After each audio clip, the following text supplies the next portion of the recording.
Welcome to Fiction Audiobooks. If you enjoy the content, like and subscribing would be greatly appreciated. If you have any recommendations for novels, comment below. Chapter 151, Origin and End. There is always a place for darkness that is separated for obvious reasons from the light. During the creation of the known worlds long before their destruction, there was a dark and desolate place where those who went against the desires of the gods were punished. Have you ever wondered if a god is good or bad? He has the power to remove evil from the world, to punish those who only cause destruction and misfortune. But he doesn't. Does that make him a bad god? Many say it's something caused by free will, but before the worlds were destroyed, a special world was created to punish the dead who committed unforgivable sins. It was then that in the dawn of time, when the worlds were still young and the stars stretched in the firmament like glimmers of hope, there existed a place feared by all beings with special abilities, a place that was only whispered in the deepest shadows of the divine realms, the primordial abyss. According to ancient legends, the primordial abyss was not always a dark and terrifying place. In time immemorial, it was a paradise for lost souls, a neutral realm where the dead could find solace and redemption. The gods, in their wisdom, had created this place as a corner where wandering souls could purify themselves and, ultimately, be reunited with the gods or reincarnated into new living beings. However, greed and envy seeped even into the divine hearts. Some gods were tempted by the power emanating from the primordial abyss. They began to experiment with the souls residing there, imposing cruel and dark punishments on the dead who had committed impure acts in life. The authority of the gods over the abyss became tyrannical, and their thirst for punishment became insatiable. In their arrogance, these gods created monstrous creatures from the tortured souls, giving life to abominations that tormented both the living and the dead. The darkness emanating from the primordial abyss spread like a plague, shrouding the world in a cloak of despair. The benevolent gods, horrified by the corruption of their peers, united to curb this growing darkness. However, their efforts were in vain, as the dark beings had woven an intricate web of dark magic around the abyss, and not even the gods could undo it. Finally, the benevolent gods decided to make a supreme sacrifice to save the world. They sealed the dark abyss in a dimension completely separate from the known worlds. In that uncontrollable situation, that dimension separated from the others became a thing of the past. Years turned into centuries, and the primordial abyss became an eternal prison and a place of unbreakable torment. The dark gods, deprived of their power, finally faded away, and their legacy of evil dissipated into history. Thus, the primordial abyss remained as a reminder of the fragility of the gods and the corrupting power of ego. But everything changed when the gods died. All worlds except for the human one were destroyed, and the ancient tree was designated to the human world by the moon elves and the human guardians at that time. Somehow, the ancient tree became connected to the dark abyss, forming the special portal that was nearly destroyed by Gilgamesh. When Gilgamesh looked into the past of those races corrupted by society, he felt pity, but he couldn't allow those beings to ascend to life. It would be a real headache if they were granted freedom. For this very reason, he decided to destroy that place entirely and prevent further problems. What are you thinking about so much? Roxy walked over to where Gilgamesh was and sat down beside him in the middle of the night. Her tranquil and serene gaze was something unique that only she could have when next to Gilgamesh. Do you think I deserve a second chance? This unusual question from Gilgamesh left Roxy pensive. She didn't expect something like that, but she thought about it carefully. Before she could give an answer, Gilgamesh said, I'm tired of bathing in blood, taking lives, and following this path until the end of my life. I know I have to do something before I retire from the world, but I'm still tired of it. Gilgamesh had spent his entire previous life at war against the gods, died on his feet and in a sea of blood. His life before that ended in a puddle of blood, so it made him wonder, what will happen in this life? Roxy looked at the beautiful, colorful sky in the middle of the night, feeling calmer than usual today, and said, we all need a second chance, not from others but from ourselves. I've been thinking a lot, and after getting out of here, I want to visit my parents. Everything I suffered in the past no longer exists, and now that I think about it, it was always something small. Gilgamesh smiled and asked, do you really want to be my wife? I know it might be hasty, sudden, and strange for you, but I'd like to know what you think. I'm not thinking of anything special. I had simply resigned myself to having a man by my side for the rest of my life. I had planned to find a new disciple and retreat to the Magic Academy, so right now those plans are becoming increasingly smaller. Is that a good or bad thing? Gilgamesh lay back against the enormous root of the ancient tree and closed his eyes. Can you see the future? This sudden question made Gilgamesh feel a bit curious, but he nodded nonetheless and said, the past and the future, that was the reason I could remember you when I fully regained the memories of my previous life in this one. Then tell me. Roxy, taking a bold move, straddled Gilgamesh's body and asked him, what will happen to us? Do you want an answer to something I've never looked at? The silence made the surroundings feel even more serene, so Gilgamesh took Roxy by the waist and turned her over against the ground. When he was now above Roxy, he asked her again, don't you want to find out for yourself? That's not what I asked. Feeling the heat of their bodies increasing, Roxy, with glassy eyes, felt strange and held Gilgamesh's cheek while caressing that wicked face. This time will be different from the last time, so I suppose you've made a decision. Gilgamesh was now gazing at Roxy with a burning intensity that melted her heart. Under the gaze of Gilgamesh, Roxy felt her skin tingle. Gilgamesh took a step closer to Roxy, his hand reaching out to tenderly caress her cheek. His fingers traced her skin like a delicate caress, and she sighed at his touch. The attraction that could arise at any moment had now taken hold, and both were willing to consume each other. Gilgamesh's lips sought Roxy's with unbridled passion, and when they finally met, a torrent of emotions swept over them. The kiss was a rush of electric sensations, a dance of tongues and souls entwined in a passionate embrace. Roxy let out a soft moan, her body trembling under Gilgamesh's touch. Their hands slid over each other's bodies, exploring every inch of skin as if they were discovering a hidden treasure. Clothing fell to the ground in a silent whisper, revealing the naked beauty of both. That night, they both surrendered to each other, something very different from what had happened the last time. A new sensation for both. Chapter 152, Plans and Future. The next day, Roxy opened her eyes, and her tired body tormented her with all those memories from the night before. Her dazed face, still sleepy, immediately turned red, and she murmured, "I must have been crazy, how could I have done all those things?" When she stepped out of the tent, many more figures than there should have been were unloading huge crates from flying ships, and just as she was about to walk to find out what was going on, a voice reached her ears, "My lady Roxy, my name is Medusa, and I'm here to take you to Lord Gilgamesh." "Where is he?" Roxy didn't quite understand what was happening, but based on their conversation yesterday, these must be the people who would clean up this place and rebuild it. Medusa smiled and said, "He is planning everything so that the structures in this place do not conflict with nature. The interior around the ancient tree will be modern and beautiful so that many can train here peacefully. He even requested something special for Gilgamesh just a few moments ago. What will be done here?" Roxy was very excited and recalled the conversations she had with Gilgamesh. She had sensed that he wanted to create a kind of mansion separated from the others to live in from time to time, similar to the castle that was under construction in Fatoa, albeit a bit less luxurious. As they approached the main camp, Roxy couldn't help but think that this is a good place to live. She also thought about Gilgamesh's proposal for her village to move to this place. It's not a bad option, but there's still a possibility that everyone might refuse to move. I want this area to be close to the training grounds, and I want several mage towers at these designated points. Gilgamesh said as he looked at the newly formed map. "So, what do we do with the wild beasts?"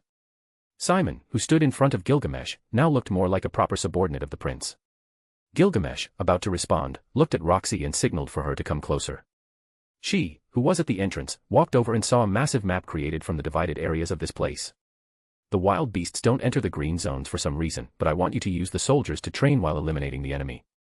Everything they kill must be brought back for consumption. We'll need tons of meat to feed the new recruits." Gilgamesh, who had made a decision, was sure that this was the best option. "So, what about food?" A man beside Simon said, "We can plant fruit trees and large food crops. This place is very fertile, so there should be no problem with food. We'll use a system to create comfortable bathrooms with automatic drainage, fertile areas for planting, and special areas where buildings for resting will be constructed." "So that's settled. How is the situation in Fidos?" Gilgamesh was somewhat curious as he had been in this place for over a week without leaving, so he wanted to hear at least some good news. "The place is under reconstruction as planned following the mass civilian evacuation. Due to the well-executed plans and your intervention that halted half of the destruction that would have occurred, only a few 100,000 people were teleported out. Search plans were initiated, and all the realms we contacted said they would do their best, but made no promises." Simon formulated a good response in just a few moments. Simon smiled a little and said, "The doves have discovered that none of the realms are actually doing anything to help the affected, many slavers are capturing the innocent, and all we can do is buy those people and bring them back to Fidos."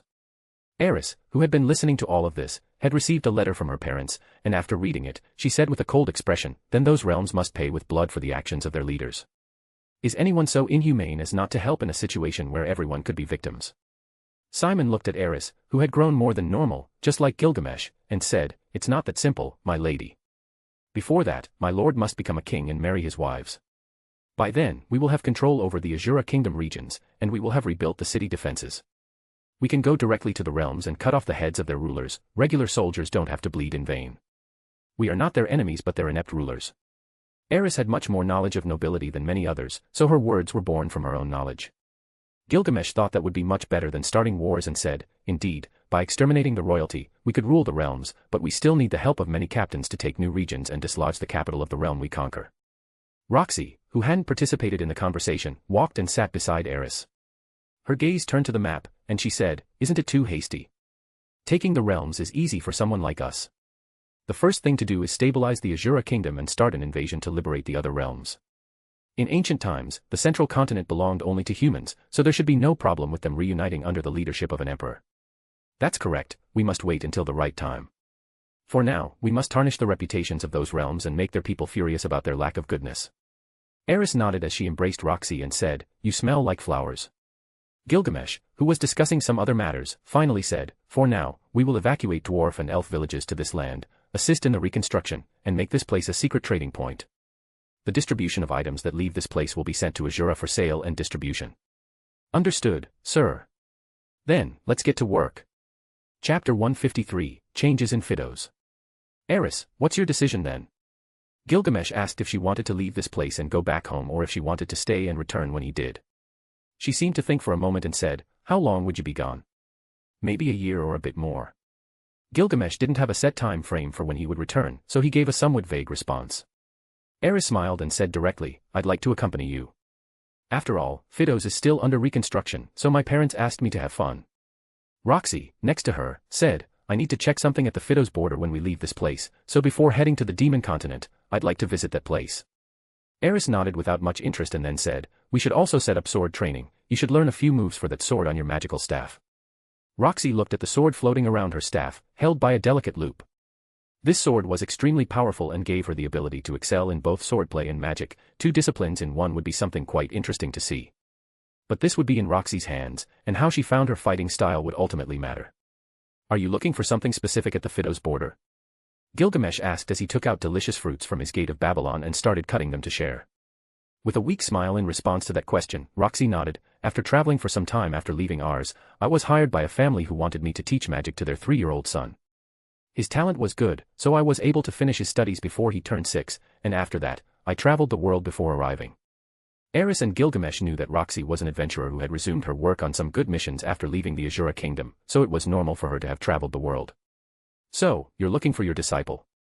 Although I could have evacuated everyone in ours, there were many more things involved than just saving them all. Gilgamesh pushed a plate of exotic-colored fruits towards Eris and Roxy. After that, he sighed and began to explain, "The explosion that teleported people was an inevitable anomaly, but it could have been prevented with my calculations and good labor. If I suddenly forcibly took everyone to the shelter, what would they think? In that case, they might see you as a hero or as someone crazy who's forcing them to do something they don't want to do." Roxy took a bite of the exotic fruit and savored its flavor. "There was no possibility of saving them all, and you did your best in that situation, so no one can fault you for it." Eris, with her mouth full of fruit, said, "If you think about it, you saved many from certain death, so hundreds of thousands owe their lives to you. Everyone else might think it was a coincidence they were on the boat, but those from Fidos will know perfectly well that you did it to save them. They'll be grateful enough not to think strange things." Gilgamesh agreed with their words, but he still knew that he had manipulated this explosion to create a highly secure capital according to his preferences where he would rule the central continent. This realm would be equipped with futuristic defense and distribution, ready for trade alongside its powerful defense. He had slowly enjoyed the rural sites of Fitoa, so he decided to take the place to form the new capital of the kingdom. Things with his reign must change the laws and the way of seeing life. Everyone will learn to see life with new eyes, and finally the slavery that had been present also in their past life would be forgotten in this place. "So, when are we going to sleep together?" Eris's very regretful question made even the serene Gilgamesh almost choke on the fruit. Then he grunted a little and said, "How old were you? Even though you have the body of a 17-year-old woman, there is no reason to rush things." Roxy stood aside like fruit in silence while her face turned red and she said, "I don't care about age." "Have you heard it?" she asked Eris with a sly smile, then pointed out, "My mother told me about sex, I'm sure she would be good at it." Gilgamesh closed his eyes as if no comment affected him and said, "I don't care either, but I respect the mental age is greater and we can leave those things for the future." Eris stood up from the chair and said, "Then let's train. You should know that I will defeat you somehow, in bed or in a sword duel." "Are you sure she's 3? Roxy walked out behind Eris as she asked that question. "I don't know, but she's been getting more direct these past few months." Gilgamesh muttered as he walked out after his 2 future wives. He no longer had anything to hide from the 2 of them, so if they remain by his side voluntarily it is because their charms are still sitting in order. Although deep in his conscience Gilgamesh knew that he could not let go of those 2 extraordinary wives, they are both his equal and it was something he had seen since he met them. Upon leaving the cabin, Gilgamesh supervised the sword training between Eris and Roxy. From what he saw in that hour of confrontation, both had adapted to offer the most with which the other would improve. Although Roxy can't do that with Eris, at least she was serving a lot for Eris to improve her combat style. When Roxy underwent a blood ritual, her strength was far superior to that of any adult man, and she was sure that if everything went as well as now, Roxy could become a queen of the sword, while Eris would stabilize the power. Like a sword emperor. As for magic, Roxy could now use the same level of god magic due to her large mana reserves and all the qualities of her that enhanced her strength in combat. Chapter 154, Everything Changes. Unexpectedly, Roxy did have a talent for the sword, and Eris herself mentioned this. When they finished their training, Roxy felt happy that her progress was significant in each session. She herself had said that she had never been interested in swordsmanship due to her petite frame, even though her teacher at the time had told her she was suitable for magic. But now, seeing her results, she was sure she wasn't so bad. Eris told her that she had learned magic, but her results weren't as good as using spells in combat. Although she had never been enthusiastic about magic, she shared that it was fun to see things come out of a wand and hurl them at the enemy.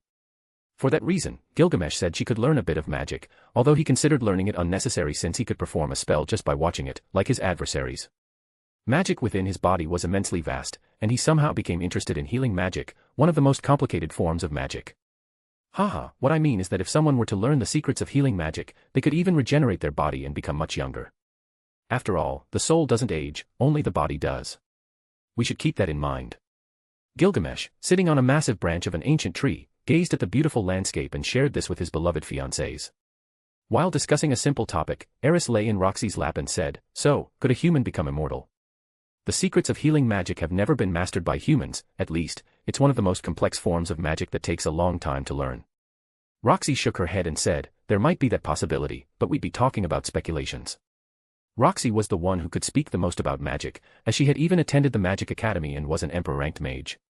Only someone like her could utter those words without Gilgamesh contradicting them with solid knowledge. After all, magic is more than just words, it's something he doesn't like to comprehend. Not to mention, it's a very complex doctrine to learn on your own without a highly powerful teacher to guide you. Therefore, if Roxy can now use class god magic, it would only be by her own merits and the fact that she's putting in enough effort to achieve it. Not everyone has the desire to continue advancing in power, and that's something that is frequently mentioned in slave training, so for those people, all you have to do is tighten the leash a bit. So, what do you think about immortality? Eris posed a rather special question for Gilgamesh, who had once sought immortality all over the world. Roxy was the first to respond, "For me, it would be nothing more than living more years. Since I belong to a demon race that lives as long as the elves, I can't accurately understand the complexity of that question." Eris smiled and said, "Perhaps it would be boring if you didn't live with those you love. Being immortal and alone wouldn't be desirable at all. I guess that's how I see it. What do you think? Do you want to live more years?" Gilgamesh asked in a much more serious tone. "I have in my possession a fruit that grants immortality to those who consume it, but it's not as easy as that. It requires a rigorous elixir that only I know how to prepare. Do you want us to drink that at our wedding and potentially live for thousands of years more?" Eris jumped in surprise and asked, "Is that possible?" "I still don't know if it will work, but even if we don't become immortal, we could still live thousands of extra years in this world. I was never particularly drawn to living for so long, but as you say, if we're together, maybe it's worth a shot." Gilgamesh pondered for a moment and added, "Besides, our descendants would have the ability to live longer. I have no problem with that. If I'm older, we could explore all the corners of the world with much more peace of mind and without any problems." Eris became excited at the idea and nodded. Roxy appeared happy and said, "As long as we live and die at similar ages, that would be the best. No one likes to die alone. Then I'll prepare the elixir." Gilgamesh, who was also seeking a different kind of life, thought this would be an interesting way to search for the human god. A few months later, construction in the place now called the Hidden Paradise was progressing at an impressive speed. This was due to the dwarves handling the construction, while others assisted with the materials. The mages facilitated the work with magic, and in just a few months, there was a beautiful place suitable for 20,000 people. Although construction continued, it was much slower because it required greater delicacy and involved different structures, including restaurants, entertainment areas, and parks integrated with nature. The people who had been trapped here were eventually saved by Gilgamesh's people, and the vast majority ended up joining the Tower of Uruk. They all wanted to become stronger, and the only way to do that was by serving Prince Gilgamesh. There were all kinds of people in the Hidden Paradise, living in harmony with clear goals. However, even though they lived well, Gilgamesh didn't want to compromise the safety of everyone and placed night guards to keep the streets secure. Evil is something inherent and unique to living beings. Everyone has their problems, but very few realize that most of them can be resolved through communication.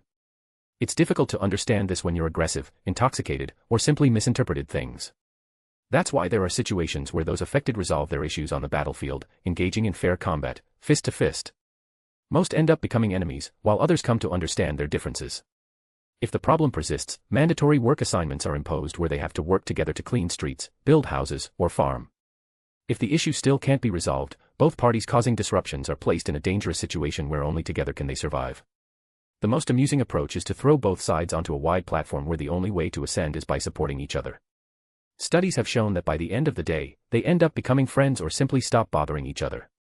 But in some cases, even to maintain peace in the surroundings, these people are separated by zones where they won't have to see each other frequently.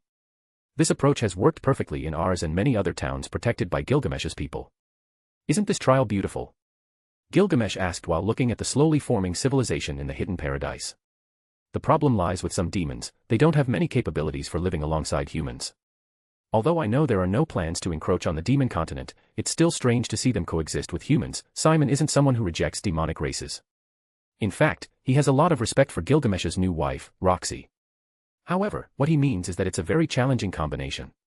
It might be acceptable for people of the beast race, but demons have extremely intimidating bodies that can potentially cause problems in the way humans, elves, beastmen, and dwarves live.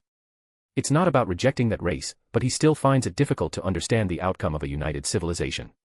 I understand that as well. It won't be a problem since I won't touch the demon continent. This is currently an exception, but it won't continue in the future. With that said, Gilgamesh decided to go for a walk. Chapter 155, A Sealed Place. Come for the specialty of the demon continent, our barbecue has an intense flavor you won't be able to resist. A massive demon with a bull's body was preparing barbecue for his restaurant after abandoning his mercenary desires. What are you looking at? If you don't like it, I won't charge you a thing, the bull-bodied demon shouted again. The economy in this place is solely managed with silver and gold coins, there is no such thing as copper, so only those two types of coins are in circulation. A new coin made of black metal will be introduced later, but it's still in production, and the logistics team is carefully handling the delicate process of introducing this final coin. These gold coins bear the face of Gilgamesh and were the same coins that circulated in his former kingdom. Since this place is now part of his realm, there is no problem using these coins to establish an economy here.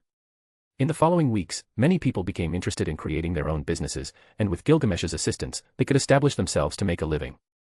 Several shops were created where people could spend their money. The most remarkable shops were the ones belonging to Uruk, known for their unforgettable colosseums and delicious food. As he walked the expanding city streets in simple clothing, Gilgamesh also opened a colosseum where warriors could fight for significant rewards in the future. And the best part was that it would be a special place where many could earn money. In his past life, the Colosseum was one of his favorite places due to the fierce clashes that could occur, and in this place, it was no exception. Wherever he ruled, there had to be an active Colosseum where interesting events could take place. In addition to these trivial matters, a spatial boundary was established where people couldn't venture further if their goal was to avoid being killed by a wild beast. While precautions were taken by sending armies to confront and eliminate wild beasts, it remained an extremely safe place. Have you decided what to play? One of the children gathered in the park asked the others, who were watching a caterpillar munch on a green leaf. Isn't that incredible? That caterpillar, of course, is aware of our presence, but it's just doing what it wants, following its instincts. A young elf, looking concerned, said, "Don't you think it's scared?" Of course not, if it were frightened by our presence, that caterpillar would have stopped eating.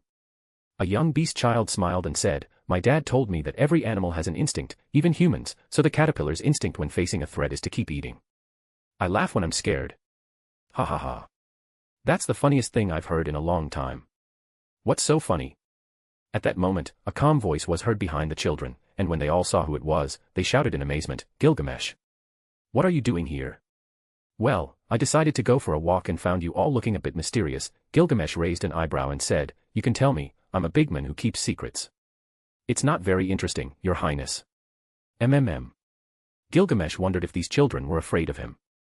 To lighten the situation in the little heads of these children, Gilgamesh said, "Well, I'll perform a magic trick." "Oh." The children lined up and watched Gilgamesh, who seemed to be moving his hands in front of them. He appeared very serious, so they all remained silent. "My mom says powerful mages are old," a young elf girl whispered while squinting at Gilgamesh. "Is His Highness Gilgamesh old?" a clumsy boy asked openly, but his friends covered his mouth before he could finish the sentence. Gilgamesh, still smiling, furrowed his brow a bit. These kids these days were sharper than expected. So, after a bit more hand movement, a box of chocolates appeared in front of all the children. Oh. Are those sweets? My mom says they are very expensive. My father likes bitter chocolate, I don't. Come on, take a chocolate, this is my gift. Gilgamesh opened the delicate box containing his precious chocolates. He had only about 5,000 boxes of these delicacies, and these brats who called him old would have one. A frightened-looking boy said, "Can we really have one? My mom told me not to accept things from strangers." Gilgamesh was on the verge of collapsing when a soft hand waved his head. He was about to get angry when suddenly Eris entered his field of vision, and further back was Roxy, both wearing combat outfits with blood stains on their clothes. "Are you coming from training?" Gilgamesh asked as he looked at both women. Roxy nodded and said, "I thought you didn't like children, but it seems they are afraid of you." "Haha, have they seen you angry?" "No, not at all." Gilgamesh muttered, recalling how he had once arrived in the village with his body covered in blood. The children had seen him like that, so that might be the reason. Do you want children?" "How many?" Eris asked as she took a chocolate and ate it. "Oh, the beautiful lady will eat them all, take yours and run." One boy stepped forward and took a chocolate before running off. His action triggered all the children to take their chocolates and run. "Is that a compliment or an insult?" Eris asked, equally bewildered as Gilgamesh. "A compliment, eating is a good thing." Roxy, who was suppressing her laughter, looked at Eris and Gilgamesh, who had lost their patience with the children. "Well, don't you want to take a bath together?" Gilgamesh asked with a mischievous look. "No problem." Eris responded immediately, but Roxy intervened and said, "Of course, but you'll wear a bathing suit." "That wouldn't be a bath," Gilgamesh argued as he walked back to his mansion atop the ancient tree. "That's not up for discussion." Roxy had to protect Eris from Gilgamesh's advances, that men in a state of drunkenness spared absolutely nothing. Chapter 156, In a New Place. Lift your waist a bit more, grip your sword tighter, and focus on using teleportation magic more effectively, combining your long-range magic with close combat. Gilgamesh was observing the battle between Eris and Roxy, who were absolutely brutal in their every move. At this rate, they would become as powerful as the named gods of this world, something truly worthy of admiration for him. After all, not many are willing to become so strong just because. But deep down, Gilgamesh knows that this is due to his presence. Knowing how strong he is, they should feel pressured to be of some help in a dangerous situation. And as they are aware of the god he wants to defeat, they know perfectly well that they only need strength to achieve everything in this world. Gilgamesh was very aware of this, and the only way to solve it is to train his women. They must be unreachable and incredibly powerful goddesses so that no evil in this world can harm them. Children, friends, and acquaintances all feel the pressure of having someone extraordinary by their side, but knowing the source of the problem is the first step to addressing it. Eris, improve the speed of your feet and flow with your battle instinct. You've been getting better by training with powerful opponents, so have more confidence in yourself. Boom. Eris, who used a special sword movement, appeared near Roxy, wearing armor that covered most of her body. Along with her sword, she was as dazzling as a Valkyrie. As she moved her sword, the ground sank hundreds of meters around, creating a massive crater that expanded along with a shockwave. However, Roxy, who had been learning teleportation magic, used her spell to disappear and reappear a kilometer away. She was dressed in a blue outfit with a lack of armor, her characteristic mage hat, and an upper garment that covered from her sleeves to her shoulders. These armors they wore were extremely special, as they once belonged to extremely powerful women who died at the hands of Gilgamesh in the last war against the gods. Emerging water. Boom. Boom. Boom. Having established a significantly advantageous distance, Roxy didn't hesitate and used spells to damage the ground in front of her, making it difficult for Eris to advance. After that, raising her staff, magic flowed, and she attacked with fiery waves. Burning fury. Boom. Eris, who was advancing at an unimaginable speed, even for an emperor of the sword, had some difficulties moving forward due to the damaged ground. Sensing the distant heat, she frowned, and her sword erupted in powerful flames. Using her noble phantasm, Eris counterattacked with the powerful flames bursting from her sword, and a massive wave of fire immediately engulfed the surroundings, causing the already damaged area to ignite. However, at that very moment, ice attacks came like powerful spears. Eris, who wanted a sword fight, was overwhelmed by the sheer number of spells Roxy was whispering in seconds. In normal circumstances, she would have already lost, but she managed to hold her ground thanks to her sword and armor. This is cheating, you said you wouldn't abuse magic. Eris thought with growing anger. Then, after establishing a distant distance on the damaged ground, she charged forward, and her speed increased as a golden aura surrounded her body. Boom. As she soared through the sky, she felt traces of electric currents heading toward her body, so she used a defensive move in the style of the golden lion. At that moment, a golden aura enveloped her body, and a powerful pressure even caused the clouds in the sky to part. Too much to control. Roxy changed her strategy and began to concentrate a powerful attack, forming large water whales that danced around her. Boom. After launching, Roxy used an electric spell, and the whales heading towards Eris suffered an electric boost, turning into a brutal attack in an instant. It's not enough. Attacking from a considerable height, Eris swung her sword towards Roxy, and a long-range attack wave was about to impact her body when she disappeared. In that moment, Eris, who was still in the air, searched for the target. "I've got you." Upon finding Roxy, Eris flashed with a powerful battle aura and impacted the ground. The surroundings were destroyed, and at that moment, Gilgamesh, who had not moved since the battle began, took a moment to stop it. "This is enough for today." Interrupted by Gilgamesh, both of them, who were sweating, fell silent. Roxy's white hair began to return to its natural state along with her blue lines, while Eris's battle aura disappeared from the surroundings. Eris, exhausted by the pressure Roxy had exerted during the battle, asked, "Did we go too far with the strength we were using?"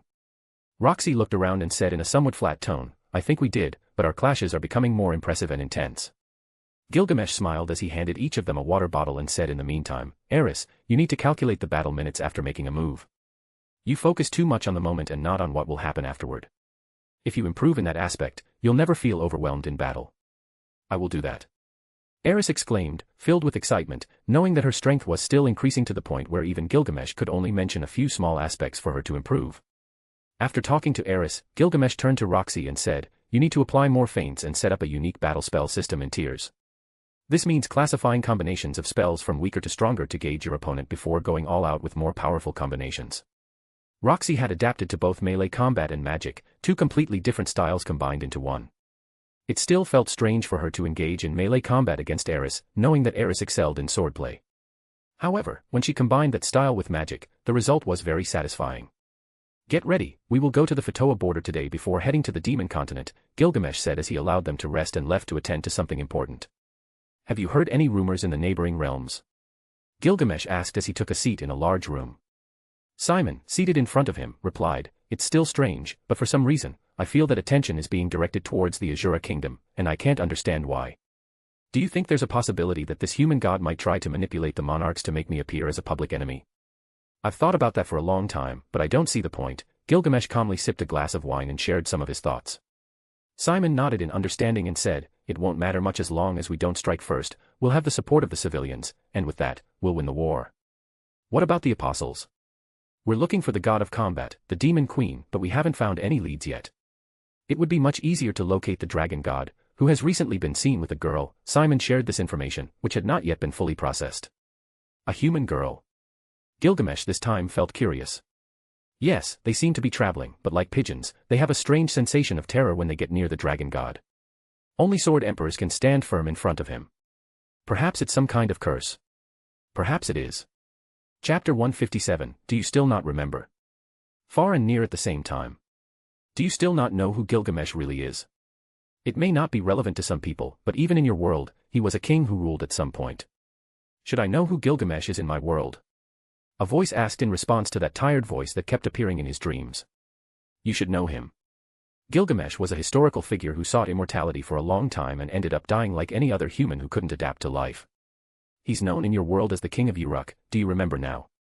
Why should I care about him, Hidegami? Without understanding the reason, that voice continued to question the annoying presence of that being in his dreams.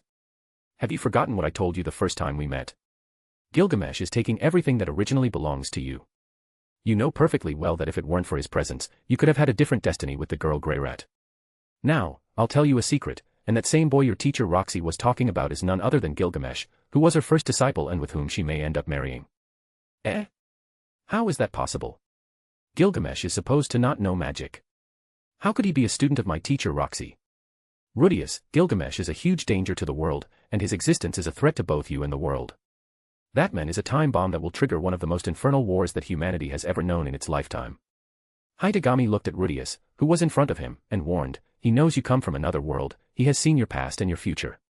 Rudius frowned and asked, so, shouldn't he know that I'll contact you and if I'll ever be his enemy in the future? No, he can't see that because until before this conversation, you wouldn't have had the intention to kill him. What I mean is that as long as he's your ally, there are many things that this man named Gilgamesh won't be able to do to you. Hidegami seemed much more serious than usual when he said those words, giving Rudius a sense of urgency. Is that how the future works? Rudius couldn't immediately understand what was happening, but to be honest, he had no intention of killing Gilgamesh. Hitagami seemed to notice that, so with a much colder voice, he said, "Will you let Gilgamesh do as he pleases after causing that mana disaster that sent you to this deadly place?" "He caused it?" Rudius asked, genuinely surprised. He couldn't imagine that for a second, and he couldn't believe it. He could have prevented it from happening, but instead, he used that disaster to benefit himself and build his own empire. Isn't that selfish enough? Hundreds of thousands could die, even your family. Aren't you angry? Gilgamesh stole your friend Sylphie because he knew perfectly well that she could be a nuisance, so he's using her to hurt you. Aren't you angry yet? He did all of that. Stunned, Rudius thought about a logical way to avoid any confrontation with Gilgamesh, but he couldn't find one. Now that he thought about it, that person had been interfering in a new life over and over again without rest. How dare he use Sylphie when I swore not to touch Eris? That damn evil being, how can he play with people's lives like that? Everything he had discovered was ridiculous, but there was nothing more he could do to prevent someone like Gilgamesh from causing problems that would affect the entire world. Yes, perhaps that's why he came to this place in the first place. I won't be able to defeat him unless I become stronger. Do you have a plan for that? Rudius asked with a cold look. Of course, I will help you forge a good armor, and even better, you will have very powerful allies. Hitagami seemed delighted to know that Rudius would focus on Gilgamesh, as it would allow him to kill two birds with one stone when the time came. Boreas Mansion in Ars. Do you know who killed my father and the other elders of the family? Luke Noto's grey rat looked at his uncle sitting in the family leader's main room and asked with a somber expression. Shouldn't you be with the princess? Philip gave his nephew a calm look, after setting aside the documents in his hands. How can I protect the family if I don't know who killed my father and slaughtered our family members? Luke asked again, furious about the situation. Philip took off his glasses and said in a cold tone, they only massacred the older members, and that was due to the internal struggles of the prince's factions. Our Noto's family has supported Prince Jebel and the Grey Rat Princess Ariel for a long time, but now we have decided to support Prince Gilgamesh, who will be my daughter's future husband. Considering that, I would say you shouldn't support Ariel anymore, but since Gilgamesh values her like a sister, you should be by her side and support her. Are you saying that my father's death is related to royal battles? Luke calmed down after hearing those words, but he still maintained his composure and asked in a calm tone. Darius Silva Gania's subordinates, the deceased prime minister of the kingdom. You may not have known this, but the Noto's family and the prime minister supported Prince Jebel, while the Grey Rat family supported Princess Ariel. When the prime minister died, his loyal subordinates thought that the Notos had betrayed Jebel's allied faction to support Ariel, and that's why they launched a direct attack on our family. Philip answered Luke with a shrewd look as Luke remained silent. Were they captured? Luke asked this in a cold tone. Some are in prison. You can go and kill them if that makes you feel better. Recover and take care of your brothers, your mother is still alive. Philip stood up and hugged his foolish nephew. Thank you, uncle.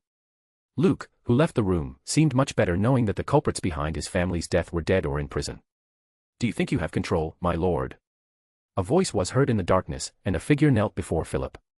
Philip nodded and said, that boy is an idiot who only thinks about women. He's not as perceptive as you think. Chapter 158, The Sea. My lord, what do you think of this number of named knights? 10,000 sword kings, 40,000 sword saints. The numbers are terrifying, but there's nothing better than your personal army. Alastor, who had now achieved his dream of being a sword god, looked with pride as these thousands of people trained in an orderly fashion. Gilgamesh looked at this army and nodded with some satisfaction. It's a good job. I'm surprised that there are so many sword kings. As for the sword saints, they are mere errors who couldn't go further due to their limited desires. That's not surprising, they were wanderers when we took them into our forces. Most of them were sick when the slavers sold them, so what we've achieved in such a short time is admirable, if I may say so. Alastor was proud of this army. What about the others? Gilgamesh, who wanted to know about the state of his people, asked about the other legions of soldiers, and especially wanted to know about the mages. Not only the Purple Horse family was training their warriors, the other families that had sworn loyalty to him should be training their troops as well. Alastor thought for a moment and said, what we have in front of us is a quarter of our army. As you ordered, we divided the soldiers into 4 special points where the 4 families that have sworn loyalty to you will be the swords executing the traitors of the Asura kingdom. If we do the calculations, we have 140,000 sword saints, 40,000 sword kings, all divided into very special zones. If we count the sword emperors, we have only 5,000 of them, and sword gods, there are no more than 1,000. According to your instructions, we have made it clear that the main objective is to obtain this army, so each of us is ready to unify the central continent. After saying that, Alastor adjusted his glasses and pointed out, as for the mages, we have 120,000 apprentices who are in their initial practices within mage towers distributed in different parts of the kingdom. In addition to that, mages capable of casting holy rank magic number 40,000, for king rank magic we only have 20,000, and for emperor rank, there are only 8,000 mages. As for god rank magic, we only have 1,000 mages and a little more. In reserve, we have around 1 million slaves who were taken from noble families, bought, and saved from sects that worship non-existent gods. An army of 500,000 powerful elite soldiers, can anyone stop them? Gilgamesh took a sip of his favorite wine and said, we must stop at 700,000 elite soldiers, we won't spend more resources to strengthen others. You have to consider that they are 700,000 sharp swords. Alastor understood what Gilgamesh meant and said, it's a pity that hundreds have died due to treason, your method for maintaining order in the army is highly effective, and they all remain calm. They all await your orders to act. Do you think they label me as the bloody monarch? I will kill kings, princes, entire royal families, and conquer the central kingdoms. Gilgamesh could take all the continents if he wanted, but for now, he focused on gaining control of the central continent and fortifying it as much as possible. Your war, my lord, I can see it very well. If you were a ruler and I were to ask for help to save my young grandson, I am sure that you would extend a hand to save his life. Alastor's voice broke a bit at the end of these words, but his face exuded coldness, and he said, if you become a monarch, the changes will be more than enough to teach us to live differently. You remind me a bit of my best friend. He lived and died encouraging my decisions no matter how absurd they seemed at the time. I can only say that many have considered me better since I started living in a different way, so I'm sure it will be worth it. When Gilgamesh said these words, he felt a bit relieved and went to ponder many things that he still needed to consider seriously. Alastor remained silent, watching as the troops trained in the towering buildings rose higher and higher, turning this desolate place into an incredibly beautiful city. From the center of the immense sea, a dreamlike landscape unfolds for anyone flying from a considerable height, where magic and wonder converge in a symphony of colors and sounds. Crystal clear waters stretch as far as the eye can see, reflecting the intense blue of the sky merging with the horizon. The radiant and generous sun paints golden glimmers on the water's surface, creating a path of lights that seems to lead to infinity. In this magical place, the most astonishing sea creatures emerge from the depths, displaying their majestic bodies and dazzling colors. Gigantic whales gracefully dance on the surface, defying gravity with impressive leaps. Their resonant songs fill the air, creating a symphony that seems to emanate from the waves themselves. High above, a golden spot traveled at great speed over the immense sea while 3 figures sat in a long lounge chair with enough space for all of them. As they explored this aquatic paradise, they found themselves surrounded by magical beings and wondrous creatures that defy the imagination. Sea serpents with iridescent scales glide alongside luminous dolphins that leave a trail of colorful wakes in their path. High above, exotic and extraordinary birds soar through the sky in sinuous flights. Their dazzling plumage appears to be made of gems and precious metals, and their melodious songs fill the air with celestial music. These unique, otherworldly birds create a spectacle of color and sound that rivals any dream. I never thought that one day we would leave the hidden paradise. Surely the rumors about the collapse have spread across all continents, and many will lose interest. Eris gazed at the vast sea as she expressed her thoughts. It has been a long time, and I never thought that the sea, which was so dangerous, would be so beautiful from the heights.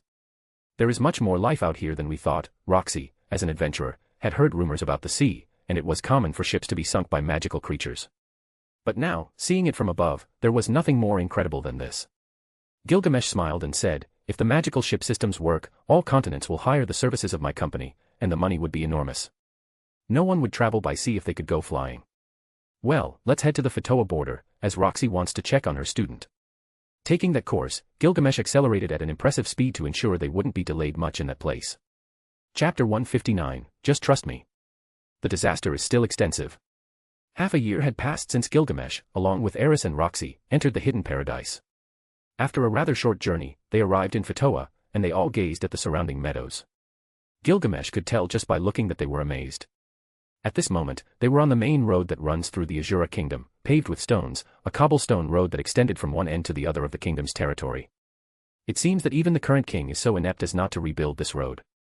Gilgamesh suddenly scorned his father's actions as king. How could he not rebuild something as basic as a stone road?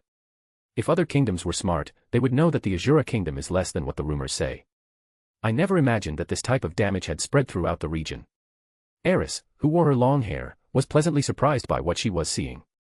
Roxy knew that there used to be something in this place. She had heard from Gilgamesh that there was a mana explosion that he successfully tried to prevent, saving 85% of the population in the region. However, half of it was completely destroyed by that disaster. Are you worried about your disciple? Gilgamesh asked as he looked at the silent Roxy. He now knew that Rudius was her student, and it was incredibly curious how their paths with that Mogrel intersected with his. They have all disappeared. Roxy murmured in a slow tone while listening to various rumors in the vicinity. Did you also lose a family member? An elderly voice from a carriage stopped behind Gilgamesh's group. I lost a good disciple. So, a student, being a mage yourself, your student should also be one. If that's the case, you should have accepted long ago that they could lose their life at any moment, don't you think? He was only 10 years old. That is certainly far too premature. The driver got out of the carriage and walked toward them. He looked at the destroyed area and said, but you should not be sad. Prince Gilgamesh is doing his utmost to bring back all those affected, even if they are on the demon continent. He was the only one who acted as quickly as possible in this disaster, and thousands of people have been saved by his people. He is incredible, isn't he? Roxy looked at Gilgamesh, who was sitting under a distant tree, smiling slightly. Of course, he has spent an unimaginable fortune and has contacted many kingdoms.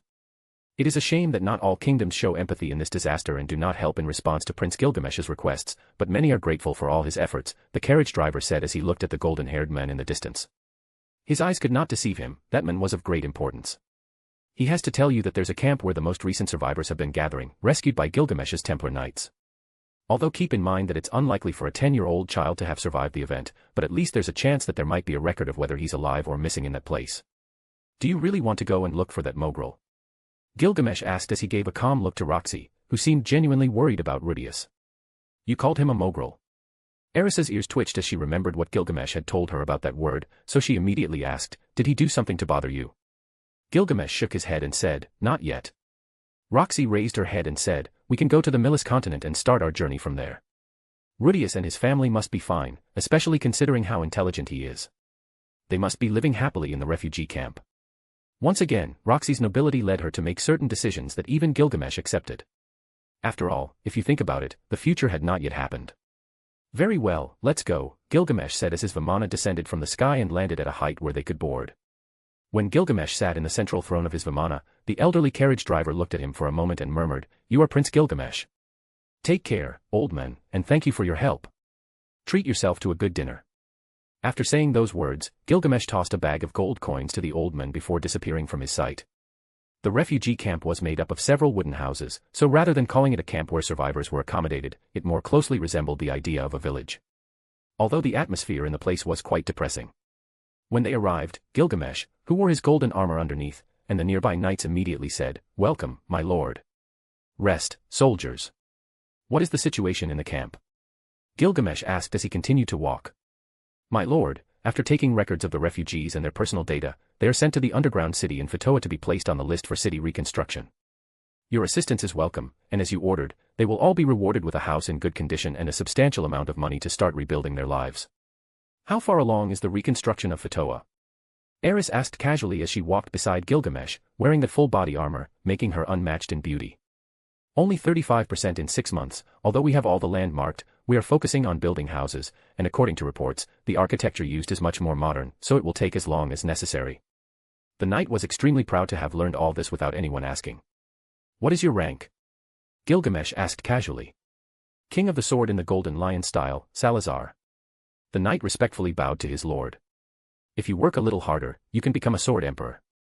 After saying that, Gilgamesh and the others advanced to the bulletin board. The Asura kingdom that Roxy knew was a rich and bustling country, with a friendly and cheerful atmosphere, filled with energetic and joyful faces. Food was abundant, and magical creatures were very few. It was a place similar to paradise. But at this moment, there are no smiles in sight. It's a village where food is not scarce, you can even pick grass from the ground and eat it to avoid starving. Up until now, Roxy believed that just not having to starve to death was enough reason to smile, because even though sad things happened on this continent, unlike the demon continent, the environment wasn't as wild. Or so she thought. Because the atmosphere surrounding Roxy is quite disturbing and gloomy. In the village, there's a temporary adventurers guild, and next to the job request bulletin board, you can feel an incredible pressure and a somber atmosphere. Near the bulletin board, men who have lost their families and homes are crying and shouting. They have been waiting for their return for half a year, asking aloud without directing the question to anyone in particular why this has happened. Next to that man, a priest throws the Mealy's cross, the symbol of his faith, to the ground, having completely lost faith and hope. Further away, a merchant takes a knife to his neck, intending to cut it, although those around him manage to stop him because that man has lost something more important than his life. Even with food, this place can still be compared to hell. The atmosphere is weighing on Roxy, and on the verge of tears, she decides to gather information first.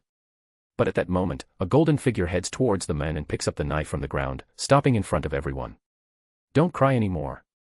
Gilgamesh looked at the men who had tried to take his own life and said in a cold tone, it doesn't matter if you die, but if you do, you'll be spitting in the face of all the knights who are now doing the unthinkable to find your lost family.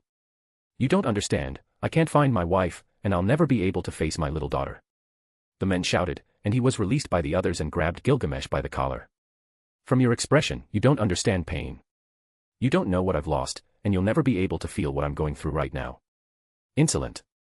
A group of knights was about to behead the men for disrespecting Prince Gilgamesh, who only a few people from Uruk knew now in his adult form. Crying won't bring your wife back. Your pain is useless because it won't bring anyone back from the dead. Gilgamesh said, genuinely expressionless in the face of the man's outburst in front of him. Chapter 160, The Information. Everyone was surprised by the words spoken by Gilgamesh, even Eris, who was about to strike the ungrateful man but stopped when she saw Gilgamesh's expressionless gaze. Everyone has the right to cry because they are human, that is the most special way to project our pain and suffering. You should not feel sad for feeling pain, it's okay to miss those you have lost. But I won't allow you to take your own life when there are still thousands of people waiting to be rescued. My name is Gilgamesh. I personally requested cooperation from neighboring kingdoms, but they all refused, claiming that our citizens in the Asura kingdom were impossible to save. I am furious, the inept King Asura is a decrepit old man who knows nothing but sitting on a throne with no power. So when he dies, I will ascend to the throne and be crowned as the king of all of you. I will crush with my own hands those families that have refused to take a firm step forward in this situation and cut off the heads of all those kingdoms that refuse to save their families. If it serves any purpose, there are still thousands of people searching for their families, and we are doing everything we can to ensure none of them fall into the hands of slavers. At least, if they don't return to you, it means they have left that world without pain. Gilgamesh's words stirred the hearts of all present, whether they had just arrived or had been waiting for their relatives in this place for a long time. All of them fell silent, dropping to their knees and unable to hold back their tears at the sight of this man upon whom they had pinned their hopes. Prince Gilgamesh. Thank you for your help. We heard that all the children in Fatoa have been saved, so we are grateful for your efforts. Gilgamesh sighed and said, do not be overwhelmed. After taking your records, you will know if there are loved ones who have been taken to Fatoa without going through the regulations of this place. Stay strong and do not cry anymore, I will always be here to help you.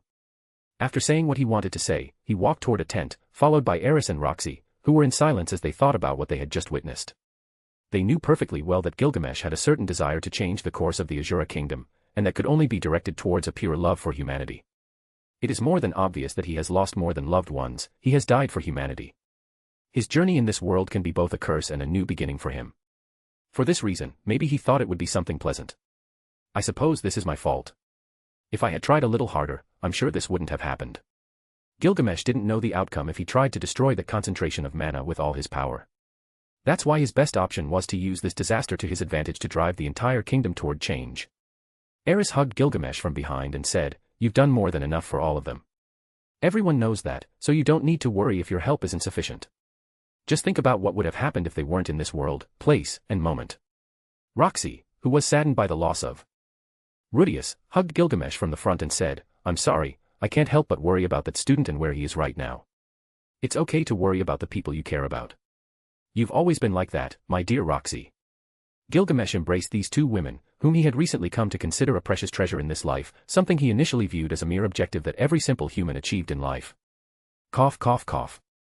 A strong cough was heard at the entrance of the tent, and a hoarse voice said, My lord, I've come to report on the situation in the camp. Very well, come in. In approximately an hour, Roxy had managed to understand more or less what had happened. Shortly after the strange phenomenon in which the sky changed color, a vast region of Fatoa was affected by a massive magical catastrophe. The calamity translated into something similar to a large-scale area of effect spell, in which instead of causing a tremendous explosion, it randomly teleported all the people of Fatoa around the world.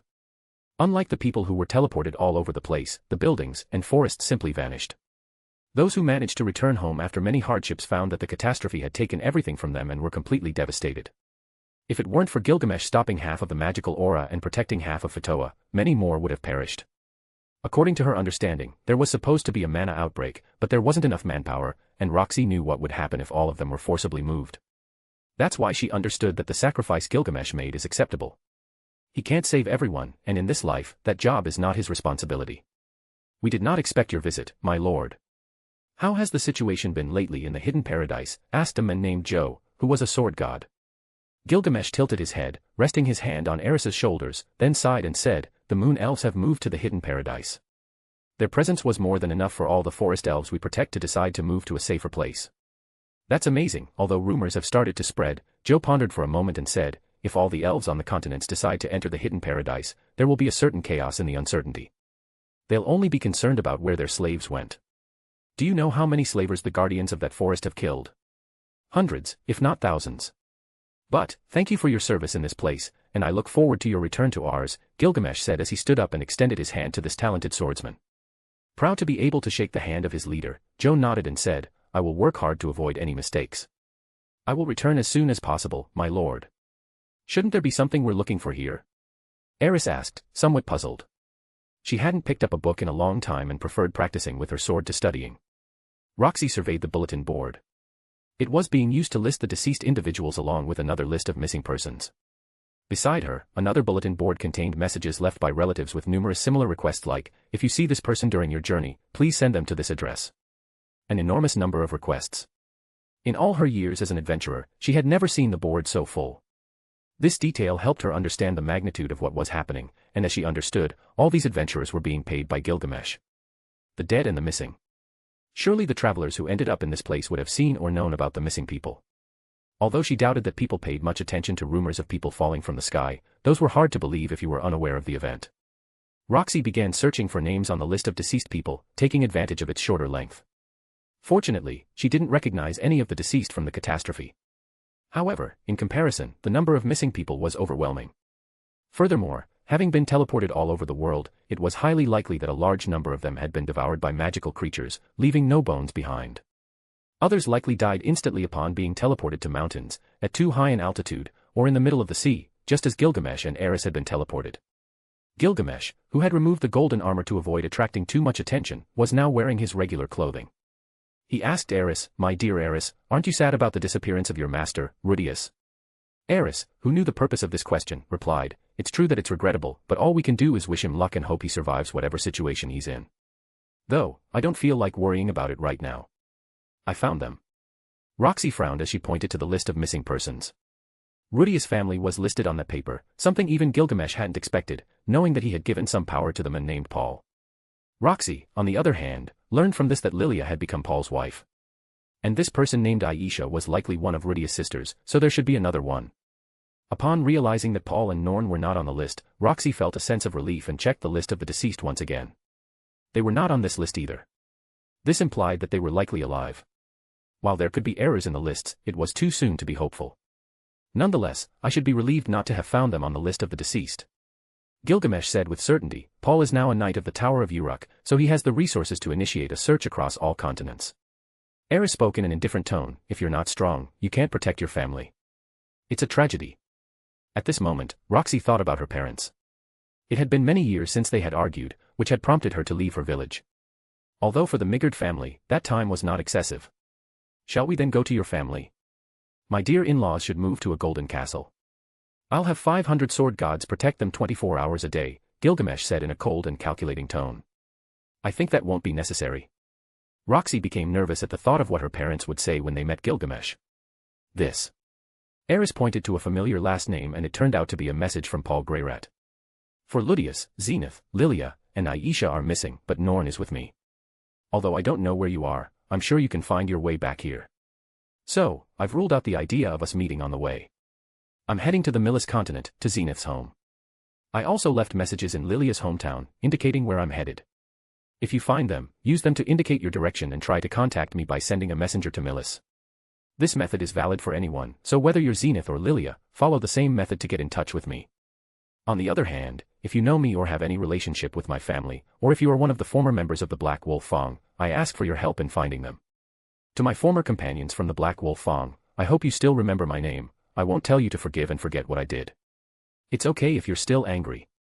But I beg you, please help me find my family. I'll lick your shoes if you want because I have nothing to pay you after seeing my properties disappear. Help me. Contact details, Milis Shaun, capital and Holy See on the Millis continent, Milis Shaun Adventurers Guild. Clan name, The Search for Missing Fedora. Group name, Bana Search Team. Signed, Paul Greyrat. It's a surprise that he's still alive, said Gilgamesh, then added, but it's unfortunate if he hasn't found his family with all the available resources. They'll be fine.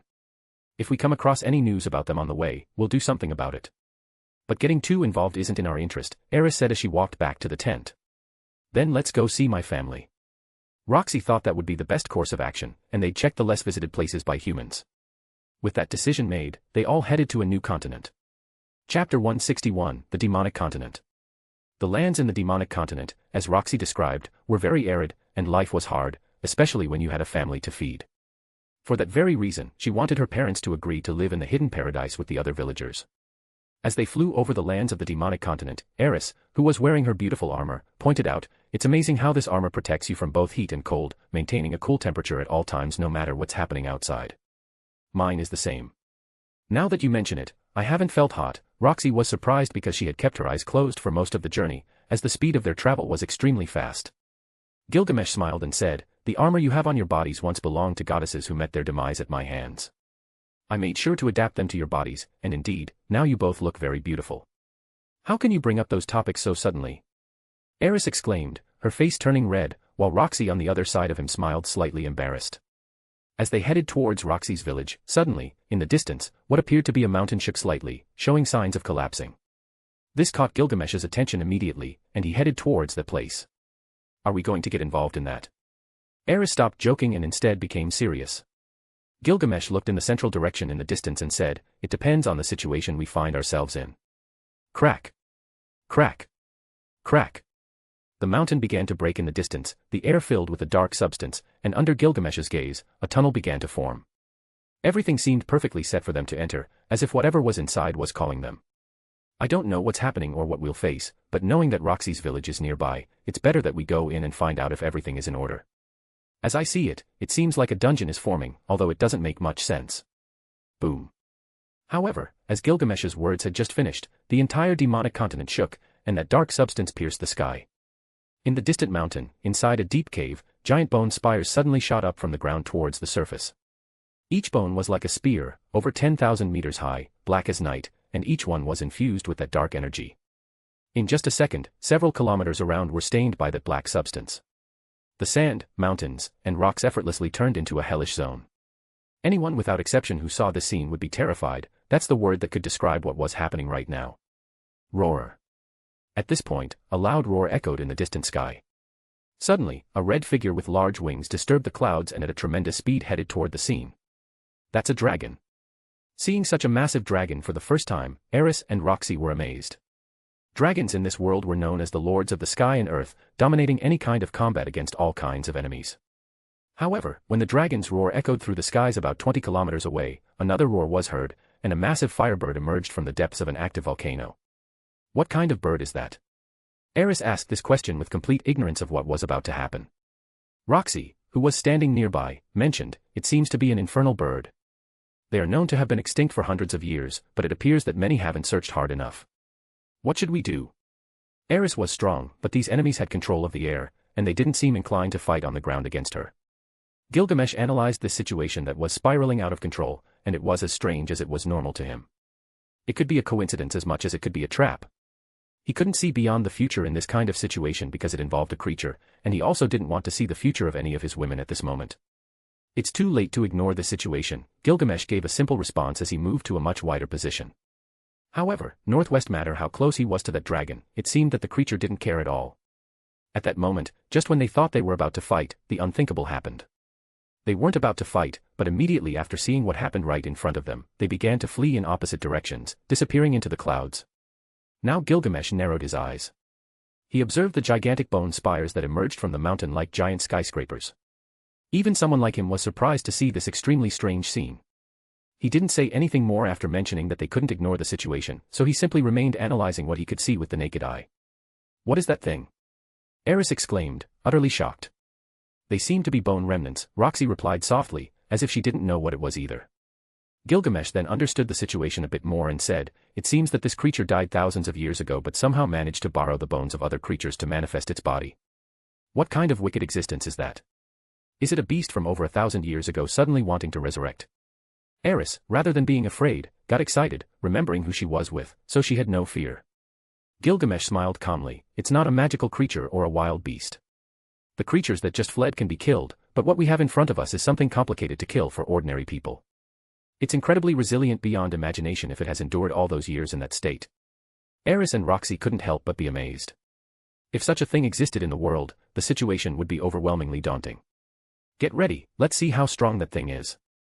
In a single second, Gilgamesh donned his golden armor and the chains of Enkidu began to appear on the golden ripples above his vimana.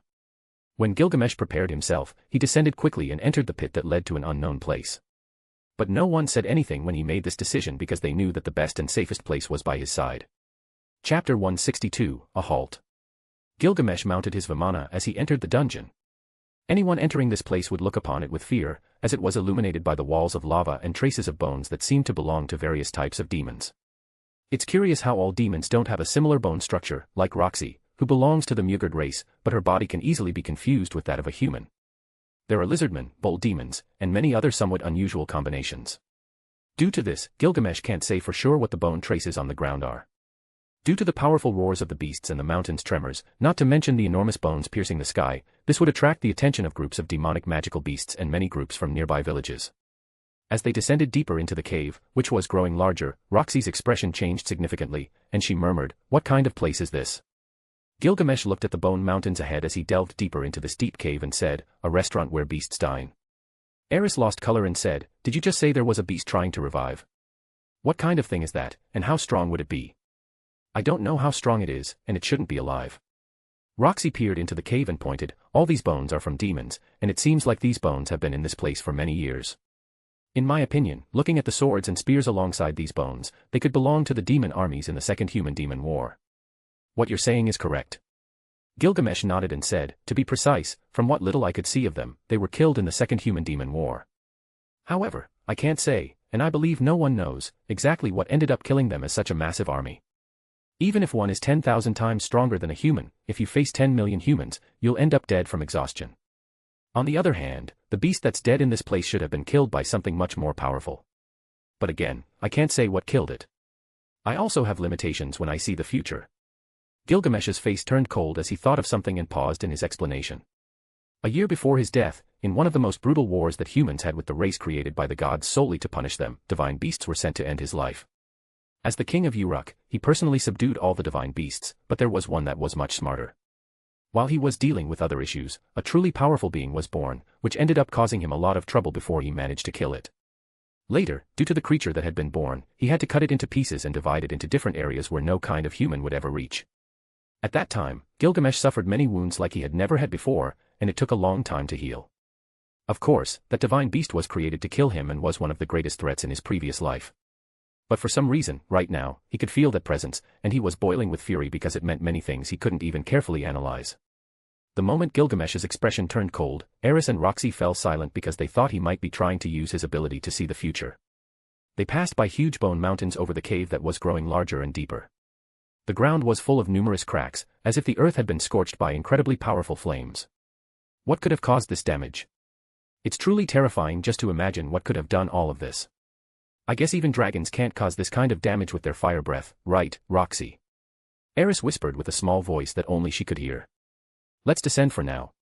Gilgamesh leaped from his vimana and walked ahead, his senses on high alert, and a black sword materialized in his right hand. Roxy and Eris walked behind Gilgamesh, wielding their weapons as they moved across the dry, cracked ground. Something incredibly powerful had caused significant destruction here, and it had to be a powerful creature or an incredibly powerful being. They burned this land to such an extent that it's comparable to the heat of the sun. Can you imagine a spell causing this type of damage or some dragon? Gilgamesh said slowly, savoring these small experiences on his journey around the world with his future wives. These experiences were not only his own but also theirs. Finally, after walking for at least another half an hour, they reached the deepest part of the cave, which seemed to be the end of it all. This terrain was sunken. Originally, it was just a simple cave that had formed naturally, but it seemed to have been taken over by something. It was as if a meteor had penetrated the earth, and the ground was deeply sunken, with no bottom in sight. As if it were the bloody maw of a bloodthirsty beast, an inexplicable sensation filled the bodies of Eris and Roxy. Gilgamesh, on the other hand, was fine, and his calm demeanor brought a sense of security to Eris and Roxy, who would have left this place immediately if they were alone. They both looked around as if trying to find information, but there was nothing useful that provided any clues. "Oh, this would have been fun if more people were here." Eris looked at Gilgamesh as if he were entirely without fear and said, "It must be incredible to not be afraid of anything." Gilgamesh smiled and said in a somewhat sad tone, I'd be afraid of losing both of you, who can say? Perhaps a wicked and extremely handsome man in your eyes could win your hearts, and you'll leave me alone in a deep cave like this. Stop fooling around. What exactly do we do in this place? Roxy was the one to bring order when Gilgamesh acted playfully, so she moved to the side while surveying their surroundings. Oh, I don't want to say it, but when you're so cold to me, it makes my heart race. Is this what it feels like to be in love? We should get married right here on top of this place. Gilgamesh held his forehead as if he were very excited about the idea. If we can extend our lifespans, it doesn't matter whether we get married now or in 10 years. We'll live together for so long that Roxy and I are afraid you'll leave us and marry younger women. Eris seemed to have found a way to playfully tease Gilgamesh, to which Roxy secretly congratulated her. Oh, we're just kidding. I don't plan to marry anyone who doesn't please both of you. Of course, we must first get to know my in-laws and invite them to live in our castle in the hidden paradise. Gilgamesh said with an ironic smile, but then his smile disappeared, and he muttered, is that thing not going to come out? That thing. Eris got nervous and immediately stood behind Roxy because she could conjure powerful defensive spells. Hey, you, in the darkness, don't you want to come out and greet the visitors? Gilgamesh asked in a very strange tone. Humans, I give you the opportunity to leave this place and not disrupt the slumber of this monarch. A piercing voice echoed from the depths of the pit, shaking the cave and causing numerous rocks to impact the ground due to the vibration. Did the pit just speak? Eris didn't know what was happening, and it was clear that even Roxy didn't. But we're here to talk. Come out, and maybe we can reach a friendly agreement, said Gilgamesh as a golden aura overflowed from his body, and he pointed, if you don't come out, I will come for you. Are you threatening me? Chapter 163, Something Unexpected. It's more like a warning. You enter my house and don't pay rent.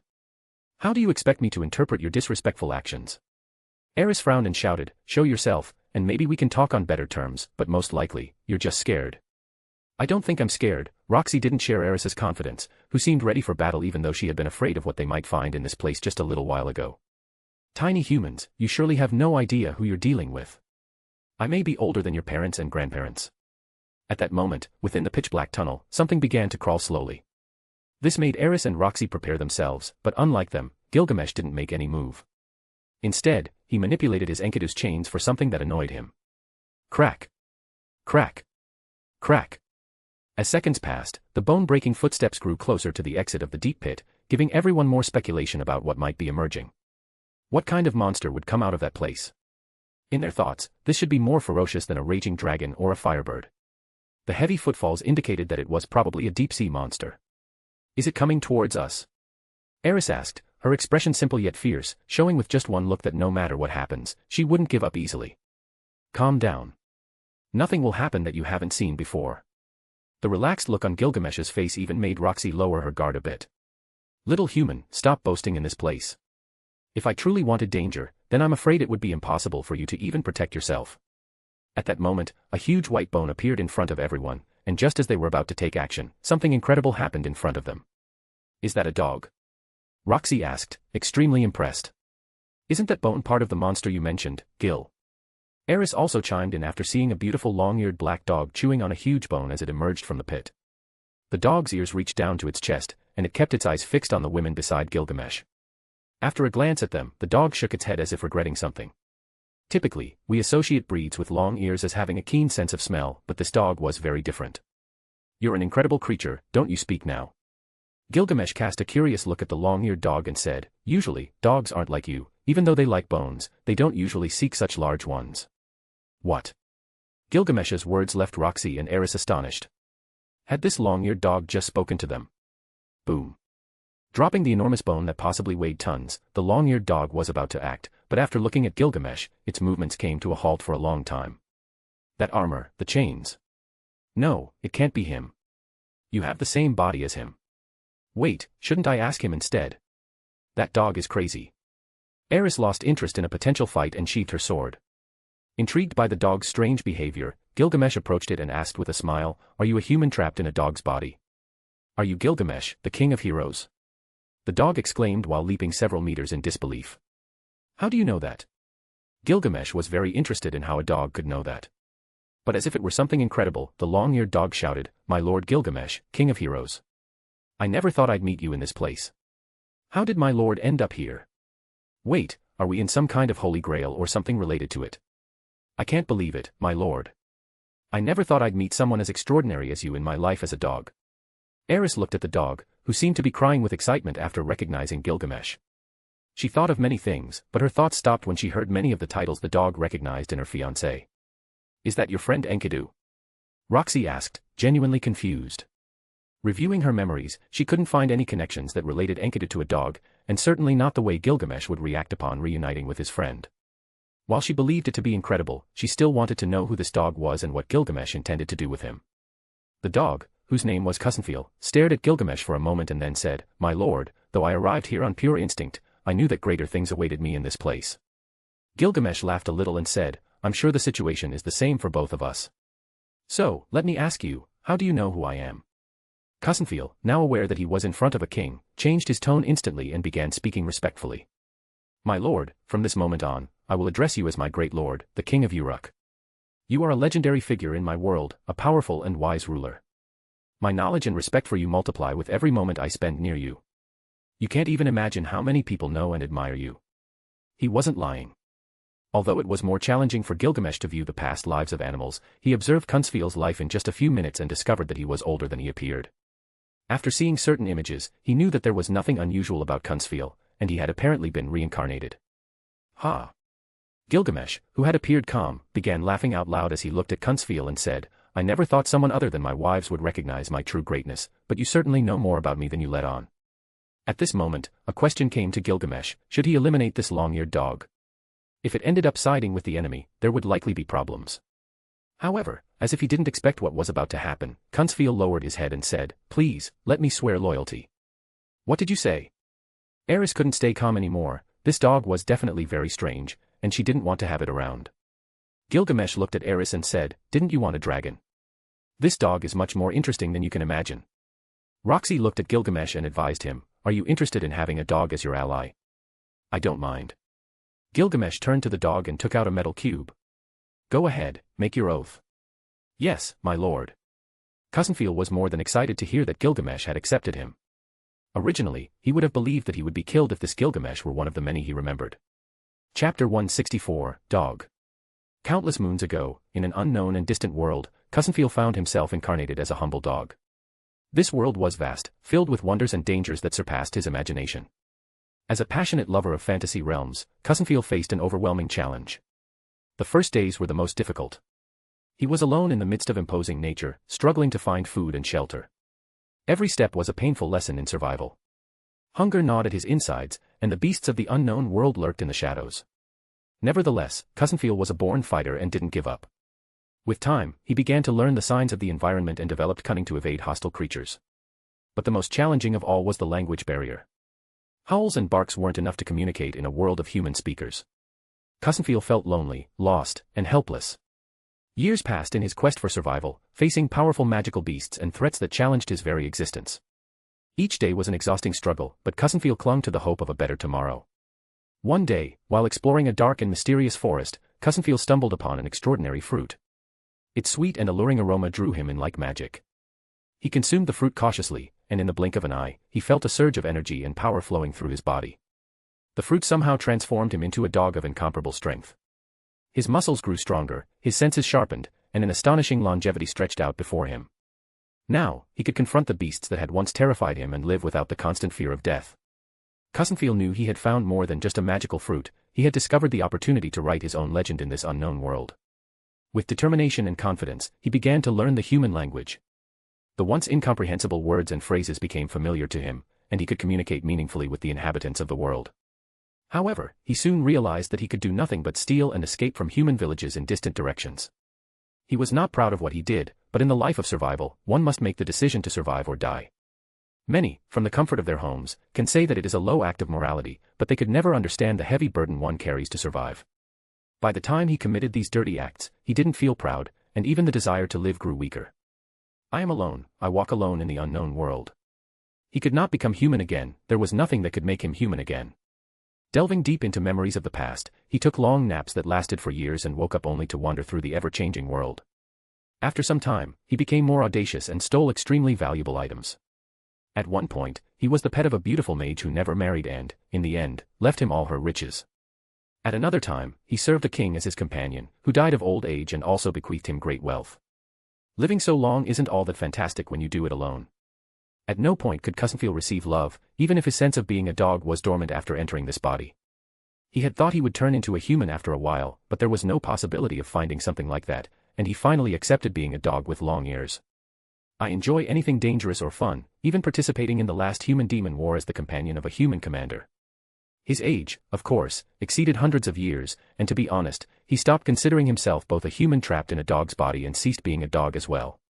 In his eyes and in the eyes of others, he was a deity walking in the world of the living, and this he found somewhat acceptable.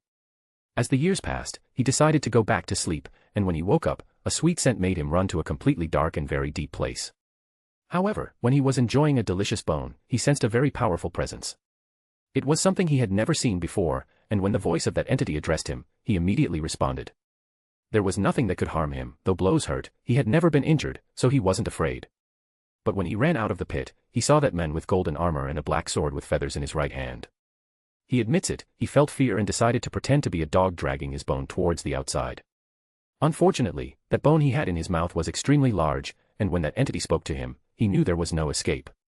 Turning his gaze back to that man with golden hair and blood-red eyes, a vague memory of his life in the modern world came to his mind. In both history and video games, animated series, and books, there is a man who sought immortality. His name was Gilgamesh, and he was once the King of Uruk. However, his version in video games and animation was standing right in front of him. All Cousinfield could think was, Gilgamesh. How is it that this King of Kings is in this world, and I never realized it? Wait, is this a Holy Grail war? He had knowledge of Gilgamesh's history, but he was very confused because he couldn't understand how this man had come to this world. However, he was sure that he might have a way to turn a beast into a human. In this kind of situation, only two things could happen. One is that he swears loyalty to him and ends up dead instead. The other way is that they reject him and then attack him, but in this case, he ends up alive. Both are terribly bad, but he didn't care.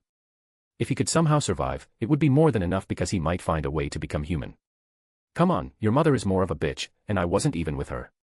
Cousinfield shouted at Agostino, who was right in front of him. You damn dog, I'm going to cut you into pieces. Cousinfield grinned cheekily and raised his right paw, aiming his cannon at one of the adventurers. After that, as if it were a water gun, he began to shoot urine. That's disgusting. They called me a dog, that's how dogs act. Gilgamesh smiled, watching the performance of this peculiar being. To him, it was a good choice to have some fun in the group, and he was sure that this dog would be very helpful. Haha. Roxy had an extremely pale expression as she watched the urine shoot out like fireworks. How could that dog do that? Chapter 165, A Loyal Being. So, have you found anything other than that bone you brought from inside? Roxy interrupted the enthusiastic Cousinfield and instead asked him an essential question that was important to know before leaving this place. My lady, I didn't find anything more interesting than this tasty bone. I can say that over time, I got used to being a dog. It's not a bad thing after all. I'm still more handsome than anyone else except for my lord and his family. But when I want to embrace a beautiful woman, I just have to act cute, and it's like an illusion spell. Eris frowned and muttered, what a pig. Gilgamesh smiled a little and said, we should continue exploring this place. Everyone began to descend on Gilgamesh's Vimana, and the most excited to be on this magical ship was Cousinfield, who seemed to be on the verge of tears the whole time as he admired every detail of this incredible vessel. On the other hand, Gilgamesh wanted to leave all of this behind and head back to Roxy's village, but his senses told him that something was watching them in this place. This feeling made him a bit angry, but having two beautiful women by his side, he ignored that anger and continued to descend. After Gilgamesh and Cousinfield had stopped talking, Eris's voice sounded from the side, and she asked, how does he know of your legends if he doesn't belong to your world? Roxy argued with a calm voice, maybe it's the same world but in a different time, then it wouldn't make sense for Gil to be recognized as a great legend. Well, I was quite famous and egotistical in my past life. That's not a bad thing, but it's possible that everyone recognized my greatness during that time after my glorious departure. Gilgamesh's voice was clear and loud, as if he wanted to show his wives once again that he had been the best choice for them. Again, Cousinfield's voice trembled, and he said, of course, as your loyal subordinate, I can say that you are the most amazing person in the world. A human who defied all odds and someone I've admired for many years. At that moment, Gilgamesh had reached a deep area where the air was extremely thin. In this situation, Gilgamesh produced a small tree that filled the space of 100 meters with all the necessities for a human to live. I can finally breathe something other than earth. Roxy seemed much calmer, but at that moment, in front of them, there was a vast underground world where a gigantic crimson tree stood. Lava waterfalls filled the surroundings, and soon Gilgamesh noticed that there were more people in the distance. Hey, you said there was no one down here except you. Eris was confused as she saw beastmen, demons, and humans appearing right down here. Gilgamesh thought for a moment and said, there may be more entrances to this place. We were delayed in arriving due to the unexpected but not untimely presence of Kusenfeel, but that's not a problem. If there's something that interests me in this place, no one will stop me from taking it. At that moment, as Gilgamesh was teasing Eros and Roxy while pulling out a box of chocolates, a group of presences appeared in front of them, and right at that moment, Kusenfeel started barking angrily. Quiet your dog, or it will attract unexpected disasters, came a cold voice from the front. Who's a dog? I'm a divine beast, I'm the best mount of my lord Gilgamesh. PFF. Eris, who was drinking water, spat it all out when she heard Kusenfeel's audacious words. Kusenfeel. I am Augustino, Emperor of the Sword and the leader of a group of adventurers hired by the Milis continent to explore this place, Augustino said in a highly arrogant tone. Augustino, dog without an owner, everything you find bears the name of my lord Gilgamesh, so you better watch your hands or they might get cut off. Kusenfeel was saving these people's lives. He knew that if he didn't intervene in this conversation, Gilgamesh would kill them without much thought. Augustino's eyes turned fierce. Suddenly, his body was filled with an immensely powerful battle aura, and he said slowly, I suppose you're Gilgamesh, seeing as you've been silent. Are you going to let a dog speak for you? Augustina. Ownerless dog, who do you think you are? Kusenfeel coldly disdained this man. Did you just call me Augustina?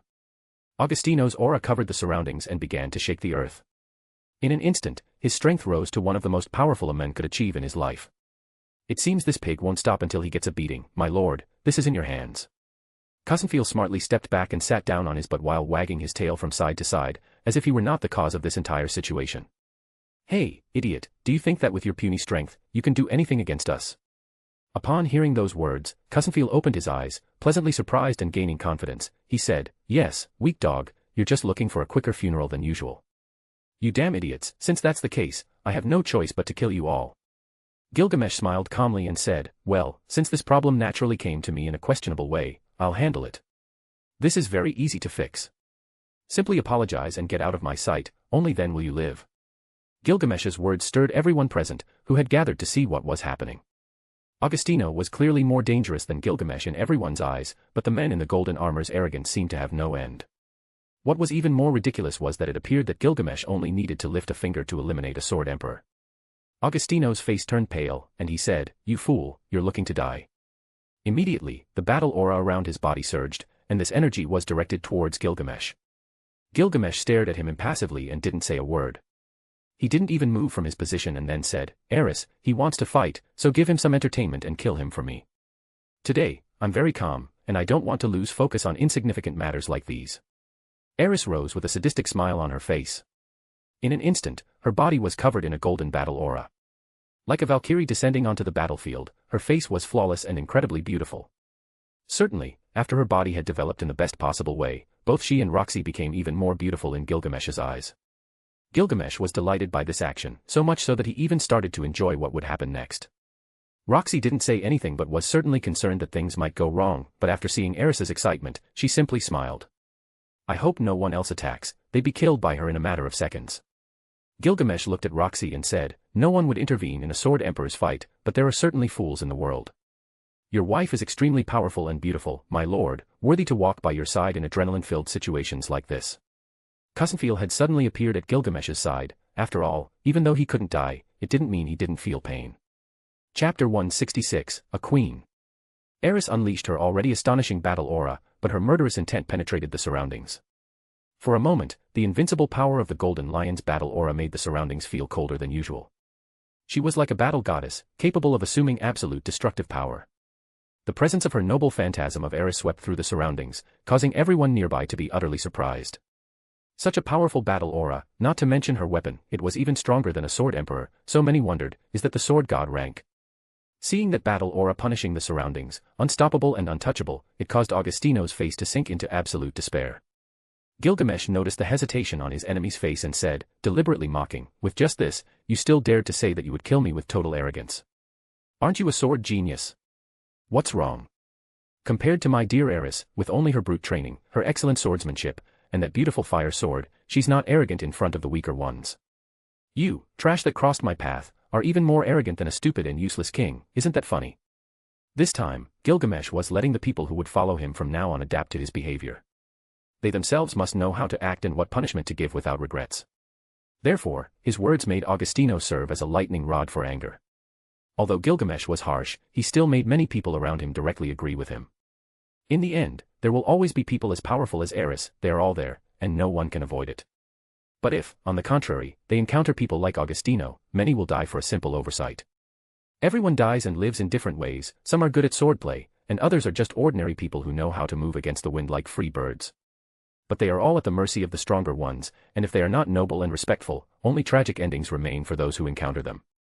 Eris was a war goddess, however, she acted under the orders of Gilgamesh, who was just sitting on his throne while a woman equally as beautiful and delicate as a flower caressed his hair.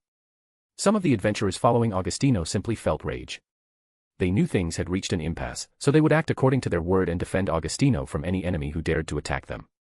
Seeing Eris and Agostino about to fight in an atmosphere of death, an old man among the distant crowd quickly stood up to try to negotiate. "Miss Eris, why exactly must we fight now? We're in a situation where we could die without realizing and encounter extremely valuable treasures. Instead of fighting, we should be joining forces. But now that we're fighting, isn't this a ridiculous ending? Everyone has their pride, but if both sides take a step back, it will all end in a simple discussion." This old man was a cunning fox, he had lived for so long that he had turned into a demon. He realized that Eris alone was enough to kill them all in this place without much effort, and he had heard rumors of an incredibly powerful man named Gilgamesh. Regardless of whether this was true or not, he didn't expect to see them fighting against a group of more than 200 strong and experienced adventurers. In his eyes, it wasn't worth it. This old man, relying on his knowledge, advised Agostino, and Eris, who realized that there would be no fight, backed down to Gilgamesh's side. At that moment, everyone, regardless of their race, would feel envy, jealousy, and resentment for not being the men protected by that woman. Eris Greatat, with her origin and talents, as well as her unparalleled appearance, was the woman of a man whom everyone considered a tyrant and an idiot who had no comparison. For them, this man was not worth it, being followed by two beautiful women was not something they liked to see. If counted, there would be countless suitors seeking Eris's hand, among those of her same age, across all continents. She had to be by the side of a man whom everyone unconsciously held a grudge against. "We should go." Agostino turned around without wanting to continue this discussion, but at that moment, his senses warned him that something was approaching, and in a matter of seconds, countless swords pierced numerous parts of his body, sending him flying and leaving him in a pool of thick blood. Boom. The powerful shockwave sent many other weaker men flying, and the falling rocks hit many adventurers, burying many under the rubble. Gilgamesh was not a good person towards those who directed their ill feelings towards him. He had never changed in that aspect, so he directed his gaze at the old man and said in a calm tone, "I must say that your words are correct. Unfortunately, I cannot forgive someone who has threatened me with death, even if it is your god." "Let's go," said the old man with a pale expression after seeing so many dead from a single attack by this man named Gilgamesh. Eris, on the side, was shocked. She wanted to say something but couldn't find the words to express how she felt, so she just said, "I'm sorry." "Why are you apologizing, my dear Eris?" Gilgamesh asked as he manipulated his Vimana and headed into the depths of the formed path. "I should have killed him." Eris knew that's what she should have done, but in the end, the old man's words had convinced her that there was no need to fight. "I understand that you think I'm strong, and mere threats don't affect me, but you must understand that the value of a word is the sharpness of a sword. Intentions are reflected in feelings, words, and thoughts. If you let that pass, the next time that man or woman addresses you, what follows are actions. I understand, it won't happen again." Eris deeply regretted not acting immediately. For a moment, she had lost herself and didn't think clearly. Many of the people had advanced to the special area where treasures could be found. After all, this place was completely unknown to both adventurers and regular people.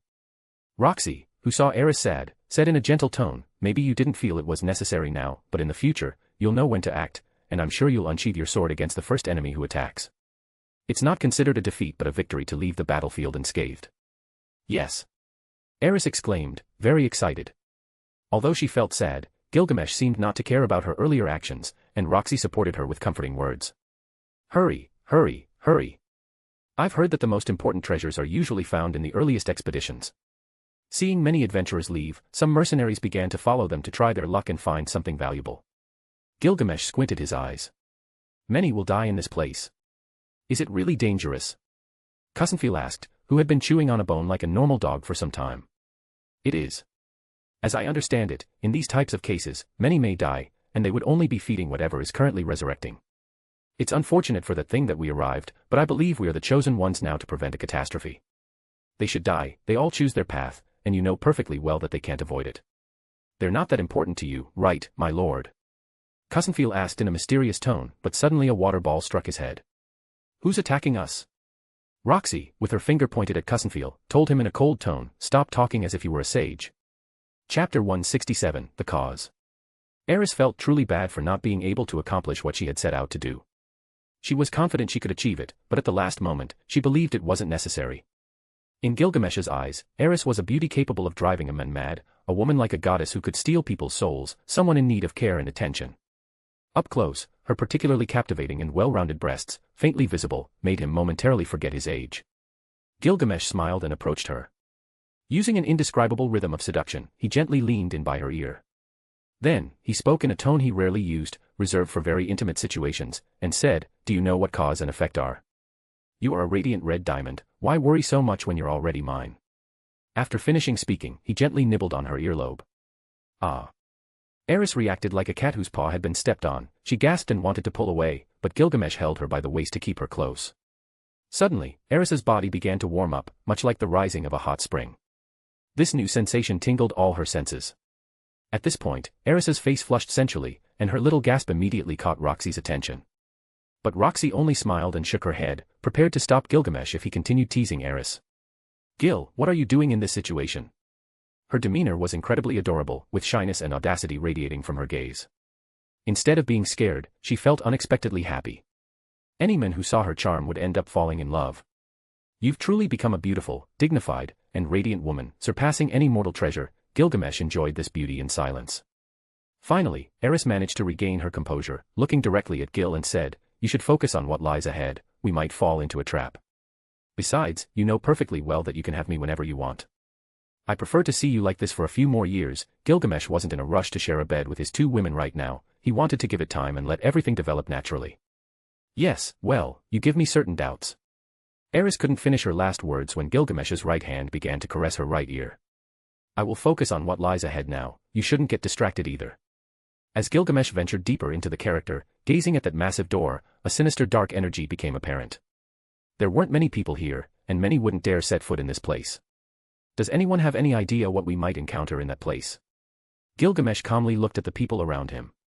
Sitting beside Gilgamesh, Roxy couldn't help but exclaim as she looked around, aren't we inside the hell known as the demonic continent?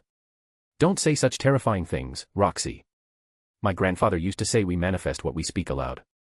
Eris immediately became a bit agitated by those statements. Cussenfield, the faithful thief, chimed in, don't worry, mafias fear sacred dogs like me. Well, I'm a great sacred beast, so there's nothing to fear. Did you just say you're a sacred beast? Gilgamesh stood up, looked ahead, and said, don't get tense, we can't escape from our own history anyway. The scene before them was extremely unique and special. It seemed like they were in an area where darkness originated, and the giant isolated statues on the sides were just a small part compared to their surroundings. This is some kind of veneration zone, a unique place where darkness is revered and the light is denied. Incredible, we've traveled far and now we can't turn back. Gilgamesh felt excited. What was around them was special to him. There are inscriptions on the bodies of the stone giants, do you know exactly what they say? Gilgamesh was curious about it, and Cussenfield had extensive knowledge of this place. The gateway to the underworld, the cause of the effect, the palace of the wicked Taipa. Cussenfield's body trembled a bit, but after thinking about who he was and who he was with, he said, I've traveled night roads that others wouldn't dare speak of even during the day, I've spoken with gods, loved women, and written songs that are now used as counting songs. I can't be wrong, although this place shouldn't exist, we are at the beginning of everything. Eris and Roxy felt a dark presence descending from their surroundings, something that drew them in like a magnet, bringing them closer and closer to the setting. Gilgamesh smiled with even more interest and murmured, I suppose it was my destiny, the one I chose, and the one that drew me here. Isn't it so? Chapter 168, The Effect. The Palace of Wicked Talajar. Upon hearing that name, Roxy shuddered all over, and her calm face turned a bit pale. I've heard legends about this place we're in and who owns it. What's kept here is like an immortal demon, it won't die no matter how much time passes, even if killed multiple times. No matter whom it encounters, death awaits them, and it becomes their food. However, from ancient times until now, no one has written more about this place than just a legend of lost gods. Are there gods? Eris, who was standing by, heard the mention of gods and asked, tell me, why are we here? We don't need anything from this place, and staying inside it is extremely suffocating. Cussenfield shook his head and said, make your choice. That's the question will be asked in that place. I suppose we didn't come here by choice, but we were drawn here for a specific purpose. My lord Gilgamesh, can you unleash your full power at any moment? When he asked this of Gilgamesh, Cousinfeel raised his canine head to meet his gaze, and he affirmed due to the silence, I'm saying this to prepare or not, though so far, there's nothing that can harm me, there's always the possibility that something could kill me. I've heard numerous legends about being similar to the ones mentioned in this place.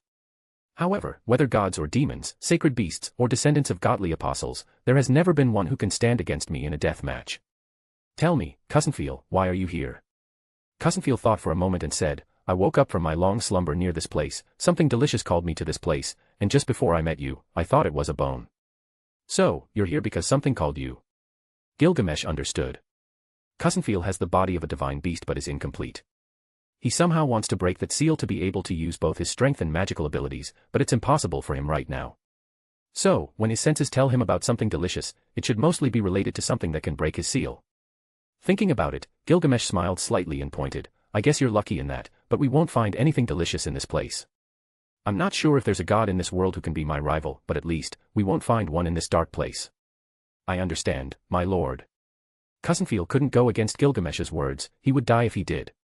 But, isn't it your first time in this place? I haven't felt anything since I arrived here, and you also mentioned that it's hard to see the future unless it's about a person. Eris was a bit confused, she wanted to learn all the skills Gilgamesh uses in such situations.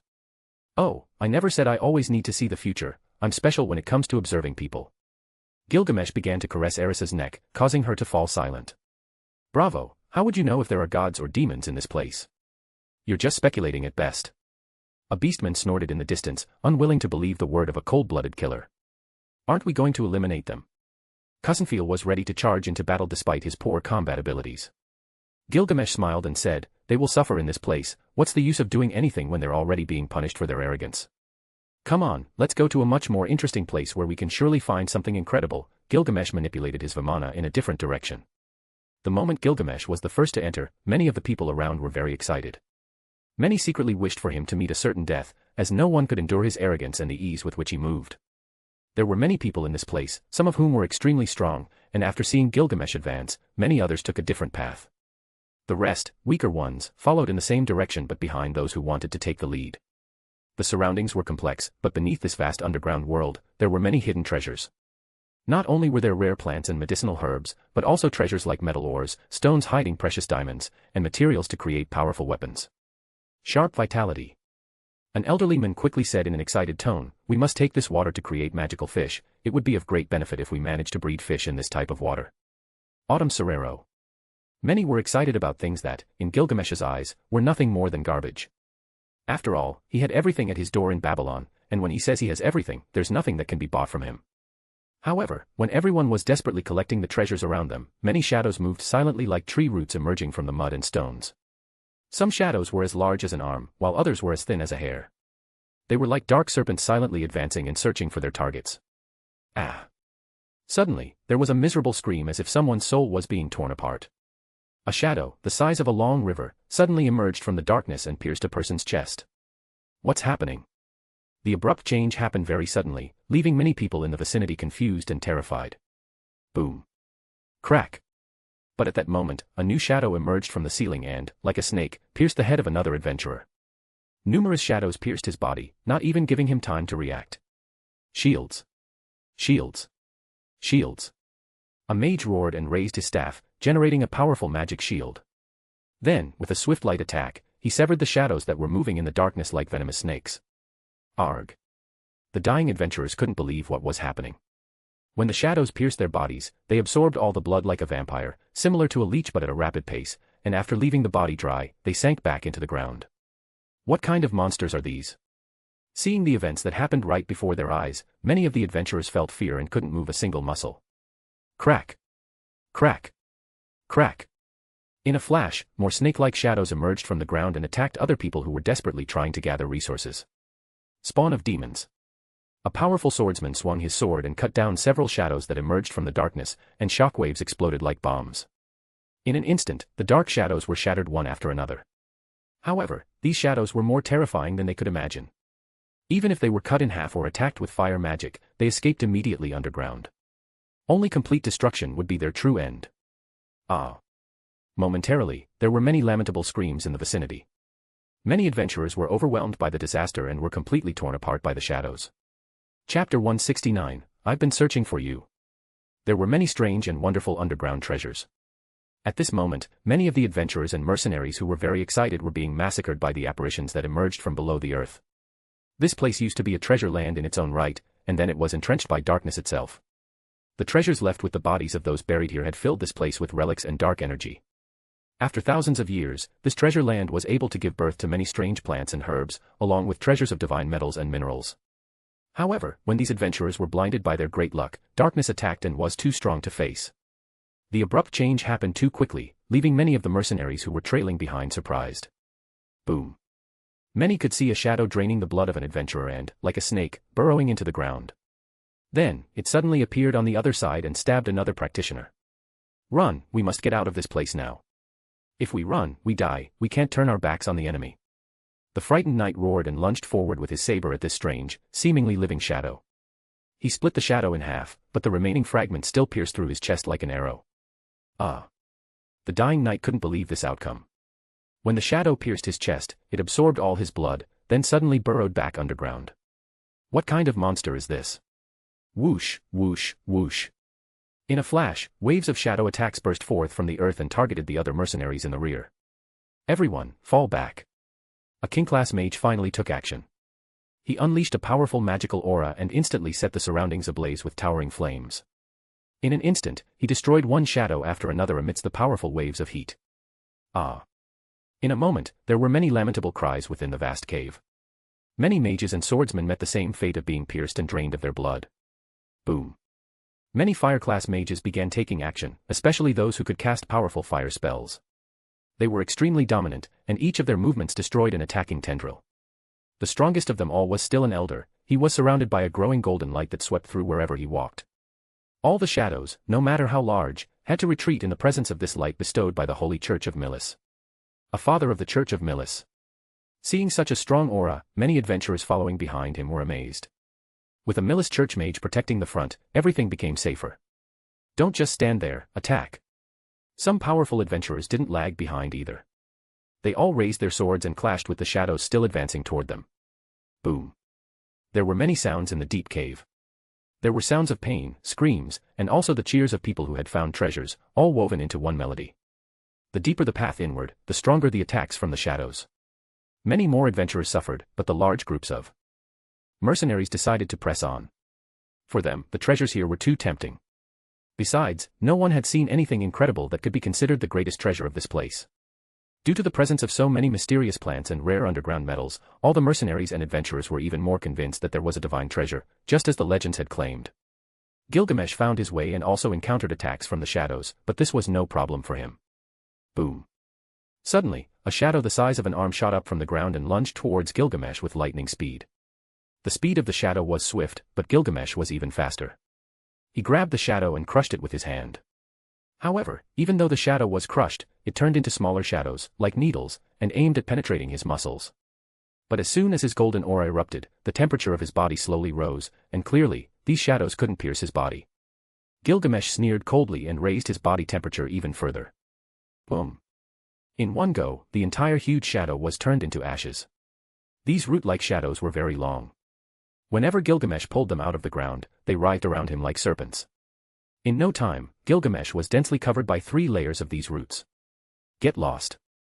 Gilgamesh released his presence once again, and the temperature of his body reached inhuman levels, exerting incredibly powerful damage. Just a few seconds were enough to make all the shadows on his body disappear. Some that weren't wiped away fell to the ground and tried to move, attempting to pierce the skin.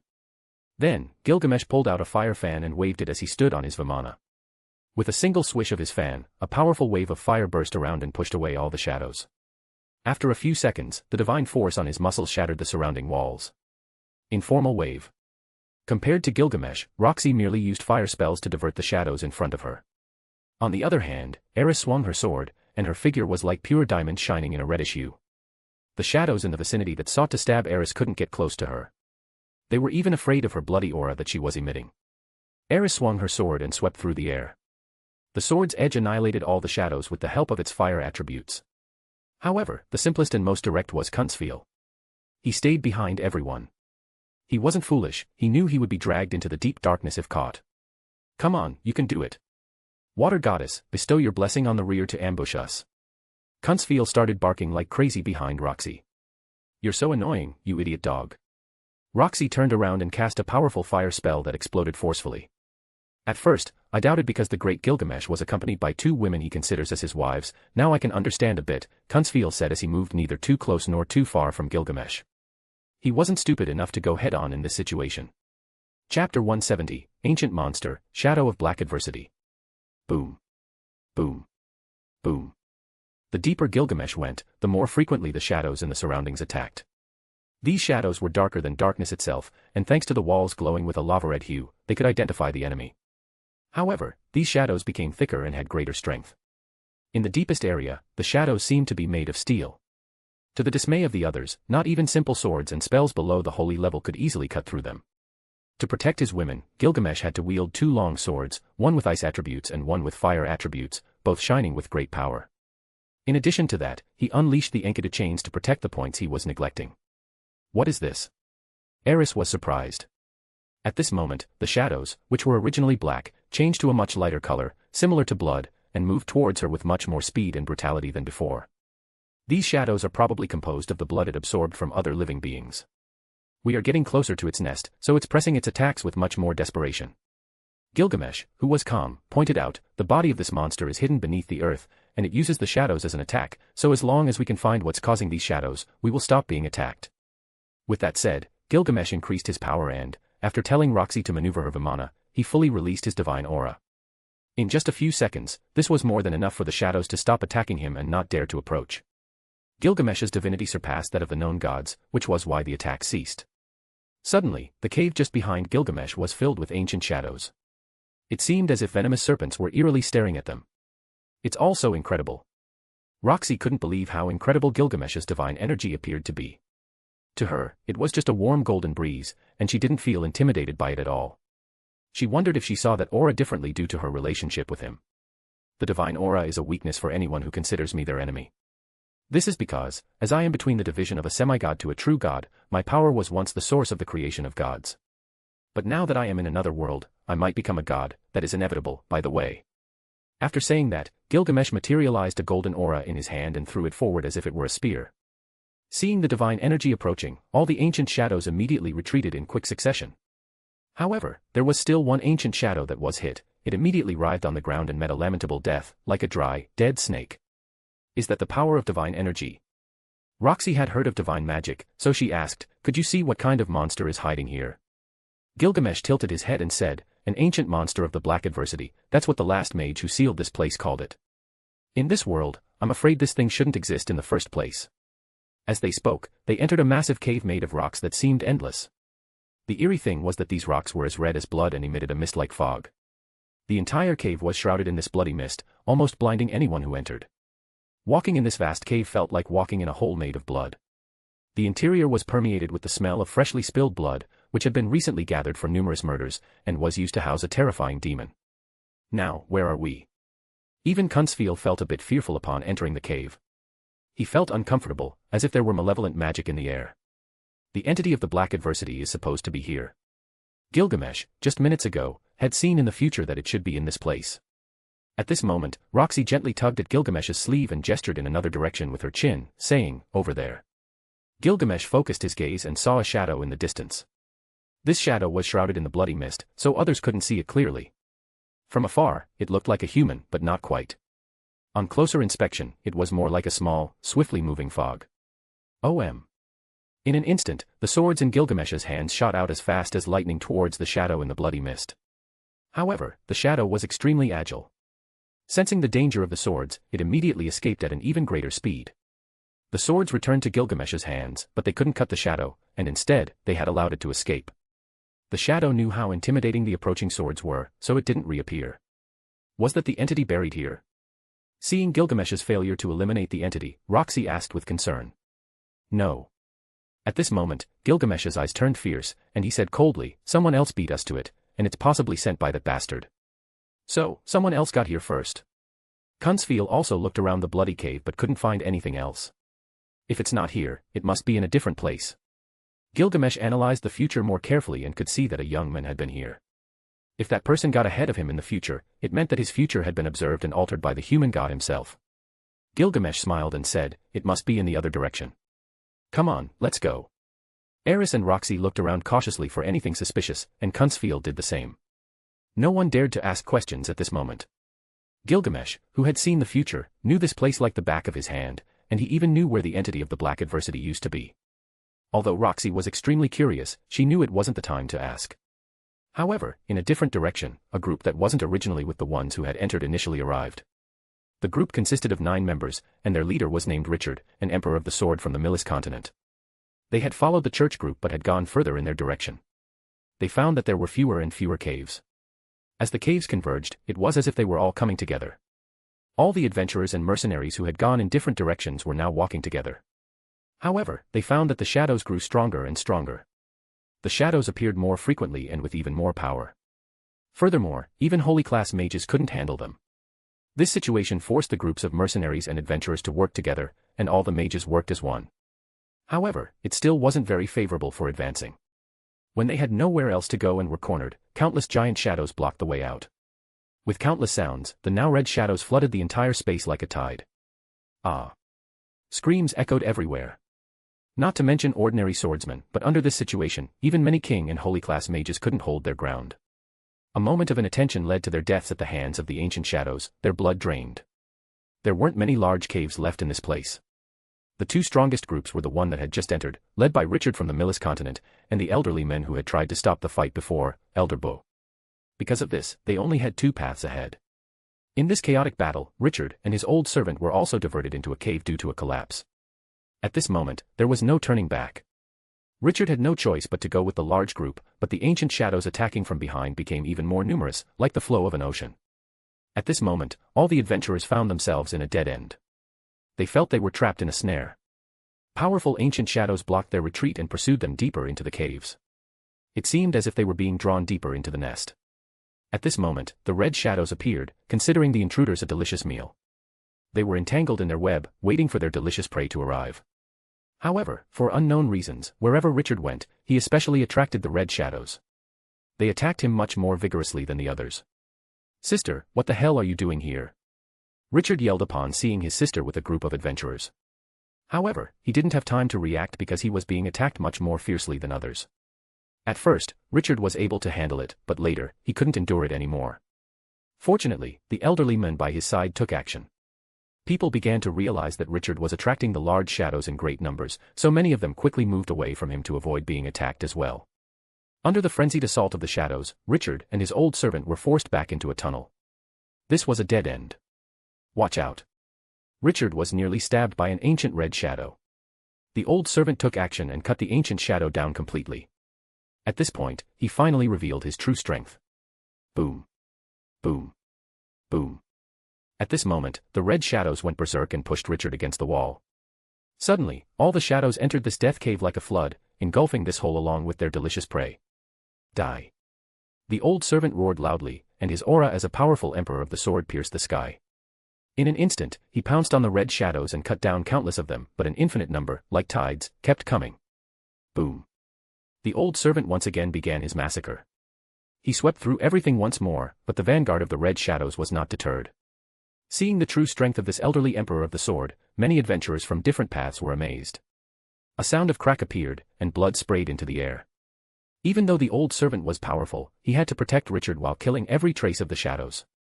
A momentary lapse of focus allowed an ancient shadow to penetrate his shoulder. The elderly man cut the ancient shadow, but it was already rooted inside his body. This greatly changed the old man's expression as his whole body trembled. "Master!" Richard cried out in fear. He wanted to save him, but his body wouldn't allow him to do so. "Hide behind me!" The old man shouted and unleashed a sky-splitting move.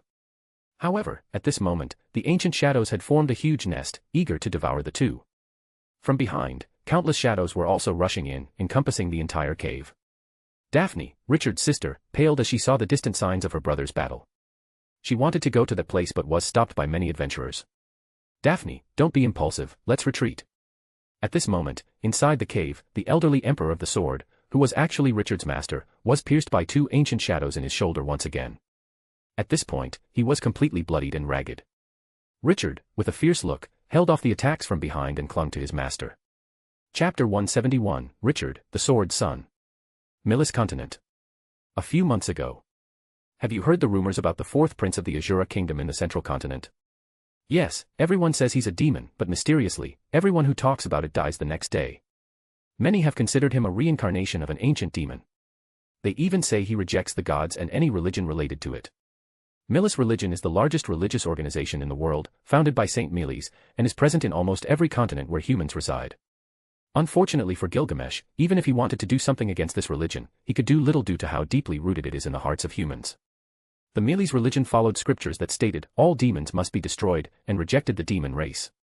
However, 300 years ago, a priest read a scripture that said all races are equal under Milis and questioned whether the demon races are also equal. This caused a division among the priests and led the religion to split into two factions, which have been in a power struggle ever since.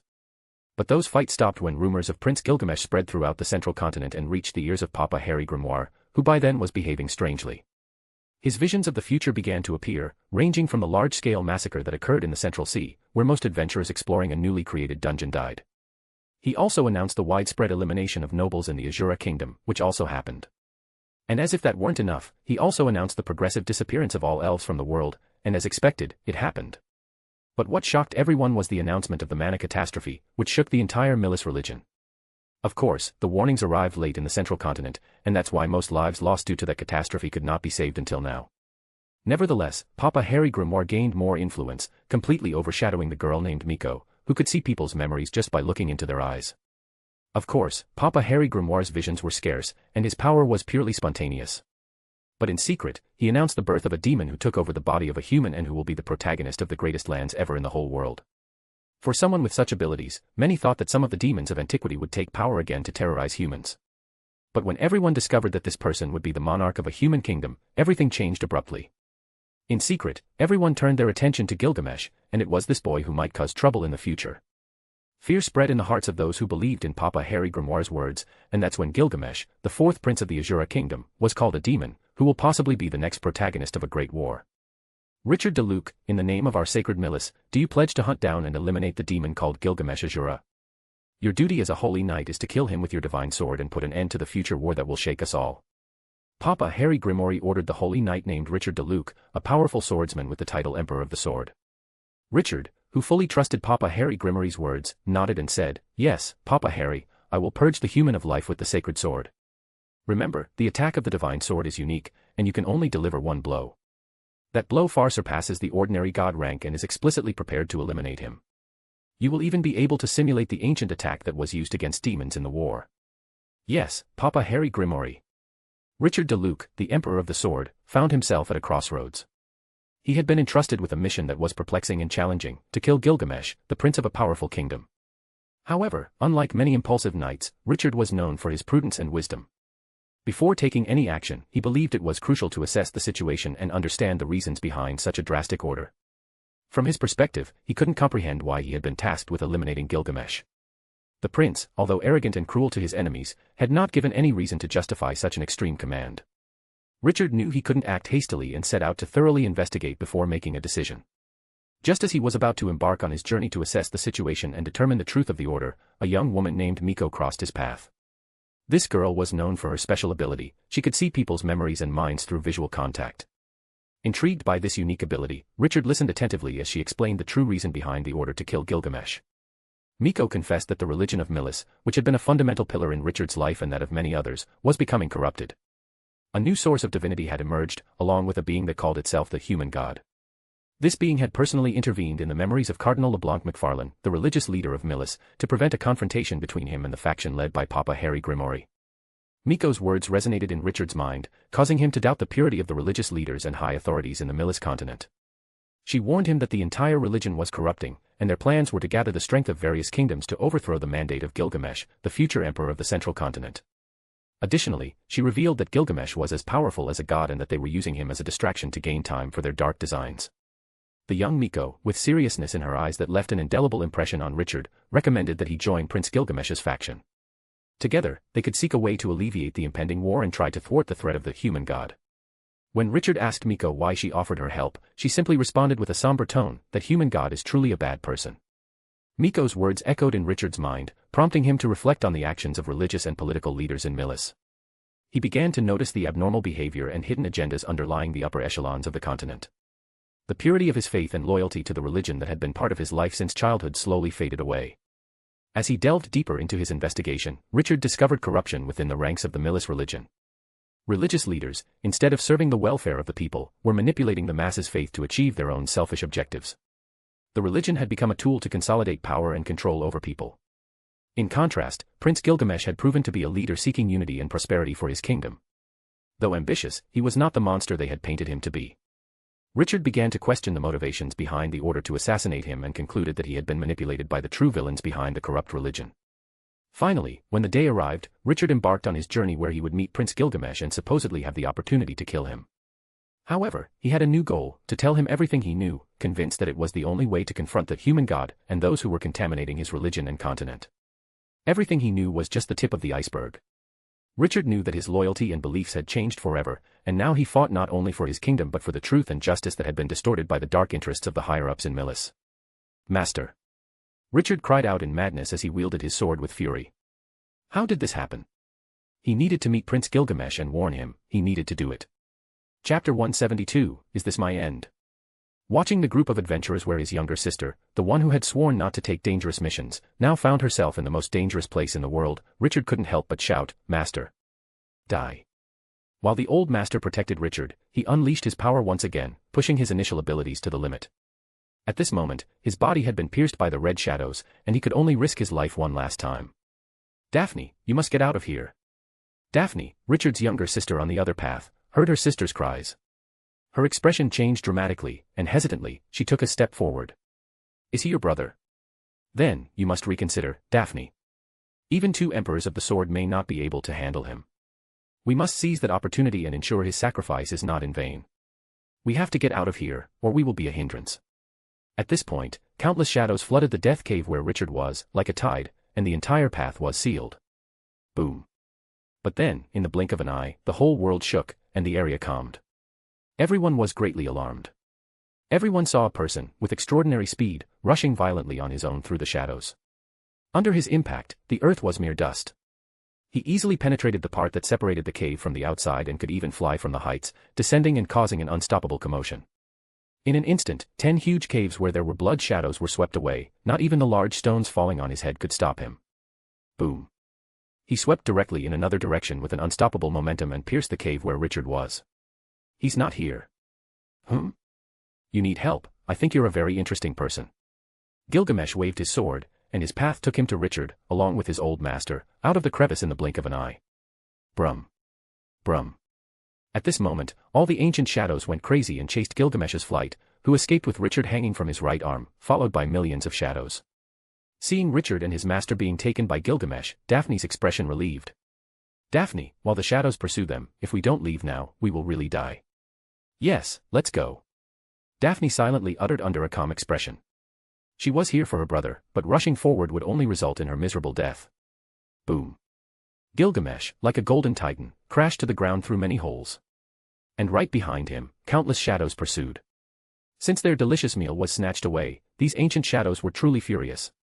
In an instant, not only those from the rear but from all directions reached where Gilgamesh was heading. Boom. Boom. Boom. In a moment, sounds that could make your scalp tingle penetrated from all directions. Overflowing with numerous ancient shadows, all aiming at Gilgamesh, who remained remarkably calm under this situation. Boom. Finally, Gilgamesh brought Richard and his old master to a trap they had prepared beforehand. Roxy and Eris had hidden here before, witnessing the tide of ancient shadows. They immediately appeared and roared, unleashing darkness everywhere. Suddenly, countless golden chains shone brightly, sealing the space completely, and at the same time, they initiated their fierce attack, striking all the furious ancient shadows. Boom. Boom. In the blink of an eye, all the ancient shadows, like venomous snakes, were crushed onto the ground, shaking the earth. Hole after hole within the crater collapsed, causing the fleeing adventurers, who were getting farther and farther away, to be frightened. It was as if this area was sinking toward the center of the earth. A while later, all the shadows lay dead on the ground, like discarded dry snake skins. Gilgamesh's divine chains had obliterated their enemies with speed and intelligence. When all the shadows lay dead in this place, only silence reigned. The event that Gilgamesh was anticipating did not occur. "I couldn't find him, and it seems he doesn't want to come out," Gilgamesh murmured as he looked at all the dead shadows. Earlier, he had taken Eris, Roxy, and Cousinfield to another hole in a different direction. Since he still couldn't find the entity, Gilgamesh guessed that the entity was always on the move to escape the hunt. Therefore, he set a trap to kill a large number of evil shadows to provoke the dark entity and lure it out. However, even after killing so many, the entity still did not appear. Not bad, it can even withstand this. Gilgamesh was disappointed because he couldn't wait for that monster that could awaken for someone else. This underground area was huge, wanting to hunt down that entity that could freely traverse the earth was not an easy thing. Richard, at this moment, was in a deep stupor. He had no idea that, in the end, the one who would save him would be the men who came to kill him. Arg. Suddenly, Richard's old master wailed pitifully and fell to the ground convulsing. The shadows were cutting through his body, the red shadows inside his body visible along his muscles. He had been stabbed by several red shadows. Although he cut off the main bodies, these remnants inside his body continued to grow, and he couldn't suppress them. Master. Richard's pale expression turned grim, and he immediately wanted to move his master. Don't get close to him. Be wary of the shadows, they might enter your body. Richard coldly reminded and separated Richard from his master, then told Cousinfield, open his clothes. Cousinfield immediately opened the old man's garments. Gilgamesh then poured holy water over the wounds. The old man's body immediately trembled with pain, and he couldn't help but scream. How is my master? Richard urgently asked. His face was as pale as a sheet of paper. The shadows inside his body were like leeches splashed with hydrated lime. They crawled out of the wounds and then fell dead on the ground motionless. Gilgamesh smiled and said, he'll be fine, but I want to know one thing, what will you do now? What's the point of that question? Richard didn't know what to ask for a moment. Well, you have an interesting story to tell me, so I wonder, what will you do now? Chapter 173, What will you do now? What will I do now? Gilgamesh looked at this knight and said, you come from a very distant place, and I must assume it's because of my presence here. The question is not how I know but what you will tell me right now. Richard, looking at Gilgamesh in front of him, truly felt he was in the presence of a god whose strength could not be matched by anyone in this world. He had been foolish to think he could have killed him, but that no longer mattered now that he knew the truth, so he made a decision immediately. Bowing on one knee, Richard lowered his head and said, allow me to introduce myself. My name is Richard, and I am one of the divine knights sent by the Holy Church of Milis. I was given a special mission, and that is to kill you. What did you say? While Richard was immersed in his thoughts, the edge of a sword immediately pressed against his throat, and when he opened his eyes, he saw how his old master was targeted by several ice spears that lowered the temperature around them. If he said something wrong now, both he and his master would undoubtedly die. While Eris held the sword over Richard's neck, Roxy aimed her staff at the old master of the men who had just said he was here to kill Gilgamesh. No one was against killing, they themselves now only needed a small reason to eliminate these people. Cousinfield stood by, stunned. How was he not aware of the situation a moment ago? When he heard the knight, whom Gilgamesh had just saved, mention killing him, he scoffed deeply in his mind, as trying to kill someone like him would require at least a true god, and he wasn't talking about the scale of this planet. Reconsider your words, death is not the only thing waiting for you. Roxy had never shown so many negative emotions together, but her eyes were as cold as winter. As for Eris, she wouldn't hesitate a second time to kill those who even thought of harming the people she cherished. If she hesitated again, she would prefer not to keep living. Richard turned pale and said, that was the mission assigned to me by coming to this place. Of course, it was unthinkable for me to do something like that. What I come to bring you is a message, one that is about to change what we know today as the future and the past. Gilgamesh, needless to say, had seen Richard's past and realized what he wanted to tell him, so he simply said, it started much earlier than you thought, a long time ago, I mentioned it, but honestly, it was just a joke. Eris looked at Gilgamesh and asked, what does this mean?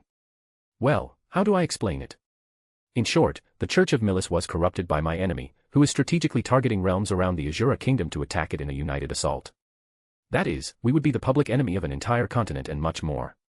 Roxy frowned and muttered, that's a good plan, but it doesn't amount to anything. Aren't we stronger than most conventional warriors in an army? It's strange, the one controlling those people should know that, so how is it that he hasn't considered that? Maybe what he's looking for is something else, something like a distraction. Eris looked at the edge of her sword at Richard's neck and muttered, perhaps it's a distraction, that's the best I can come up with. Gilgamesh nodded and said, you're right, it could be a distraction, but things are extremely blurry, something that I find a bit perplexing. The future is disastrous, nothing is stable, and what is about to happen is like a confused mind not knowing exactly where to go. Isn't the future written? Roxy murmured to herself, but her words were heard by everyone. That's an easier way to explain it, the future is not written, and it's really strange. I suppose the numerous timelines we've created while trying to see the future are like a convergence effect. If there's a stable path, and we add a small branch to it, there will be a future effect that changed. If that changed future has a stone removed, then a new timeline is created, and the previous two are of no importance. Along with Gilgamesh's explanation, Richard was lost in his thoughts. So, if he knew it from the beginning by seeing it, why did he save him? It wouldn't be useful if his mission was accomplished in this place, so there was no need for him to be saved. If that's the case, perhaps his usefulness still holds some value in Gilgamesh's eyes. But what he didn't know is that this is not how the future Gilgamesh could see worked, but without expressing his questions, obviously, there would be no answer. Earlier, Gilgamesh took Eris and Roxy in search of the entity that had escaped from his seal but found absolutely nothing. Without any traces, he decided to go alone into each of the isolated caves to look for any trace of that entity and luckily encountered Richard, who, without thinking, helped him. Therefore, this meeting is just a mere coincidence. However, even after eliminating so many shadows, that thing that should supposedly be nearby never appeared. Not bad, your mission has been completed, so I appreciate it. Still, my question stands, what will you do now? Gilgamesh, who was a little uneasy about not being able to catch the entity that had escaped from this place, asked Richard. In this dangerous area, death is at every corner. The underground areas are enormous, wandering aimlessly is only seeking death. Richard, at this moment, was in a daze. He had no idea that, in the end, he would be left without a purpose in this life. It would have been better even to die. To lose one's desires is just a feeling of loss for him. At that moment, Richard's old master sat down with the support of his disciple. He looked at the doubts in the eyes of this young man and said, "Young Richard, it's still too early for your wishes to die in this place. Old master, please, don't educate me in this place. You must stay calm and rest, I will get you out of this place, or your daughter would hate me." Kunzfeel at that moment said, "Just rest, Grandpa, everything will be okay." Richard then saw the talking dog. Was that filthy dog a divine beast? "Lord Gilgamesh, for saving my only disciple, I am extremely grateful." Richard's old master finally stood up and expressed his appreciation towards Gilgamesh. Gilgamesh slightly nodded. Then, he looked at Richard and said, "You've come from afar to bring me a message. Saving you is just a small admiration on my part for your principles." At this moment, Richard lowered his head in silence. This time, a couple of things had moved his heart, and unknowingly, he had already made his decision. "Allow me to pledge loyalty to you." Gilgamesh looked at Richard and asked, "Are you sure?" "I have nowhere else to go after failing. My sister will return to the Milis continent, so I only have one thing left, and that is to follow you." Gilgamesh looked at Richard with unknown thoughts and nodded, handing him a special sword and warning him about the consequences of betraying him. "What do we do now?" Unable to find the main entity of this place, a worried Eris asked. "After everything that has been done here, nothing will catch its attention." Gilgamesh narrowed his eyes and said, "This thing is cunning, however, I still have one more method. Even if it's a demon, it will still have to lick my boots. Come, let's go to a different cave. I don't believe it won't come out." As he was unable to lure it, Gilgamesh wanted to use something else that was in this place. Now that he hadn't found it with normal methods, before destroying everything in this place, he wanted to try new methods. Finally, Gilgamesh led the group to a different place. Richard, along with his old master, also followed. There were no more shadows as they traveled to a different place. The truth was that not only Gilgamesh, but even the other adventurers still in the other caves realized that the malevolent shadows were no longer appearing. The truth was that the ancient black adversity monster was aware of the danger and felt that someone was hunting it. Thus, it turned into a ghost, hiding underground, and no longer took action. It became inactive and waited, instead. Eventually, Gilgamesh and the others arrived at a large cave. This rocky cave was very large, however, without Gilgamesh leading the way, others would not be able to find it. There was something that looked like a giant box but also a bright stone platform. It is unknown what divine minerals this thing, which looked magical, was made of. It emitted a faint light along with a brilliant beam, resembling a very beautiful blood diamond. A crown was floating on top of this platform. On closer inspection, this crown was not made of divine material or magical metal. This black and white crown suspended above the platform, with careful observation, was found to be made of two types of woods, one black side and one white side. The black was like obsidian stone, the white was as white as a diamond. Seeing this black and white crown, others would think it was made of magical materials. However, Gilgamesh was not captivated by the crown. His gaze was on a pig statue. This huge pig statue didn't move but lay on the platform without moving. Gilgamesh stared intensely at this pig. His eyes became incomparably fiery, and he murmured, "I never thought a pig could be a divine beast, it must be my pet." Chapter 174, The Altar. Gilgamesh regained his composure and walked slowly toward the stone pig lying on the shiny platform. He hadn't expected that this pig, which had been sleeping for thousands of years in this place, could have the ability to travel through space. "What is that?" Richard looked at the platform ahead and was stunned for a moment. Then, he tried to murmur something but was stopped by Kunsfeel. Shoo. Kunsfeel whispered softly and gestured for Richard to be quiet. He, too, was looking at this stone pig on the shiny platform. He knew that Gilgamesh was about to capture a potential creature that only legendary men could do. This stone pig had a quite round body with somewhat short legs, and its small eyes could be seen. As for its skin, it couldn't be seen as it was covered in stone. Gilgamesh stepped onto the shiny platform, but the pig still didn't move. There was a seed on top of its huge head. The size of this pig itself was enormous, so large that Gilgamesh needed to fly to do what he intended. How many years do you have? 1,000, 2,000 or 3,000 years. I don't think I'll live more than 2,000 years, so I'd like you to be by my side on my journey through the demonic continent. At this moment, Gilgamesh understood why this pig didn't wake up. The problem was the seed on its head. Even Gilgamesh had to change his expression. He approached and looked at the seed. Then, he spoke slowly, "It's incredible, I never would have thought that the seed of that plant existed in this world. The fruit of immortality, I have its plant now." Anyone who knew the origin of this seed would be surprised. The time he sought immortality, he found it, but when he plucked the fruit, everything that gave life to the tree began to wither. In that year, he knew that he held the last fruit of immortality that had been waiting for its harvest for thousands of years. It was then that he took it, but in the end, he decided not to eat it because there were some things he considered at that moment. The wisdom he gained in return for that became the reason he was loved by all. The approach he took at that time also helped him in the future war when everyone decided to stand in arms with him or challenge the gods. That war was memorable, those who lived and died in it are considered celestial warriors. In the last breaths of his life, he was considered by all humans as the emperor of humanity, the one who died standing, fighting against the gods on behalf of humans. When he was dying, he felt no regret, and that fruit resting in his treasury was forgotten in his memories. There was nothing more he could think about it.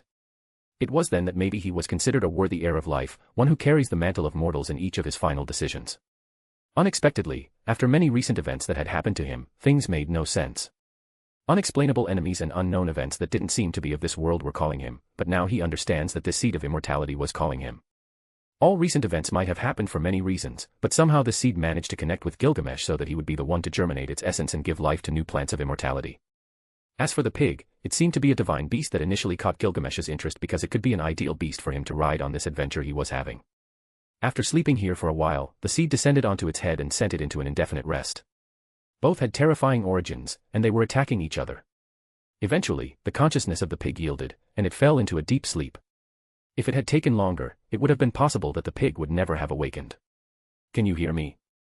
Gilgamesh flew in front of the giant pig and said, "Such a seed you have on your head. You couldn't escape from it even in another 1,000 years. How about we make a deal? You become my pet, and I'll help you get rid of that seed that has you imprisoned in this place. If we do nothing, that seed will eventually consume you, and your future will be very miserable." The huge pig opened its eyes, causing layers of stone to fall from its eyes. After a long time, it looked at Gilgamesh, and without a doubt, it agreed to the proposal. "That's how it should be." Gilgamesh smiled, and with a snap of his fingers, the chains of Enkidu appeared around ready to seal the seed if necessary.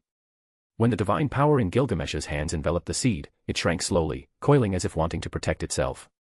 When the seed fell from the pig's head, it tried to shine, but at that moment, Gilgamesh's hand moved like lightning and caught it. "You are now mine, didn't you call me for this?" Gilgamesh trapped the seed in a treasure chest filled with ancient runes that sealed it. Although this plant of immortality was formidable, being inside the gate of Babylon is something no treasure can escape. Locked in that place, every treasure was at the mercy of Gilgamesh. Gilgamesh, who stored the seed, looked at the huge pig and said, "Don't you like to travel? Come on, we can see the world together from now on. In this world, only I can harness your true potential." At this point, it was tranquil. Then, its body began to tremble, and all the layers of stone began to reveal the lime green color of its skin. The huge size of its body was formidable, and its large back could easily accommodate a comfortable house according to Gilgamesh's thoughts. Seeing that stone statue turning into a huge divine beast, not only Roxy and Eris, even Richard and his old master were amazed. "Great catch, that's a legendary beast." Kunsfeel was thinking of other things when he saw this. "Is that more formidable than a dragon?" Eris exclaimed in amazement. Although it was a pig, its presence was much stronger than that of any creature they had ever been in the presence of. Eris thought that this huge pig was a mythical or divine beast. However, they didn't expect it to be something much more incredible than that. Gilgamesh, after sitting on the head of the enormous pig, said, "Its name shall be Killa, our dear Killa will now be our method of transportation." The group couldn't help but look at each other. The huge pig, now named Killa, was immediately considered by Gilgamesh as his new means of transport. Of course, the only one who didn't think this was strange was Kunzfeel, who, in the blink of an eye, was next to Gilgamesh. With this huge pig, Gilgamesh had the idea of asking the dwarves to make a head the size of a huge hat for Killa, who seemed to be able to withstand it. If he placed a house inside this pig, all his companions would be much more comfortable than traveling on the Vimana. At this point, Gilgamesh also took the floating crown of thorns. This crown was made similar to obsidian and diamond minerals. Black with white, an exquisite conviction. This crown on Gilgamesh's head was extremely heavy. So much so that when he stepped on the ground, it sank slightly. Boom. The moment the sword was on Gilgamesh's head for a minute, in a flash, it instantly unleashed two beams of light. One was as bright as the white glow of a rainbow, while the other was as dark as the aura of the underworld. The two beams twisted and circulated continuously, like a fish around its new bearer. Sleeping in this extremely serious state, this crown was perfect for a king, and on his head was the perfect place to empower it. Within the array of black and white rays, ancient runes floated. This light was as vast as endless oceans. Within this ocean of energies, there was great authority that encompassed the profound ancient truths from Gilgamesh's experience. I didn't expect it to represent the value of the ruler who wears it. It seems that my value is still unparalleled even in this world. In conflict, but harmoniously beautiful, now my thoughts are tiny, and I seem to have the authority to wear this crown. Holding this crown over his head, Gilgamesh sighed emotionally. This crown of terrifying origin was something decorative in Gilgamesh's eyes. Now, having the possibility of new fruits of immortality, there was nothing more sacred that he desired so fervently in this life. Even his enemies were insignificant in his eyes, something he would eventually eliminate without much trouble. A good crown. It's fitting for the future emperor of the central continent. Eris said these words confidently. There would be no better crown for him. At this point, Richard was also surprised. Seeing the bright platform absorbing the rays of bloody diamond, he said, "So, is this a weapon made by the gods?" No one perfectly understood treasures made by men, let alone by the gods. The crown, armor, and Enkidu's chains that Gilgamesh wore were a sign of that. Treasure of the gods. Gilgamesh laughed and shook his head. There are northwest gods in this place, so there are no treasures of the gods. If there are treasures of that magnitude, do you think humans could obtain them? No one can obtain a weapon from a god, wielding one means falling into the bottomless abyss. Since there are powerful beings, there is no possibility that they would allow them to obtain a treasure like this. Chapter 175, An Unexpected Fate. Let's leave this place, the entity of the black adversity won't appear, so we'll destroy this place directly to ensure nothing can enter here and, consequently, leave. Gilgamesh, seated on the head of the giant pig, instructed Roxy to manipulate the Vimana as he had taught her, and everyone gathered. But at that moment, the entire platform lit up with strands of bright, bloody lights. These rays of light intertwined into a network that spread throughout the underground. It seemed to be an endless network of some unknown energy, capable of destroying the entire underground area. Crack! In the center of the bright platform, a bloody ray pierced through the stone layer above their heads and shot into the sky. When this ray touched the sky, the bright platform emitted even more colorful lights. These strands of light were no longer magical, they were more like flowing blood strings. These bloodied strings gathered and turned into a bloody petal that pierced through the entire underground world. When Gilgamesh saw this, his eyes shone golden, and he murmured, "Once again, the future has changed." Seeing the bloody light from the bright platform, Richard said with a cold expression, "The night of blood, the rise of a dark being." The light that attracted all living beings, the light that made them think there was some kind of treasure here, flickered in this place. This is curious. Gilgamesh seemed to awaken from his thoughts and looked around as he explained, "It seems this is a prison, precisely something to trap those who would want to take the crown." Gilgamesh, who had stood up, slowly closed his eyes and murmured, "Listen to my words, do not stand in my way." Boom. A loud explosion occurred. The bright platform flew upwards and hit the ceiling. By then, Gilgamesh had told Roxy to prepare, and she created a shield to cover everyone on the back of the giant pig, Killa. The rays were like an unstoppable waterfall, piercing downwards into the ground. What is that? At this moment, many more adventurers who had ventured into the underground world and armies of nations that wanted to investigate the mysteriously opened gates were close to the light. Many of them, through the bright scene, saw a platform rising into the sky. In turn, they noticed the blood-red cascade falling torrentially down, causing them shocking surprise. "Is that a magical target?" an adventurer murmured. At the top of the bright platform, Gilgamesh looked around. However, he couldn't find the monster that had escaped from this place anywhere. Someone else must have helped him. It's not possible for him to escape my eyes, let alone my perception. If my intuition doesn't fail me, it seems that idiot god is planning something. Gilgamesh released his Enkidu chains and slowly wrapped them around Killa's body, which was shaking from side to side due to the strong blasts. Have you been here before? Seeing Gilgamesh having an answer for absolutely everything, Richard asked with curiosity. This question was normal, after all, how could he know every answer in just a few seconds? Upon hearing this question, the group following Gilgamesh couldn't blame Richard. It was as if there was nothing that could be hidden from Gilgamesh's eyes. Listen, young lad, everything my eyes can see is nothing compared to what you can see. Just think that I am incredible, so naturally incredible that no man or god can compare to my greatness. This is nothing surprising, Gilgamesh said calmly as he looked towards the sky. Gilgamesh's words suddenly made Eris and Roxy blush. They weren't as straightforward as to tell a stranger about their greatness. Perhaps Eris might, but she has been behaving more reserved lately. Just at that moment, many adventurers who had made their way inside the cave hurriedly emerged from beautiful caves. After the malicious shadows halted their offensive, although all the experts from the new adventurers and small army units of nations rushed forward, they couldn't find anything but blood. That's when they saw the clear and bloody rays spreading everywhere like a river of blood. Everyone got excited, thinking this was the appearance of a magical treasure, so they all sought the origin of the light. The treasure of the gods. The eyes of many dreamers reddened with excitement. Everyone with a chance climbed mountains and ascended towards the sky where the bright platform was suspended. Humph. At this moment, Richard's old master snorted coldly and took a step forward. Suddenly, the battle aura of a sword emperor was released unabashedly forward, hitting many adventurers who wanted to approach and giving them a powerful push. This was a sword emperor, the nearby sword kings didn't dare to approach. But many secretly launched attacks on the bright platform, as if trying to bring it down. Attack after attack reached the platform, and everyone began to surround it. Without Gilgamesh's command, the old master stepped out as his battle aura roared with killing intent. Anyone who wanted to come would have to pass through his sword first.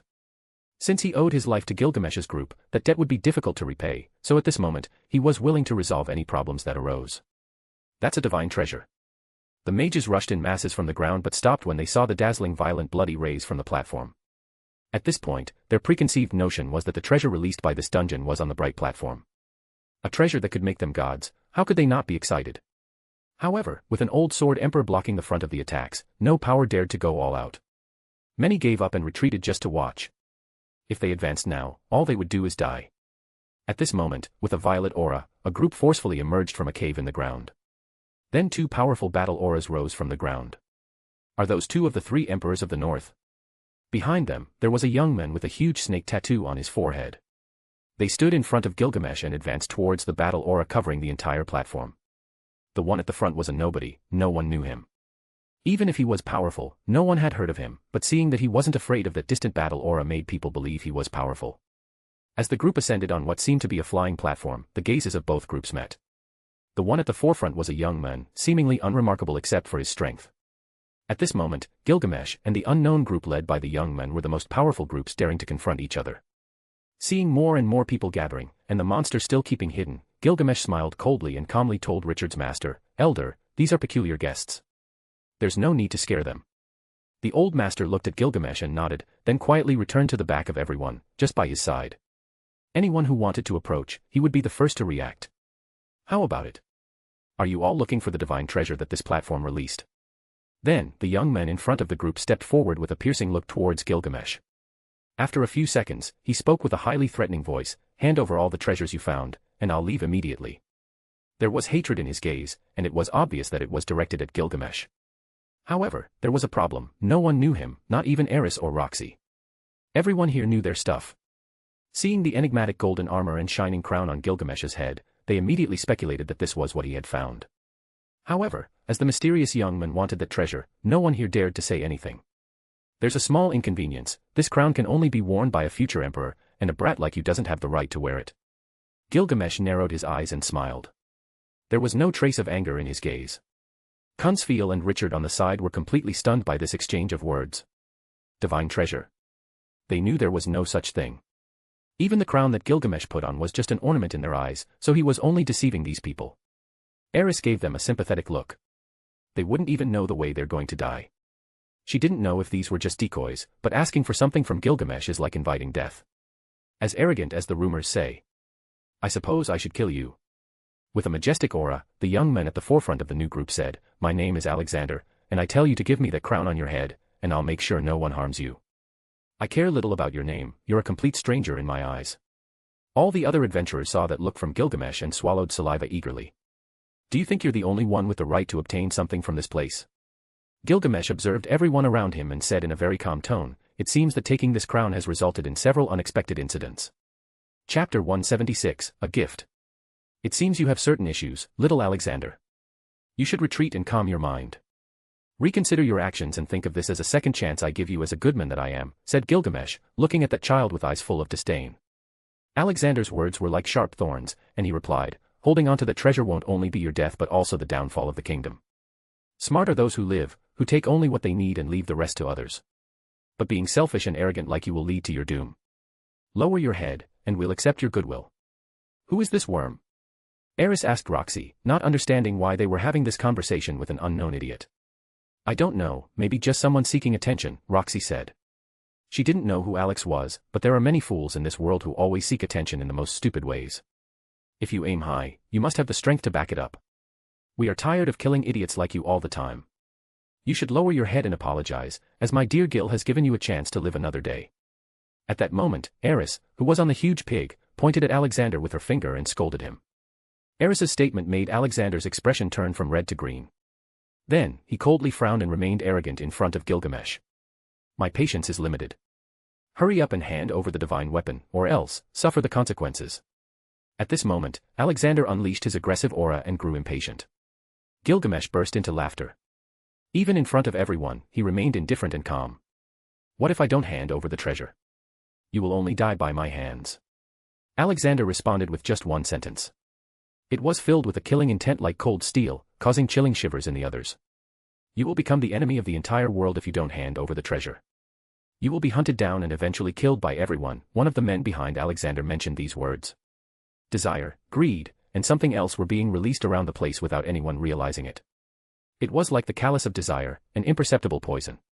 Enemy with everyone in this world. Killed by everyone. I'm so scared, If there was a reason why Gilgamesh had let time pass without killing these people, it was that there was something bothering him that he had just deciphered. Right now, the boy called Alexander was actually a young man named Alex. What he could see in the future was tiny, and in the past, everything was blank. But there was only one possibility for this to happen. It was the human god, the idiotic pig that never seems to give up. Gilgamesh now more than ever wanted to have fun, so he mocked and patted his chest. Then, he narrowed his eyes as he spoke, "Enemy with everyone in this world. Everyone in this world, only with you.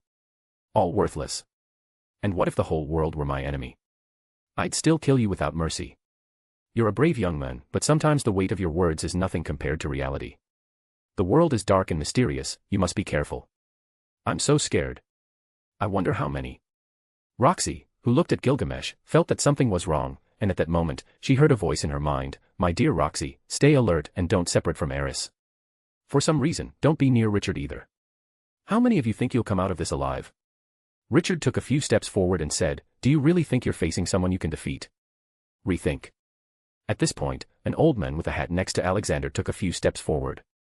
His intention was very clear, he wanted to unite everyone against a single man who was actually terribly powerful. This old man came out with a completely different momentum, imposing like a giant mountain, standing still like iron chains blocking the clouds. Even though he suppressed his own aura, when he came out, everyone felt very oppressive, and the air was suffocating. When this old man took a step forward, even the eyes of the old master Richard narrowed. He felt a great threat, knowing that he had encountered an enemy much stronger than him. Only one man can give this feeling, and that's a sword god. Alexander looked at the old man, who was his master, and smiled arrogantly. A sword god. At that moment, countless people trembled just by being in the presence of such a powerful human being. "Today, we have a mission, this is destiny." Gilgamesh smiled and replied, "You're just a child in my eyes. My swords have touched more blood than you've seen in your life. I suppose you've made your decision, then I'll consider making mine." The old man with a long sword on his back said, "Invader from another world, you don't need to worry. If you lower your head, we can all leave here alive. Will you?" Gilgamesh knew that these puppets only wanted him to bow his head, as if he were a mere human in the eyes of a stupid god. But it's normal, the little that the human god has seen is enough for him to believe that simple traps could kill him. After a few seconds, he looked at everyone around him, and Gilgamesh said, "I am a person with a bad habit. When others want to oppose me, my blood can't help but boil, and I have to cleanse my beautiful swords with blood. Since this is a mistake, then that's fine, I like mistakes." This time, Gilgamesh had decided.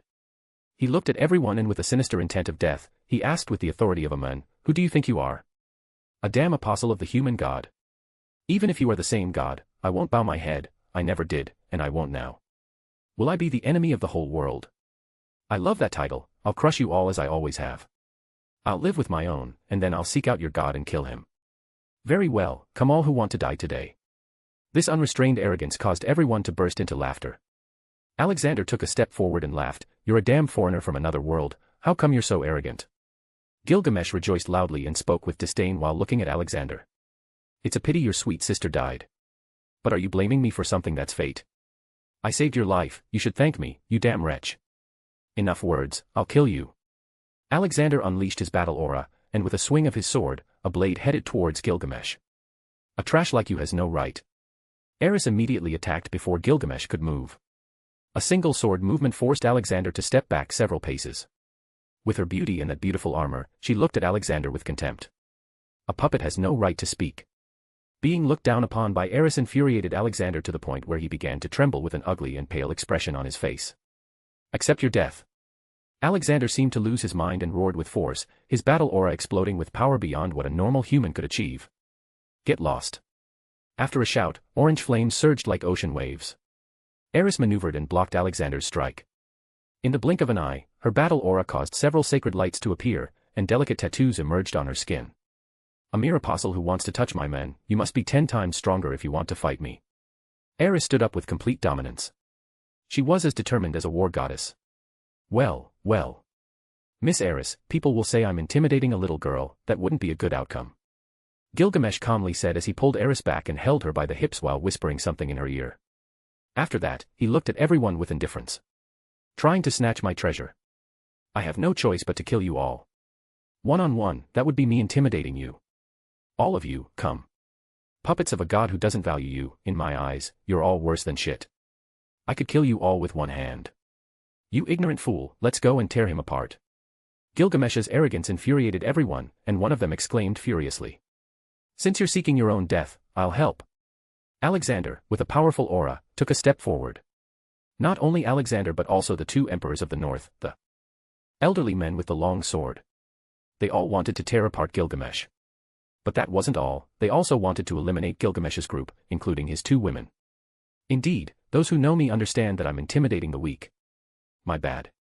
Chapter 177, You Are Not My Enemy. Kunzfiel didn't know what was about to happen, but Eris and Roxy did, so both of them stepped back and dragged the curious follower of Gilgamesh, who wanted to see his lord decimate his enemies with a powerful attack. However, he was soon pulled into the Vimana. "Well then, let's begin, young Alexander, little bastard apostle. I'll kill you and the bunch of clowns following you," Gilgamesh laughed heartily. At that moment, he took out a transparent crystal box from the door of Babylon. While wizards prepared powerful spells, other adventurers near the area felt that the situation defied all common sense. Is that man insane? Does he want to kill everyone? Alexander's mysterious blue eyes, capable of seeing through everything, unleashed a deep killing intent. Then, a sword made of battle aura was condemned to skin Gilgamesh. Alexander, with a cruel gleam in his eyes, also snorted and pointed towards Gilgamesh with total resentment. "Kill him." At that moment, all kinds of attacks rushed forward. Not only with the intent to kill Gilgamesh but also to seize the treasure. Boom. However, at this very moment, the crystal box in Gilgamesh's hand suddenly shook, and a vicious black liquid rushed out of the box in an instant. Bearing immense power, black spear-like entities emerged from the treasure in Gilgamesh's hands, and in an instant, an impact headed towards everyone who attacked him. Gilgamesh, who at that moment held an entirely black spear that resembled a living being, just swung his weapon slightly, sending everyone flying. Those who took action, whether they were sword emperors or gods, all of them were repelled, and some were even cut like sheets of paper. At this moment, as if something awakened, the same platform where Gilgamesh stood showed changes, and a bloody creature began to take shape from the blood oozing from the orifices. That fresh blood was extremely beautiful, something that would catch everyone's attention. But Gilgamesh, manipulating his spear, immediately threw it, and it soared into the sky. Subsequently, it descended and turned into thousands of black arrows that headed straight for the group below. Gilgamesh's attacks were simple and successfully defended by the enemy. However, that wasn't Gilgamesh's purpose, as from beneath his enemies, numerous shadows silently moved and attacked anyone still alive. Ploof. Ploof. Suddenly, that blood creature dispersed and fell onto the shadows, turning into creatures moving at an extreme speed. Kill them. Seeing blood strands flying forward, adventurers who were previously knocked down cast magic spells, unsheathed their swords, and attacked. Crack. Crack. But even using their treasures, they couldn't cut these blood strands. In an instant, blood spurted like a fountain, and shortly after, many were drenched in blood. Ah! Screams echoed. While the non-fatal wounds pierced by the black shadows that merged with the blood were slowly drained of all blood on their bodies. Ah! In an instant, miserable cries resonated in the air. Several adventurers were deprived of their blood and fell to the ground lifeless. Run away. That was the only word formed in the minds of many. Everyone wanted to flee because they were terrified. An adventurer shouted and ran towards the exit. Crack! However, at this moment, many large shadows rushed out of the ground like tentacles of a fearsome creature, but they were much more terrifying than ordinary tentacles. My leg. This person fleeing was pierced by the shadow, and in a matter of seconds, his body withered like a mummy. Amidst this chaos, countless large malevolent shadows lunged at all the adventurers with extreme speed. Other shadows mercilessly attacked Alexander's group. Alexander's group roared ferociously and unleashed powerful defensive techniques, repelling the shadows time and time again. And as if no one expected it, behind all those blood shadows, there was a malevolent being enjoying this feast. With a humanoid body not too tall, around 3 meters in height, it looked like a terrifying demon lord, where all the malevolent shadows emanated from its body. What was most frightening was that it had a pair of completely black eyes on its face. When this being appeared in front of everyone, its aura of terror didn't stop there. It suddenly emitted an endless malevolent presence that rose through the surroundings. Boom. At that moment, the figure that had appeared changed shape and turned into even more shadows that scattered everywhere. They merged with the shadows around and suddenly became blood swords piercing through the hearts of any living being. Ancient monster, shadow of malevolent adversity. You've finally shown yourself, you're much stronger than my expectations. You even managed to form your humanoid body, Gilgamesh said as he looked at the perpetrator of the troublesome shadows. Is that the demon that was released in this place? Roxy was frightened after occasionally seeing the humanoid form of the shadow demon. At that moment, she remembered why Gilgamesh wanted to find it to eliminate it. Its thirst is unstoppable, that's its curse. As Gilgamesh looked at this demon, he knew it wasn't a simple one that could be treated carelessly. What are these things? Why are these things sucking blood from everyone? A sealed demon, the kind that has died in this world if you ask Roxy. Why is it here? Maybe it comes from another world, but who sealed it is a mystery that Gilgamesh doesn't care to solve. As the shadows of the shadow demon absorbed more energy, it became even stronger. A few times stronger than before, Alexander's group had almost eliminated it, but at the last moment, they were forced to retreat. As their numbers dwindled, Alexander's expression became grim. According to what he had heard from Hidegami, this demon would kill Gilgamesh, but now it seems that he will be killed first. Don't retreat. Alexander waved his sword while activating a magical item. Boom. In the midst of fire and thunder, when this magical item emerged, a divine aura swept away all the shadows around, erasing numerous shadows and protecting Alexander's group as they ran away. A magical shield. Although its power was limited in use, it could protect them while they made their way out of the trap without issues. Want to escape? It won't be that easy. Gilgamesh smiled as he condemned several golden ripples. Boom. Boom. Suddenly, the two swords exploded as Gilgamesh snapped his fingers. The swords released unimaginable power. Gilgamesh had used simple swords that were destroyed by his powerful energy, but the real attack wasn't derived from that. The magical item in Alexander's hands was affected, and he immediately unleashed his divine power to defend. Boom. A loud explosion reverberated throughout the underground. Everyone in the demon continent felt two formidable presences. Chapter 178, Beheading My Enemies. Beneath the earth, the volcanic walls began to glow more intensely. Under the clash of two divine forces, innumerable beings fell to the ground, kneeling. Crack. In just a few seconds, Alexander's magical object could withstand Gilgamesh's energy, allowing the victorious power to shine brilliantly. Losing the protection of the divine power, two warriors from the group were suddenly attacked by the shadows. Move. Alexander didn't have time to save them. It had taken him a long time to reach this point, and he didn't want to die without killing Gilgamesh first. But it seemed that this wasn't the moment for revenge. So, with a roar, he unleashed his battle aura and narrowly escaped the shadow attack. At this moment, he didn't dare to hesitate. He dragged those closest to him onto a quartz platform that shot up into the sky, heading towards a recently formed crater. As he hurried towards the exit, he didn't even glance at Gilgamesh before crawling like a worm towards safety. As his magical object didn't have much protective power, he didn't want to use his other methods to save the lives of those around him. Unknowingly, he did the same thing he accused Gilgamesh of. Of course, this was a human trait that everyone has but seldom notices. The only noteworthy thing is blaming those who are immediately present and venting their grievances. Ah. Having lost the protection of the magical object, adventurer after adventurer screamed and fell to the ground. The next to fall was a Northern Sword Emperor. After the sudden wave of shadow attacks, only a few remained alive. In this life and death moment, the old man who had been at the forefront of the group and was indeed one of the most powerful released his aura completely. He was a powerful being, a sword god who skillfully maneuvered his attacks to cut down the approaching shadows. Boom. But when the old man tried to escape the shadow net, there was a lightning bolt that fell from the sky, carrying the force of thunder. The lightning struck his body, and he immediately froze as blood began to spurt from all his orifices. His body slowly collapsed to the ground, and when he looked up, he saw Gilgamesh, who had ordered his death, looking at him disdainfully. As I said, you must be careful with your words. Gilgamesh, seeing this outcome, sheathed the sword he had used to cast the lightning. Did you really think my warning was just empty words? If my words were just hot air, then I wouldn't be unique in heaven and earth. Even the gods must look at me with respect, you damned fool. In this place that seemed to be a dungeon, it was a death trap, specially designed to kill anyone who entered and not release anyone. This was not just a simple prison but also a place where human blood should not have been shed, otherwise, the shadow demon might awaken. Ah. At this moment, the last standing adventurer finally perished under the malignant shadows.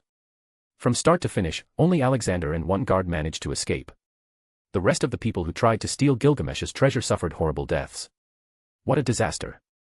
They didn't trust my words. I told them that anyone blocking my path would be killed mercilessly. Did they think I was joking? Gilgamesh calmly looked at this horrific scene. As for Eris and Roxy, both lay silently dead. They had seen before the terrifying ways that Gilgamesh had employed to eliminate his enemies, which even made Richard and his old master feel chilled.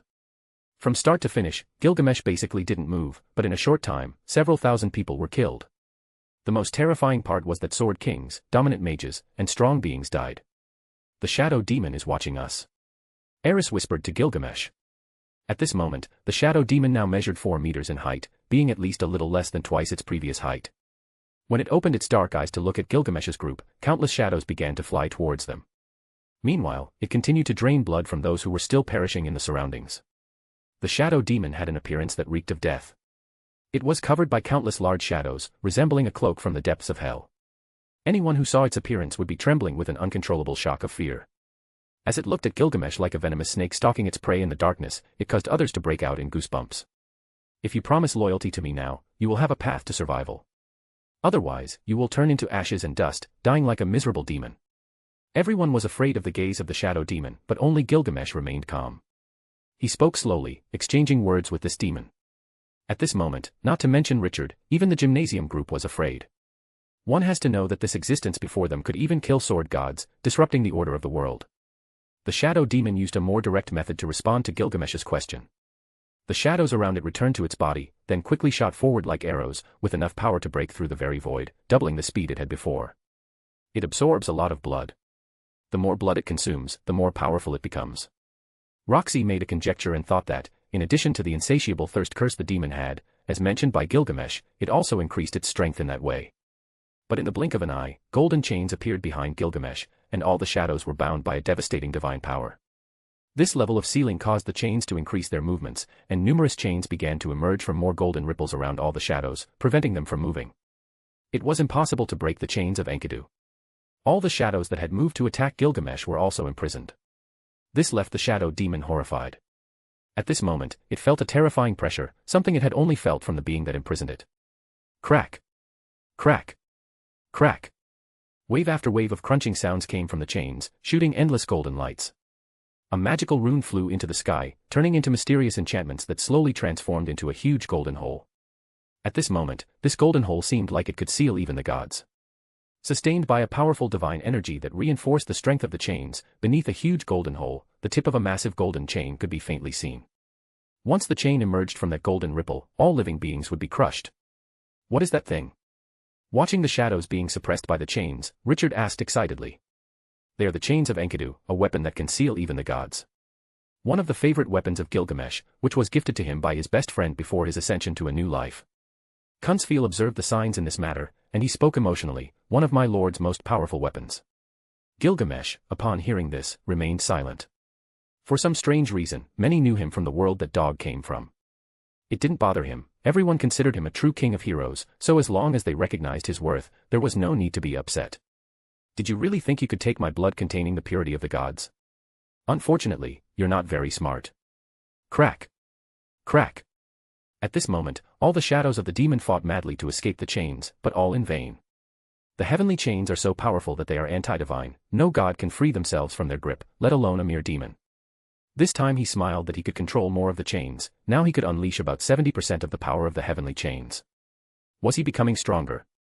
Those absurd restrictions of the gods were not present, so that's the only answer. Even if it's a powerful demon, Gilgamesh would unleash his power to suppress that growing malevolence. Killing this enemy is similar to crushing a cockroach. Crack! The shadows beside the Shadow Lord's body had been caught and crushed. The shadow demon wanted to escape. Its drag was powerful, and it crazily sank into the ground, wanting to take root to stop the force of more chains dragging it, but it was in vain. It's useless. In front of the heavenly chains, unless you don't have divinity in your body, it's meaningless. The eyes of the shadow demon turned cold, and a section of the shadows suddenly gave way to become countless arrows toward Gilgamesh. It believed that killing Gilgamesh, who controlled the chains, would be possible. However, numerous ripples appeared behind Gilgamesh, and swords shot out at a speed faster than the attacks coming in his direction. Are you trying to kill me? Gilgamesh burst into laughter and murmured, you're still too young. Compared to the real demons I've killed, you are nothing. Chapter 179, Overcoming Obstacles. Boom. A series of chained explosions filled the air. The shadow demon was clearly being torn apart, and its struggle weakened with each passing moment. The chains that connected to its body grew weaker, the blood within it vanished, and all its attempts were erased. Og.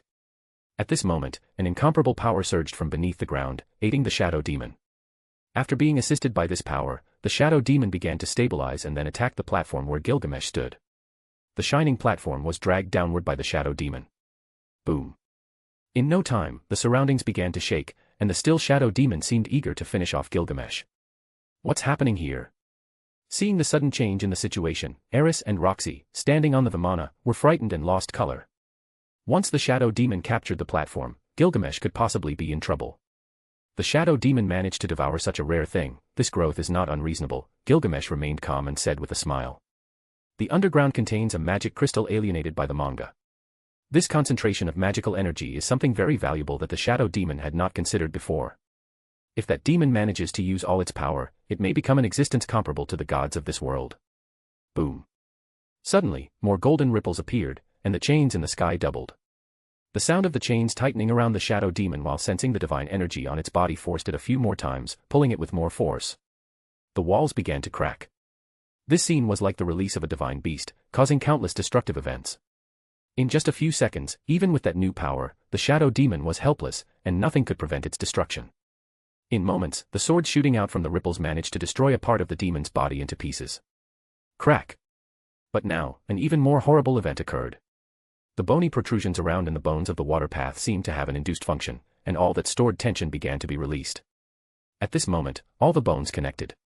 Whether they were human bones, beastman bones, or remnants of stone statues, everything was assembled into a huge skeleton of a giant.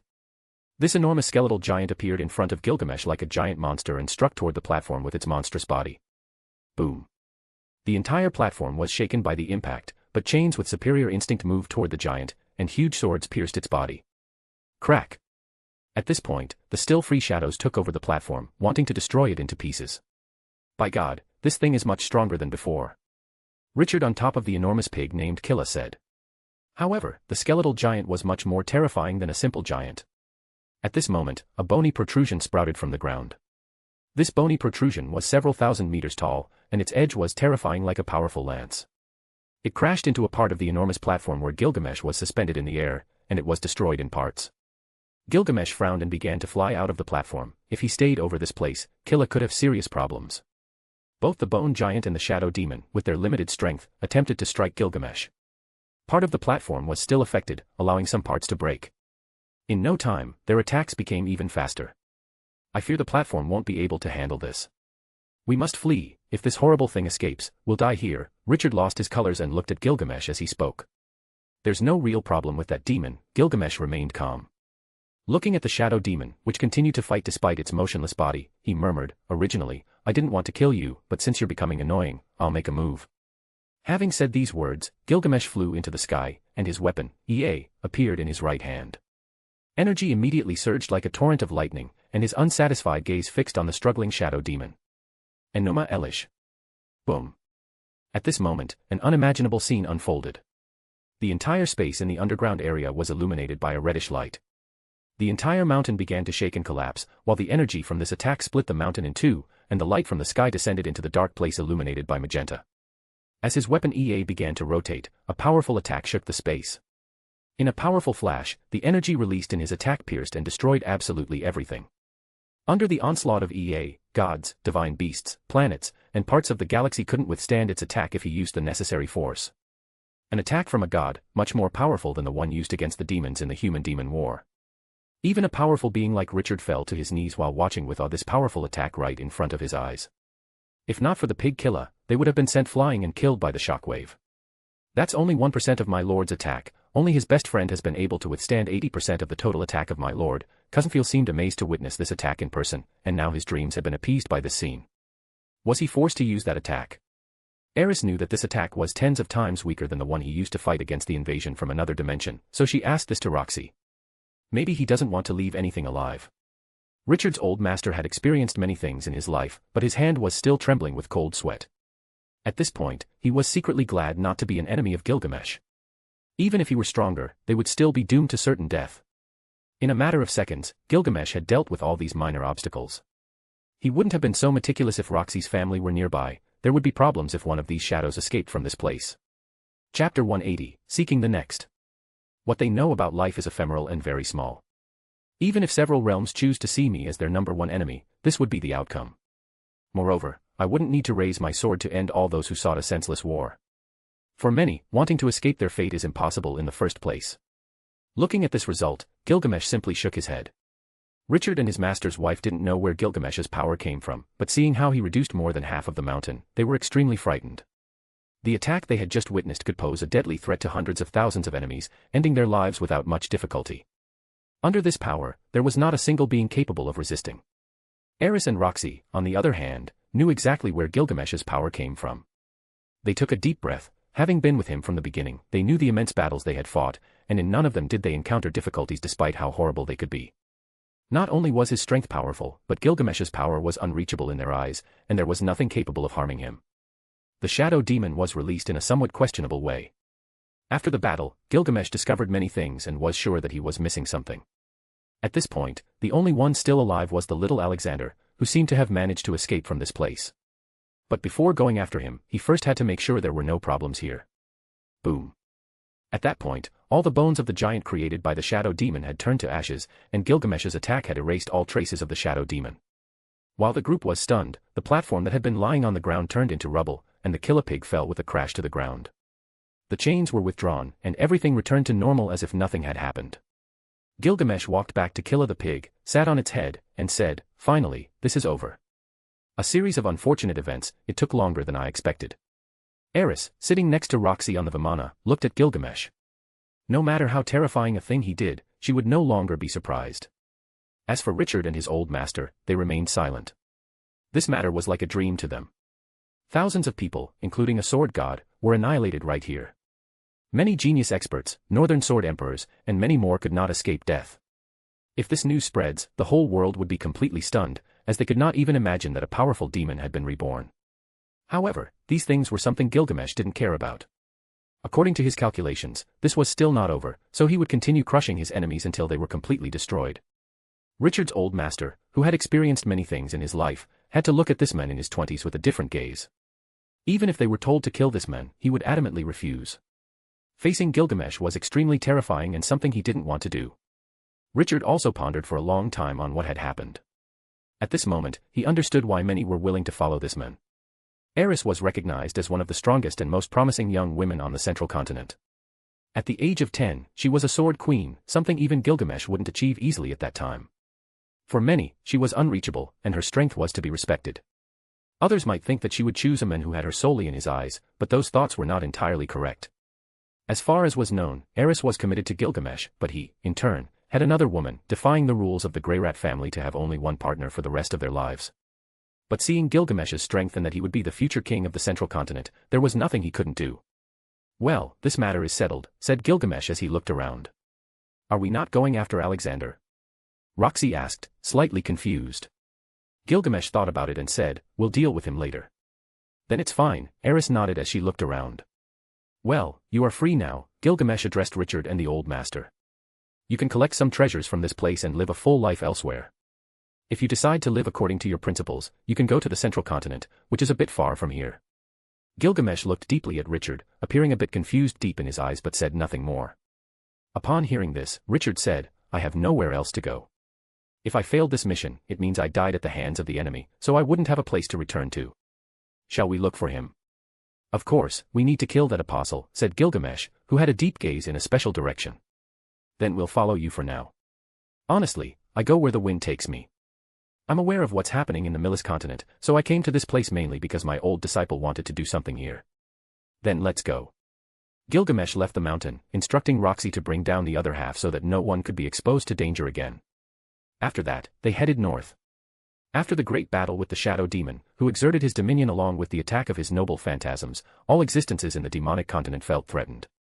Along the way, nothing stood in their way, and Killa appreciated the fresh air outside for the first time in a long time. On the way north, they gathered many edible fruits, and the harvest was incredible. They then stopped in the deepest area of the north. Even if they didn't want to stop, they had no other way to go, as their path was blocked by a huge cliff. Before them was a massive cliff that split the continent into a large cave, something that, according to Roxy, wasn't there before. This place had traces of Alexander, which made Gilgamesh pay special attention. Monstrous creatures were flying in the sky, but deep in the crevice, there was a concentration of energy becoming increasingly intense. What could release that power?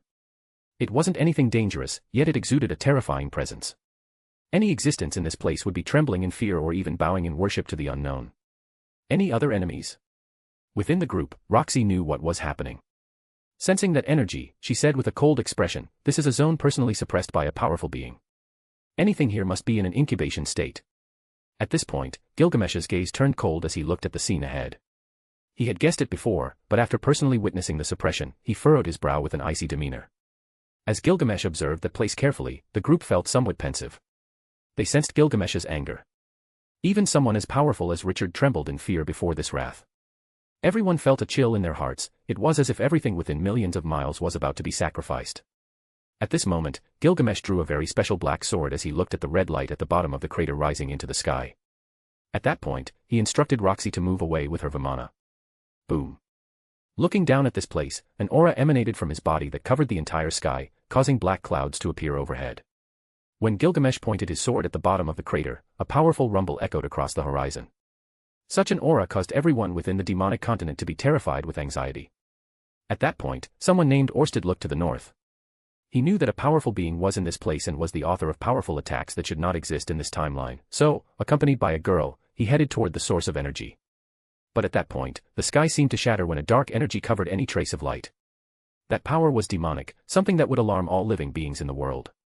Finally, the aura that spanned the sky and shook the earth solidified into a sword thousands of meters above the sky capable of massacring both gods and divine beasts. A sword that could pierce through worlds, one destined to kill immortal beasts. How dare you be born in this world? Gilgamesh's voice was filled with resentment. He knew this energy well because these creatures had been created by mere intentions of human annihilation. Gods, time and time again, are the ones who stand in his way. Boom. In a fraction of a second, the enormous sword buried itself in that crater, and as if it were a bomb, everything exploded brutally, reducing everything to ashes. This sword instantly emitted a bright glow, illuminating the entire demonic continent and, in turn, splitting the sky. At this point, everything within a radius of 100 kilometers was turned into a massive crater, and the energy at the bottom of the crevice turned into nothing. An explosion shook the entire demonic continent. Under this single attack, not to mention the group of Eris and Roxy, who were protected under the magical shield of the Vimana, Richard and his old master could easily die. But at that moment, Richard's heart tightened, and his body fell into a deep sleep. The sword on his waist shone with a divine color, and in just a few seconds, a powerful attack contained deep within that sword shone toward Gilgamesh and headed directly for him with a threatening glow. Chapter 181, The Way to Defeat a Demigod. A sword capable of piercing through the world against something that remained dormant. Although Gilgamesh's sword completely cut through its target, he was interrupted by an attack to his side, one that was certainly powerful enough to send him flying through the clouds. Undoubtedly, that attack harmed Gilgamesh, but wearing his armor, the damage was reduced several times, failing to fulfill its goal of killing him. What is the way to kill a demigod? A single attack capable of completely crushing him was the only way, something that must be directed towards him without him realizing. This attack must be unique among all that could be launched at him. Hidegami's plan was to weaken Gilgamesh as much as possible from the moment he entered the demon continent until this point. What he saw in the screen was a mere unreal projection that the human god had obtained from his memories the first time they met, something he knew would disturb him greatly. This idea was fantastic, but what the human god did not consider were the treasures in his possession. Those treasures that had accompanied him to this human, and because he never saw anything related to Gilgamesh again, he did not realize that those treasures had always been by his side. Richard's old master wanted to act immediately to stop him, but just then, Eris unleashed her powerful battle aura. At that moment, right behind Richard, a golden sword began to form, and due to the oath he made to Gilgamesh, it had to be condemned. The servant contract was extremely strict, nothing should be violated, and those who violated this contract suffered the consequences, leading to imminent death. Crack! The sword flashed with force and headed towards Richard's heart, but at that moment, his old master, still enfeebled, moved and interfered with that attack. Instead, the sword plunged into his heart, blood spilled over Richard's back, and he, waking from a stupor, felt his back wet. Richard. Master. Richard, astonished, turned around and looked at his master, who had a fatal wound near his heart. Carlos Slightly, Emperor of the Sword, who abandoned the world for his beautiful wife who died years ago, was one of his greatest victories. Saving his only disciple in proper form was the achievement that would end his life, but he had no regrets because he knew that his disciple was being controlled by evil people. Eris, calm down. Roxy was furious but knew that this would happen at any moment due to Gilgamesh's suspicions from the beginning. Walking towards Richard's old master, she raised her staff and began to cast very deep healing magic. But the old man shook his head and said, I am already tired, please, my noble student was being controlled by that divine sword. Plead for mercy from Gilgamesh, his life should not end in this place. Master. Richard murmured as he held his master's hands. It was an honor. With those last words, the master who had taught him the way of the sword had died. Needless to say, this had been expected for a long time, for this very reason Gilgamesh had given him a sword that would serve him later. But from the beginning, he had expected this to happen when he was facing the shadow demon, not now precisely. Indeed, I was expecting it, but I didn't think it would be so sudden, said Gilgamesh, appearing beside Richard. His body bore red tattoos covering his muscles, with no trace of any wounds present but signs of a powerful blow. Gil, are you okay? Eris ran to Gilgamesh's side and asked with concern. I'm fine, but it seems he died in place of Richard. You must make use of this life your master has given you. Gilgamesh gave her a calm look. At this moment, Gilgamesh's gaze turned cold as he spoke slowly, think about it. You've been the puppet of a system much larger than you imagine.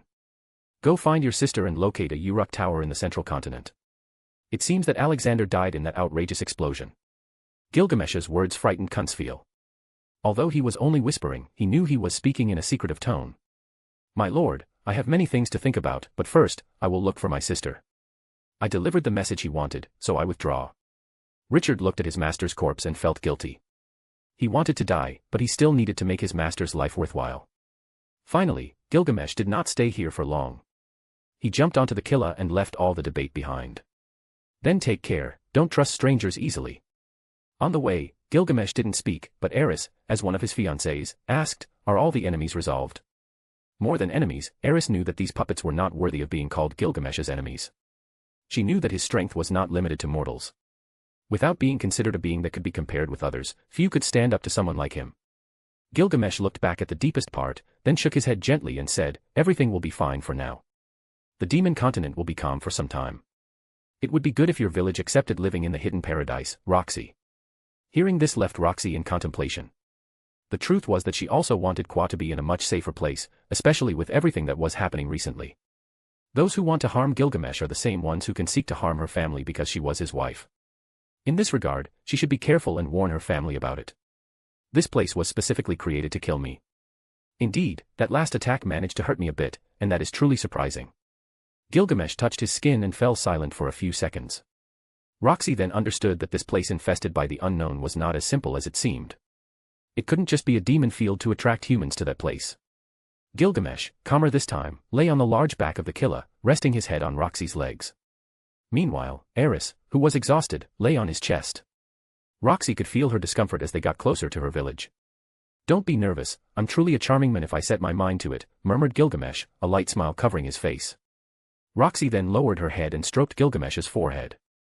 She felt very scared when she saw her men in fights that she couldn't interfere with. That made her believe that she had to be much stronger. Achieving magic at the god and divine level as soon as possible, now she only lacked understanding, so there would be no problems. As for Eris, she was thinking that she needed to increase her aura control and reinforce her decisions in battle. Such lovely sights, I should place a chair in this spot. Cussenfiel, who was on Killa's nose, wagged his tail from side to side before falling completely asleep. Those are the perks of being a dog, sleep whenever you want. Chapter 182, The Silence in All Directions, 1. During the wartime, as the only one capable of facing the gods, Gilgamesh had to excel in different battles and triumph over disadvantageous situations where surely anyone else in his same condition would die. The dangers he faced in that stage of his past life were perilous.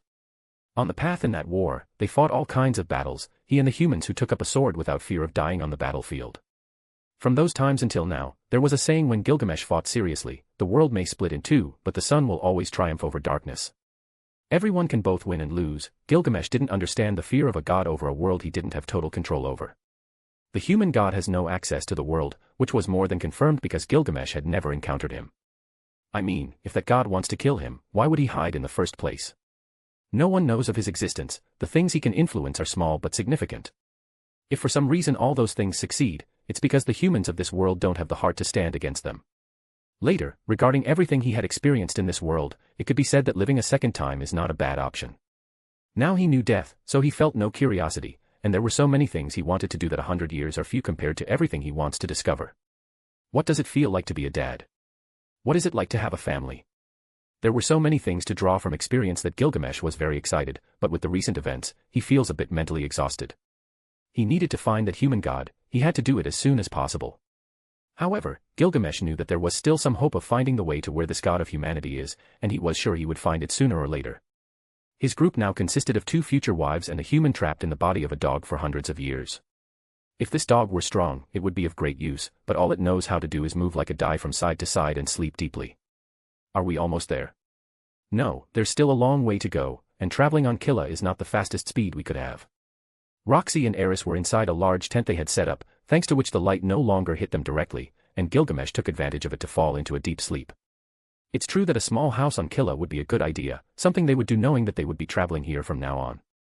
What Gilgamesh was looking for was to experience the journey more closely, which is why he chose a pet like Killa since he would take them all over the world at a speed that helps them appreciate the surroundings. Now you have the ability to communicate telepathically, isn't that wonderful? Eris, who was combing Roxy's hair, smiled as she watched the ice outside the tent slowly melt. Yes, the stimulation of my bloodline activated with the stimulation of that ritual. Roxy smiled as she remembered everything that had happened so far. Cussenfiel, seated on an ice throne after demanding Roxy to take better care of the super divine intelligent pet of the group, had suggested that she conjure large ice walls, and indeed everything became much cooler. Even Killa walked much faster while feeling his entire body cool. Do you think in your village they would adore me as a god? I can speak more than 30 languages, but now I only remember 2. Cussenfiel boasted his abilities while scratching his belly with his right paw. Eris was surprised and asked with vigilant eyes, more than 30 languages. Of course, I know English, Spanish, Hindi. Cussenfiel mentioned all the languages he remembered hearing about in his original world, but truth be told, he barely mastered a few words. Roxy and Eris lost interest seeing Cussenfiel talk about things they had never heard in their lives before, they assumed it didn't exist and began to ignore him. I wonder if my lord will appoint me as a count, he needs loyal servants so I can serve in his kingdom for about 200 years. If you travel for 10 years and sleep 100, I don't need a subordinate who sleeps so much. Having said this, Gilgamesh burst into laughter. But after a while, behind his smile, there was a sense of strangeness. Should we eat something? With this, Gilgamesh opened his gate of Babylon and pulled out many exquisite dishes. As he continued to bring out food, Cussenfiel had moved like lightning and sat naturally beside Gilgamesh, his tail moving unnoticed. Should we pray before eating? Everyone turned to Cussenfiel strangely. Eris and Roxy knew that Gilgamesh didn't believe in any religion, so this question was a bit awkward. I mean, thank nature for bringing us together. In this life, not everyone is fortunate enough to eat food like ours. While Cussenfiel said this, his paw had dragged a plate of steaks towards his side, and Gilgamesh, who saw this, smiled slightly. He liked this dog, and that's why he had let him travel with them. All right, let's eat something before we arrive. A few hours later, to the north of the demon continent. I'm already preparing and moving while thinking about what will happen in 100 years. What has happened and what will happen, everything is strategic preparation. However, many things have happened in recent years, and right now, with Nanahoshi, things have become imperceptible. Orsted, the current dragon god, looked at the huge crater and frowned due to all the wreckage that being had caused in this place. First, he had traveled to the Central Sea to investigate what had happened. After that, he learned about the mana explosion that was supposed to have occurred. However, everything started to change years ago. After so many regressions, maybe things have taken an unexpected turn. I must find the author of this destruction and figure out what happened here. Orsted thought as he walked in the same direction that Gilgamesh had departed with his group. Chapter 183, What is Told? I have to say that I, Roxy Megurita, after several years, will finally be able to return to my hometown with my future husband, thought Roxy as she sat on the back of the great pig killer, who was now her great mount that would take them to their next experiences. In the distance, she could see that the Migard settlement had not changed in the slightest, nor had her friends and acquaintances changed in the slightest. Although from the views, it was obvious that the population had increased in the last few years she had been away. However, for Gilgamesh, who was sitting beside Roxy, resting his head on Eris's legs, there was an ominous silence that invaded the village. Originally, he thought it wouldn't be as silent as he had seen in Roxy's memories when he searched for who she was. But what surprised him is that this place is indeed extremely depressing for those without telepathic communication abilities.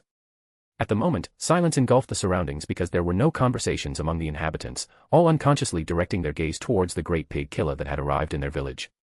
When they were close enough to the village, people could recognize Roxy, so their uneasiness soon disappeared. Roxy, you're back. Welcome, we missed you so much. You've grown a lot, you look more beautiful than the last time we saw you. Who is that man next to you? Did our dear Roxy finally get a husband? Roxy felt her heart squeeze tightly, her calm hands began to tremble due to excitement, and a tear unconsciously spilled onto her cheek. She could finally hear them all speaking to her with so much emotion and closeness. I told you, your telepathic ability was granted to you and the quality of your lineage evolved. Gilgamesh held Roxy's trembling hand while looking at her with a gentle attention that gave her a warm feeling. I'm back. Those were the first words that Roxy could address to everyone. The words that had been contained in her soul had traveled through the wind and were heard in the minds of all the Migards in the area. What took you so long? Did you finally manage to talk to us? This is incredible, Roxy finally spoke to us. We are very proud of you. Your parents have missed you since the day you left, you should go see them right away. All of Roxy's acquaintances smiled and greeted in her direction, making her feel so excited that she couldn't even contain her tears. This place is amazing. Eris on the side pointed to a house and, trying to ease Roxy's embarrassment for crying, pointed dramatically in the distance. Yes, that's a house. Gilgamesh muttered, totally uninterested in this place. Are you implying that I'm annoying? Eris's hair began to rise as if infused by an invisible aura. Only on occasions. Gilgamesh didn't remember when this girl started becoming much more daring, maybe she already hinted that he would never replace her. Ah. I challenge you to a duel, Roxy, and I have been working on a powerful technique that will surprise you. Eris said, completely excited. Kunzfiel on the side wagged his tail and said angrily, who awakened this divine beast from its slumber? He's alive, he didn't die. Eris, who saw Kunzfiel, said with some joy. That dog had been sleeping for more than 25 hours, which puzzled her a lot. Of course, I'm alive. I just took a little nap after filling my stomach with delicious dishes. Kunzfiel looked around and asked in disgust, in what desert are we? It's Roxy's village, watch your words. Eris lost interest in challenging Gilgamesh when this dog woke up, without thinking that she was slightly worried that he might have died. Roxy, in her excitement, was greeting everyone without paying attention to Kunzfiel, who surprisingly also knew how to communicate telepathically. The great pig leaped and began to run from side to side like crazy, wagging its tail, and even urinating in corners without anyone seeing it. Today we must celebrate with a feast, Roxy can finally respond to our call. That would be amazing, the hunters brought beasts that had been running due to the evil aura released in the surroundings. Today, we will celebrate. It's not necessary. Roxy, embarrassed, replied to everyone with a smile on her face. How is it not necessary? We must celebrate this. I still remember when you were a child and couldn't speak to us openly, and we only understood your signals. Roxy, still talking to the villagers, showed herself extremely happy. All those words that she wanted to tell them before leaving this place were finally coming out of her memories. She was extremely excited, never thought there would be a cure for her illness because she had been researching a lot at the magic school and had never found an answer to that problem. But now she was here, talking to everyone around her with a face full of smiles and emotions that captured her so much. Squeezing Gilgamesh's hand, she wanted this feeling never to end, and the tears of excitement had soon disappeared from her face. What if we go to your house first and then celebrate with the resources we have? Gilgamesh asked, looking at the excited Roxy with a smile on his face. I agree. Roxy responded, somewhat embarrassed to know that she had been talking silently without Gilgamesh or Eris being able to understand her. And we should also take a tour. We are in unknown lands, and even more importantly, places where any normal human would die. Eris had removed her armor due to the extreme heat, so she replaced it with a cooler outfit. After a while, the great pig advanced through the streets, and its large body even destroyed some parts of the road without carrying much. In a short time, the news that Roxy had returned spread throughout the surroundings, and those who were Roxy's parents appeared before them while maintaining a smile. "Is she your mother?" Eris's eyes shone with excitement as she stood up. "Yes, they are my parents Rowan Magurdia and Rokari Magurdia. My in-laws." Gilgamesh murmured with a very subtle look to avoid causing major problems. Chapter 184, You've grown so much. You've grown so much, Roxy. Who are your friends? Rokari looked at her daughter and asked in a friendly tone, her smile conveying an approach that very few could fail to perceive. Roxy, who for the first time felt secure in herself, telepathically responded to her parents, "The man on my right is the one I will marry in the future, and the woman by his side is one of his fiancées." "What did you say?" Rokari seemed unable to process how to respond to her daughter's words, instinctively replying verbally without realizing that Roxy had used the unique Migard ability. "Have you spoken telepathically?" Rowan, Roxy's father, asked surprisingly, ignoring his daughter's words. She spoke. Rokari, who had processed the information, trembled slightly, and her facial expression filled with an inexplicable sensation. She immediately ran to her daughter and embraced her tightly, those feelings transmitted to Roxy, who also received the affection sincerely because her ability had awakened. It wasn't easy to assume the fact that she had awakened that ability that had been hidden in her body for a long time. In truth, that was the reason why Roxy had difficulty fitting in and fully understanding what her parents said to her. She never expected these words of concern or welcome, the whole wave of emotions overwhelmed her, and she only cried in her parents' arms for minutes, thinking about all the good things that had happened to her since she reunited with Gilgamesh. All she could say is sorry. She must admit that her parents were very worried. They couldn't fake the voice they expressed telepathically, and she could feel the contained emotions of both of them when they hugged her. Before, her inability to use the unique Migard ability prevented her from feeling these kinds of things. When she thought about that paternal loneliness gap was completely erased from her memories. A few minutes later, Rokari looked at the men behind Roxy, who maintained a cold expression at the unfolding scene. "Ah. Forgive our appearance, come in and take a seat. It's understandable. I understand the turbulent emotions you're going through." Gilgamesh nodded and walked slowly towards the small house where Roxy's parents lived. Eris remained silent. She had nothing to say, so she simply walked slowly and, after entering, sat behind Gilgamesh with the intention of not intervening in the conversation that was about to unfold. "I really promised myself not to cry, but it seems I couldn't contain myself after receiving such shocking news," Rokari said as she wiped away her tears, and a happy smile appeared on her face. Kunzfiel, who had appeared who knows when, thought, "It's obvious, her daughter will marry the god Gilgamesh, king of kings."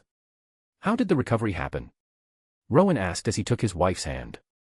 They had decided to speak normally because there were people present who didn't have the telepathic ability they had, and it would be too impolite not to consider that. "There were many things before that, but I owe everything to Gil, who, through a medical ritual, allowed me to recover that dormant ability and grow much more than I would have otherwise." Roxy seemed very happy when she said this, showing a smile without realizing it. Gilgamesh didn't know how to start his interaction with this couple, Roxy's parents. He had never been in such a complex and mysterious situation before. With Eris, things had been different since they were practically happy about their engagement, and they congratulated them on it. However, things here were different.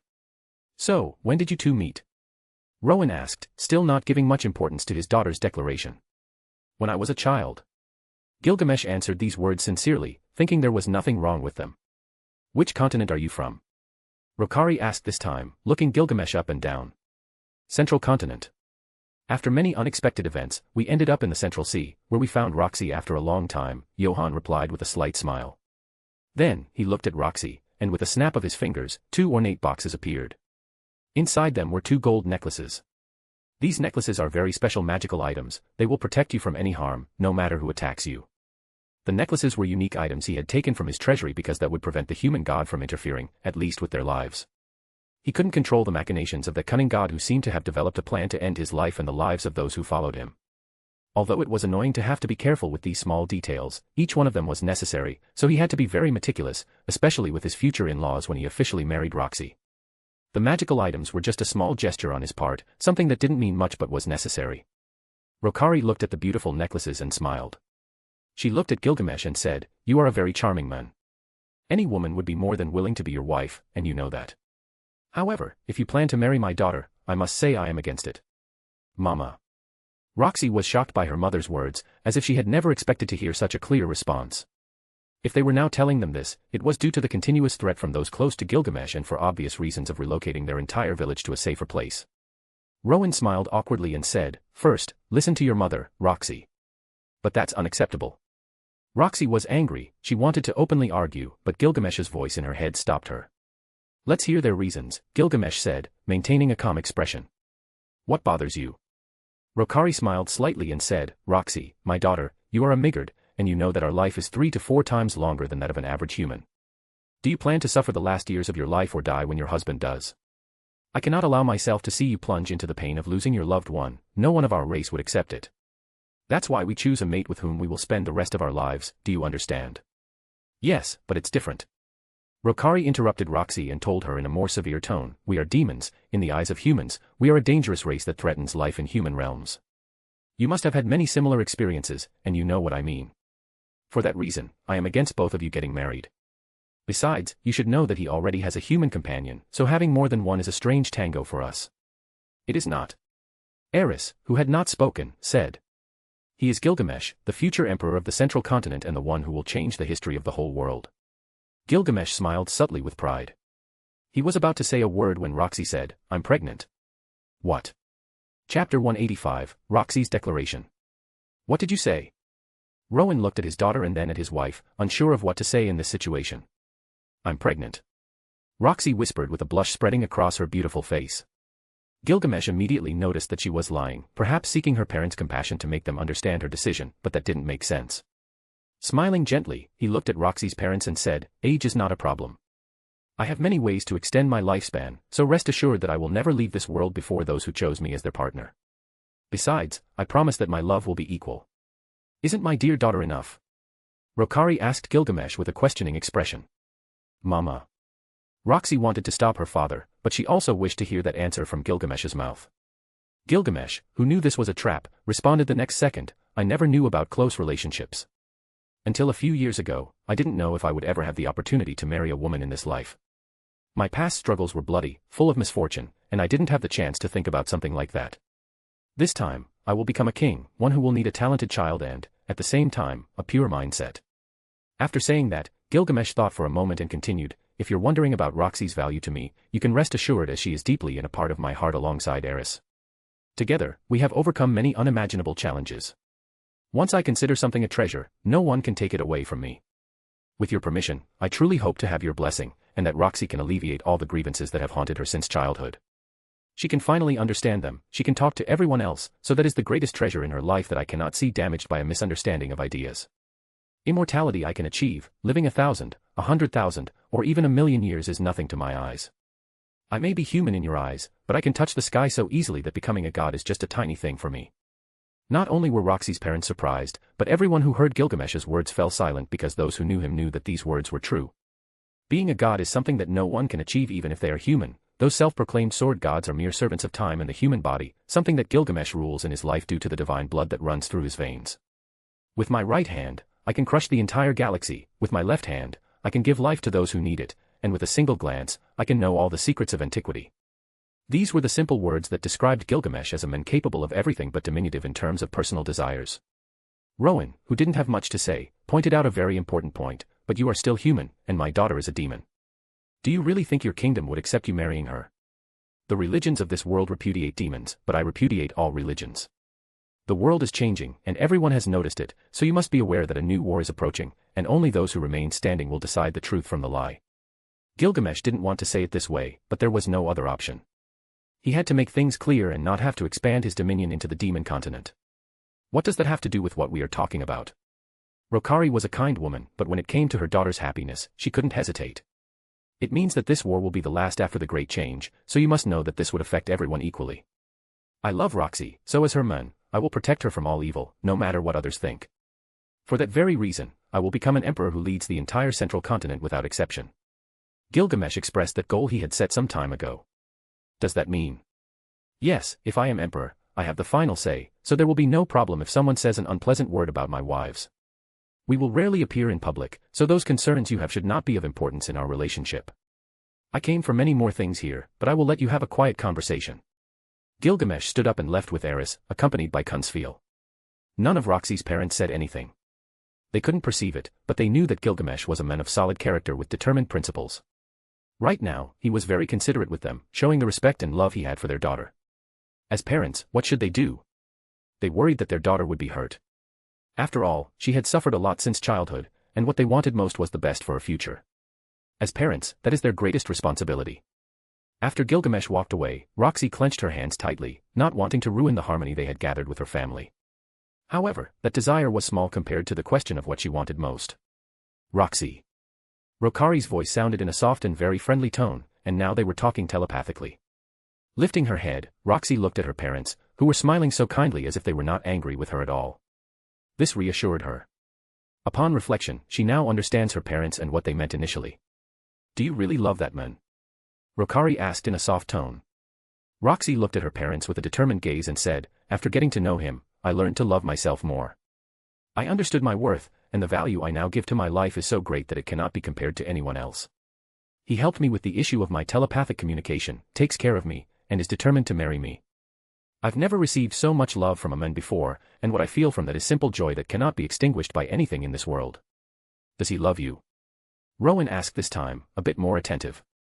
Roxy paused for a moment with a look full of happiness that couldn't be hidden and said, yes, that's what I feel, and since I've known him, he has never lied to me. It's hard to put into words, but I believe I was always destined to choose him as my husband. Upon hearing this, a smile appeared on the faces of Roxy's parents. They were now more at ease hearing this, but still knew that in the end, they could not prevent this under any circumstances. Like Roxy, they didn't want to ruin their hard-earned closeness with their daughter that took more than 30 years to achieve. So, Roxy had nothing more to say, just hoping that her parents would give their approval to feel more secure and happy. We cannot interfere if that is what you desire. We are now more at ease knowing he is a man of principles and, above all, a future king. Not everyone is willing to go that great distance for a simple infatuation, so do what you desire most, Rokari finally said with a smile. Mama, Papa. I love you. Roxy exclaimed, filled with happiness. The family of three cried for a good while, talking about many other things that Roxy had experienced throughout her journey. Chapter 186, What is Magic? Is it okay to leave them alone? Eris asked, slightly confused about how things had turned out. It was surprising for her that Roxy's parents had initially rejected her engagement to Gilgamesh. Unlike her own parents, they seemed much more serious about it. It's not surprising. They express concern simply because they are demons. The difference lies in their race, so as long as they are in the central continent, they will face disdain or be judged simply because of their roots, Cousinfield replied for the first time, giving a satisfactory answer that made Eris nod. Eris, surprised by this fact, looked at the enormous killa sinking into the ground and exclaimed, the earth is eating him. Eris, wait, he's just resting. Gilgamesh didn't notice any anomaly and simply responded based on his initial observations.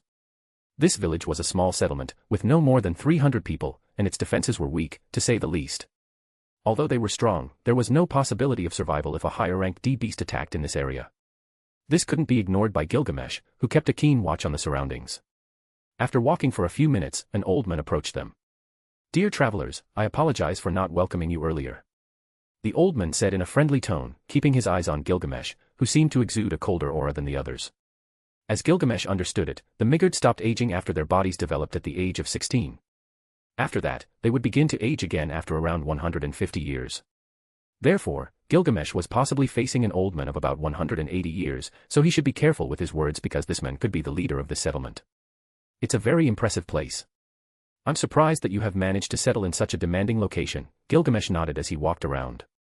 It's not surprising. We managed to establish ourselves here for hundreds of years, so we adapted to the demands this place imposes on us to survive. Can we speak in private? Gilgamesh asked after confirming what he wanted. Of course, follow me. The old Migard nodded and led them to a house that was actually a large turtle shell. Wow. Eris, on the other hand, couldn't stop marveling at the things along the way, everything was simply incredible to her eyes. After passing through the entrance of the house, Gilgamesh looked at the old man with a sharp gaze and said, I will marry Roxy, that is something we have decided to do after exploring the world a bit. Congratulations, that's a wonderful idea. The old man was much smarter than anyone else in the village. He understood perfectly the level of nobility in Gilgamesh, and that subtle death intent surrounding his body was something that told him this man was dangerous and not to be trifled with. For that reason, he had no plans to go against his arguments. All right, I didn't want to come to this simple point. What I really want to say is much more important, said Gilgamesh, pointing out, I worry about the safety of my wives, their families, and the future. You must know that in the world, I have powerful enemies waiting for the right moment to cause me the slightest harm. That's why I want to offer a proposal to this entire village. The old man's eyes narrowed. He understood perfectly what Gilgamesh was implying, so he said, "Go ahead, tell me. I have many enemies, and I fear that the security of everyone in this village may be compromised. So, I have a suggestion for all of you. There is a place where everyone, whether they are elves, dwarves, or humans, can live. Of course, you would be the first demons to arrive at this highly protected and special place. The land is fertile, and the place is incomparable to your life here. My proposal would be to offer everyone without exception the possibility of living in that place.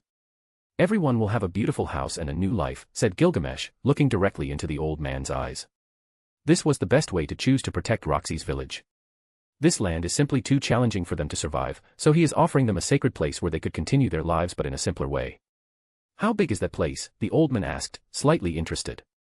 "As big as a continent. You should know that from the beginning, I had prepared a special place for Roxy's tribe. We had thought about it from the start.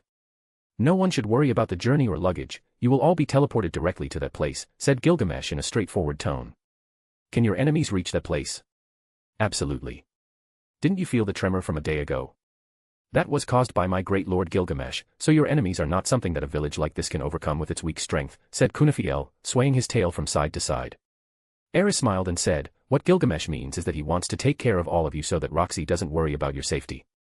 Times are changing, so it would be wise for you to choose a much better life." The old men knew they were not lying. Of course, life here is very difficult, but they have managed to survive all this time.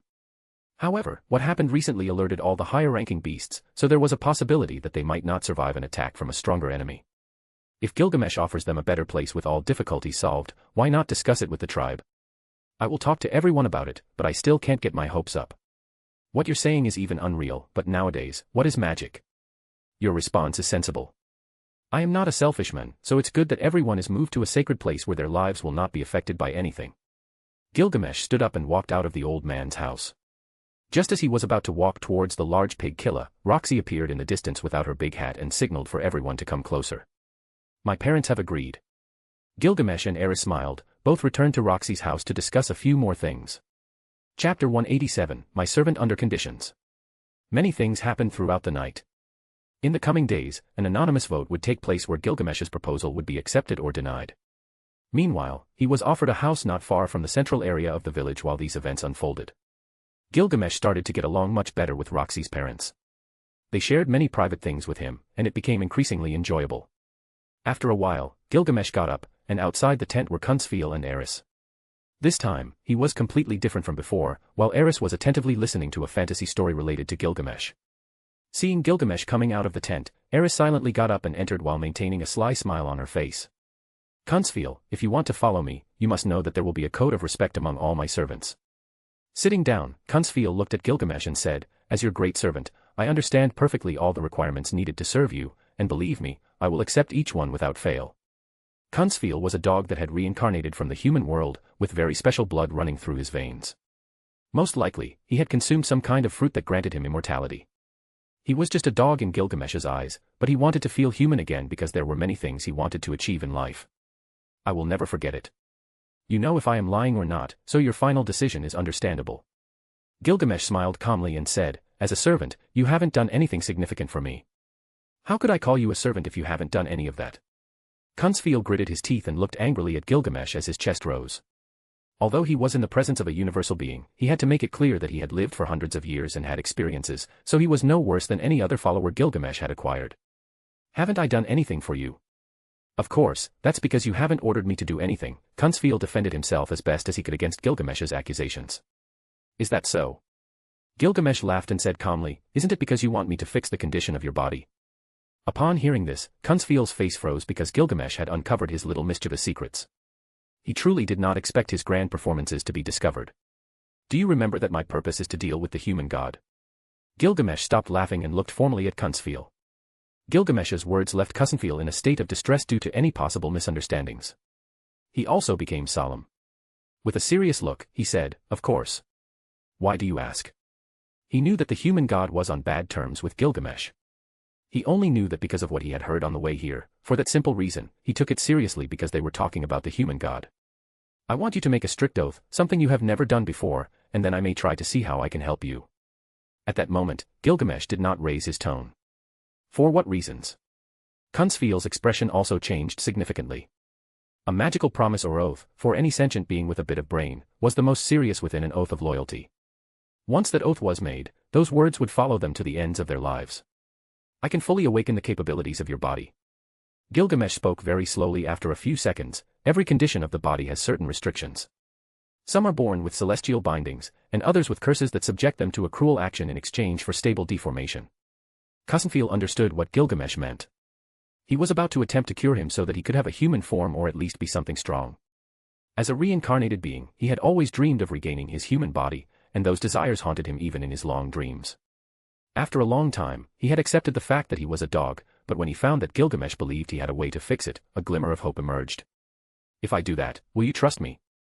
Kusanfil looked at Gilgamesh with much more dignity on his face, as a man must show that he also has a strong character. Is there anything for my condition? Kusanfil, like anyone else in his situation, had researched everything about his condition.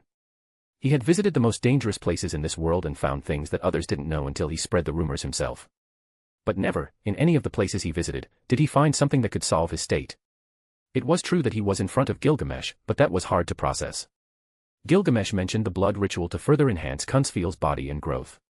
He should know that the fruit he ate possibly wasn't fully ripe, causing him to only obtain half of its power. It's impossible for others.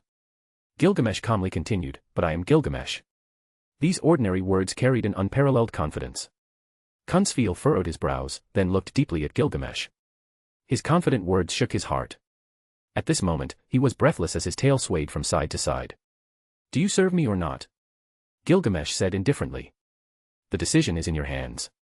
Eventually, Kusanfil calmed his heart, took a deep breath, and looked at Gilgamesh for a long time.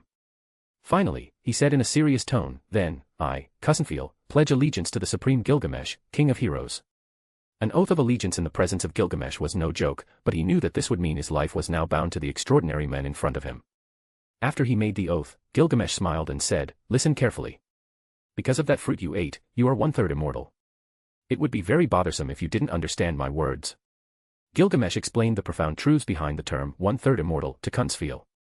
This would make him understand many things, such as the fact that he might one day die. Kusanfil had lived for hundreds of years but had never known this information that Gilgamesh had just provided. He was briefly surprised due to the incredulity of it all. At this moment, he now knew that he was somewhat immortal, and on top of that, Gilgamesh had discovered it long before they spoke for sure. So, how can I fix my situation? Even now, Kusanfil didn't know how his situation would be reversed. Gilgamesh smiled calmly and said, firstly, you are a dog, you mustn't forget that. The race you reincarnated into is that of a simple, intelligent dog. You can obtain a humanoid body, but your race cannot be changed. Having said this, Gilgamesh burst into laughter. These words left Kusanfil in silence. That was something he didn't know. In fact, he thought he was trapped in the body of a dog and at some point in his life, he might regain his true form. Having gained knowledge from Gilgamesh, Kusanfil reflected on his own situation. Just as Gilgamesh had said, he was a natural dog, so he would never have regained his human form if not for external help. In this way, he could never have reverted to his original form because he was not human. But even dragons have a human form. After Gilgamesh said this, joy returned to Kusanfil's face. I can grant you the ability to obtain a humanoid body that won't change anything even if you are a dog. In a few days, I will prepare a blood ritual for you that could enhance your bloodline and give you what you desire so much. Finished speaking, he turned around and left.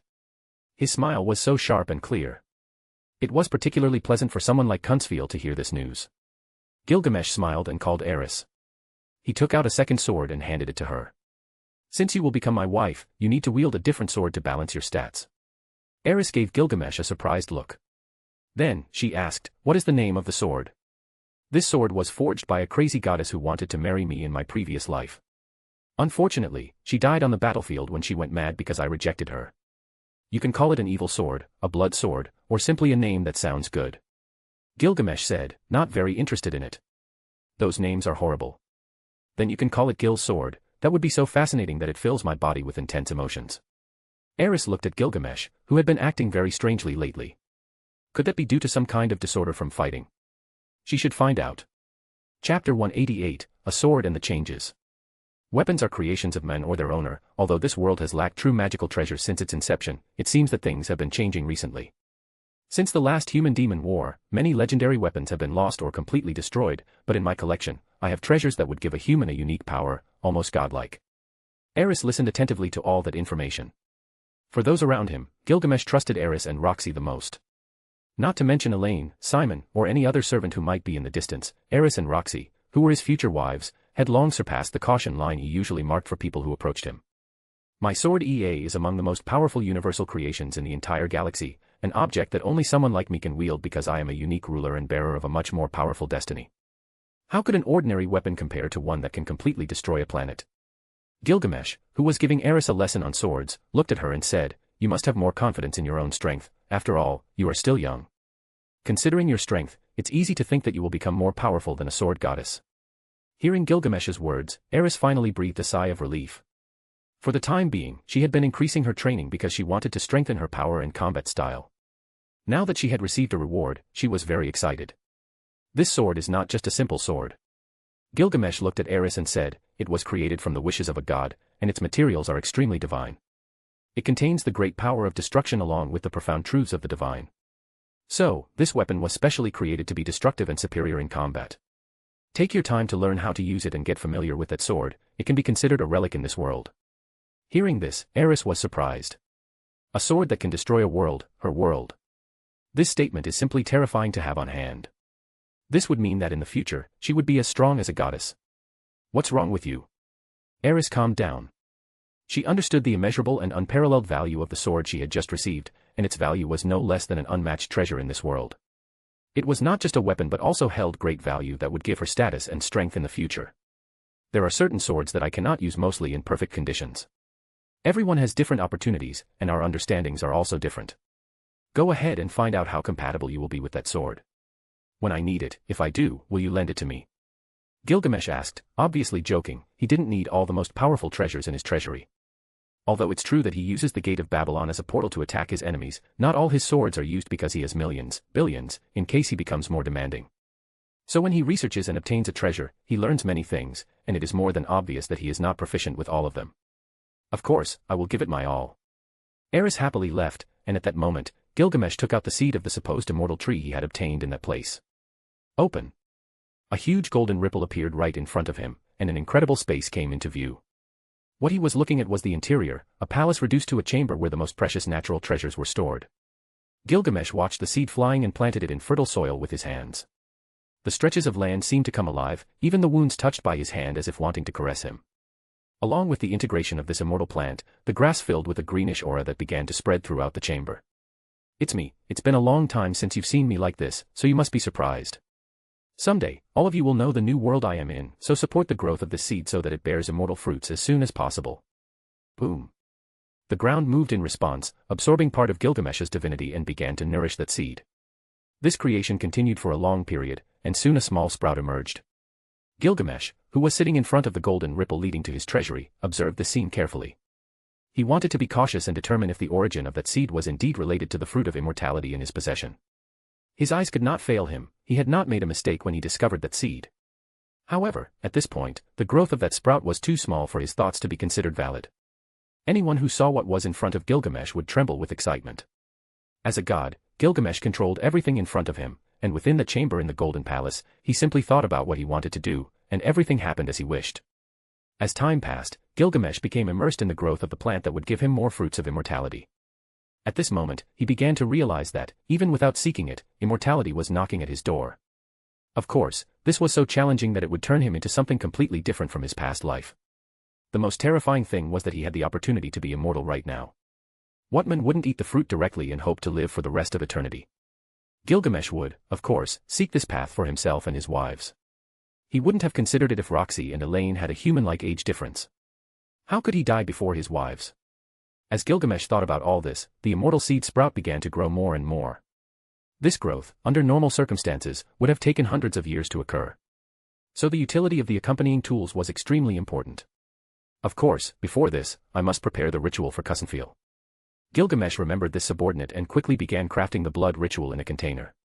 When it was ready, he immediately took it to a secluded place and instructed Kusanfil to stay in the blood until he came to see him again. "I'll have a humanoid body," Kusanfil shouted before plunging into the blood ritual. After witnessing the scene, Gilgamesh shook his head and returned to the assigned house. He continued to oversee the growth of the immortal seed, and this went on for many days. During that time, no one came to disturb him because they knew he was doing very important things. Several days later, an aura crossed the skies and stopped at the entrance of the village.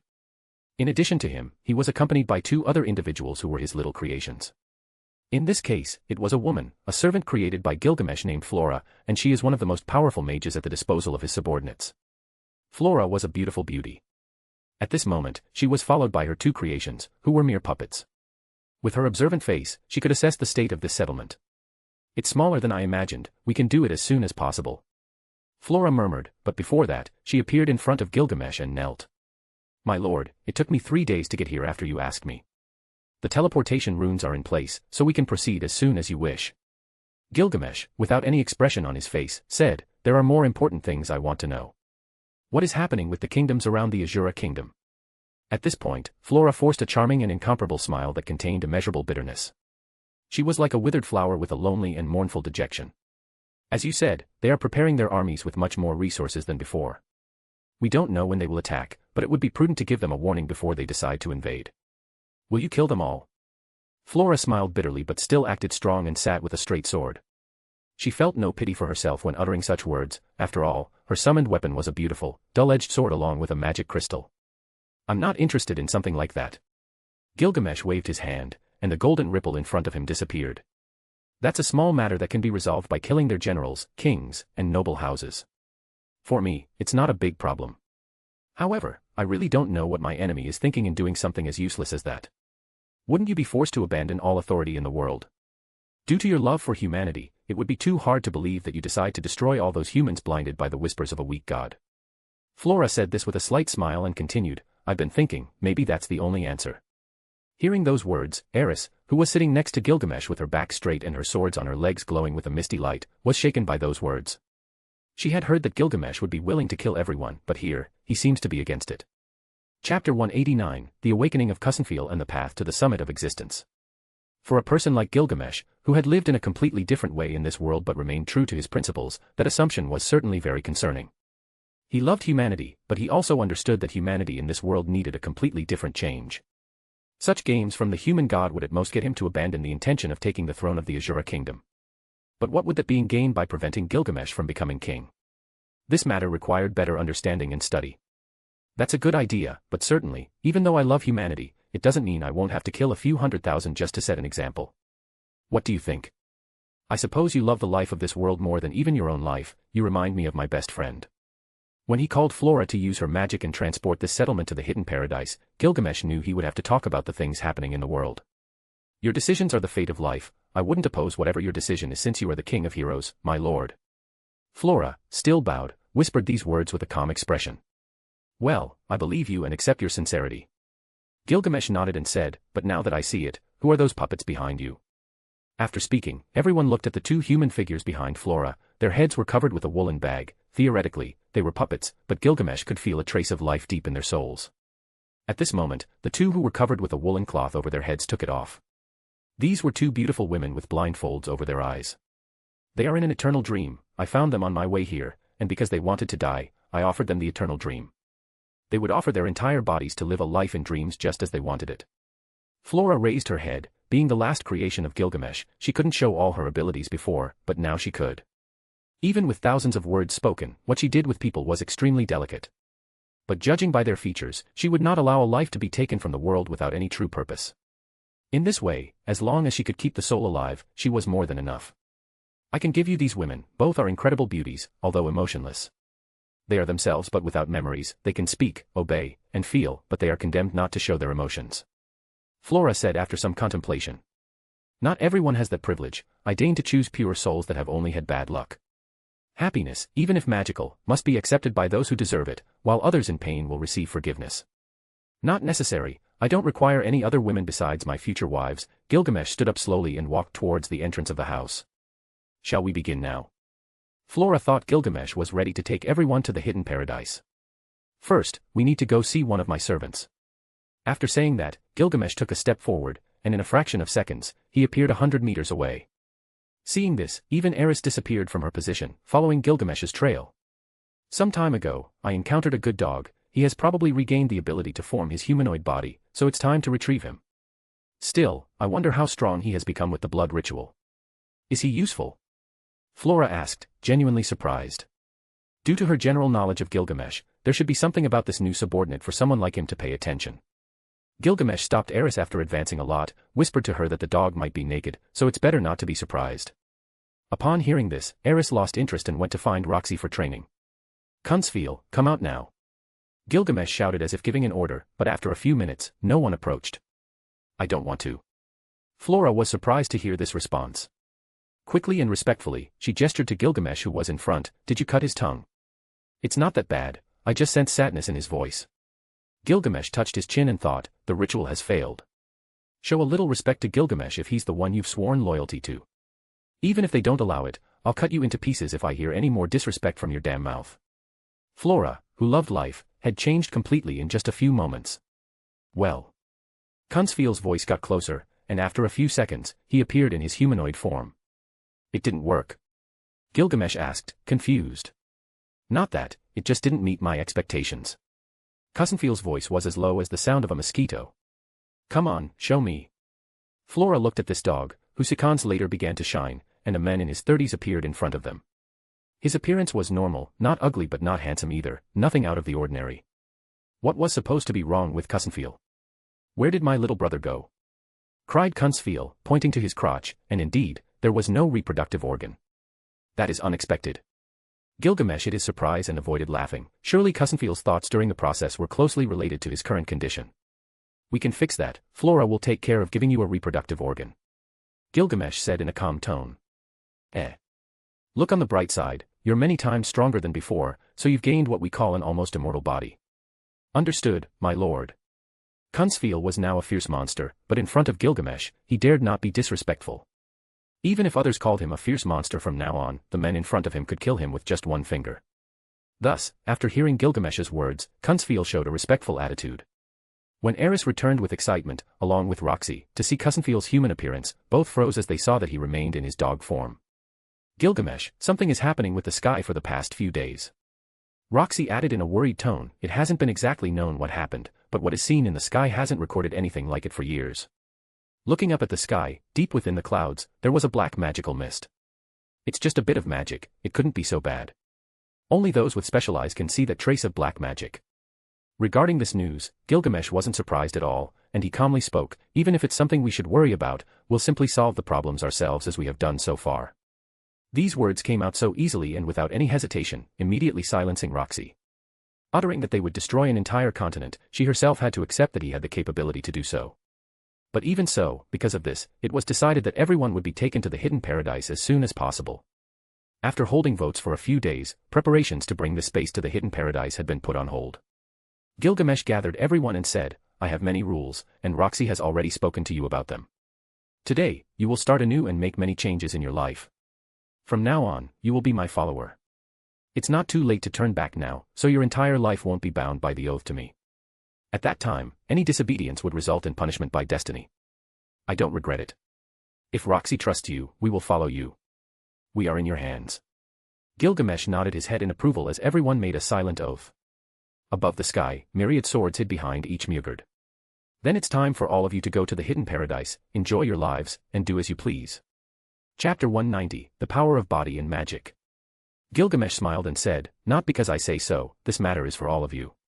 We will see each other once we finish things in this place. After saying these words, Flora looked at Gilgamesh with a sweet smile and began to use large-scale teleportation magic. The earth vibrated, the surroundings were covered in a golden light, and the entire area began to fade away from life. We're going. Gilgamesh smiled at his Vimana. Eris and Roxy sat beside him, while in the distance, Kunzfeel waited seated on a large pig named Killa. Boom. With a mana explosion, every trace of life in Roxy's hometown vanished, leaving the place desolate with nothing around. She smiled to see this, now she had nothing to worry about. Now what do we do? Roxy asked in a charmingly subtle tone. Well, we're in the demonic continent. We should visit all the places, but to make it more interesting, we should travel mounted on Killa. Now, we need to find a dwarf who can build us a cabin so that we can live more comfortably. Gilgamesh smiled and said, after all, the nights are cold, so we should keep warm the three of us in the same bed. Isn't that the best method of survival? Listening to Gilgamesh's seriousness, Eris didn't question his authority because she didn't care. She was still excited because she wanted to know what incredible places awaited them, but Roxy had very different thoughts and told herself that she would protect Eris for a few more years from Gilgamesh's mischievous hands. After finding Cussenfiel sitting in his human form on Killa's head, Gilgamesh and the others sat on the back of this great pig.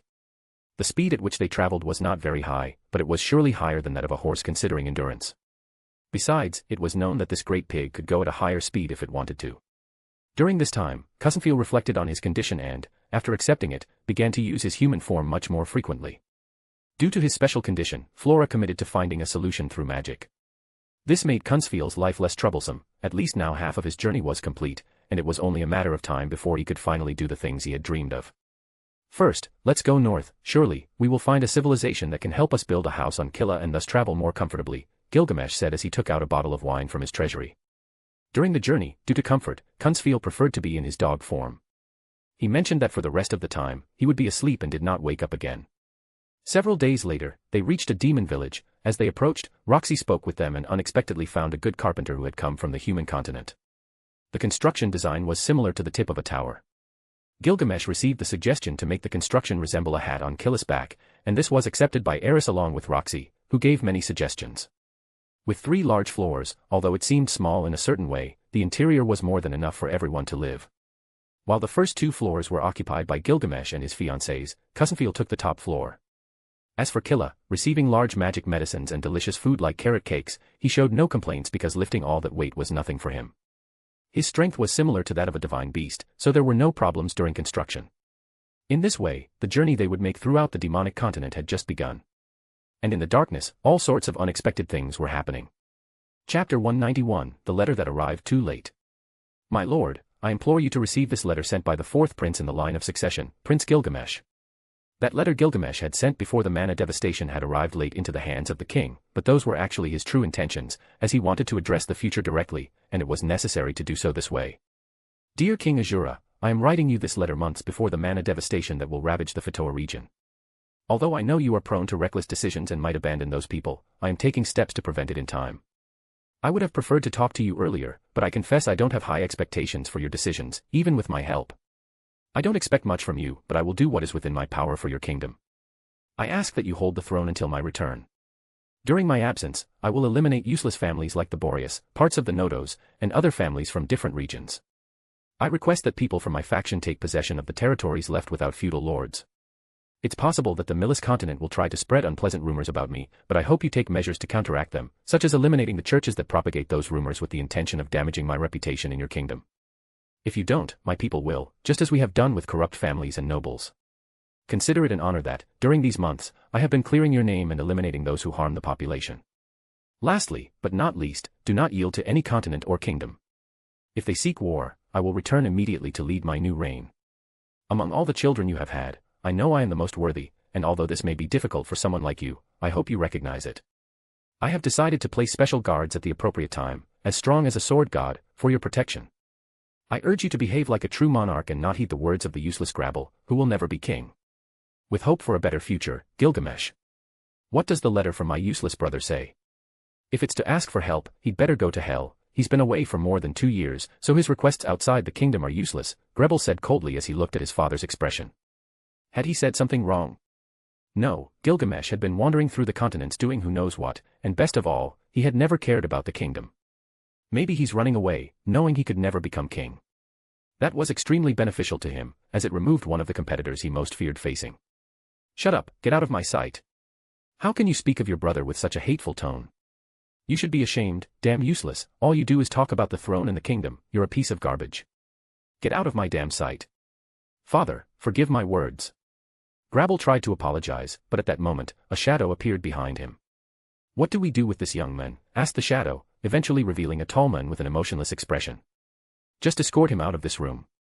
If his son is the one eliminating noble families, that means sooner or later, he'll aim for the heads of his brothers.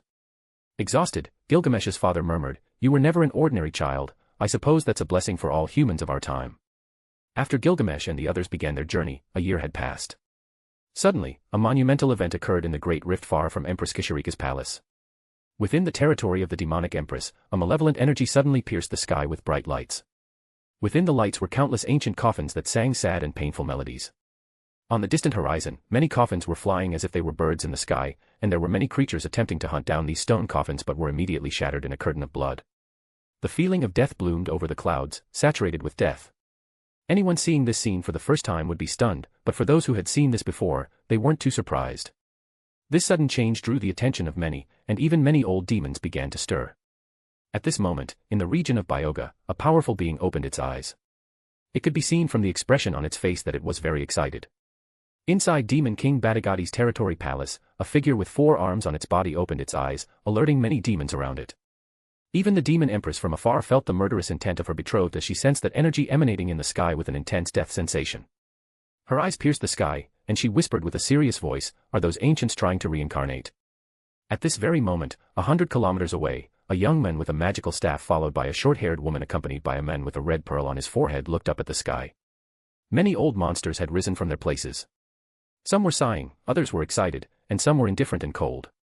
These coffins belonged to the old monsters in legends, and they were immortals buried underground for countless years. Unless it was an extremely delicate matter, these immortal monsters would not appear. However, due to the sudden turn of events, everyone was alerted. An eternal old man observed the strange variation in the sky and couldn't help but murmur, what made them change their minds? An old man holding a long sword that glowed with a thirsty killing intent murmured, "The ancient apostles are gathering. That's much more interesting than finding that men in golden armor. If they appeared, it means that the ship of death will appear once again in this world. All signs point to that event." The next day, a message spread across the entire Great Central Territory and the Demon Continent like a storm. It then spread across the Great Central Sea, the Millis Continent, the Hidden Paradise, and hundreds of more cities. After a long time, the whole world knew about this news. Within the great influences and powerful nations of the respective continents, even beings that hadn't moved felt tempted. Near-death old monsters especially couldn't stay still. Suddenly, they rose and excitedly said, "The ship of death will come to this world once again. We must prevent the still-living gods from interfering this time as they did before." In ancient times, during the Human-Demon War, a ship appeared in the middle of the sky. This ship was brought from the underworld because it signaled that someone from antiquity could be reborn. The underworld ship was an extremely mysterious existence. Both now and in ancient times, all kings intended to take the treasures from that place, and inevitably, rumors reached all continents. It is said that this ship will take all those who manage to board it to a mysterious, cursed, special place full of opportunities. Many have brought back many god-killing treasures from that place. But something much more interesting is said about that place. It is said that they buried all the dead from the first human demon war there. Many who died in pain asked the ship to take them to a place full of a sense of quality, so they were inevitably taken to that place. Chapter 192, The Underworld Ship, 1. The ancient cemetery was created by the underworld ship when it mysteriously appeared in the sky. It is located at the southernmost end of the demon continent, and numerous demon lords were buried there. As for powerful humans, no one knew for sure if this was true. Legend has it that countless beings were buried there, from demon lords and sword kings to even gods. There were even rumors that gods who once walked the earth died there. No one knew if this rumor was true or not. However, as one of the 12 largest cemeteries in the world, it was the place where many dying demons gathered to die, find treasure, or engage in deadly battles with humans in similar conditions.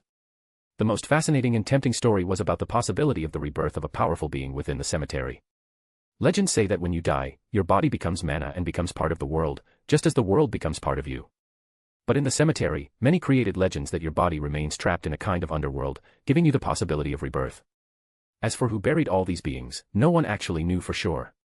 This was due to one of the world's unresolved mysteries. Hundreds of years had passed, countless beings were buried in that place, even humans, but if that place really gave people that opportunity, many would have been reborn long ago. But all that history is not directly related to the underworld ship because what people care about the most is being taken by that ship. In each age, in legends, when the ship appeared in the sky, it took hundreds of thousands of corpses and disappeared from the place. Years later, it reappeared, and many boarded it, so it was said. This ship would move through the sky before descending through a forest of hyssop trees. Finally, everyone would be led by that ship to the deepest part of the forest to reach the most isolated area of the cemetery. If a dying living being could climb aboard the underworld ship on their own and manage to bury themselves alive in the bone forest, where the cemetery grounds were deeper, then they could prolong their life with the help of cursed mana. This helped many to live longer. Although this seemed crazy, the reality was that there were people who boarded the ship and were able to be guided to the right place and managed to regain part of their life by rejuvenating. Because of this, for dying men, the underworld ship along with the bone forest was full of men interested in many other things related to that matter. Every man feared death, the most desperate entered the forest in small boats, but all died because the path was supposedly cursed. In this era, I have to rejuvenate for a few years. Many of those on the brink of death could not help but remove the temptation from their hearts and began to move.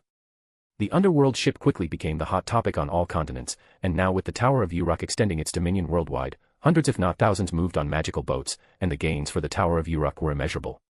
This news also reached the mountain where Gilgamesh had spent the last few months. Kunsfeel was the most vehement after hearing this news. Quickly on a flying object, he went to find Gilgamesh and said, "My lord, there is news that a mysterious ship has appeared, and it takes people to a cemetery full of treasures, valuable opportunities, and mysteries. Of course, most are interested in robbing and cheating, but many have other plans. Hee, at this moment, everyone is going to this cemetery. Should we follow that direction too to get some treasures from that place? Maybe I'll find something for my condition." A mysterious ship. Gilgamesh, who had been cultivating his beautiful fruits of immortality, wanted to spend a lot of time in tranquility with his betrothed.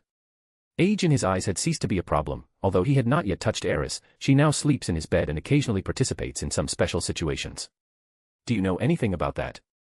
Gilgamesh was not a genius in everything that happened. He barely knew 80% of the demon continent, even though they had been traveling for a year, stopping in various places for no more than a week.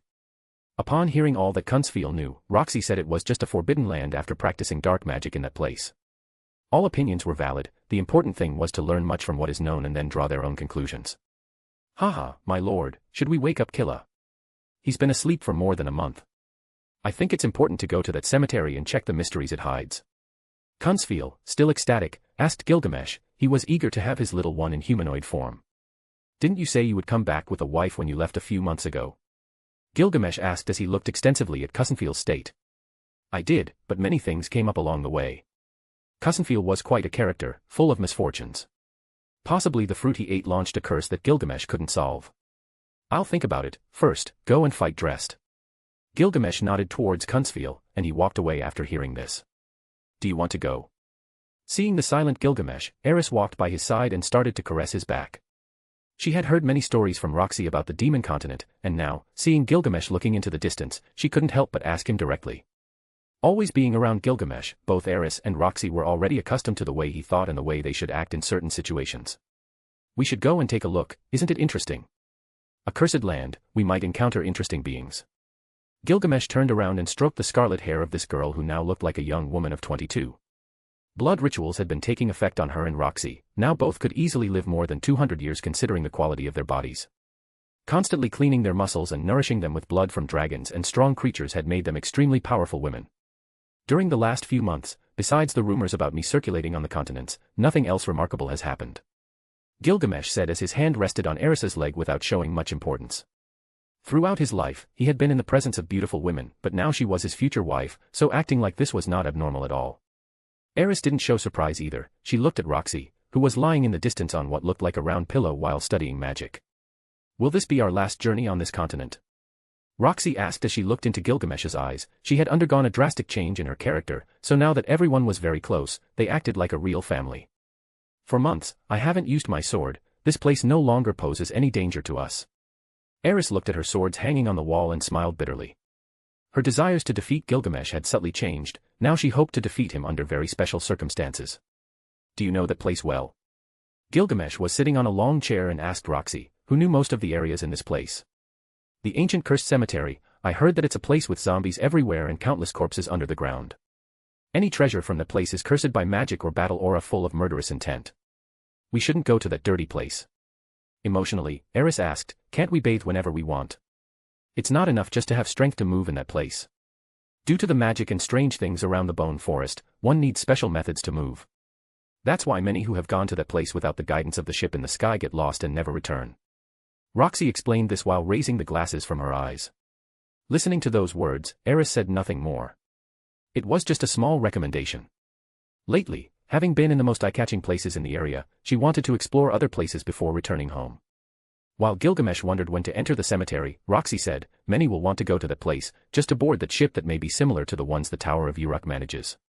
Chapter 193, It's something more. It's not a coincidence what happens in that place. Gilgamesh knew, in the first place, that it shouldn't exist in this world. Kunafiel is also an incarnated anomaly in a dog, so there were more interesting things happening without him realizing. Wasn't that done by an evil mage or the twist of fate? Roxy was even more intrigued to know the truth. Gilgamesh gently shook his head and replied, there are certain places that can exist naturally, and others that are created by external entities, like that place where we faced the shadow demon. Do you remember that monster we eliminated in the hidden paradise? Many, in one way or another, seek ways to extend their lifespan. Being reborn in life, reincarnating, incarnating, there are numerous existing methods that give one the opportunity to live longer. What does it mean to be reborn in the same life? Roxy asked, much more interested. Gilgamesh responded directly, it's living again in the same body, living as if you were born again. Your muscles become young, your battle aura becomes more delicate, and it's as if you relive the same youthful years of your life. However, this method offers you all the resources in your body at the maximum level of your strongest moment. Could one rejuvenate? I remember you mentioned that this method involves something very dark, like human sacrifices. Upon hearing this unimaginable thing, Eris lost her color. The words, something incredible and impossible, were not enough to describe her thoughts. That goes against life, challenges nature, and mocks death. It's very unlikely that someone has that method in this world, but considering that there are different ways to live longer, like me incarnating without memories and then inheriting them, you could say I was lucky, but that was also a tragedy. Gilgamesh stopped when he said those last words. He wouldn't have chosen to live a new life because he died with dignity. He did what he wanted without regret, even though he wanted to seek another ending deep in his heart. Roxy was stunned for a short period. For any living being, who would deny living a second life as Gilgamesh did? This meant that in their previous life, if they were unable to fulfill all their desires, it means they could do so in the next. But Gilgamesh had practically told them that if he had had the chance to choose, he would have refused. At this moment, Eris and Roxy finally understood why many choose to go to that land and the differences in the path of existence. Now I am happy. I want to live many years with you, my dear companions, and have many children. Gilgamesh said without a trace of distress on his face. Of course, as many as you want. Eris murmured, a bit more embarrassed. Finally, Roxy asked, so, are we preparing to go? Of course, it will be our last stop before returning to the Asura kingdom. Gilgamesh nodded with an even more interested look. Roxy nodded and went to change. A few hours later, Killa emerged from the ground and sped away after filling his stomach with delicious food. At that moment, everyone was ready to head to that mysterious place that everyone was talking about. Don't disturb me, I'll communicate with Elaine. Gilgamesh still had things to discuss, so he closed his eyes and focused on contacting Elaine. You must improve your concentration, use your mental skills to create better spells in combat. Elaine said while training Sylphie in the Tower of Uruk inside the Asura Kingdom's capital. Yes, Master. At that moment, in the middle of training, an illusory golden figure appeared, interrupting everything that was happening. Greetings, my lord. Elaine bowed very respectfully while a cute smile appeared on her face. Sylphie, who was on the side, also bowed. It was the first time she saw such behavior in her teacher Elaine. To be honest, she still found it difficult to fully understand Gilgamesh and why everyone revered him as if he were something more incredible than a god. Although she respected him, she looked at him more like a distant friend than her lord. Here's the translation of the passage. This was the third time that Gilgamesh had contacted Elaine, the first time to talk to her about the moon elves and the other times to gather information. However, his more secretive communications were much more discreet than this. Elaine was the one with absolute authority within the Tower of Uruk. Alongside the fictional families of Gilgamesh, she had been controlling the kingdom for a long time. In that regard, it only required Gilgamesh's arrival for him to be crowned as the King of Asura. The influence of the Tower of Uruk was so great that its presence was strong in other continents. Fortunately, no one knew that Gilgamesh was the owner of this tower. Elaine walked towards the illusory figure of Gilgamesh. After approaching, she could see more clearly the smile on this man's face. I didn't expect you to talk to me so soon. Is there something that requires our attention? Elaine maintained in her beautiful green eyes a calm without turbulence. She was the only one who could see Gilgamesh in that way without being unsettled. Both walked towards the outside of the top of the tower while looking at the city. After looking into the distance at those enormous towers and flying platforms, Gilgamesh was satisfied with what he was seeing. Have you heard about that supposed legend of the underworld ship? I've heard some things. Elaine nodded as she looked into the distance and said, according to our investigations, it is a prison created to take the dead to that place. All the rumors about that place may be true or lies. If you want to go there, you should know that this time there might be unexpected things waiting for you. Do you think any apostle might be hiding in that place? Gilgamesh calmly asked. Elaine thought for a moment and said, we don't know where that human god is hiding, so we must try our luck in different places. You're right. Now that I think about it, that's the last place I'll visit before returning. Then I'll wait for your arrival with great anticipation. Elaine responded with a charming smile. My intuition tells me that in that place, you might find incredible things, and my intuition never fails. It's a pity that several continents separate us. Gilgamesh gently shook his head. Elaine didn't find this comment unpleasant and laughed slightly in her place. After a while, she asked, what would you do if you weren't so far away? Many things. By the way, I'll return to Fatoa since I'm interested in knowing everything that has progressed in the project of my new capital. Gilgamesh looked at Sylphie, who had matured very well, and asked, "How have you been, Sylphie?" Sylphie trembled a bit upon hearing the question and, after regaining her composure, said, "My parents and I are well because of your help. If we hadn't come to the capital, our fate would probably have been death. It wasn't that much. Have you heard anything from your acquaintances?" Gilgamesh asked, slightly interested in where Rudius might be at the moment. "I haven't heard anything from them yet. I hope they are doing well," Sylphie said with better controlled temperaments. "Yes, it would be a shame if they died." Gilgamesh turned his head towards Elaine. "Give me a report on the situation of the Church of Milis." Chapter 194, Green Oak City, 1. After hearing about the situation, Gilgamesh smiled and said, "Let the border families start massive recruitment. We will increase the recruits to our royal guard and create an elite army. Let's begin with the magical warship training, focusing on quality rather than quantity. The current numbers stand at 200,000 soldiers. I suggest we accept 20,000 of them to become blood ritual awakened warriors.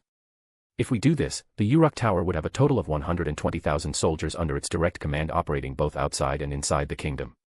Many mouths to feed, indeed. What we need is quality, not quantity," thought Gilgamesh as he asked, "What about the nobles? We have rid ourselves of many families and members who only know how to fornicate like pigs. Do we replace them all now?" Elaine asked with a cold look.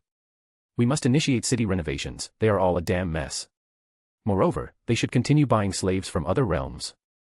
If they sell them, we buy them and turn them into citizens of the Asura kingdom." Listening to Gilgamesh's words, Sylphie was quite surprised. This was simply playing the role of an all-powerful god. This was even more challenging for many in similar situations. "I will visit the forest where supposedly people can regain their lives. I have a supposition about what is in that place, so it will be very interesting," said Gilgamesh as he pondered more. A few hours later, Gilgamesh opened his eyes and looked at Roxy, who was reading a book. He was lying on her beautiful legs, so he could see her normal face while she read. "How long have I been asleep?" Gilgamesh asked as he closed his eyes. "About 4 hours." Roxy murmured as she slowly closed the book. "I must now believe that I am lying on beautiful and soft pillows." Gilgamesh looked at Roxy, who had her hair loose, and smiled. "Do you think it's so difficult and uncomfortable to go through that forest?" Gilgamesh asked after fully waking up. "It could be. My teacher went when she was younger, but most of her companions died instantly upon entering the forest." Roxy wasn't stupid. It was hard to imagine defeating the undead controlled by sinister intent. One had to be aware that it was a place made of mountains of corpses and oceans of graves. It was brimming with a death aura, so no one dared to enter in normal circumstances. From what I read, the place we are heading to is divided into 2 special zones. The forest of bone trees and the area where supposedly graves and the undead are. Although both places were within the extreme side of the demonic continent, many humans may still arrive. Roxy thought and said, "We must increase the speed to arrive at a good time." Gilgamesh nodded and sat up. Turning his back to Roxy he said, "What do you want to eat today?" "Something light. Eris can't stop making this garlic bread that you asked her to make a few days ago. If it weren't for Cousinfeel eating most of it, there would be so many loaves that wouldn't fit in the small kitchen," Roxy said as she hugged Gilgamesh's back in a very close manner.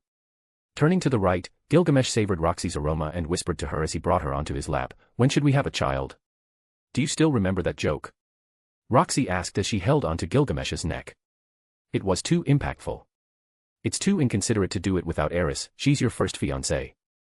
"Yes, but she hasn't turned 15 yet," Gilgamesh said as he stroked Roxy's slender waist. "Doesn't she have a better developed body?" "Yes, but she's still a child." "I'll prepare the meal this time," Roxy said, trying to escape from Gilgamesh's clutches before things became more uncontrollable. Thinking of other matters, their group had to pass through large complicated areas, so Cousinfeel's speed needed to be increased.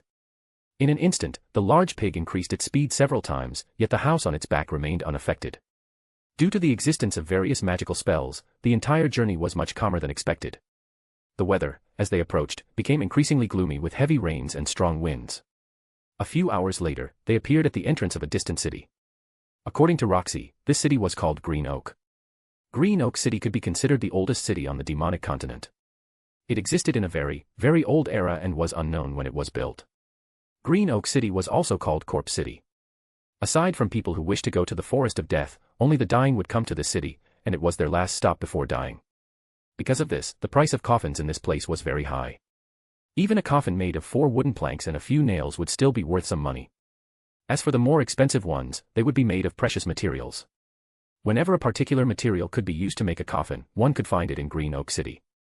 There was a joke among the demons that if a dying person wanted a perfectly handcrafted coffin, it was better to go to Green Oak City. Despite being called Corpse City, it didn't have a lifeless atmosphere or was lonely and abandoned. On the contrary, Green Oak City was very bustling and lively. Countless adventurers within Green Oak City came from all corners of the world. Even individuals of different races could be found here, such as demon lords, the occasional elf, and dragons.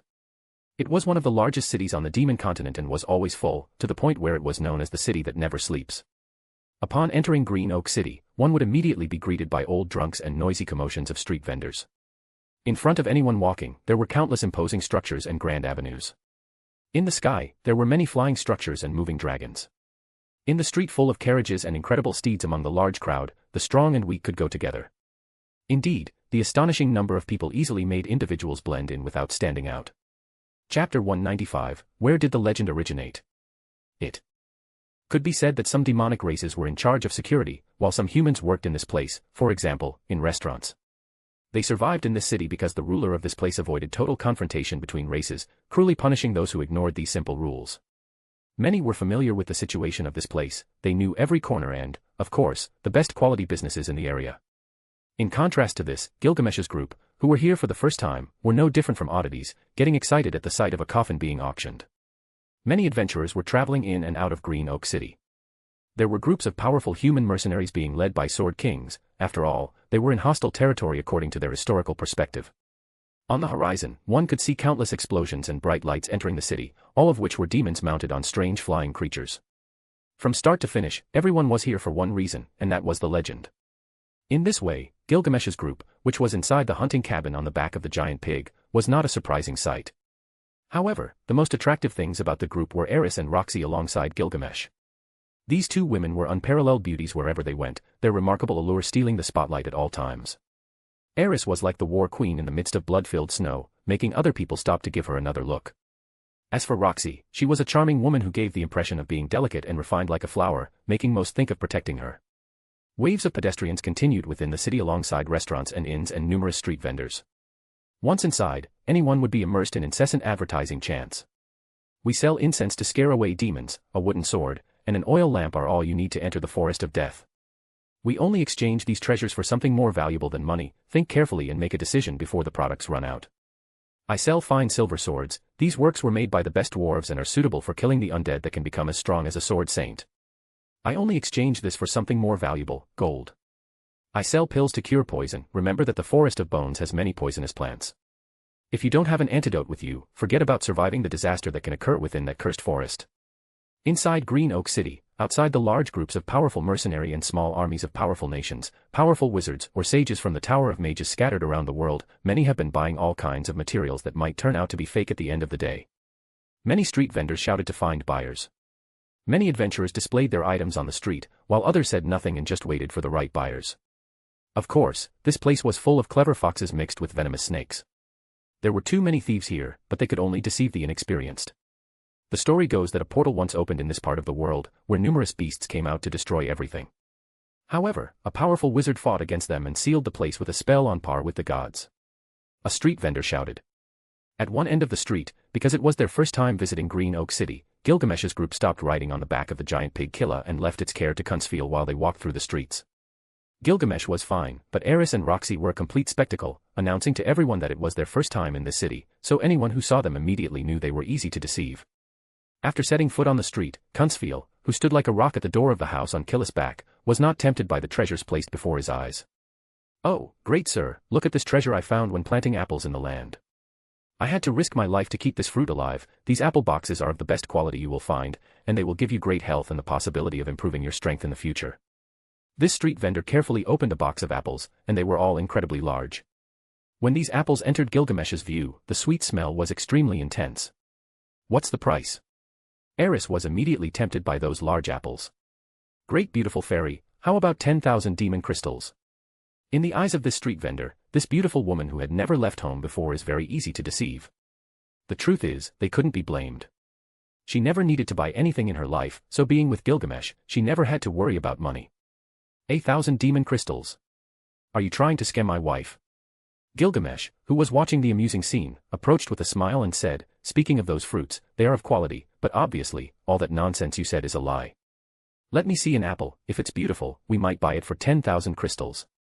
The moment Gilgamesh finished his words, the street vendor's expression changed instantly. He immediately closed the box of apples and was about to leave when suddenly weakness attacked his legs without him being able to avoid it. This sudden event made Eris embarrassed. She remembered how her teacher ended up being a slave for not knowing how to read. She immediately argued, "I don't understand the economy of this continent at all. What are these crystals?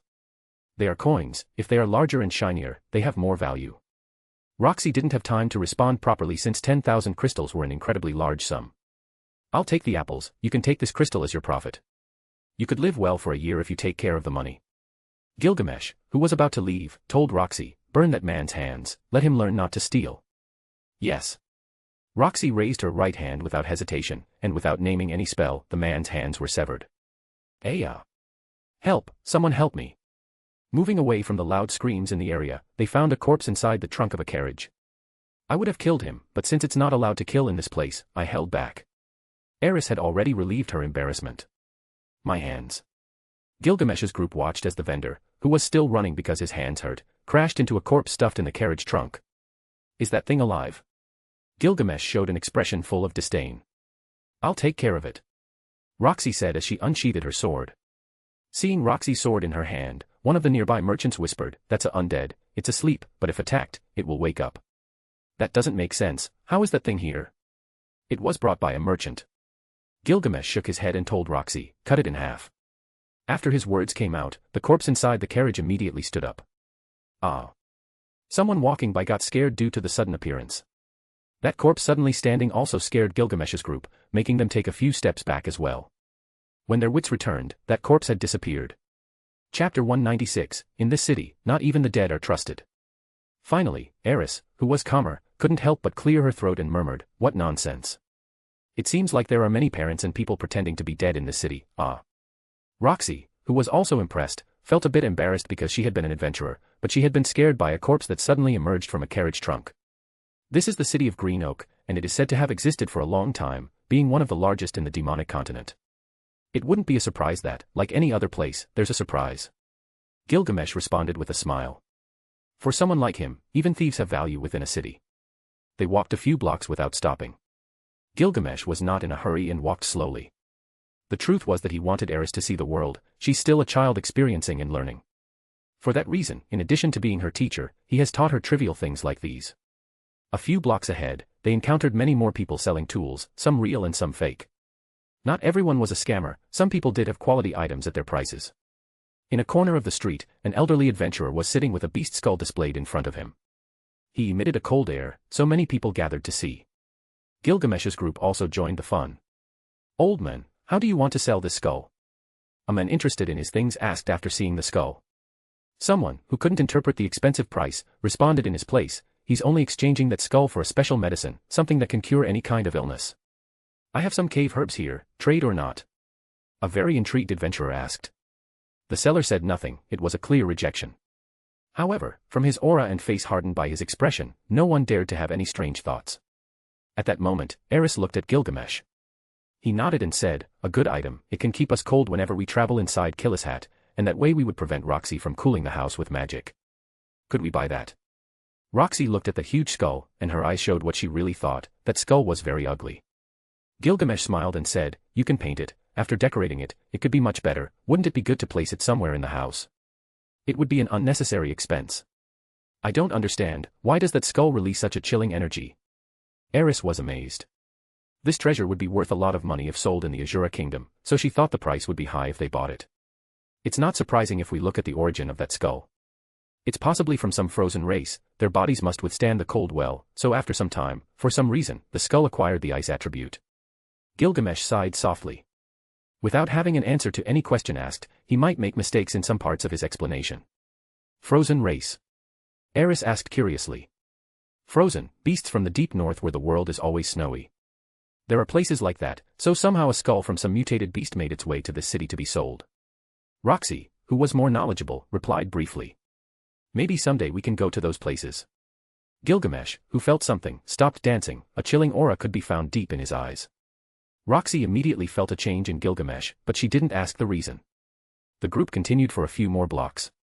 Outside the large auction houses and shops, they saw many street vendors. Monster corpses were the most common items. Are those human corpses? Why are people selling them? I don't know, but it's disgusting. Gilgamesh responded with a smile, they're called grave robbers. Why do people come to this place? It is said that deep in the forest, as long as you bury yourself, you either recover your life or age faster. People who go to that place hopeful usually die. When they die with their most precious treasures, these men find them and sell them as they are. Isn't that interesting? You buy the one that catches your eye, and whatever the corpse is carrying becomes yours. Roxy understood and said, this cemetery contains too many corpses. Some were even strong warriors in their time, so many took the risk of robbing their corpses from wherever they died. It's a profession that has existed for countless years. Upon hearing this, Eris felt a bit relieved. Within the city, not only were there street vendors, but one could even see groups of mercenaries and different races. Seeing people with human heads along with a snake body or a human body with horse legs was not uncommon at all. A large, muscular man walked past Gilgamesh, catching Eris's eye. The man's body was made entirely of rock, and his face seemed to have been finely carved. What kind of being is that? Seeing this person walking away, Eris asked curiously. Gilgamesh didn't answer because Roxy, who was following him, responded, this is a person of the stone golem race, very rare demons, but their strength is very difficult to compare with humans. What race is that? At that moment, Eris saw a minotaur with a completely furry body. On top of its head were two huge horns. Minotaur race. Legends say they were once simple animals without consciousness until a certain person taught them the language of speech and the qualities of intellect. Eris nodded with some emotions. Oh. Eris opened her eyes wide. Eris couldn't believe it and said, I thought they were beings that only appeared at night or in dark places. What are they doing here? We are in their continent, maybe it feels curious about the forest. Gilgamesh couldn't formulate a satisfactory answer. Walking in this old city really broadened Gilgamesh's group's knowledge. They have seen many new things today. Finally, they arrived at a street, and a treasure inside a store caught Gilgamesh's eyes. Seeing this treasure, Gilgamesh laughed. And Roxy, who was always attentive to his mood, noticed that this store was named Black Rose, and she said, we should go in and see. Let's go in. Gilgamesh smiled and nodded repeatedly as he walked into the store. The store called Black Rose was really large. Outside, it looked like a common store, but once they entered, people would find that it was an ancient store with a wide and high corridor. Inside the ancient corridor were huge shelves with books, wine bottles, old swords, and things that were invaluable. It could be said that everything could be found here, especially when every treasure was in front of everyone's eyes. Gilgamesh's group entered while the store owner personally greeted them, even though they seemed more curious than interested. However, Gilgamesh was calmer with two unparalleled and beautiful women by his side. Any shrewd merchant would immediately know that this was a big customer. Moreover, Eris and Roxy were not ordinary people. Eris and Roxy were a bit nervous when they entered such a large store, but he remained as calm as ever. The merchant stepped forward to greet them and was very sensible. Seeing Gilgamesh's expression, he didn't open his mouth to randomly introduce objects. Gilgamesh's eyes fell on the wine boxes at the back. Those boxes looked ancient and of very high quality, so as a wine lover, he needed to buy them all if they met his standards. Besides, he could see many things like old books for Roxy, large boxes of premium food around, and magical treasures. As Gilgamesh was looking at these two things in a pleasant manner, the merchant was very smart and just stayed silent on the side without saying a word. Bottles of wine specially made for the god of war. These boxes were found after the last war, so they have been in this place since then. My father never wanted to sell them but also never drank them. Now that the store is in my hands, they only see money in every item in this place. I like wine, any kind of strange wine you have in this place, you can bring it to me. Also, strange magic and fury books, you can bring them too. After appreciating it for a moment, he praised the antiquity of the wine. Seeing Gilgamesh's happy state, the merchant was also happy and opened his mouth. This box of wines was made by the dwarves. I also have these stone containers where there is also wine, but it's a liquid that undergoes extensive preparation before being consumed because it must be strained. Where does this wine come from? Eris asked while holding a bottle as black as ink. Chapter 197, Wine Lovers. Remember, the wine doesn't matter where it comes from, the only thing that's important is its taste profile. Gilgamesh, who appreciated wine, knew the value of it, having numerous bottles that he himself named as the wine of the gods. Gilgamesh's words were only understood by the merchant, and Eris didn't see through the meaning of the wine. The merchant knew that Gilgamesh had great knowledge and pointed to 3 yellow boxes on the side to explain, if you're interested in this wine, it's supposedly what the elves used to prepare. They have a more refined palate, so their wine is smooth and doesn't have consequences when getting drunk on it. If it were any other day, he would be too lazy to explain even if someone asked. However, with Gilgamesh here giving him a sense of having a sentimental pair, he had a favorable opinion of the women accompanying him as well. That's what my grandfather wanted years ago. Eris thought as she looked at the bottles. She knew that her grandfather drank a lot of wine, so she knew much more than just the taste of it from Gilgamesh. The cherry wine. The merchant murmured, drawing everyone's attention. Roxy, who had heard of that wine in a romantic story between an elf and a human, murmured, that wine was made in the name of the Moon Woman, daughter of the Tree of Life, unable to join her life with a human. She used the wine to drown her sorrows, that was written in the novel by a famous writer. The story goes that many years ago, in a quiet corner of the enchanted forest, lived Lyriel, an elf whose beauty and wisdom were legendary among her people. Lyriel had the peculiarity of her race and lived over 300 years, allowing her to contemplate the beauty of the world for centuries, but also condemning her to see countless friends and loved ones depart. One day, on a cold autumn morning, Lyriel met Aemon, a handsome and brave human. Despite the brevity of his life compared to Lyriel's, Aemon captivated her heart with his passion and curiosity about the world. Together, they explored the enchanted forest and shared stories of their respective worlds. Time passed, and love blossomed between the elf and the human. However, the shadow of time always hung over them. Lyriel knew that, sooner or later, Aemon would age and die, while she would continue to live. The wine, which was a special gift from her people, symbolized their love and moments together. One day, while sharing a glass of wine in the forest clearing, Lyriel and Aemon made a difficult decision. They decided to part ways to avoid the inevitable pain of separation. Both understood that their love was deep and sincere, but they also knew that time was relentless. Lyriel returned to her solitary life in the enchanted forest, while Aemon immersed himself in human society, hoping to live a full, albeit fleeting, life. Over the years, their lives took separate paths, but the memory of their love always accompanied them until the last breaths of their respective lives. The wine became the symbol of their story, the bond that connected two beings from different worlds who made a painful but wise decision to avoid hurting each other. And although Lyriel and Aemon lived different lives, they always carried with them the memory of their immortal love.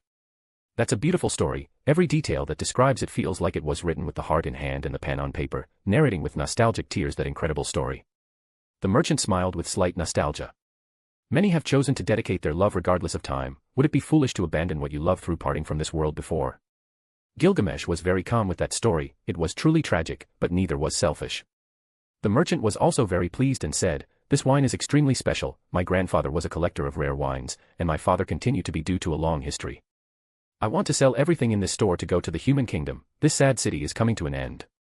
Gilgamesh simply laughed. He was more than interested in buying all the wines in this store, so after appreciating all the wines and giving a signal to the merchant, he walked to the back of the room where there were numerous books in different languages that he was also interested in having. The merchant hurriedly followed Gilgamesh around the inside. He didn't present anything to him and simply allowed him to enjoy his stroll. If he were an ordinary customer, then he wouldn't be personally accompanying them. Not to mention the many people who have come to this place, even Eris and Roxy were surprised by the amount of precious treasures here. Being able to open such a store was indicative of how secretly captivating this city is. Is that the skull of a dragon? There were many weapons on display, and many were still locked inside chests. Each of the treasures floated randomly. One was a dragon's skull, magical fish swimming like fish in the water. It swam peacefully without stopping. Those flying fish, it would be incredible to have them in a gigantic library. Roxy seemed interested in the magical fish that flew curiously everywhere. Are those fish for sale? Gilgamesh asked casually, as if any treasure in this place could afford it. The merchant nodded and said, "In my store, aside from the treasures in my room, everything else is for sale. These fish are weak spirits, but they bring life to such lonely places. There are about 200 fish in my entire store, feeding them is the problem because they only eat pink gold. I can leave all those fish along with the wines in the warehouse, in addition to the ones you saw in the books, for 30,000 gold ingots." 30,000 gold ingots. At hearing that price, even Roxy shuddered. Not to mention gold coins, ingots were something that was almost never traded. Eris was also surprised, she had thought that if it were coins, everything would be fine. However, they were talking about gold ingots, something that even someone like her had never seen before. Then we have a deal for now. Gilgamesh, on the other hand, remained unfazed, that small amount was just a drop in the ocean compared to the wealth he had in his treasury. The group followed Gilgamesh around in a complete circle. Although the treasures were very flashy, many were things that Gilgamesh already had, such as swords and weapons. Anything other than books, spiritual creatures, books, and food were not of importance. And as Gilgamesh walked all the way around, he didn't speak and only maintained a smile on his face. At best, he only nodded occasionally. Eventually, he stopped to look at a wooden chest on top of a cupboard. This wooden chest did not seem precious. It had 4 items inside. One was a closed box, a seed wrapped in cloth, and the last item was an old silver key. The moment he stopped his steps, Roxy's gaze condensed, and she carefully judged the items in this wooden chest. She understood that Gilgamesh wanted the items inside it. After following him for so long, she knew clearly that the items valued by Gilgamesh were by no means simple. How much do the items in this chest cost? After carefully observing the items inside and confirming that she was not mistaken, she asked the merchant. Only 10,000 gold ingots, the merchant replied with an ironic smile. All the prices were in ingots, and it really scared Gilgamesh's group with the prices. All the things were ridiculously expensive. Then I'll buy that too. Gilgamesh nodded with a smile. Roxy wanted to stop him, but she couldn't. She didn't understand what was so special about those items. Can I ask you something? Gilgamesh asked as his red eyes gleamed in a very intense blood tone. Go ahead, said the merchant with a smile on his face. How long have you been dead and trapped in this magical store? What? Eris and Roxy felt a chill run down their spines. Was the merchant in front of them dead, or did they not hear the question correctly? Well, I do have a great customer this time. Chapter 198, The Old Merchant. It seems you've glimpsed my origin before entering this shop. You truly are a formidable being, said the merchant with a smile, returning to his initial demeanor. Roxy, is that old man dead? Eris asked, slightly frightened. She hadn't noticed it. I didn't notice at first, but it seems to be the case. Roxy, like Eris, had no words to describe her feelings. The merchant shook his head and said, but that doesn't matter. My death was hundreds of years ago, and all I've done since then is sell until every item in this store is gone. It's a shame not everyone is willing to buy my items without crying about the prices. As long as I sell everything, I can finally rest in peace. That means. Roxy understood those words to some extent. Gilgamesh smiled and said, it means a piece of his soul is in this shop because he won't depart until all the items are sold. His unconditional love for his objects makes him cling to life. He must have been a very powerful mage to achieve that naturally. Is that possible? I mean, I've never heard of something like this before. Eris's expression changed immediately. She was at a loss for words after hearing the merchant's response. The merchant continued with a deeper tone, Dear customer, at this moment, our little shop is closed only for special customers. Of course, what else would you like to buy? Then sell me all your items. Gilgamesh finally nodded after seeing everything and looked deep into the merchant's eyes. Please, follow me. The merchant didn't seem to distrust Gilgamesh's words, so he walked towards a basement where numerous walls were lined with gold ingots. How much gold is here? Roxy asked, extremely amazed. Enough to live a life of luxury for hundreds of years without problems. Said the merchant, sharing a bit of his life. Long ago, I was a passionate merchant. My life was dedicated to selling and buying valuable items. Every day was an adventure, exploring markets and deals, seeking hidden treasures and unique pieces that could pique the interest of the most discerning collectors. Upon hearing these words, Gilgamesh created a golden ripple and pulled out a golden jug, pouring drinks for everyone, including the old merchant in front of him. Roxy and Eris were surprised that Gilgamesh would bring out that wine. After all, it was something that, according to him, very few people could taste. My shop was a treasure in itself, filled with fascinating objects from every corner of the world. There were ancient relics, rare jewels, and art that told silent stories to those willing to listen. For me, each item was a connection to history, a link to the past that allowed me to travel through time through objects. However, as my love for treasures grew, a magical illness began to devour my own life. I didn't know where it came from, but its symptoms were unmistakable. My skin paled, my strength waned, and my eyes lost their shine. The wizards I consulted couldn't do anything for me. My disease wasn't a curse that could be broken. Gilgamesh watched as the figure of the merchant became increasingly translucent, as if slowly fading from life itself. As my body weakened, my love for valuable objects became even deeper. I began to collect even more exquisite pieces, as if I wanted to embrace the beauty of the world before it completely abandoned me. My clients noticed my decline, but my passion for trade was stronger than my fear of death. A lingering life. It turns out we were drawn to this place to buy. The trap or riddle was to make sure to have the money, be worthy of the purchase, and not hesitate about the prices. I suppose he just wanted to pass on his treasures before dying.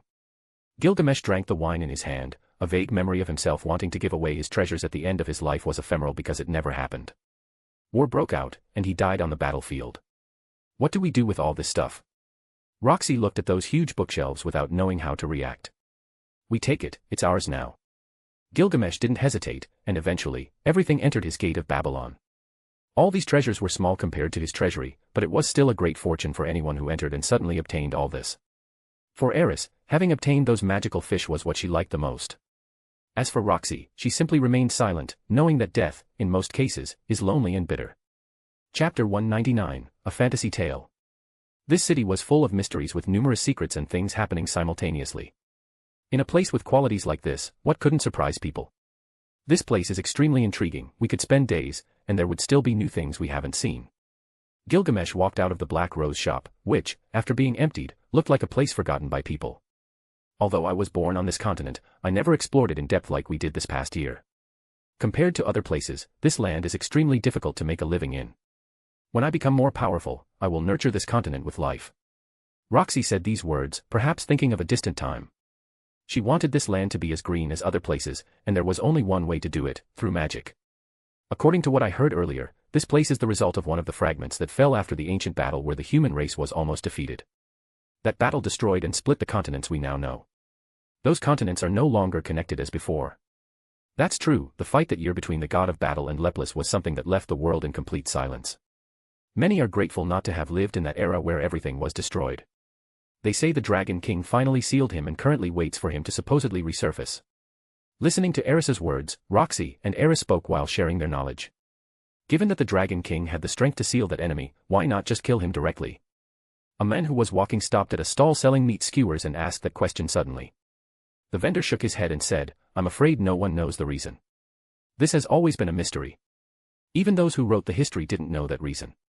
But going back to the battle between the god of battle and the demon god, who won? Someone who was eating asked excitedly. A battle between two powerful gods that divided the land. How terrifying could that battle have been? It is said that the god of battle won. Gilgamesh's group, who had joined to buy some meat skewers, were surprised to hear that. Roxy and Eris had witnessed powerful battles of Gilgamesh and could confidently say that he was much stronger than those gods being talked about. The attack he used to destroy the world of ancient enemies was one that this world probably couldn't withstand. While everyone talked, Gilgamesh said nothing. He stood there, lost in thought. As his women, Eris and Roxy noticed the difference in Gilgamesh. When the conversation shifted, they dared to ask, "What's wrong? Don't you like them?" "They say these are meat skewers from a captive beast, it tastes like challenging meat to eat," Eris said with two large meat skewers stuffed in her mouth. She just wanted to make Gilgamesh have a good time, and he smiled. Gilgamesh, who recovered, maintained his calm smile, looking around. He never expected to share these moments with someone by his side other than his friend Enkidu. This raised a question for him: could he summon the spirit of his friend using the chains of heaven? What happens if you don't remember? He didn't want to taint the death of his friend, feel that open wound in his heartburn due to his selfishness. For him, making the decision to let him rest was the best thing he could do. It wasn't necessary to have him close because this life was a new one, and the old Gilgamesh had died long ago. Now, in this life, he was accompanied by sweet wives. Having managed to have them by his side was more than enough. He had never thought of achieving something like this, and he didn't bother having feelings about his decision. But now, after a year of adventure together, he could say that he loved them more than any treasure in his treasury. Wouldn't that be embarrassing? He didn't care. "It's nothing, it's just that the story is quite amusing because the enemies I eliminated in my past life were far superior to the gods of this world who haven't learned from the 2 wars they've suffered. Maybe it's cynicism. Such an unparalleled confrontation, it's a shame not to have been born in that era to witness the celestial battle with my own eyes," said an idiot who was eating next to them in a cheeky tone, as if he had been able to survive even miles away from that battle. "You have more experience to give an opinion now that you've heard that. Do you think that battle happened for something specific?" Gilgamesh asked after sticking and walking back to where they had parked Killa. "A fight for human survival, but that sudden hatred towards humans by the demon god is something we can't understand." Roxy, who understood more about the topic, responded calmly. Upon returning to the pig, Kunzfiel was asleep at the entrance of the house while maintaining his dog form that didn't scare even a rabbit. Looking at this small house that was actually huge now, it had small fruit blankets outside the walls where a cherry tree was growing very slowly and plants that released bright spores. On the outside, it was very small, but after entering, they found a huge room that was connected to the kitchen. The stairs to the second floor were small but suitable for comfortably going up without any problems. Undoubtedly, this small house had taken on a very homely appearance where traces of everyone who lived here could be seen. As for Kunzfiel, he had a small circular mattress where he slept in his dog form. Returning home, Gilgamesh smiled and, checking that all the windows were closed, released all the magic fish that immediately recognized this new place and swam throughout the house. The merchant said they eat pink gold. "How can we get that type of mineral?" Riss asked, captivated by those beautiful fish. "Don't worry, I have many pink gold ingots, so you can feed them." Gilgamesh opened a golden ripple, and as if they smelled a delicious meal, they all approached cautiously. You can feed them, Eris, remember to give each one a name. Eris, who received the ingot, was smiling until she heard Gilgamesh's last words and said, how can I name them all? But before she could throw a tantrum, the fish moved to her hand and began to nibble on the pink gold ingot as if it were bread.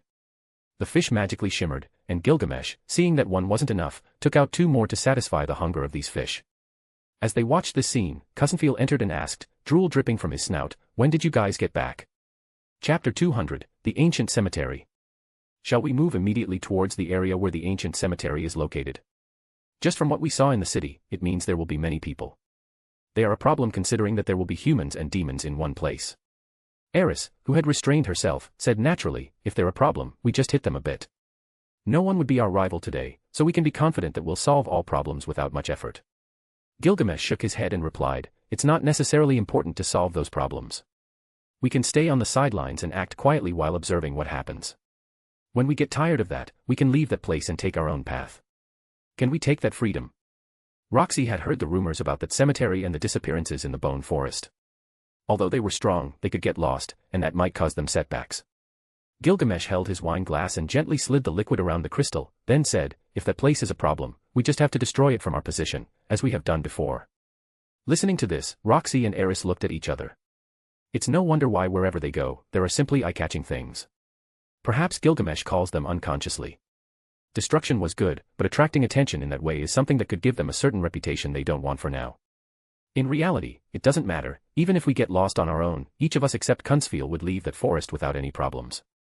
What intrigues me the most is finding out what caused that problem, so while exploring with the others, we will slowly learn about the environment. Gilgamesh smiled and continued, besides, it's not like no one knows us nowadays. We are the dynamic trio and the non-threatening divine beast. That title has been circulating in many parts of the demon continent. During their travels, they had found numerous wonderful things, magical places, and extremely powerful beasts. In most cases, the place ended up completely destroyed, and soon their fame would be recognized when they destroyed a stampede of magical beasts with a simple attack. Happily smiling, Gilgamesh drank the remaining wine and simply remembered the previous events. The next day, while Gilgamesh was sleeping, Cousinfiel let out a shout at the entrance of the stairs to the 2nd floor. The underworld ship is estimated to appear in a few hours. Gilgamesh had recently enjoyed long naps, but as he had told Cousinfiel to inform him of anything that happened, he frowned and said, we'll be down in a moment. Roxy on his left side smiled and murmured, you even get angry when you asked him to wake you up, surely things are changing. Eris, who was lying on his right side, murmured, I don't want to wake up. Forget it, let's go to that place now. Gilgamesh got up and walked towards a large full-length mirror. Instead of his usual clothes, this time he decided to wear his golden armor. As for sleeping, they would leave that for when there was time. Everyone, put on your armor, let's give an appearance of intimidation to our competitors. Gilgamesh had told them that as long as there were treasures, the interesting part of their journey would be competing for them, even if they didn't care about what it was. Let's steal what we can. Eris loved 2 things, competition and fighting alongside Roxy against Gilgamesh. Even if we manage to find treasures, they will all be mine. Gilgamesh, with an arrogant smile, gave his women a subtle glance. What does that matter? In the end, you are ours. Eris shouted while standing next to Roxy as if asking for her support in these words. That's true. Roxy said with a calm look. Are we just 4? The silent Cousinfiel was a little worried and said, aren't you afraid of leaving Killa totally alone? There are valuable things in the house. We're just going to find treasures, not to fight. Our group is more than enough. Gilgamesh waved his hand, and Killa submerged in a huge ripple while munching on carrot cakes. Eris wore her armor with her 2 swords, both on one side of her hip. This time, she even wore a helmet on her left side, while Gilgamesh put on the crown he had obtained that time in the cave.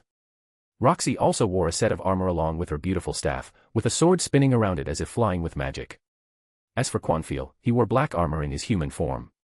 If we don't want to attract attention, it would be impossible with this attire, Roxy said as she put on a white mask like snow. First, let's make a transaction.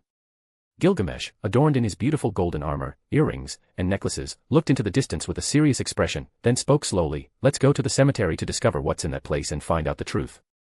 If possible, I'd like to negotiate with the dead. Negotiate with the dead? Hearing these words, everyone felt a chill. Trading with the dead, this matter sounded ridiculous. But indeed, they had traded with a dead person, the merchant who should have died long ago. Does that anomaly have to do with the cemetery you're going to? My lord, can the dead still do business? Cousinfiel, who was ready for the battlefield, couldn't help but be frightened. Gilgamesh smiled and said, "It depends on who the dead person is and who is conducting the business. A clever person will be able to make a deal, while a fool will find their death. Since we are ready, let's go to the cemetery. Today we will learn why the dead don't leave the world in this place." Upon hearing such a spooky and absurd matter, Kusanfil, usually the fearful one, having lived for hundreds of years and knowing Gilgamesh better than even his wives, gathered courage and stood tall as they boarded the Vimana. Doing business with the dead. Even Roxy muttered. The city of Green Oak was built very close to the cemetery. Even when the distance was so close that outside the city walls, undead were walking. These undead seemed to be ghouls, having the strength of their predecessors and maintaining the desire to kill. Standing outside the cemetery, the eyes and mouths of Gilgamesh's group opened wide. From the beginning, they thought this cemetery was a place where white bones were as vast as the ocean. In their imagination, the ancient cemetery must have been a lonely and barren land with corpse energy spanning even the sky. However, this cemetery in front of their eyes had green hills and clear waters. Looking around, they saw undulating mountain chains and some valleys resembling a sleeping snake. In this place of sky and earth, mist was everywhere, covering the bone tree pillars that rose to the sky and the very tall springs cascading down from the mountains. Although the landscape was full of undulating mountain chains and tall bone trees, along with very high waterfalls, one could see quite a few graves ahead. When powerful adventurers activated their special sights, they could see many incredible places. There was a coffin hanging on a cliff. Some graves were made of stone, some of wood, and some were made of gold. There was one located on a lonely peak with a majestic aura. It was as if this coffin lay in the high sky. There were also some coffins floating on top of a tranquil lake. At times, there were venomous snakes swimming, creating a creepy image. Were all these graves made by someone, or did they just form on their own? Kunsfil couldn't believe that this place was feared by others. He originally thought there would be mountains and rivers of bones and corpses. Don't people say there are undead everywhere? Why don't we see any? Eris asked in surprise. Look at that group of adventurers over there. At that moment, Roxy pointed out that a group of adventurers had rushed into the depths of the cemetery. Gilgamesh's group looked toward that place, and there was a group of adventurers leaping on the undulating mountains. They seemed to have a purpose as they looked at the entrance to a valley. There might be treasure inside, so they rushed directly with a breath of desire. But the moment they rushed into the valley, suddenly, within the thickets and caves, many shadows appeared. They were all undead with different attire, originating from different places and races. Countless undead quickly rushed to kill this group of adventurers. Charge! The adventurers who rushed in arrogantly were all battle experts, so they roared and immediately started the battle. The undead didn't speak or roar. Silently, they fought against the adventurers. It was so strange that countless undead began using sword styles, casting spells, and techniques. Each attack carried a malignant aura as they began attacking the adventurers. The sound of magical gestures resonated. These undead were not only able to use weapons, but they were also capable of using magic. Ah! An adventurer was killed by a sword containing rotating flames like a bellows of a fire dragon. Those undead are extremely powerful, which means they are corpses from the Second Human-Demon War. Chapter 201, The Power of the Undead. An adventurer decapitated a couple of undead at once, but suddenly, a metallic spider the size of a fist appeared out of nowhere and jumped onto the head of this adventurer. A crack sound occurred, and it began exerting force while devouring. As it penetrated the skin, it reached the bones and soon the brain. The sharp scream of that adventurer echoed throughout the bone forest. Don't retreat. The experts in that group of adventurers formed a powerful attack. They continuously pushed forward with terrifying force, advancing step by step. Boom. As they risked their lives to enter the valley, victory was within their eyes. Suddenly, there was an explosion that shook the earth, turning the ground into a black hole, like the mouth of a mighty dragon, and all the adventurers who were taken by surprise fell without being able to do anything. The cries of fear, terror, and death resounded everywhere, and those adventurers who were actually powerful were devoured by the earth. Then, after swallowing all the adventurers, the hole closed without a trace that it had ever been open. In a short time, the valley regained its tranquility.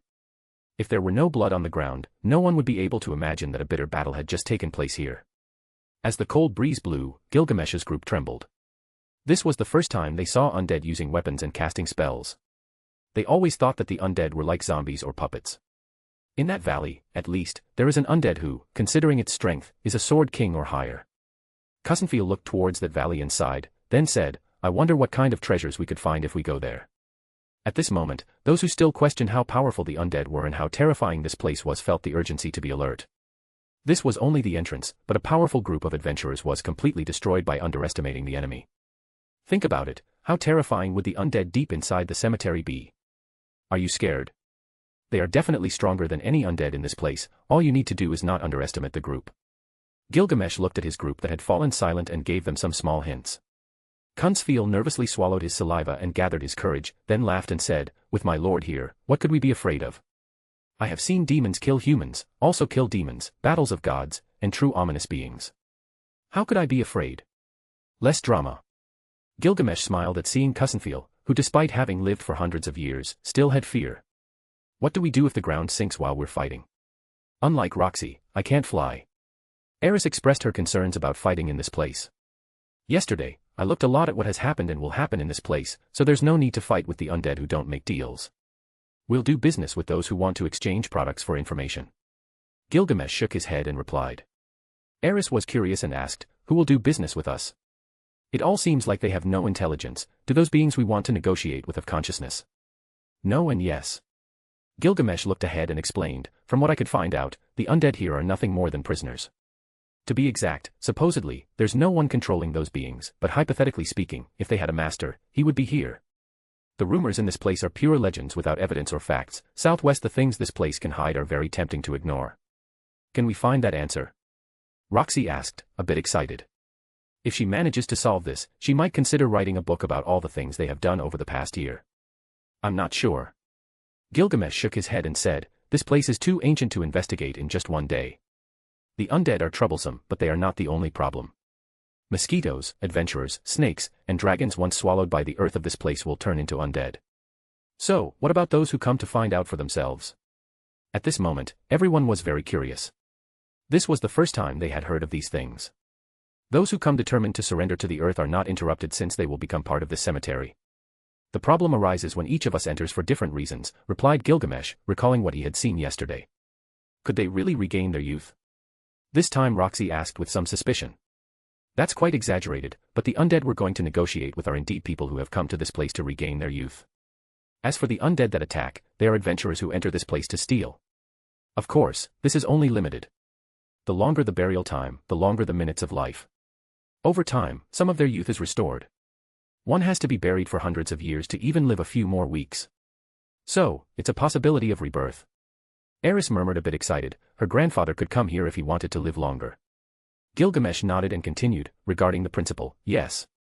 However, the possibility is less likely than being able to find a fortune in a dangerous mountain. Many give up the desire to live longer when they feel the loneliness of this place. That means the test of this place is to have a strong will to keep living."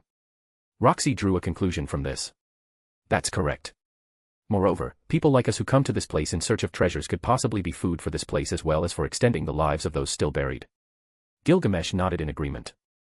Listening to this, everyone was amazed. "That's the sacrifice of living longer." Roxy murmured, having a different perception of life compared to humans. But Gilgamesh was totally different since he had been able to become immortal but eventually accepted his humanity, becoming something he never expected to be. "So, all of us are their food, shouldn't we destroy this place?" Eris asked while touching her chin. Gilgamesh just smiled and said, "Follow me. All of you need to stay right behind me. Everyone should be half a step away. Don't be too far from me. Remember, when I'm negotiating, don't speak." Gilgamesh's group followed his steps, extremely excited about what they were going to find. Unlike others who can enter with special methods, they first entered with the Vimana and walked. They dared not be careless. They split to both sides, and everyone prepared to fight. Chapter 202, Speaking with the Dead. As they entered the cemetery, suddenly, combat experts like Eris and Roxy immediately felt as if dazzling eyes were watching them from the caves around the mountains and burrows in the earth. All those eyes, staring at them intently, and in a matter of seconds, hundreds of undead emerged. Seeing the sudden arrival of the undead caused the group to be on high alert. Boom. However, at that very moment, Gilgamesh raised his hand, and the chains from the sky shot out at great speed, creating a mysterious rhythmic sound with golden ripples. "Disappear before me, you damned filthy creatures." Gilgamesh released a powerful shout that shook the earth, and the chains, feeling the authority, began to tear apart the undead. The sound of the chains moving was incredibly powerful, and the golden color soon illuminated the surroundings. Within the harmonization of the two distinct sounds, the atmosphere suddenly became terrified. It was as if someone in the darkness was swallowed by the golden color of the chains from the sky, causing everyone nearby to look in that direction. But the sound of the chains along with Gilgamesh's cry echoed in the skies, and this immediately caused the undead to retreat slowly like frightened ghosts hiding in caves and underground. Seeing the result of this scene, Gilgamesh's group finally understood the true power of the chains from the sky. Of course, Kunzfeel already knew this. Anyone who dares to stand in my way will be reduced to ashes. I will not only destroy their bodies but also their souls. Whether gods or demons, bow your heads and hide like the filthy scum you are. The chains from the sky wrapped around Gilgamesh's right arm. Many of the chains penetrated the earth and split two mountains, the calm rivers began to vibrate, and this disturbance caused many to be afraid. Even large undead that lingered in this place felt intimidated. Coming out and bothering Gilgamesh had caused such a great turbulence that it split the earth for several kilometers around. At that moment, as a form of defense, the cemetery gathered truly dark energy that flowed along with the earth. This began to gather around Gilgamesh's group. Seeing the death energy gathering at their side, everyone went into defense mode. If suddenly buried by the earth, they could hardly react with effective attacks. At that moment, the chains from the sky began to embed themselves in the ground, surrounding Gilgamesh's group and emitting vibrant sounds. This made the earth beneath their feet vibrate. Speaking from the point of view of strangeness, when the chains began to vibrate, the earth alongside that energy had no way to approach. As they delved into the cemetery, the death energy became more severe. The places with a high density of undead inside the cemetery were normally weak, but as they went deeper, these undead became increasingly powerful. However, nothing could penetrate the chains from the sky. Gilgamesh, who walked without any fear on his face, began to pass by mountains and tread on lakes. Step by step, they moved forward, encountering numerous undead consisting of humans, beastmen, and demons. Moreover, all these beings were extremely powerful. Nevertheless, with Gilgamesh manipulating the chains from the sky while moving his hand, he prevented all these undead from approaching. No one attacked Gilgamesh's group. Instead, after a few seconds, they returned to their domains. They saw many graves along the way. Many tombs were placed on mysterious cliffs. Some floated in the water, and others sank beneath the lake, while a few lay on top of the bone trees. Seeing all these old and new coffins protruding from the grave sent shivers down Gilgamesh's group. This place called the Ancient Cemetery was entirely appropriate because there are many graves here. They were also curious to know if there were corpses in the coffins, alive or dead, but without Gilgamesh's permission, they didn't dare to take any hasty action. In fact, they began to wonder how those chains moved on their own. Moreover, how were they originally constructed? They passed through countless mountains and rivers before stopping in a flat valley. This valley was like an abandoned wheat field. It had a very methodical appearance. This will be the first chosen one. Standing in this valley, Gilgamesh, with his eyes shining, assessed this place and made a decision. At that moment, there were quite a few wandering undead outside, their eyes emitting a faint and hellish light. They were like the eyes of the dead or evil demons, giving others a terrible sense of crisis. Standing inside, they were a bit nervous. Not out of fear, but out of caution, not wanting to have the chance to make a mistake. My name is Gilgamesh, King of Kings, Emperor of Humanity, and future immortal being in this world. I plan to conquer the whole world under a doctrine of self-love and unique judgment. Everyone will have the right to think. Gilgamesh's words were as authoritative as if he were the emperor of the world at that moment. However, the next event was even more terrifying. Boom. Deafening noises rang out, and the earth seemed to open. Suddenly, the entire earth in the valley lit up, and wave after wave of bluish light spilled out, intertwining into a large magical formation. This formation shone brightly, and clear sounds of swords continuously occurred with a dominant aura like tidal waves. In a blink of an eye, with a crack, a coffin floated slowly from the ground. This coffin was violet. It was evident that this coffin had experienced countless moons. Seeing this coffin, the people behind Gilgamesh had never before thought they witnessed events like these. What do you have to offer? Finally, an ancient voice came from the coffin. Gilgamesh opened his hand and said slowly, "A fruit that can cleanse your soul." Crack. Finally, the coffin slowly opened, and the character inside took a step out. At that moment, everyone clearly saw the incomparably old centaur. He wore silver armor while holding a finned sword in his hand. Although the old centaur had his eyes closed and no power in his body, there was an endless and majestic battle aura that caused others to tremble. A demon lord. Roxy whispered softly as she looked at the centaur race. When Roxy uttered these words, the centaur opened his eyes and shot a sinister aura toward Roxy. "How dare you, you damn filth!" Boom. Gilgamesh unleashed his murderous intent that split the earth and divided the skies. All that bloody aura made the centaur unconsciously tremble and fall to his knees. "You filthy wretch! Now you will answer my questions if you don't want to die this instant," Gilgamesh said solemnly while his body emitted a suffocating heat. "If you are willing to answer my questions, nod your head, otherwise, I will kill you on the spot." Spitting out a mouthful of blood, the centaur touched his heart as his body throbbed. "Give me that fruit, and I will answer whatever you want." After sitting down, the old centaur uttered those words. Gilgamesh then threw a fruit of very low quality due to the disrespect from this centaur. Now I will ask my question. Gilgamesh looked coldly at the centaur and asked, do you know anything about the human god also known as Hidegami? Chapter 203, I don't need an answer. Gilgamesh's group became serious as they wanted to know the answer to that question. They knew that this human god was the enemy he was seeking in every place they went.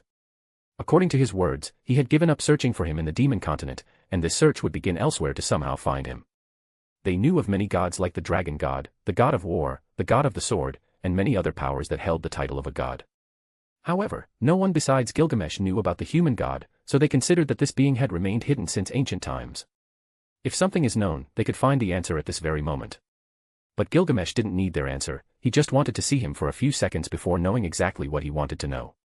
Meanwhile, the old centaur sat on the ground as his breathing became heavier. After a long silence, the old centaur finally took out an object and placed it slowly on the ground. It was many years ago, my race can live at least 600 years, and for that same reason, we were perfect warriors for the demon god at that time. If you ask me if I know about that human god, I know some things, an ancient temple that idolized an ominous figure. It had no face, but they all worshipped it. My family pledged loyalty to him. Our goal in the early years of being in this era is to dominate the world. Still, we failed. At this moment, it was evident to everyone that this centaur was talking about a temple where supposedly Hidegami or, better said, the human god was idolized. Although those words were weak and meant nothing, they still gave them some answers to their questions. Where is that temple? Gilgamesh asked, and the deeper the centaur went into his memories, the more blurry they became. A story about a tale of a divine tree. Our goal, besides ruling the world, was to use that tree to make him descend. That god is only resentful of his situation, but we had to kill him, and when discovered, those apostles annihilated my entire race. The centaur opened his eyes and looked at Gilgamesh, then said, that temple is closer than you think, many of those you know may know its whereabouts. What is this place? Gilgamesh asked again. The result of a rebellion and the extermination of many stars. What are those stars? Reincarnated from other worlds, those who were tempted by the human god and ended up dead with each other. I know what you're looking for. I entered this demon place because we knew that a powerful being would come to this place. The centaur looked at Gilgamesh and whispered, he's afraid of you. Upon hearing the name of those words, the hearts of all the people following Gilgamesh suddenly tightened. It's obvious what they mean, but it would be imprudent to simply trust those words. What do I do to find my answer? You already have the answer, you just don't open where it will come from. Just remember, your path may be preparing a new trial that only you can overcome that obstacle without millions of living beings dying. I don't need your recommendations, and clearly, I don't require your words. Gilgamesh didn't say much more before finishing what he wanted to know. If this place is a result of a battle, it means that what happened here is something simple to interpret. Everyone behind Gilgamesh was extremely confused. How is it that this place is the result of a battle between people from another world? They knew that Gilgamesh was one, but they didn't exactly understand when there could be more at once. It wasn't common, but it seems that it used to be. The old centaur smiled slightly and said, what exactly are you looking for them? If he dies, this world may be destroyed. You don't need to worry about that. Gods can be replaced, and their divinities extinguished. The world belongs to humans, not to a god who is just for show. Why do we need that god if we don't need anything from him? Gilgamesh was secretly surprised. He didn't know exactly how the world would collapse if the human god dies. It's true that this world would undergo some changes, but if they can indeed, they must be prepared. Do you know what the end of this place is? Gilgamesh focused his gaze on the centaur. Isn't it just to destroy it? The centaur asked as he looked at the fruit on the ground. You make your decisions, I'll make mine. I've fulfilled my mission of warning you. The centaur said as the traces of life in his body diminished. After that, the coffin closed, and he ended up being swallowed by the earth. After the old coffin sank into the earth, Roxy quickly seized this opportunity and eagerly asked, why didn't you ask him more? There's no need to know more, he's dead. Gilgamesh was quite perplexed. He couldn't analyze any hint of falsehood in a corpse, so now he was trapped in an alley for the first time since coming to this world. Could you see anything? Cousinfeel knew Gilgamesh better than anyone, so he asked first. The past was blurry, and I couldn't see anything in the future. Gilgamesh shook his head as he said this. So, is this place only the result of a battle between reincarnated beings? Just at that moment, he didn't answer any more questions because the undead approached them again. Boom. Watching Gilgamesh's attacks, the group didn't stand still, and when they saw him move forward, they walked naturally behind him. They set off once again to find a second target. Gilgamesh stepped on swampy ground, and this time Roxy took care of freezing the path, making it solid. It was obvious that Gilgamesh understood to some extent what had been told to him in this place, but he needed more time to understand, so he wanted time to think. On the way, Gilgamesh's group didn't say a single word because they were not interested at the moment in asking questions. If for some reason they neglect again, things could get out of control. Now they knew that things in this place were not simple, and it would be better to keep their eyes wide open. Death is a dimension of life. For the current Gilgamesh, death is the essential event in human adventure.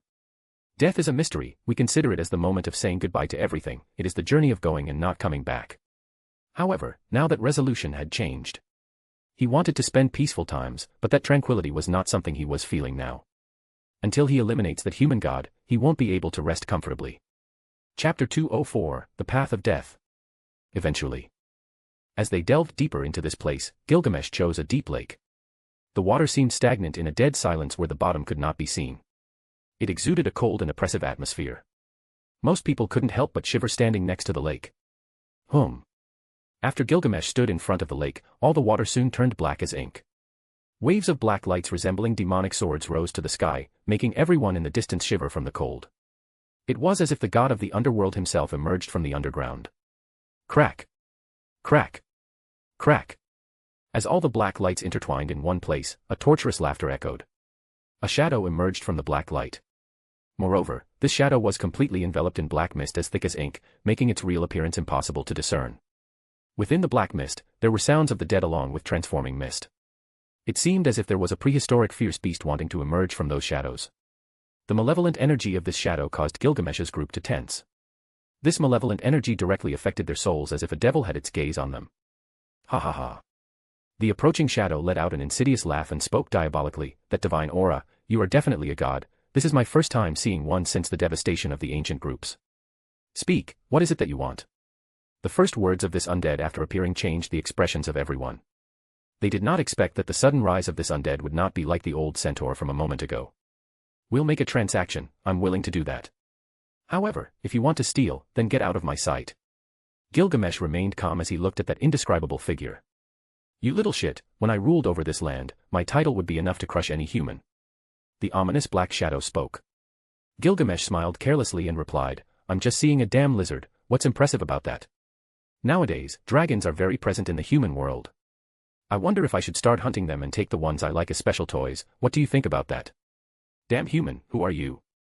The shadow immediately shouted like thunder and, in that same second, made a move. A horrible black hand came and struck directly towards Gilgamesh. The hand of a dragon carried a horrible aura that could conquer even the sky and earth, crushing its enemies in its path. They were capable of using battle energy and even handling any combat doctrine. Not only that, they were incredible for their long life, giving them the opportunity to be present in many important events. Crack! However, this dragon in the eyes of others was just a lizard to Gilgamesh. Sent by the chains of heaven, that figure hidden in black mist was firmly held. The sounds of cracks in the moving chains were heard clearly. Ah! A lamentable scream sounded, making Gilgamesh's group cover their ears. Everyone thought that Gilgamesh had been hit by the black shadow, but when everything became clear, they were all frozen. Suddenly, golden chains penetrated from under the ground. These chains emerged from various golden ripples. The chains held the body of the figure in front of them, making it impossible for it to move. The tips of the chains pierced the skin of the shadow dragon. They were extremely sharp, like spears sinking into the hard skin of the dragon and imprisoning it as if it were an insect. An ancient dragon. And so what if you've lived for thousands of years? In the end, you ended up in this battlefield forgotten by all those you cared for. Seeing the figure of the dragon in front of him, Gilgamesh smiled as his words showed indifference. "You're of no use to me." After being kneaded by the chains of heaven, the black shadow was completely annihilated without even ashes or bones left. Boom. The chains exerted force, crushing the dragon's body, and all of them penetrated the lake, searching for the main body of this dragon. An useless dragon eliminated, a new one will appear. Gilgamesh slowly smiled and said, "Dogs can't change their habit of eating shit. After thousands of years, even a cursed dragon still thinks it's supreme among the races." The people behind Gilgamesh stood motionless. They clearly saw parts of a huge dragon fall back into the lake, but this time without any trace of life on its body. Ancient dragons are usually fierce and incredibly powerful monsters. However, just now, one had been eliminated, even though many wouldn't dare to approach one.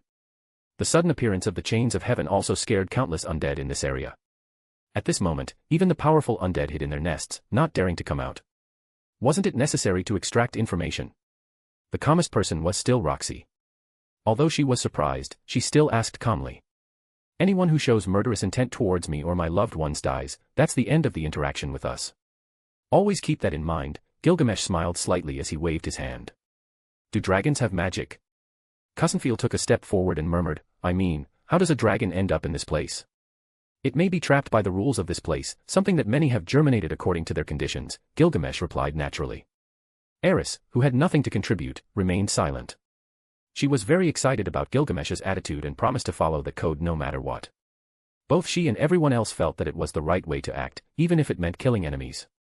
Naturally, they felt it was impossible for them to kill a dragon so easily. It's not that they weren't strong, but their experience in combat against enemies they had never faced before is still poor. To kill a dragon, strikes must go for the eyes or the heart. Killing it in one blow is the best idea to keep calm in case another enemy is nearby. If you can't, aim for precise hits in vital areas. Poking the eyes is the best. Eris murmured as she stored those beautiful insights in her thoughts. After crossing the high mountains, Gilgamesh finally chose the third location. This was an ancient unfathomable cave. After Gilgamesh introduced himself, waves and waves of noises arose. After a while, everyone saw 4 skeletons carrying a giant throne from the ancient cave. This throne was excessively extravagant. It was crafted from the rare and precious black metal. This was a metal of the finest grade used to create incredible weapons. When the giant throne descended, the resonant sound appeared, and even the great earth trembled. A childlike-faced old man with gray hair appeared in front of everyone. Although he wore a simple cotton robe, it wasn't stained with even a particle of dust. It was as if he were a spiritual elder. If his eyes weren't closed, and he didn't have a weak breath, then others would find it difficult to imagine that this elder in front of them was a dead person. An interesting peek. I never thought an elf would be in this place. Gilgamesh looked at that old man and slightly mocked. I never thought that today there would be a human capable of entering this cursed territory. You must be a very powerful man. Although he was a dead person buried in this place, the elf elder spoke in a pleasant and friendly manner. Gilgamesh smiled and pulled out the same fruit that the centaur had eaten before dying. This fruit gave those who ate it the possibility of dying in peaceful tranquility. If you're an elf, then I don't need to say many words to you. I need information on how to reach the human god, and I also want to know what happened in this place. The elder pondered for a moment and slowly pulled out an old book in an ancient language. This book was small, more like a diary where many unknown words and dates were written. This is my diary. It carries a record of everything I have lived so far. My memories are weak. I'm sorry I can't be of much help. But if you want to know what this place is, then give up. Even the gods of this world don't know how to solve the problem that men caused here hundreds of years ago. That's fine. Gilgamesh took the diary and didn't press on with his questions. I can feel the mark of the moon on your body and the blessing of the divine tree. You must have been chosen by that tree for something much greater. You must take care of yourself and what you cherish. The elder's words left everyone uneasy. Why do old people always speak in mysterious tones that are hard to understand? Is it so difficult to speak in clear words? Eris asked while looking at Roxy. Chapter 205, The Diverse Paths. I am the shadow. Many in life seek power, and they are willing to go to great lengths, even to take it with their teeth. But the consequences of having that power are many. Gilgamesh had been observing from the sidelines the events of the future and what happened in this place, but even with his divine eyes, he couldn't observe much because everyone in this place was in a state of life and death. As far as he knew, this place was a site where a battle was unleashed, and there was a certain being responsible for creating the condition in which the dead live here. They weren't alive. Everyone who, for some reason, ended up here received vitality from those who died here in search of treasures. But as is well known, some of those who end up here or the vast majority eventually decide to die. So, their vitality should go somewhere, and that place should be where that entity is. In this way, the attraction here is enough for hundreds of people to die every day, and their vitality is absorbed and distributed evenly all around.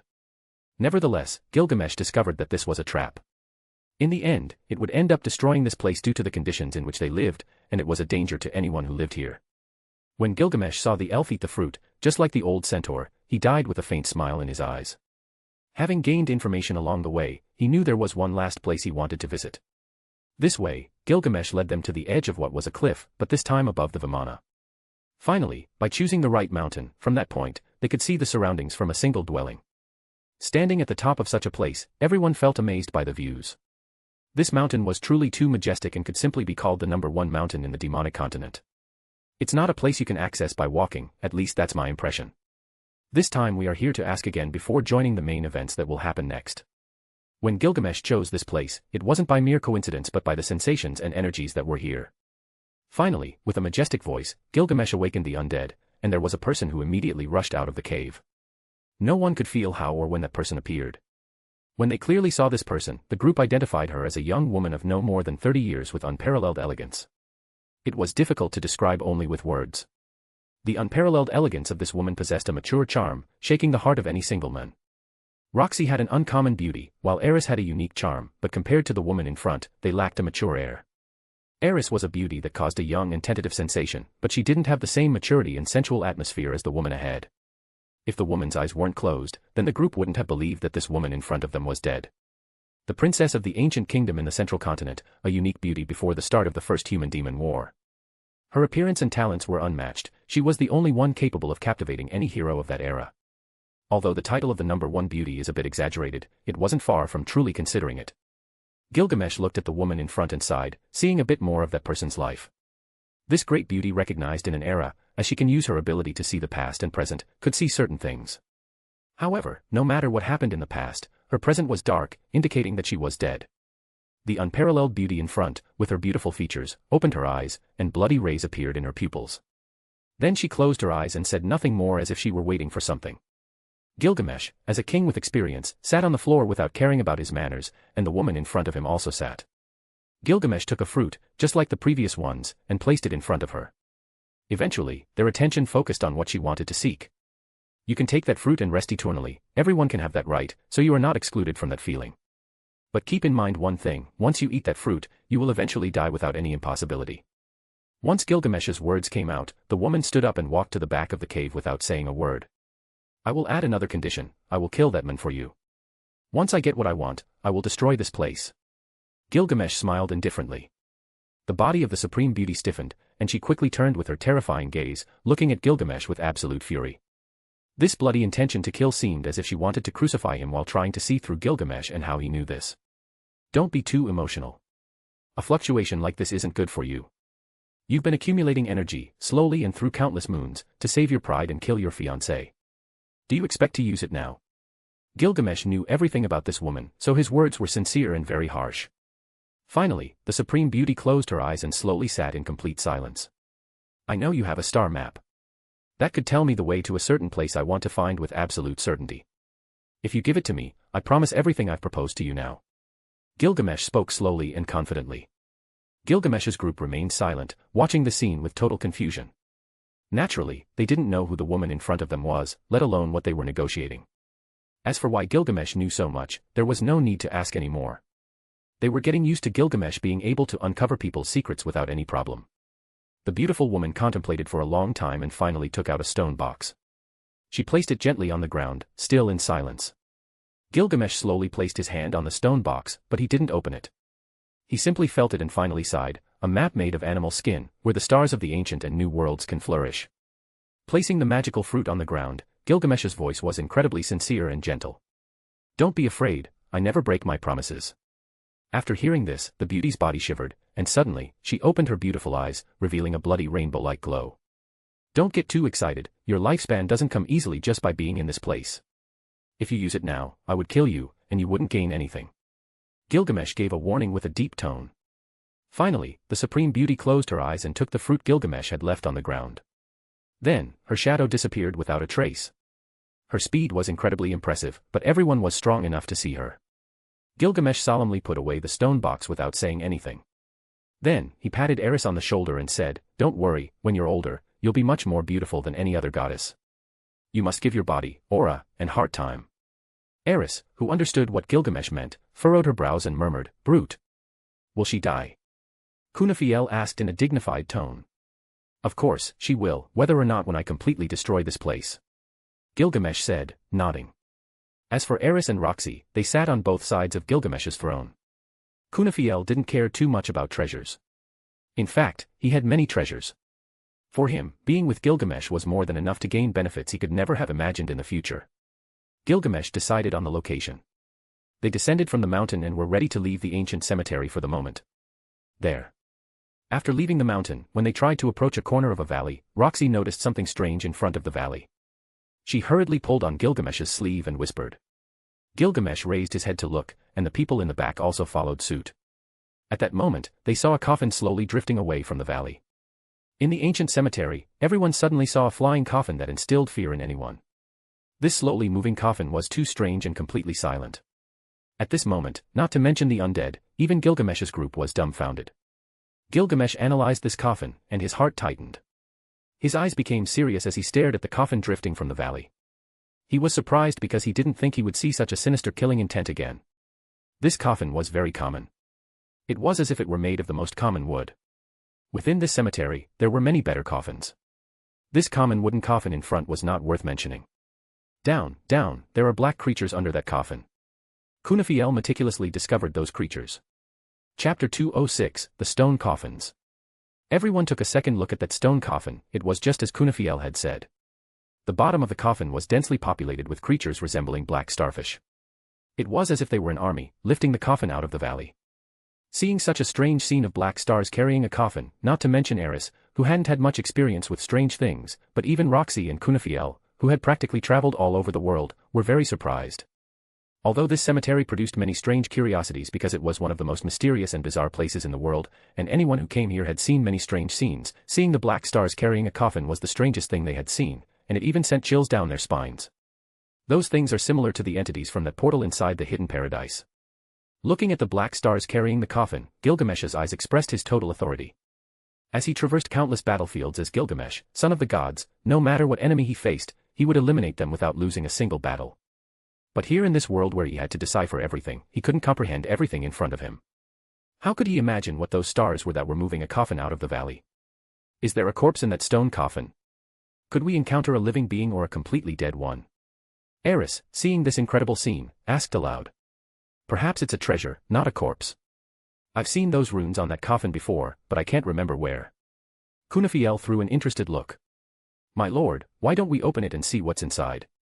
If there's something, we can eliminate it. It can't pose many problems for us. Eris agreed with this and expressed her desire to fight. And what if it's something much more complex than we think? Roxy asked as she looked at that stone coffin. Kunafiel didn't give up and laughed. What is there to be afraid of? My lord Gilgamesh is here. He knows God, kills God, he knows a demon, kills the demon. A dry corpse in a coffin can't pose a problem. Of course, Roxy didn't join the commotion. She had been in dungeons and knew the danger that something as seemingly harmless as a flower could pose. She couldn't imagine how terrible what was in that stone coffin might be. Gilgamesh finally withdrew his gaze from the coffin carried by the black stars. With one hand, he struck Kunafiel's neck and said, if you want to die, I'll throw you in there. Even if you're invincible, in dangerous areas like these, there could be places that even let a god. Being reprimanded by Gilgamesh, Kunafiel laughed ironically and quickly shrunk into a corner. At this point, the black stars carrying the coffin headed towards the deepest part of the cemetery. Speaking of strange things, when these black stars were busy carrying the coffin, all the nearby undead immediately retreated. Even those hidden underground ran away from this coffin. Seeing this scene, everyone took a deep breath, thinking about something. Did you see that? Even the undead avoided coming into contact with that thing. Wouldn't we be getting into unnecessary situations? Roxy unconsciously looked at Gilgamesh, wanting to know if this was really a problem. Gilgamesh stared at the coffin heading towards the deepest part of the cemetery and said nothing, nor did he take any action. Seeing Gilgamesh's expression, Eris and Roxy knew that this was a serious matter. Watching the coffin disappear from everyone's sight, Kunafiel asked again, should we take a look? No need. Gilgamesh finally shook his head and said, there are many things at stake for the future that shouldn't be touched to have better control of the board. Even if that's not a threat, it might be an advantage we can use against others hours, days, or years later. Let's go, we have to join the main event. Staying here longer would be useless since I know what I came to look for. In the end, Gilgamesh sat on the Vimana's throne and moved away from this place. Gilgamesh's group arrived quite early at the city of Green Oak. After entering, the city became even livelier, and there were even more adventurers from different continents and powerful mercenary groups from the most capable nations visiting the city. Especially those located on the Milis continent, they were the ones with bases closest to this place. Many old warriors also brought their young ones to the city so that they could experience the world and open their eyes to events that might eventually make history. In the end, any powerful disciple with potential would inevitably face an existence as a formidable enemy. Among the known figures who arrived in the city of Green Oak, there were some who drew everyone's attention. For example, Alexander, the god of the north, and Kalman III, considered immortal by many. As the current leader and third-generation practitioner of the sword style of the god of the north, Alexander is a very powerful fighter. As a descendant of a Toph and a relative of the god of war, Badigadi, who is his great-uncle. It is said that he is over 200 years old, practically immortal, and considers himself the hero he aspires to be. When he heard that incredible things had happened in the demon continent, he abandoned his mission to eliminate all supports. As a descendant of a Toph, an immortal demon lord, he is also immortal and will recover from injuries that would kill a normal being, in addition to having a long life. This gave him the confidence to venture into dangerous places like these to extend his fame. Alexander arrived in the city of Green Oak with many soldiers from his grandmother Atoph, with the goal of eliminating any evil they might find in this place. Such ostentation left many adventurers in the city of Green Oak angry at seeing that narcissistic god of the north. Being a descendant of an immortal being must feel incredible to live for so many years. If I could live 100 years, I'm sure I would be stronger than that self-proclaimed hero. Watching such a pompous scene, many experts sighed with envy, as well as jealousy. Although Alexander's growing power is not well remembered every time he is talked about, new rumors and things he has done over the years emerge. Should he be a god of the sword? He looks as young as my son and possibly older than my great-grandfather. Alexander, with his followers, along with experts borrowed from his grandfather, entered the city vigorously, attracting the amazement of everyone. An incomparable genius among contemporary geniuses. I'm afraid not many people could compare to Alexander. Some women in the vicinity were captivated by this man. Haha, incomparable genius. A demon coldly snorted. He did not like Alexander's attitude at all. He spoke in a hostile manner. He's just a lucky immortal dog. Old serpent, what are you saying about this matter? A friend of his, another demon, curiously asked. This demon looked at Alexander being adored by everyone and spat, then he disdainfully replied, he's just a child in my eyes, even though he has more years than even my father, he's a damn immature man.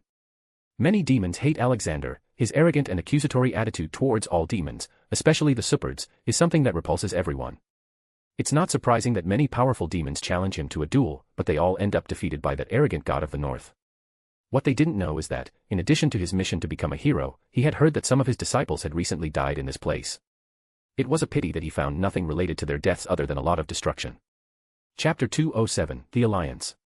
I heard that many have seen Gilgamesh, the prince of the Asura kingdom, around these parts. Many say he's so powerful that he has slain all his enemies without exception. The Red Prince, a truly bloodthirsty man who will likely become a king in a few years. Humph, little animal, I'm sure that with the rumors Milis religion is spreading about him, he won't be in public much. Being harassed in that way by those believers is not something easy to ignore, but I'm certainly intrigued to meet him. Sooner or later, he will die facing a powerful enemy, but it is even said that he might be the incarnation of a hero from history due to his strength. In the city of Green Oak, a gathering place for the strong, when someone mentioned that Gilgamesh had been seen here, Alexander snorted coldly and contemptuously said, I'm sure he's nothing special, I could crush that Gilgamesh without using a sword. Upon hearing this, many people stiffened and looked at each other. At that moment, they understood the implications of his words and the warning from the Church of Milis about the demon that was Gilgamesh. Perhaps for that reason, Alexander had come to this city.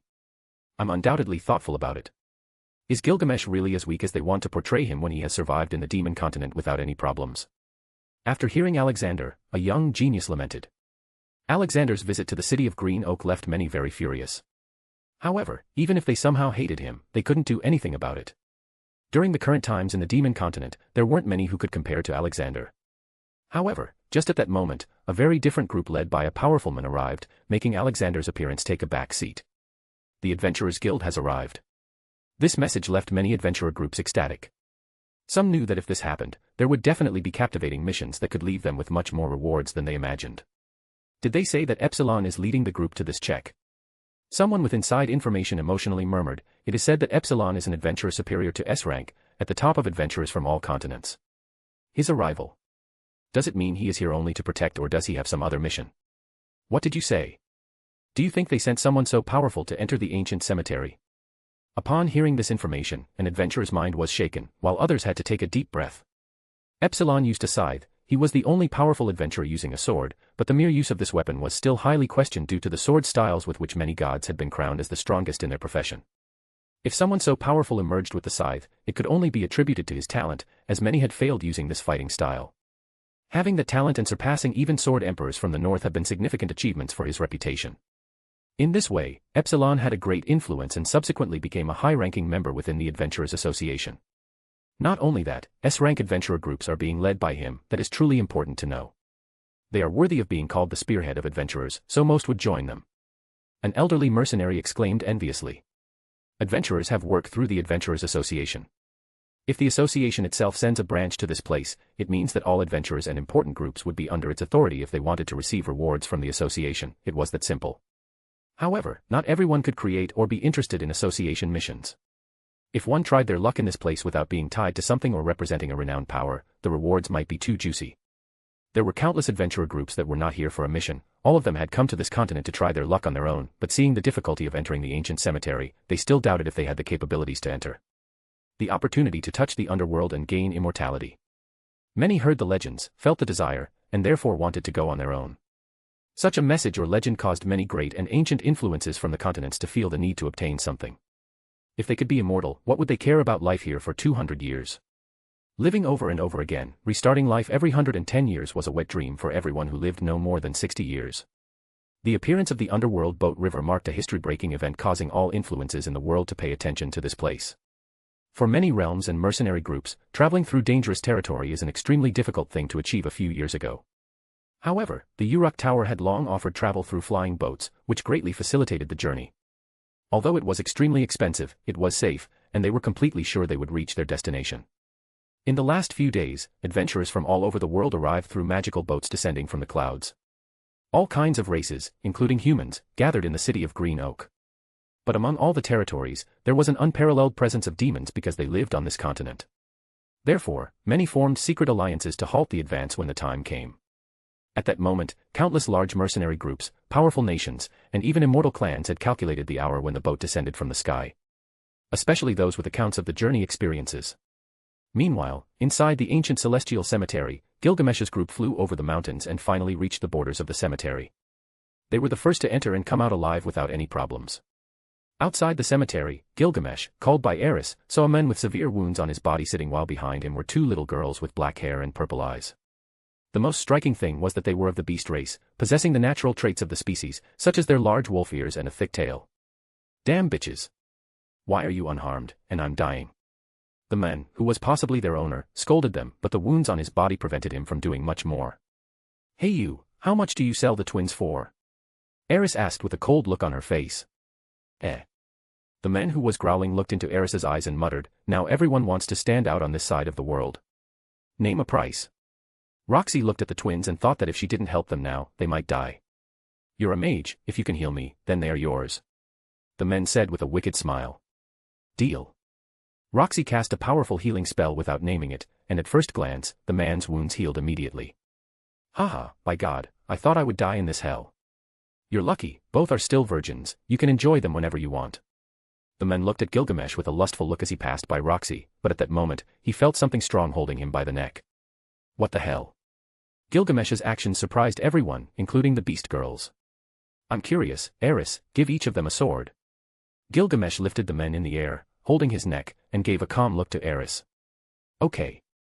Understanding what he meant, Eris unsheathed her sword and once she suppressed her aura, she handed it to one of the wolf girls, then did the same with the other.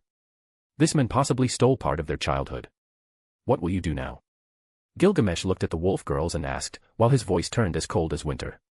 It's been a long time since he trained anyone besides his wives, but now that they had adopted two little cats it was time for them to show their teeth. They looked at Gilgamesh, their eyes dull with emotions showed more and more hatred and in the end when the man was about to die of asphyxiation they themselves ran and stuck their swords in the back of the men who wanted to sell them after leaving this place. Arg. Blood flowed down the row of both swords, staining the hands of both girls who had tears in their eyes full of resentment. Your name will be Delia and Alba, they are both now in my group because my women like them. They will be trained later, for now just change your clothes. Gilgamesh threw the man's corpse but not before breaking his neck. What will we do with them? Kusenfeel asked as he reflected on what had happened, does his lord now have 4 wives? He should seriously consider looking for someone in this life, of course, it would be aggressive to have more than one wife. No need to think about it, they are my property now, that's what Eris and Roxy decided, I don't have to worry about that. Gilgamesh said as he wiped his hands. I like their names, plus they are incredibly beautiful. Roxy felt happy and caressed one of the girls' heads with a smile. Delia and Alba are beautiful teenagers with black hair and big wolf ears on the top of their heads. They have purple eyes. Their bodies are slender and as long as they continue to grow they would be wonderful women. As a breed of wolf, they possess the natural traits of the species, which are their large wolf ears and a thick tail. Gilgamesh couldn't lie, they were adorable, Eris of course couldn't pass up adapting them which intrigued her but it was a trait she showed very often with women with furry tails and ears, she likes soft. They are beautiful, should I take care of one of them? Kunsfeel shamelessly asked, earning the anger of Eris and Roxy. Gilgamesh shook his head and said, your sexual orientation has been lost, you haven't felt anything like that in hundreds of years. Have you seen it? Cousinfield jumped back into his dog form and closed his eyes as if he were asleep. I will help you. When I am emperor I will marry you to a beautiful wife who can live the same years as you. It will surely be complicated but you will live a full life of happiness. Thank you, my lord. Cousinfield said with dog tears in his eyes. Chapter 208, Surrounded by Beautiful Women. Leaving the ancient cemetery, the now 5-member group was in high spirits. At this moment, Delia and Alba were seated on the laps of Eris and Roxy, both being cared for as if they were treasures. Both girls glanced sideways at Gilgamesh, seated on the Vimana's throne. They were deeply grateful, and a sense of loyalty and love was growing deeply in their hearts. If Gilgamesh knew, he would simply say it's a natural reaction given his situation, so they could do as they pleased. However, as they departed, they encountered a wandering individual beneath the mountains. This person, sitting on a large rock, had the impulse to enter the cemetery. Yet, after careful consideration, they stepped away, not daring to enter. The eyes of this person turned serious after seeing Gilgamesh's group exiting the mountain. Especially after seeing the pair of twins, their expression turned furious. Stepping forward, they instantly blocked Gilgamesh's path. This person blocking the way felt as if he were the most powerful man in the world, making them think he might be a formidable enemy. At this point, the group clearly saw the appearance of the person blocking their way. He was a young man over 20 years old. With a sharp forehead and cold eyes, he had a firm and resolute presence. Although his stature wasn't particularly large, he gave off a sense of strong character, like observing a towering mountain. It was as if he were unusually huge, making others uncontrollably look up to him. The young man in front wore black, and an invisible aura of battle surrounded him, yet he still seemed like a mountain blocking the light from the sky, separating heaven from earth. Regardless of where he was, he remained a formidable man. Even with just his imposing presence, it was stifling for those who were especially weak. Firm and resolute, this young man in black in front of them seemed like an embodiment of an immovable mountain. Another clown, my lord, attack without mercy. Cousinfield raised his tail like an arrow and whispered to Gilgamesh. Seeing this young man in front of them, Gilgamesh said nothing. However, Delia and Alva, who were beside him, focused their eyes, and their expressions darkened. Both girls stared at that young man, and one of them said, "Brother, what are you doing here? It's been years since we were taken from the clan. Now that we've been saved from our captor, we have no intention of going back." "You're mistaken." The young man glowed with a faint light, revealing his true appearance, and said, "Young sisters, now that I'm here, nothing will happen to you. I've been following your trail for a year but couldn't find you. My father, our father, thinks it's an unnecessary search, but I don't see it that way. You know this is our instinct, the weak die, and the strong survive. You are strong, so I advise you to return and show how strong you are." "Insolent bastard." Consfiel let out a scream that pierced the sky and said, "Devil's idiot dog, my young ladies are now my lord Gilgamesh's women. They have nothing to worry about, especially now that they are with my lord. There is no one who can touch them even if they wish." Cousinfield returned to his human form and held his large sword, influenced by his speech. Gilgamesh, on the side, didn't even bother to get up. Since when did others involve him with any woman by his side? That made no sense. Although Cousinfield was a powerful warrior, he didn't dare to underestimate the young man in front of him. Upon hearing the words of the young man in front of them, Gilgamesh's group learned about his background. Especially Delia and Alba, who had been sitting next to Eris and Roxy. "Listen, I have no intention of getting in trouble with you, who are my sister's benefactors. However, I hope you advise them to return to the clan where they were born." The man in front of them said in a deep tone. "We are no longer under the care of the clan, and we definitely do not want to return to a place where we were not taken care of as children. As we used to know each other, I call you elder brother, but if you're here to take me back, you'd better leave." At this point, very few had the qualifications to interfere. They could only wait for the situation to unfold and see what Gilgamesh wanted. "Little sisters, you are corrupting and harming the reputation of our clan by associating with a human." The men called Josh looked at Gilgamesh's group, and truth be told, he didn't think much of it, so he said, "Today, the human realms are weak because of those who rule them. In contrast, we have always been in battle, so there is no comparison in the way we live. A human cannot protect my sisters. Save those annoying words." At that moment, Gilgamesh grew impatient and waved his hand. It was as if he were shooing away a mosquito, and he said, "A good dog doesn't block the path of someone who can become its master. I'm in a hurry to get home and embrace my beautiful women, do you understand? Get out of my presence." Gilgamesh's words left Josh with a somber expression. He glared at Gilgamesh with eyes like divine lanterns, and a voice as heavy as iron came out of his mouth. "You are Gilgamesh, right? You dare to shout in front of me? I want to see if you have any capabilities." After saying that, a powerful battle aura burst from his body, and with one side, an attack resembling claws shot out. Josh's move had no real threat that Gilgamesh's group could consider, it was simply a gathering of battle energy capable of crushing a mountain. Cousinfield's expression darkened after seeing Josh's sudden movement. He wanted to take action, but Gilgamesh coldly sneered and extended a single hand. In an instant, a beautiful golden axe appeared in his hand and swung forward.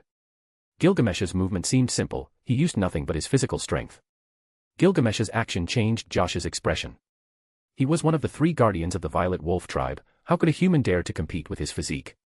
As Josh saw Gilgamesh's hand move while holding the deadly axe, he coldly sneered. He had complete confidence in his physique. In his perspective, Gilgamesh was seeking his own death. As his powerful attack descended, not only would it break Gilgamesh's hand, but it would also easily grind him into minced meat. Boom. A loud explosion occurred right in front of the tip of the Vimana, and both were shaken by the wind. Josh's expression suddenly changed. That impact was enough to make him retreat just from the air pressure, and the ground beneath his feet cracked. Under this strike, Gilgamesh's body had been shaken. He stepped firmly on the Vimana's mountain and took the blow head-on as if he didn't care, causing Roxy, who had taken control of the ship, to cover herself and the others with a magical shield. Jumping, Gilgamesh stepped on the ground, repeatedly swinging his axe. Josh had a lineage of a divine beast, his body was naturally strong, and his formidable battle aura. Gilgamesh, in one step, destroyed the surroundings, and Josh was slowly pushed back, but this time he had stopped using his battle aura. This exchange of blows using only their physical strength was incredible to witness. However, the biggest surprise was from Josh, who felt that Gilgamesh wasn't exerting himself. He had absolute confidence in his physical strength, but Gilgamesh seemed to be making no effort. Josh was no older than 40, and for his kind, he was a young man who would be the future most powerful guardian. This was a significant issue, however, he was underestimating Gilgamesh too much. Although the men in front of him wore powerful armor, his physique seemed unparalleled in this world. That's enough for you to know the difference, there's nothing impressive in the outcome. Gilgamesh looked at Josh and said calmly, wait until the day you can defeat a dragon with a finger, then you can come before me again and claim the right to a duel. Josh's eyes turned serious and shone like divine lanterns. He stared at Gilgamesh and moved, recovering from the shock. Finally, he spoke slowly, I didn't know I was in the presence of a powerful human. Today, I made a mistake. I was too arrogant, and my words were not enough. I still have time, we will meet once I can defeat a dragon with a finger. Although Josh was arrogant, he was also a smart man and not so blind as to consider himself invincible in this world. Under this blow, he realized that not even using only his physical strength did he have an advantage, so he was determined to leave and not die in this place. This was also Josh's intelligence. In terms of natural talents and strength, he was absolutely no weaker than men like Alexander or a sword god. But because he had always kept his strength hidden from the world, it was all because he knew when to advance and when to lower his head and retreat. Actually, a bit smart. Gilgamesh said calmly and carelessly as he looked at Josh's fading shadow and murmured, but it won't be me who defeats you. Delia and Alba, you will be stronger than this guardian. I don't care about the reason, I want results. Gilgamesh appeared beside Roxy, who had stood up for him to handle the Vimana. When they returned to the city, they climbed onto Killis' back and entered the house. There were many things to look forward to in the coming days. Chapter 209, 2 New Servants. After Gilgamesh felt comfortable in a closed and quiet environment, Roxy brought some interesting news from outside that he surely wanted to hear. The Uruk Tower sent news, my letters arrived, and there was an immediate response. Also, many renowned figures have arrived in this city. Well, I'm planning to go to the cemetery once more. Gilgamesh nodded and said slowly. Are we going into the cemetery again? Eris, who was teaching some fencing manuals to Delia and Alba, suddenly looked at Gilgamesh upon hearing this. We will go. Why wouldn't we? Gilgamesh smiled and said, we will explore that special place deep in the forest because it would be interesting to observe some more things before destroying everything. It may not be very interesting, but there are certainly good treasures that I wouldn't mind having in my warehouse. Hearing Gilgamesh's words, the 2 great beauties, Eris and Roxy, couldn't help but look at each other. When did they agree to destroy the entire cemetery? Only very few people in the world would think that way. How are things with the bigger influences? Gilgamesh asked casually. Roxy shook her head and said, I don't know the exact details. According to our information sources, many of the major influences are gathering. However, none will move again until the ship fully appears over the expected area. It seems like all those foxes are very clever. They move with practically little security, which makes me somewhat bored, thinking that I would find someone at least decent. I guess we should focus on other things. Gilgamesh understood the mindset of many major influences, surviving within the cemetery is complicated, and there are few benefits in risking that way. The so-called powerful beings were not willing to die for a trivial mistake of their arrogance. The moment the ship appears, everyone will have easy access to the forest, and each will head to certain places with unknown motives. The more they think and plan their moves, the more chances they have of surviving. In theory, we still have time before the ship fully appears. We'll take a short break before entering the cemetery again on our own. Once we finish our affairs, we will join the rest. Gilgamesh said with a slight smile as he looked at the twin sisters who were actually a bit clumsy. Although Gilgamesh said this, hinting at taking a break, he prepared blood rituals for those twins and selected suitable weapons for them. He handed one a pair of reinforced gloves and the other a massive hammer. While they had their blood ritual, Gilgamesh checked the progress of the seed that would bear fruits of immortality, and a small tree had grown in less than a year. The tree was beautiful, and there were about 5 sprouts, meaning it would yield 5 immortal fruits for him to use. Without proper guidance to care for this tree of immortal fruits, he had to be very careful not to damage them and be attentive most of the time to avoid any mishaps. The life essence poured into the immortal fruits gave them an alarmingly fast growth rate. At that moment, Gilgamesh was overseeing the growth of the future of his immortal fruits while drinking wine. Roxy was beside him reading new books on magic while stroking his hair, and as for Eris, she was taking care of her 2 new friends. Something strange was happening, so Gilgamesh wasn't interested in intervening. Do you know anything about the beast race to which those twins belong? Gilgamesh asked, a bit interested, recalling the strength of that guardian who was slightly surprising in height but would be a formidable opponent for anyone else. Beast wolves live like wolves in a pack, and the strongest in the pack is the leader. The stronger members of the wolves, as authority, have many concubines and, as a result, have many offspring, Roxy told him, recalling that rare race that is hard to find nowadays. That's why they are so beautiful, and the same reason their father didn't care about them. Regrettable, but it's completely understandable. If we look at it objectively, they probably didn't hold much value in the tribe or clan they belonged to, maybe that's why they were abandoned. Although Gilgamesh spoke these somewhat cruel words, his gaze focused on the future, and he murmured, but by our side, they will be more than just strong. I suppose they will grow with a new education. We should prepare, maybe we can practice with them for when we have children, Roxy. Yes.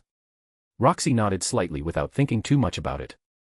Although it would be better when the fruits of immortality are ready, only then will our descendants have the ability of immortality, perhaps not as strong, but certainly living for hundreds of thousands of years, Gilgamesh said, slightly pensive. Roxy, on the other hand, thought, would they live that long? What would happen to the world? That way, she would be a goddess in every sense, something she had never thought about before. She had undergone many changes beside Gilgamesh, her temperament and nobility had awakened stronger than ever within her, and a certain air of arrogance was expressed in each of her movements. This attitude might be due to Gilgamesh's influence, but now she was increasingly exuding a mature and charming air. Chapter 210, A Different Destination. Rewards and Punishments. Insults and Praises. To me, it's all the same ink on paper.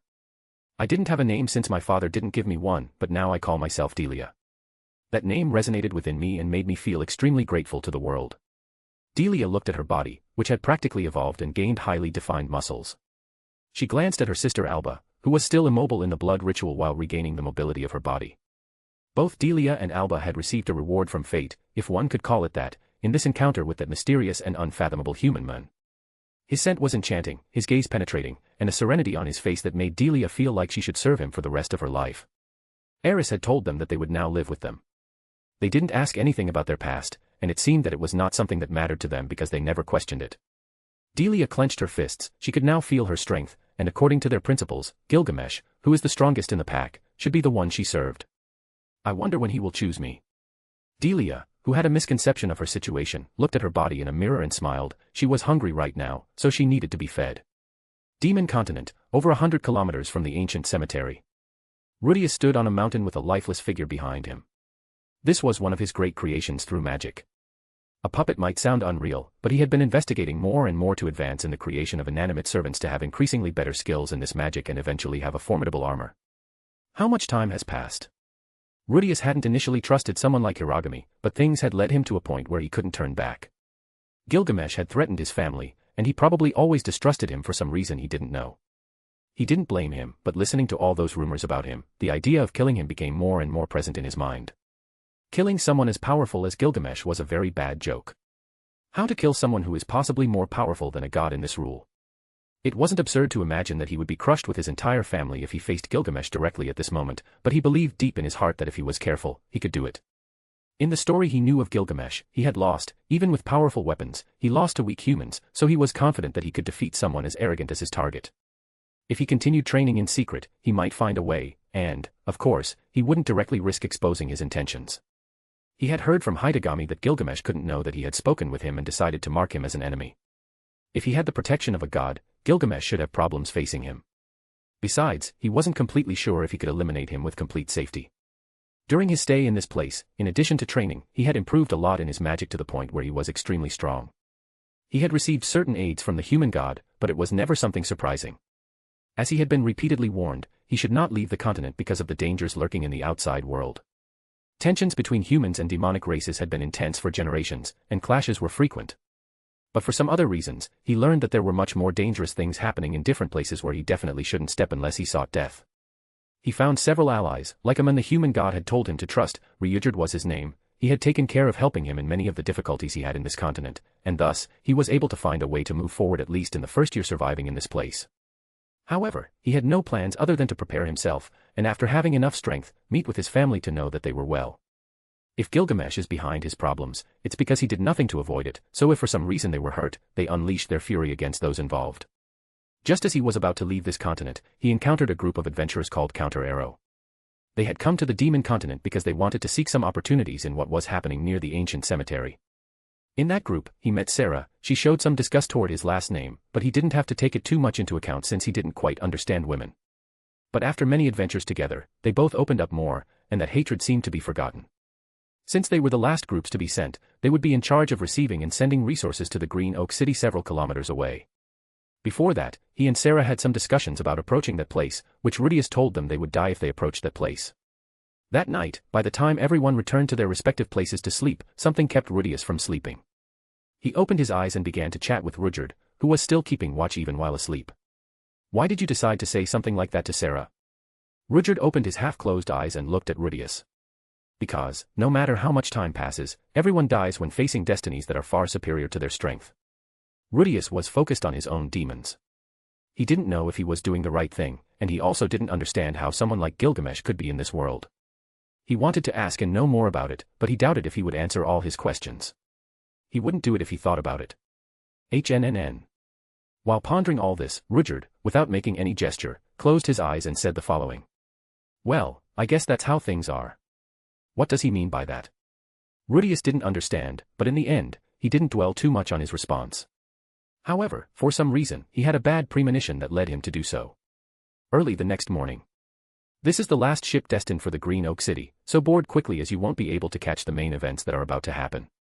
As they boarded the magical ship, everyone was impressed by its great capacity, both for carrying resources and mobilizing people.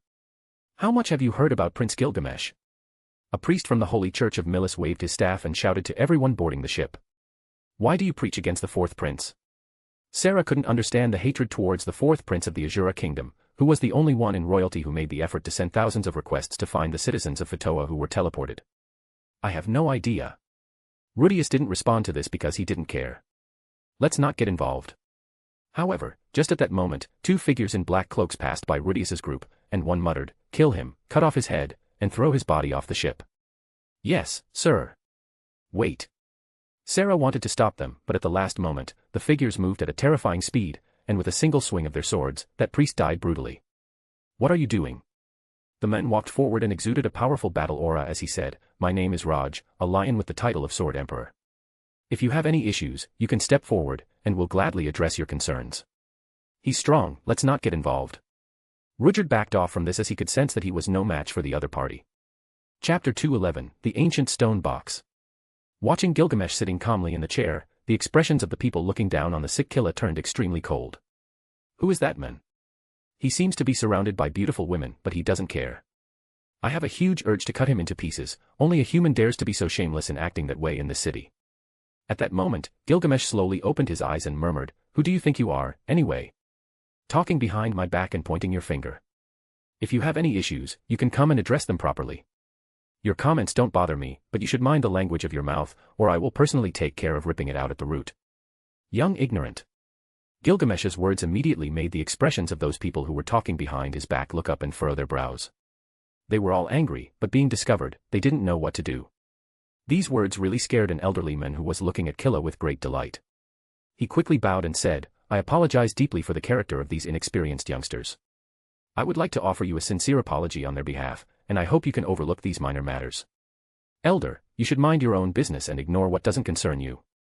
Everyone is born with a tongue to speak properly, the words one chooses are the ones they should be responsible for.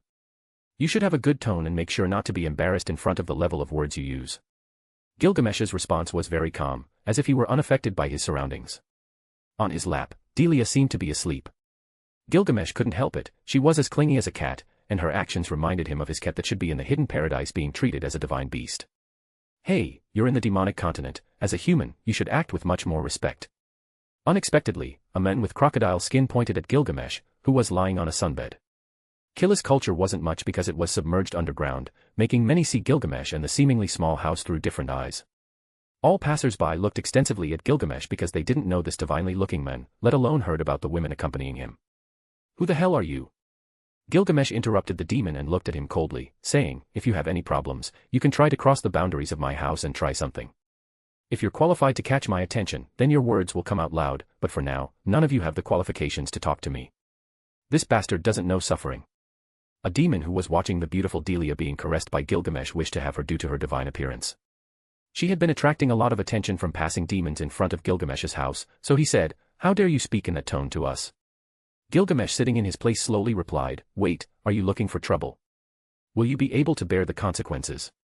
How dare you underestimate us? These words infuriated the trembling demon, and as his rage rose, his aura reached the skies. Finished speaking, his hand immediately pointed at Gilgamesh. Enough, children, you'll die if you take a step forward. At that moment, the voice of the elderly human who had been watching Killa underground immediately stepped forward and held the demon's arm. You're smarter than this, settle all your personal issues here and leave. This man is not someone you can confront and survive. The elderly man who had just taken action said in a deep tone while holding the demon's hand. This elderly man had a tall and strong body that could be perceived only by the keenest observers. The hair of this elderly man was gray, and a diamond could be seen in the center of the elderly man. Seeing this elderly man, the demons backed off and left, not without looking threateningly at Gilgamesh.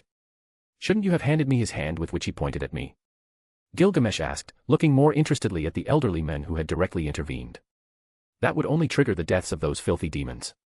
The elderly man maintained his disdain in the words directed at the demons. Wouldn't that be better? They are alive because you interfered just when things were getting interesting. This matter would trigger a much larger battle if it reaches the ears of humans and demons. Lately, tension is very high between the different races here, so any small excuse is a sign of battle for others. I hope you can understand, I don't want to see the city filled with blood. I have no interest in continuing to talk, you should go your way, old man. Gilgamesh bid farewell to this curious elderly man who prevented the demons from dying. Roxy, you are possibly one of the most powerful demon women on this continent and in the world, a powerful mage who can use divine magic and is destined to live for eternity. Don't you feel that you should educate those of your kind? Gilgamesh asked, looking at Roxy, who had appeared at the door of the house. Roxy, who was originally listening to the conversation outside, came out after everyone left. She sat on the seats outside the house where she couldn't be easily seen due to the plants and said, I feel no love for my kind beyond the Migard, unlike you who want a better future for all humans in general who accept your guidance. Besides turning this continent into a place full of life, there is nothing else. Roxy's response left Gilgamesh a little pensive, and he nodded after understanding a bit of what she meant. After saying those words, Roxy reminded him, moreover, demons are mostly wild beings who act on instinct because we have survived, not lived, since we were little. No one is willing to certain abrupt changes, and I think that's okay. They are just demons. If any of them don't succumb to my woman, then I'll give them a great lesson.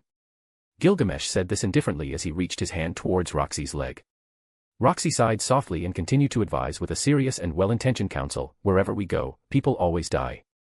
Although I know it's difficult to avoid an offense, we shouldn't always respond with violence. If you're concerned about blood, then I'll make sure you don't see it. I have a sword that freezes people until they become nothing more than death, we could use it against the Mugrals. Gilgamesh murmured, much more interested in Roxy's attitude. You know what I mean, and we shouldn't be doing this outside the house. Roxy responded, pushing away Gilgamesh's mischievous hand that was getting deeper under her skirt. You're right, should we go to our room? Gilgamesh asked, appearing over Roxy and looking at her very desirefully. Shouldn't we be attentive to other matters? You're right, and we should have children until the fruits of immortality are ready to be consumed. Gilgamesh gently kissed Roxy's neck, smelling that sweet aroma. Then he stood up and said, take care of your cat, Delia, she must learn magic from you. Oh, yes. Roxy blushed a bit and nodded. In the room, Gilgamesh took out an ancient stone box he had obtained from that sale house and examined it with absolute attention. Now, this is a box full of surprises. Chapter 212, Cherry Scent. No, it's not the time. Gilgamesh held the stone box and returned it to his treasury. Then, he carefully examined the immortal fruit plant and found that they were indeed growing rapidly, and in at least another 2 years, he could have everything he desired. All right, for now, everything will be fine. Gilgamesh shifted his attention from the immortals. When he opened his eyes, he saw Roxy and Eris on the bed. Then he said, well, what we'll do next is talk to some ancient demons in the cemetery who are apparently looking for an immortal fruit that would give them the maximum life they've been seeking since they were sealed. Roxy couldn't help but look at him angrily. She was always very reserved about her feelings and rarely expressive. But this time, she was very doubtful about what they would do next. Ancient demons were extremely skilled beings, and it's no surprise that gods can be sealed or even cursed, so she couldn't bear to see the fact that Gilgamesh might get hurt. Can't you see the future? Instead of going to talk to an ancient demon, why not take a stroll in the city's special street? Maybe we can find more incredible things than last time. Roxy said with an ironic smile, thinking that she had chosen correctly. Are there interesting things in that place? Hearing this, Gilgamesh felt a bit surprised at how Roxy was presenting it. They say it's an interesting place that doesn't open for long. Eris and the beauties went a day ago but were fooled by supposedly magical and miraculous cherries. In the end, they were just sweet cherries. Roxy said with a smile, thinking about it. At least they were sweet. Gilgamesh joked and murmured, I should teach Eris more about mathematics. They were sweet. Eris replied with an embarrassed expression. Then that's what matters, let's see how interesting that street is. Let's leave the twins here, we need to make them adapt to their strength and senses. Gilgamesh felt the twins running around the house, chasing magical fish as if they could somehow eat them. Eris, who seemed a bit sad about being deceived, said that the cherries had a nice smell, so she thought they were magical fruits. Besides, they glowed occasionally, so she believed once again that they were special fruits. I spent all the money on food, the twins eat more cousinfeel meat. Eris went down the stairs while saying this. Now I'm a vegan, my lady. Cousinfeel said, chewing on a piece of grass. Although Eris had her own money, the one she won in the bets with Gilgamesh, all that money disappeared with the big explosion, so she practically had no money at her disposal. So, she couldn't afford practically anything. But she knew that Gilgamesh had money, and Roxy had demonic pearls to pay in another type of currency. You can be calm, don't you remember those tons of gold we took from the store? Besides, I have billions of the highest quality gold coins. If you don't have cash, just say so, and we'll open a small safe where you can take whatever you want without telling me. Gilgamesh lacked nothing in terms of money, so he said this quite normally. Moreover, our dear Roxy has demonic money. She'll be our wallet today. Speaking in that tone left Eris a bit irritated. Gilgamesh had certain ways of calmly altering her emotions. I only have a small fortune, how can I keep up with the expenses you make? Gilgamesh was calm and replied, aren't you happy? As my woman, you are mine, your wealth is some of the extra benefits of being by my side. Gilgamesh's words made Roxy blush once again. Meanwhile, Eris was pouting her adorable lips. With her elegant and charming eyes, along with a seductive style, it was enough for anyone to feel attracted. Now that I remember, how old are you, Eris? She was surprised and answered with a smile, I'm 15. Don't lie. Roxy said as if she were Eris's producer. In the end, the group set off for the ancient street, and even Cousinfeel, along with the twins, followed them. The house, of course, was being protected not only by Gilgamesh but also by Roxy's magic, so ultimately, everyone went to that street. The ancient street was located within the city of Green Oak and was an ancient street. It was more appropriate to call it that because the buildings here were extremely old, with one in particular resembling a small mini-city within. The ancient street had always existed, and no one knew when it was created or by whom. In summary, from everyone's past impressions, the ancient street was always there. And this particular building opened to the public every time the underworld ship appeared. This attracted great people to come here to trade. It could be said that those who were able to buy treasures on the ancient street had great origins. Of course, only those with pockets full of money and treasures would dare to come to the ancient street to buy items. Otherwise, even if they entered the ancient street, they could only see treasures while sighing in lamentation for their poverty. Although there were many thieves and small traders in the ancient Sky City, none of these types of people were willing to come to a place like the special building. Moreover, it was very clear that everyone who came to the ancient street was from a great nation or powerful beings. These people had eyes as bright as torches, and the bargaining items of thieves would not catch the eyes of these people. Deceiving these types of people was seeking their own deaths. Before Gilgamesh's group arrived, the ancient street was already very crowded and lively, with people coming in and out. There were nobles from strong realms, famous mercenaries, and even renowned adventurers walking, not to mention even more impressive figures like dragon men and much more. Inside the ancient street, countless princes were entering this city. These people were the ones who threw money away as if it were trash. Everyone came here just to buy wonderful things and then leave immediately. Meanwhile, there were also a few adventurers who came to this place with the intention of buying items at a low price. Of course, those who dared to come and do this were very strong considering the world's strength. Among the very bustling ancient streets, not to mention the old ones who came to show off treasures to boast, there were many others who just wanted to have a little fun. Gilgamesh entered the ancient street, and many waves of heated discussions began.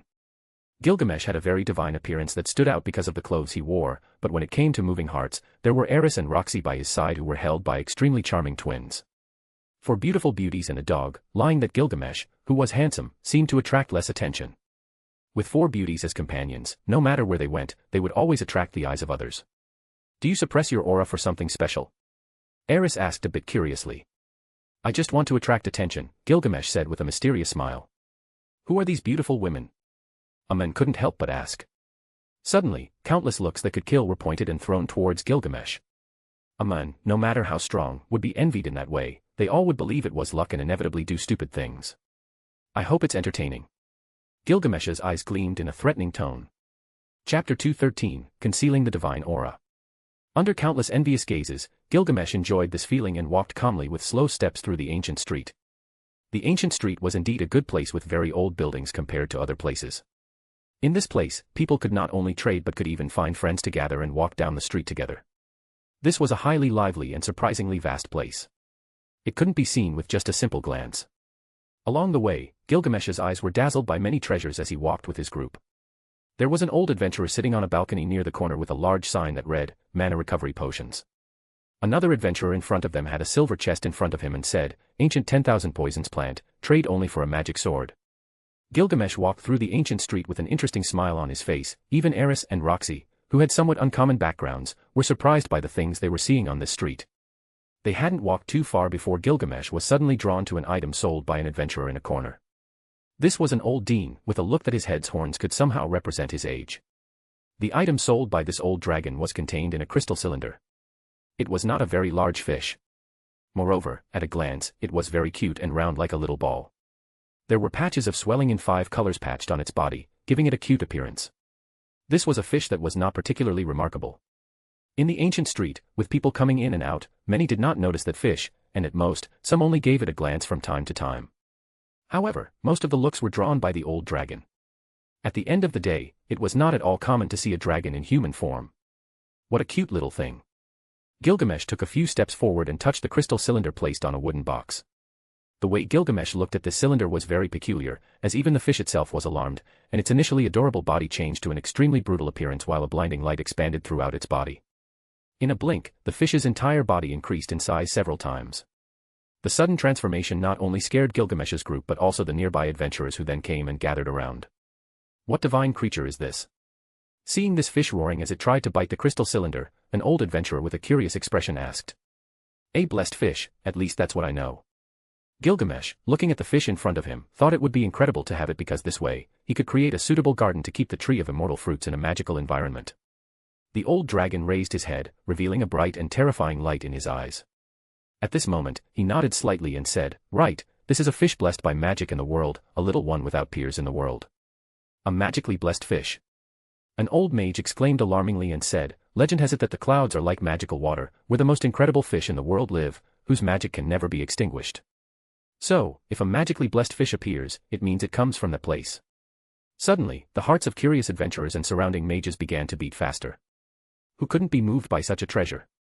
If they could raise a fish like this, it might even take the appearance of a truly brilliant being. What are you asking for this fish? Asked a great mage who couldn't help but contain his curiosity.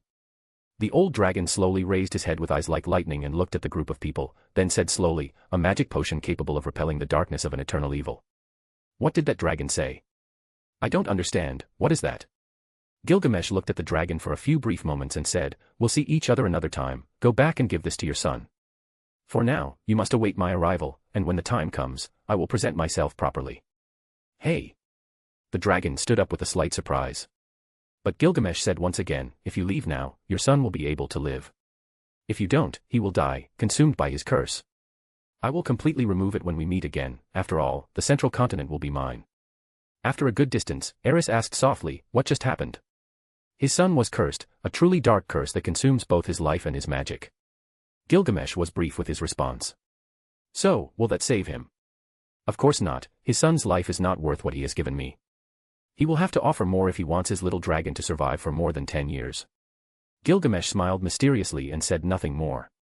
Eris and Roxy were very calm, even Cousinfeel was very different from before, staying completely silent, watching to ensure that the two twins didn't eat the fish their lord had obtained. Gilgamesh continued strolling through the ancient street with his group. One had to say that, although the items displayed on the ancient street were indeed treasures, there weren't many items that he desired. A true magical treasure. When Gilgamesh was walking down a steep street, someone exclaimed from a group ahead. Hearing this shout, many people changed their expressions, and in no time, many people surrounded the area.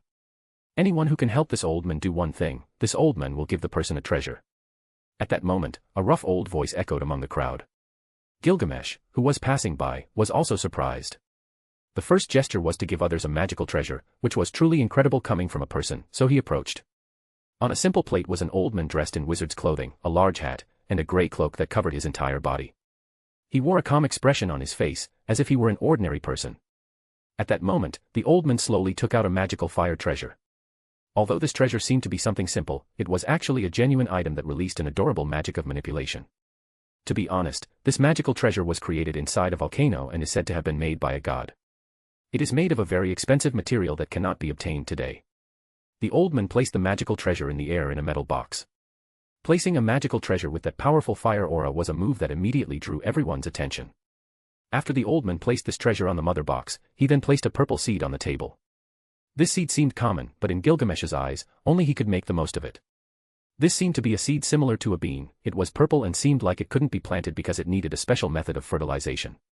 This is a seed of purple peaches, a magical tree that grants fruits that only the gods can enjoy because it will give anyone who eats it the ability to be a god with just a taste. The old man continued speaking slowly. Upon hearing this, everyone had to take a deep breath. A magical fruit that only the gods can eat, how terrifying was this existence? It even grants a large amount of magic to everyone who eats it.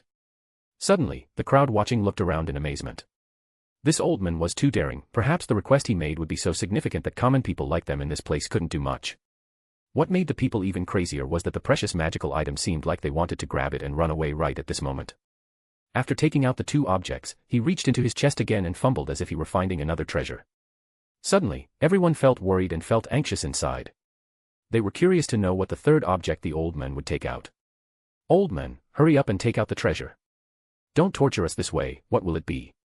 An adventurer saw that the old man searched inside his chest for half a day but didn't take anything out, so he couldn't help but shout. Don't bother me, damn poor. The old man didn't even raise his head and just blew a flute. It seemed as if he were the lord of the air, with a furious wind noise, this warrior was thrown out of the city of Green Oak at great speed. Everyone took a cold breath. The adventurer who spoke at this moment was very big and seemed to be very strong, but he was thrown away like trash. This made all the spectators step back as their hearts trembled. Everyone then realized that this old man in front of them couldn't be intimidated. Otherwise, he wouldn't take out such an impressive magical treasure now. With this event of interruption, all the spectators in this place didn't dare to speak. Everyone even held their breath while the old man in front of them searched for something inside his chest. Finally, he found an ancient wooden figure that was so old it looked like trash. But the old man placed it in front of him and said, "Strawberries of eternal forgetfulness, delicious giant strawberries hidden inside this wooden figure." Gilgamesh, in this crowd as he looked at the purple seed, felt incredibly tempted. Before conquering the central continent, he wanted to create a beautiful magical garden in which he could spend eternity with his wives. Therefore, being adorned with delicious fruits was something that would suit him well. Chapter 214, My Garden. Have you ever seen giant strawberries? After following Gilgamesh for a long time, Roxy understood him better than anyone else. She felt the subtle changes in Gilgamesh and gently whispered in his ear. Gilgamesh remained silent, only staring at the old man with the corners of his lips slightly lifted, revealing a faint smile. This old man wants everyone to do something very simple. At this moment, the old man raised his head and cheerfully smiled at everyone. Then he said, "Listen, anyone who can open this chest can choose any of these 3 treasures." After finishing speaking, the old man's eyes narrowed as he said these words and threw a large stone chest under his feet. Such words from the old man caused a commotion among everyone. This thing was too incredible, it was like a damn rain of hamburgers. By opening the treasure chest, one could immediately grab one of the treasures on the wooden box. This was the best thing in the world that could happen to anyone. So, after the old man finished speaking, everyone stared at him. Is this true? A demon lord couldn't help but ask. The old man's eyes squinted as he smiled. This is more real than even fornicating with a mermaid, this is no joke. My words are made of gold, and I never regret my words. Anyone who opens this stone chest can choose any of these 3 treasures. Any conditions? Suddenly, everyone was eager to try this cake falling from the sky, and who would want to miss this great opportunity. No conditions. Whether you hit, crush, or use magic. Everything is possible as long as you can open this stone chest. The old man happily smiled and looked at everyone speculatively. I will go first, and no one get in my way. Suddenly, everyone was advancing, wanting to immediately rush to open the stone chest. Don't worry, there's no hurry, take your time, everyone will have a chance. The old man casually waved his hand and prevented everyone from rushing. He smiled and said, those who want to try have to form a line first. One at a time, I hate pigs that crowd. Previously, the old man easily expelled an adventurer, so when he opened his mouth this time, no one dared to be presumptuous, everyone immediately fell silent. An intelligent person immediately stepped forward and said, let's form a line.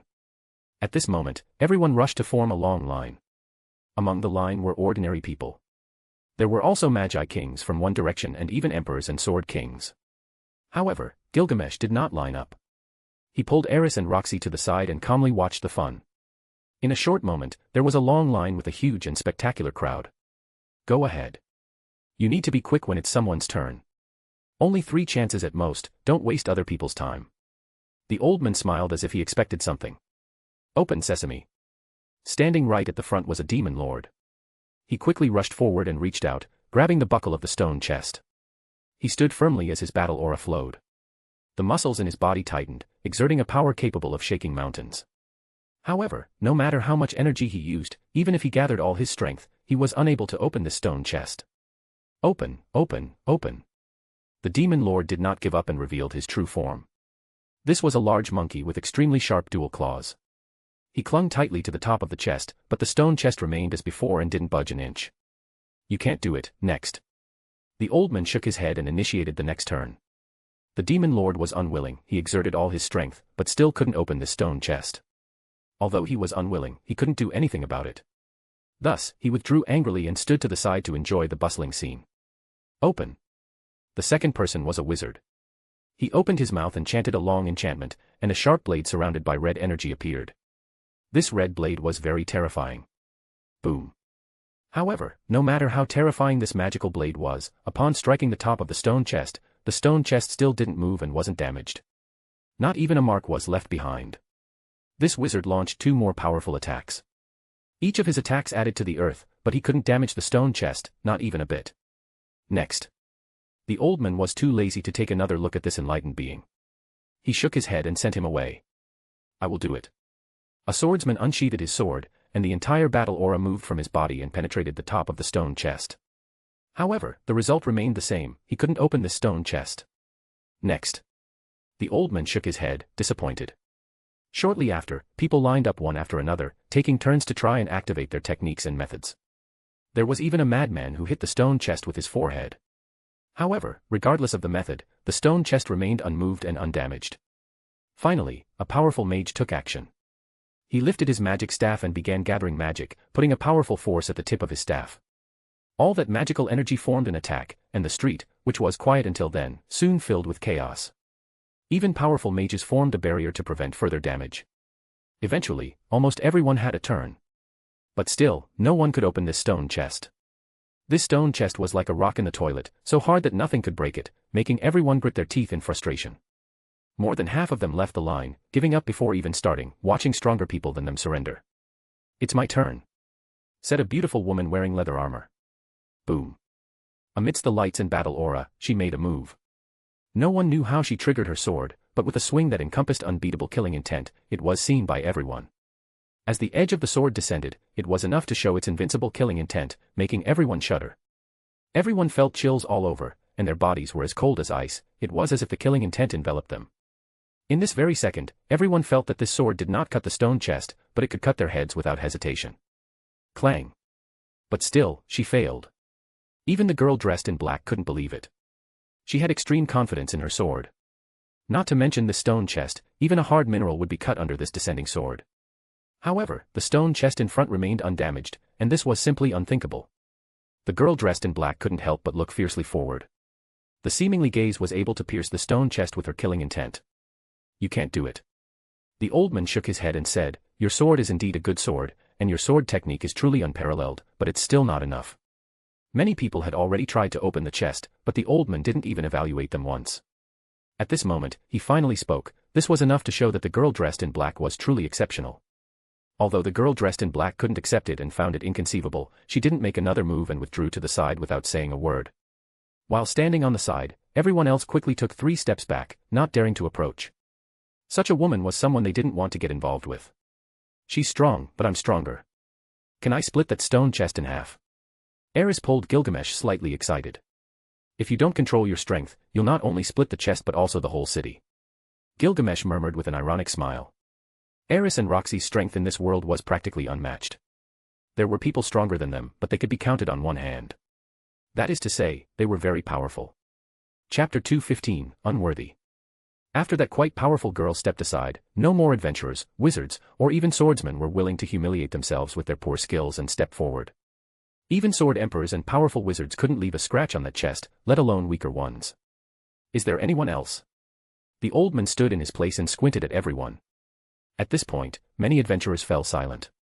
They finally realized that there was no such thing as a hamburger rain falling from the sky. This old man pulled out the coveted magical item and divine fruits, but he was willing to give them away. One could only imagine how great his strength and skills must be, so trying if that old man couldn't do it would be a big joke. Let me try, maybe I can do something. When everyone else had given up, a loud and prominent voice was heard. A young man walked forward with firm steps, demonstrating his powerful battle aura. This man seemed to have enough strength to step on anyone present with his impressive aura. His gaze revealed a perceptible disdain towards everyone, and he had a sword with a deathly aura at his waist. With this sword, this man seemed to have unimaginable power. He's one of Alexander's followers.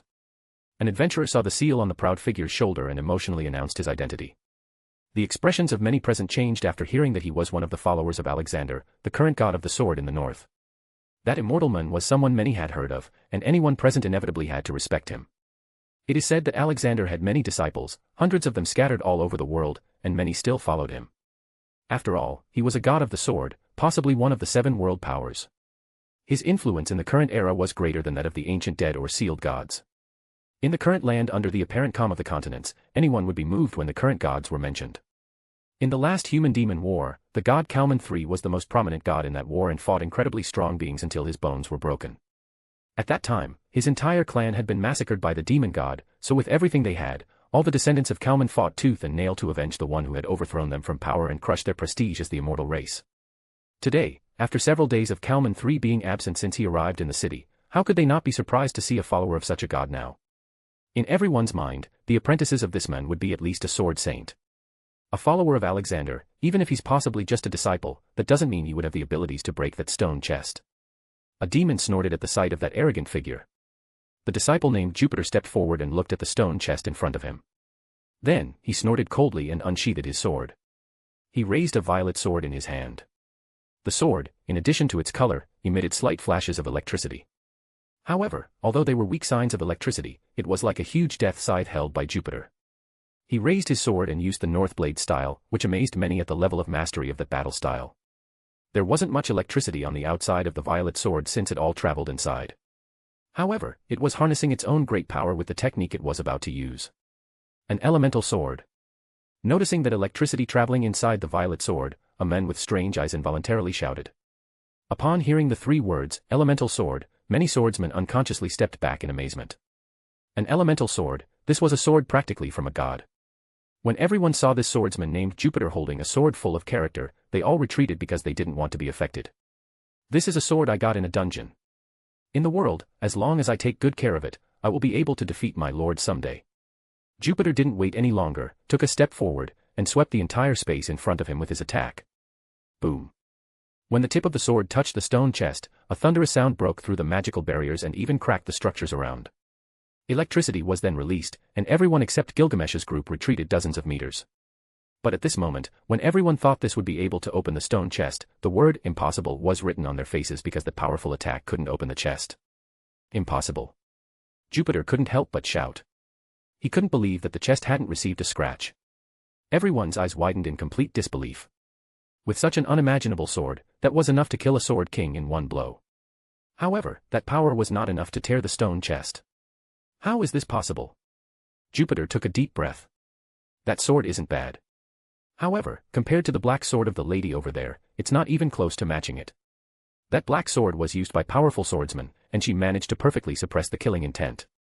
The old man's words startled everyone present, and they all looked at the black sword held by the girl in black before stepping back in fear. No one thought that this black sword was an inherited sword used by many swordsmen. Since the origin of the black sword was revealed, the look of the girl in black cooled into a killer's intent that seemed like it could annihilate the sky. Girl, you haven't fully mastered that sword yet, so it's better not to use its full power. Although the killer intent of the girl in black was monstrous and absolutely fierce, she knew that she had encountered a powerful person this time and dared not make a reckless move. Do you still want to try? The old man averted his gaze, then looked at Jupiter, standing in front of the stone chest, as he asked. Jupiter, furious, stomped his foot and withdrew to the sideline. Although he was unwilling, he stepped back. Anyone else want to try? The old man laughed and looked at everyone, then spoke slowly. This old man will be stationed here until the ancient street closes. If someone wants to give it a try, don't hesitate to do so. Of course, I also welcome everyone to call their friends and masters, spread this good news, and let someone else try. The old man's words left everyone speechless. Did someone even want to jump up and curse him? This was just a deception, right? Even a man who was a sword emperor couldn't open that demon's chest. Although any of the 3 treasures ahead was coveted by everyone, when even the powerful failed, others couldn't even dream of opening it. Haha, the useless ones can't open that stone chest. It's surprising that something so simple can't be solved by so many present. When everyone was silent, a voice full of mockery was heard clearly. When these words came out, everyone looked at their origin and saw a golden-haired man holding the waists of 2 beautiful women. They immediately felt unhappy, then saw the other 2 beauties behind him and became furious. Even Jupiter got upset. Your words sound really confident. The old man looked up and squinted, staring at this man who seemed to pretend to be ordinary. Gilgamesh, who was always standing on the side to watch the fun, slowly walked forward at this moment and looked at the stone chest while calmly saying, to me, opening this stone chest is an extremely simple matter. Boasting isn't just about words but also about experience and ability. Gilgamesh's words caused many people present to become annoyed. There were many prestigious and strong beings who had tried it, so that was like spitting in everyone's faces. What grand words! Even Jupiter got upset. Gilgamesh simply didn't care about the crowd and looked at the stone chest before revealing a sinister smile. The old man squinted his eyes and looked at Gilgamesh, then said, if you can open it and are so sure, then you can try. Once opened, you can take anything inside the wooden box. Gilgamesh calmly looked at those objects and said, maybe those items are something out of this world for you, but for me, they're not good enough to make me move my hand. Chapter 216, just one sentence. Such words of contempt from Gilgamesh suddenly drew many bewildered looks. What kind of disdain was that? Wasn't a magical object supposed to be in the eyes of someone who is present? That level of arrogance and performance was too shocking. Haha, he really has a great tone. A demon who knew Roxy's background couldn't help but mockingly laugh. A year ago, the Migard tribe, who disappeared overnight, would at least have a bit of my respect, but a mere human like you, who seems weaker than a little mouse, has no right to boast. Hey, stupid donkey, it's not his fault that he's handsome and you can't even reach on horseback, tuck your tail and eat dirt until death. Eris shouted, being held back by the little twins as she was about to kill the demon. Don't worry, sweetheart, those words go in one ear and out the other for me. Just watch from the sidelines as all these leftovers swallow their words. Gilgamesh enjoyed silencing people without resorting to force, that was unfair, and he didn't want others to think he only wins through strength. I want to create an immortal garden to live with my wives. However, I need all the seeds of magical and exotic fruits you have. Is that all you want? The old man became even more serious when he heard those words. Gilgamesh, calm and comfortable, replied, I don't need magical items or weapons, I have everything I need in this life. I certainly need delicious fruits to share with my women, but I suppose that information is irrelevant to you. As long as you give me all those seeds, then I'll open the chest for you. Gilgamesh's words caused a significant change in the old man's expression. In an instant, his eyes transformed from a calm elder to a fierce ancient beast. The sudden gleam in the old man's eyes caused everyone to lose their colors. Even the sword emperors had to take a deep breath and couldn't help but step back. Suddenly, everyone understood that this deep and immeasurable elder should not be disturbed. However, shortly after, the old man's eyes returned to a faint appearance. He squinted at Gilgamesh and then said slowly, it seems you have peculiar tastes. Gilgamesh remained carefree and smiled. Then, he said, my appetite is satisfied every day, so there are very few things in the world that can be fulfilled. Therefore, I only seek things that will be useful to me in the future. The old man couldn't help but squint his eyes. It was evident that he doubted a bit. Other people here didn't know how important the seeds of magical trees he possessed were, but these were extremely valuable seeds he had cared for decades. He wanted to know what was inside that stone chest but was hesitating at the moment. Gilgamesh gently caressed the stone chest and calmly said, "Do you want to obtain the item inside and dispel the doubts you have? I ask you, how do you expect to pay with such small items when the one who can open it asks for something specific?" The old man paused for a moment and finally made a decision, so he said, "Well, this time I'll be very generous with you. As long as you can open this stone chest, not only will I give you all the seeds in my possession, but you'll also have some whose origins I am unaware of." Gilgamesh picked up a crystal box and immediately placed all the seeds that the old man continuously took out of his chest into it. There were dozens of seeds of all sizes and colors that one could imagine. It was easy to see that these seeds were from different parts of the world, and their maintenance could be costly. They truly are marvelous seeds. Gilgamesh was satisfied and slowly nodded his head as he spoke. The old man narrowed his eyes at Gilgamesh and slowly said, "Sir, it's your turn. However, it's better if you haven't boasted in vain. If you can't open that stone chest, I'll do my best to collect with interest." Crafty old fox. Gilgamesh smiled and extended his hand to gently caress the stone chest. His touch was very soft. It was as if he were rubbing the shoulder of a lover. Even if you touch it 10,000 times, it's still impossible to open this stone chest. Seeing Gilgamesh caressing the stone chest, someone got angry and coldly mocked. However, Gilgamesh ignored him and crouched down. Then, he whispered softly next to the stone chest. It was as if he were intimately whispering to one of his women. No one could hear those soft words being spoken. Crack! A clear and crisp sound appeared just as Gilgamesh stood up. The unthinkable happened, and the stone chest was actually opened. Suddenly, the entire area fell into complete silence. Everyone couldn't believe what they were seeing. No matter how wide open their eyes were, they couldn't process that the chest would open so easily. What is that?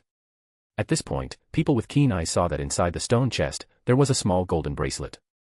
Seeing this object, they were stunned for a while. Everyone thought there was an ancient and magical treasure inside the stone chest, but it turned out to be just a bracelet. The old man was very skillful and grabbed the small shiny golden bracelet from his chest at once. His expression was like a guardian of treasure embracing his gold. It seemed as if he was afraid that others would steal it. Many people couldn't see the nature of this small golden bracelet, but as it was already stored inside the old man's chest, no one dared to ask him to take it out so everyone could have a look. For a moment, countless people felt a deep regret in their hearts and wanted to know what the chest contained, but, as the old man didn't say, others had no way to find out. After a while, the old man finally hid his treasure and asked, "How did you do it?" "The words of an emperor cannot be ignored. You wouldn't understand even if I said it," Anton said as he showed the seeds to his women. "Do you want to be my disciple? I have countless treasures, some are still undeciphered, so I'm looking for a capable heir to continue the legacy of the Tower of the Wise," said the old man in an interested tone. "I'm not interested." Gilgamesh turned and left. This time, the old man was really insistent and quickly said, wait a second, I'm truly interested in your talents. I don't deceive people, you've got what you wanted, and we staged a fair play. If you want, you can have this magical object." Such a scene made the eyes of Gilgamesh's women feel alert. Could this old man be a beautiful woman hidden in the body of an elder? Cursed old man, he must learn his place. Chapter 217, Blue Tile. You're wrong about one thing. Gilgamesh turned around and said calmly, that object reacts in the hands of whoever holds it. If it's in the hands of a common person, then that stone chest is useless. My authority is beyond this world, there is no man alive who can compare to me. After saying that, Gilgamesh withdrew with a slight smile on his face and looked deeply at the old man.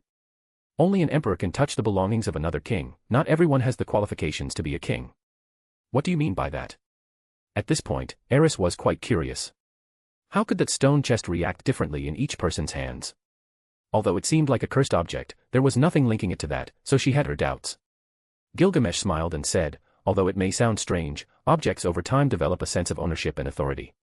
That chest possibly belonged to a king. For that reason, only a king can touch those belongings and open it with the authority it entails. A common person can't open that chest, so forcing it open is a challenging task. Of course, that right to open the chest is also in you, the women of an emperor. The authority of your word has changed your destiny completely by following me, and my authority is now illuminating your paths. Have our paths been illuminated? Hearing Gilgamesh's words, Eris and Roxy couldn't help but be surprised. That assumption is incredibly wonderful, no one could ever imagine something like that. Is this possible? Even Eris, who believed everything Gilgamesh said blindly, thought this was too good to be true and asked, when one gets married, they decide to give everything to the other party, including the most precious treasures in their possession, which would be the heart and soul. What material object matters more than that? That's true. Roxy finally understood the meaning of the future and destiny. My wish before I die is to give away all my treasures to those who need and require something from me. Gilgamesh smiled with a slight nostalgia. Eris and Roxy glanced at each other before falling silent. No matter when it is, they believe that when Gilgamesh talks about death, it's something he somehow feels more than everyone else. After all, he had died once. How was that Gilgamesh compared to the one they had in front of them? If they had the chance, they should see it with their own eyes. The twins walking ahead were also impressed. They immediately classified Gilgamesh as the alpha and not the stupid dog that slept all day. The ancient street was very spacious, with many sellers from the central continent selling products, and the only thing they accepted was gold. Some came from the demonic cities in the east, and others from the Milis continent. It could be said that, in this place, beings from anywhere in the world could be seen. Outside of the human and demon races, there were even dragon clan beings walking without bothering anyone. Gilgamesh, along with Roxy and Eris, strolled down the ancient street. Although there were many sellers inside, the items that could catch Gilgamesh's eye were actually few in number. After passing halfway down the ancient street, there were no desirable treasures. However, as they walked, before they knew it, there were some people who started pointing fingers at them. Most of them were young humans. At first, Gilgamesh's group didn't care. However, the matter exceeded their imagination. Slowly, the adventurers who were with them not only pointed but also whispered. Is she Roxy? It's said that she's the last of her clan and might know about the disappearance of her village, but she seems not to care. As Gilgamesh's group was walking, a young demon slowed down his pace and looked strangely at Roxy. Damn, how can she be so calm if her entire species was hunted like dogs? A demon on the side muttered disdainfully. Indeed, the adventurers' gossip wasn't limited to just this, and it wasn't just this group. It was as if there were quite a number deliberately doing so. It happened just like with the elves, but here it's different because she possibly abandoned her family. What audacity! Hearing this, the gazes of Roxy, Eris, and Gilgamesh turned cold. From the beginning, Roxy didn't care about what was said about her and in what tone it was said, but what right did these demons have to question her life? How can a demon marry a human? Although no one here confronted them directly, anyone who heard immediately knew who they were talking about. Roxy was trembling with anger after hearing these harsh words and had a sense of injustice. The desire to wipe out this city with everyone inside is growing stronger. Gilgamesh's gaze became serious, and he coldly said, when I don't kill people, even the world itself must accept it. However, killing is becoming a necessity now. Undoubtedly, the rumors were deliberately spread with someone helping in the shadows just to annoy Gilgamesh because they knew it would infuriate him. Kill them. We must exact revenge for this offense with blood. Gilgamesh muttered in an icy tone. Without further delay, Eris immediately disappeared and like a ghost along the street, the heads of everyone who was whispering flew into the sky. Ah! In just a few seconds, Eris had beheaded more than 20 people, and after doing so, she stopped beside Gilgamesh. Inside the ancient street, wanting to find the person in the shadows who was pushing these rumors was not a difficult matter. Gilgamesh used a bit of his gold and immediately found out who was spreading these rumors. On a balcony of the ancient street, there was a group of followers of Alexander. Within their group were some demon lords counseling them. In this group of talented young speakers, they were more or less intentionally or somehow flattering Alexander. In reality, this was not a strange matter. However, at this moment when the circle of young people was conversing, they saw Gilgamesh coming in their direction with Eris and Rosie from a distance. A young talent looked at one of Gilgamesh's followers and said, notify Alexander that the man he's interested in is about to cause some trouble. Running to the top floor, the most devoted follower of Alexander said, my lord, Gilgamesh is coming as expected. Use some effective things to provoke him. There's nothing to fear. Alexander sneered and wanted to see how Gilgamesh would come to his door. A look of disdain soon appeared on his face. Then he said, he has married a demon, the rumors from the Holy Church of Milis should have something to do with it. What did you say? Roxy, who had incredible hearing, was filled with fury at how that man used that tone. She had always had a calm personality, but now she can't understand where that man's trouble-seeking comes from. Alexander looked at Gilgamesh and said, what brings you here? We seek your death. Gilgamesh took a step forward and clenched the fist of his right hand. A mere human using that tone. The rumors sure ceased to be true. Seeing how Gilgamesh moved towards him with just one step forward, Alexander clenched his fist and struck with extremely powerful force. One had to know that Alexander was a sword god. In his eyes, a common human wouldn't be involved in things that concerned him. Under the force of his fist, it was more than enough to take Gilgamesh's life in his eyes. Gilgamesh accepted this challenge, and his fist collided with Alexander's. Boom. However, the result was not in the things Alexander expected. With clear bone-crushing sounds, under the impact of Gilgamesh's blow, Alexander's right hand was shattered. Gilgamesh's right hand easily had enough strength to crush the entire city, so he effortlessly crushed his opponent. Ah! Alexander screamed horribly and was sent flying dozens of meters, impacting houses and destroying entire streets. The sound of the impact was undeniably loud. Lord, he's in serious trouble. Alexander's protectors were soldiers appointed by his family. They had always been close by, and now that their lord was injured, they immediately rushed towards Gilgamesh. The three demons were sword gods. Get lost. Eris shouted coldly as she unsheathed her sword, and waves of flames spread around, engulfing those three figures. Immediately after, Eris brutally massacred all those who got in Gilgamesh's way. Who the hell are you? Alexander saw how his right hand had been shattered and shouted in anger. Chapter 218, Killing the Immortal. At that moment, an axe flew in Gilgamesh's direction at great speed. Seeing this attack, Gilgamesh raised his right leg and delivered a powerful kick. Boom. The battle axe immediately disintegrated under his powerful kick. Simply Gilgamesh's physical strength was enough for even this magical weapon to be shattered. Although Alexander had used his battle aura along with some methods to eliminate his enemy, Gilgamesh only needed to move a muscle to annihilate any attack and retaliate 1,000-fold. Gilgamesh took another step and instantly appeared over Alexander, beginning to kick him like a dog. Crack! Crack! Crack! The sounds of bones breaking echoed as blood painted the ground red.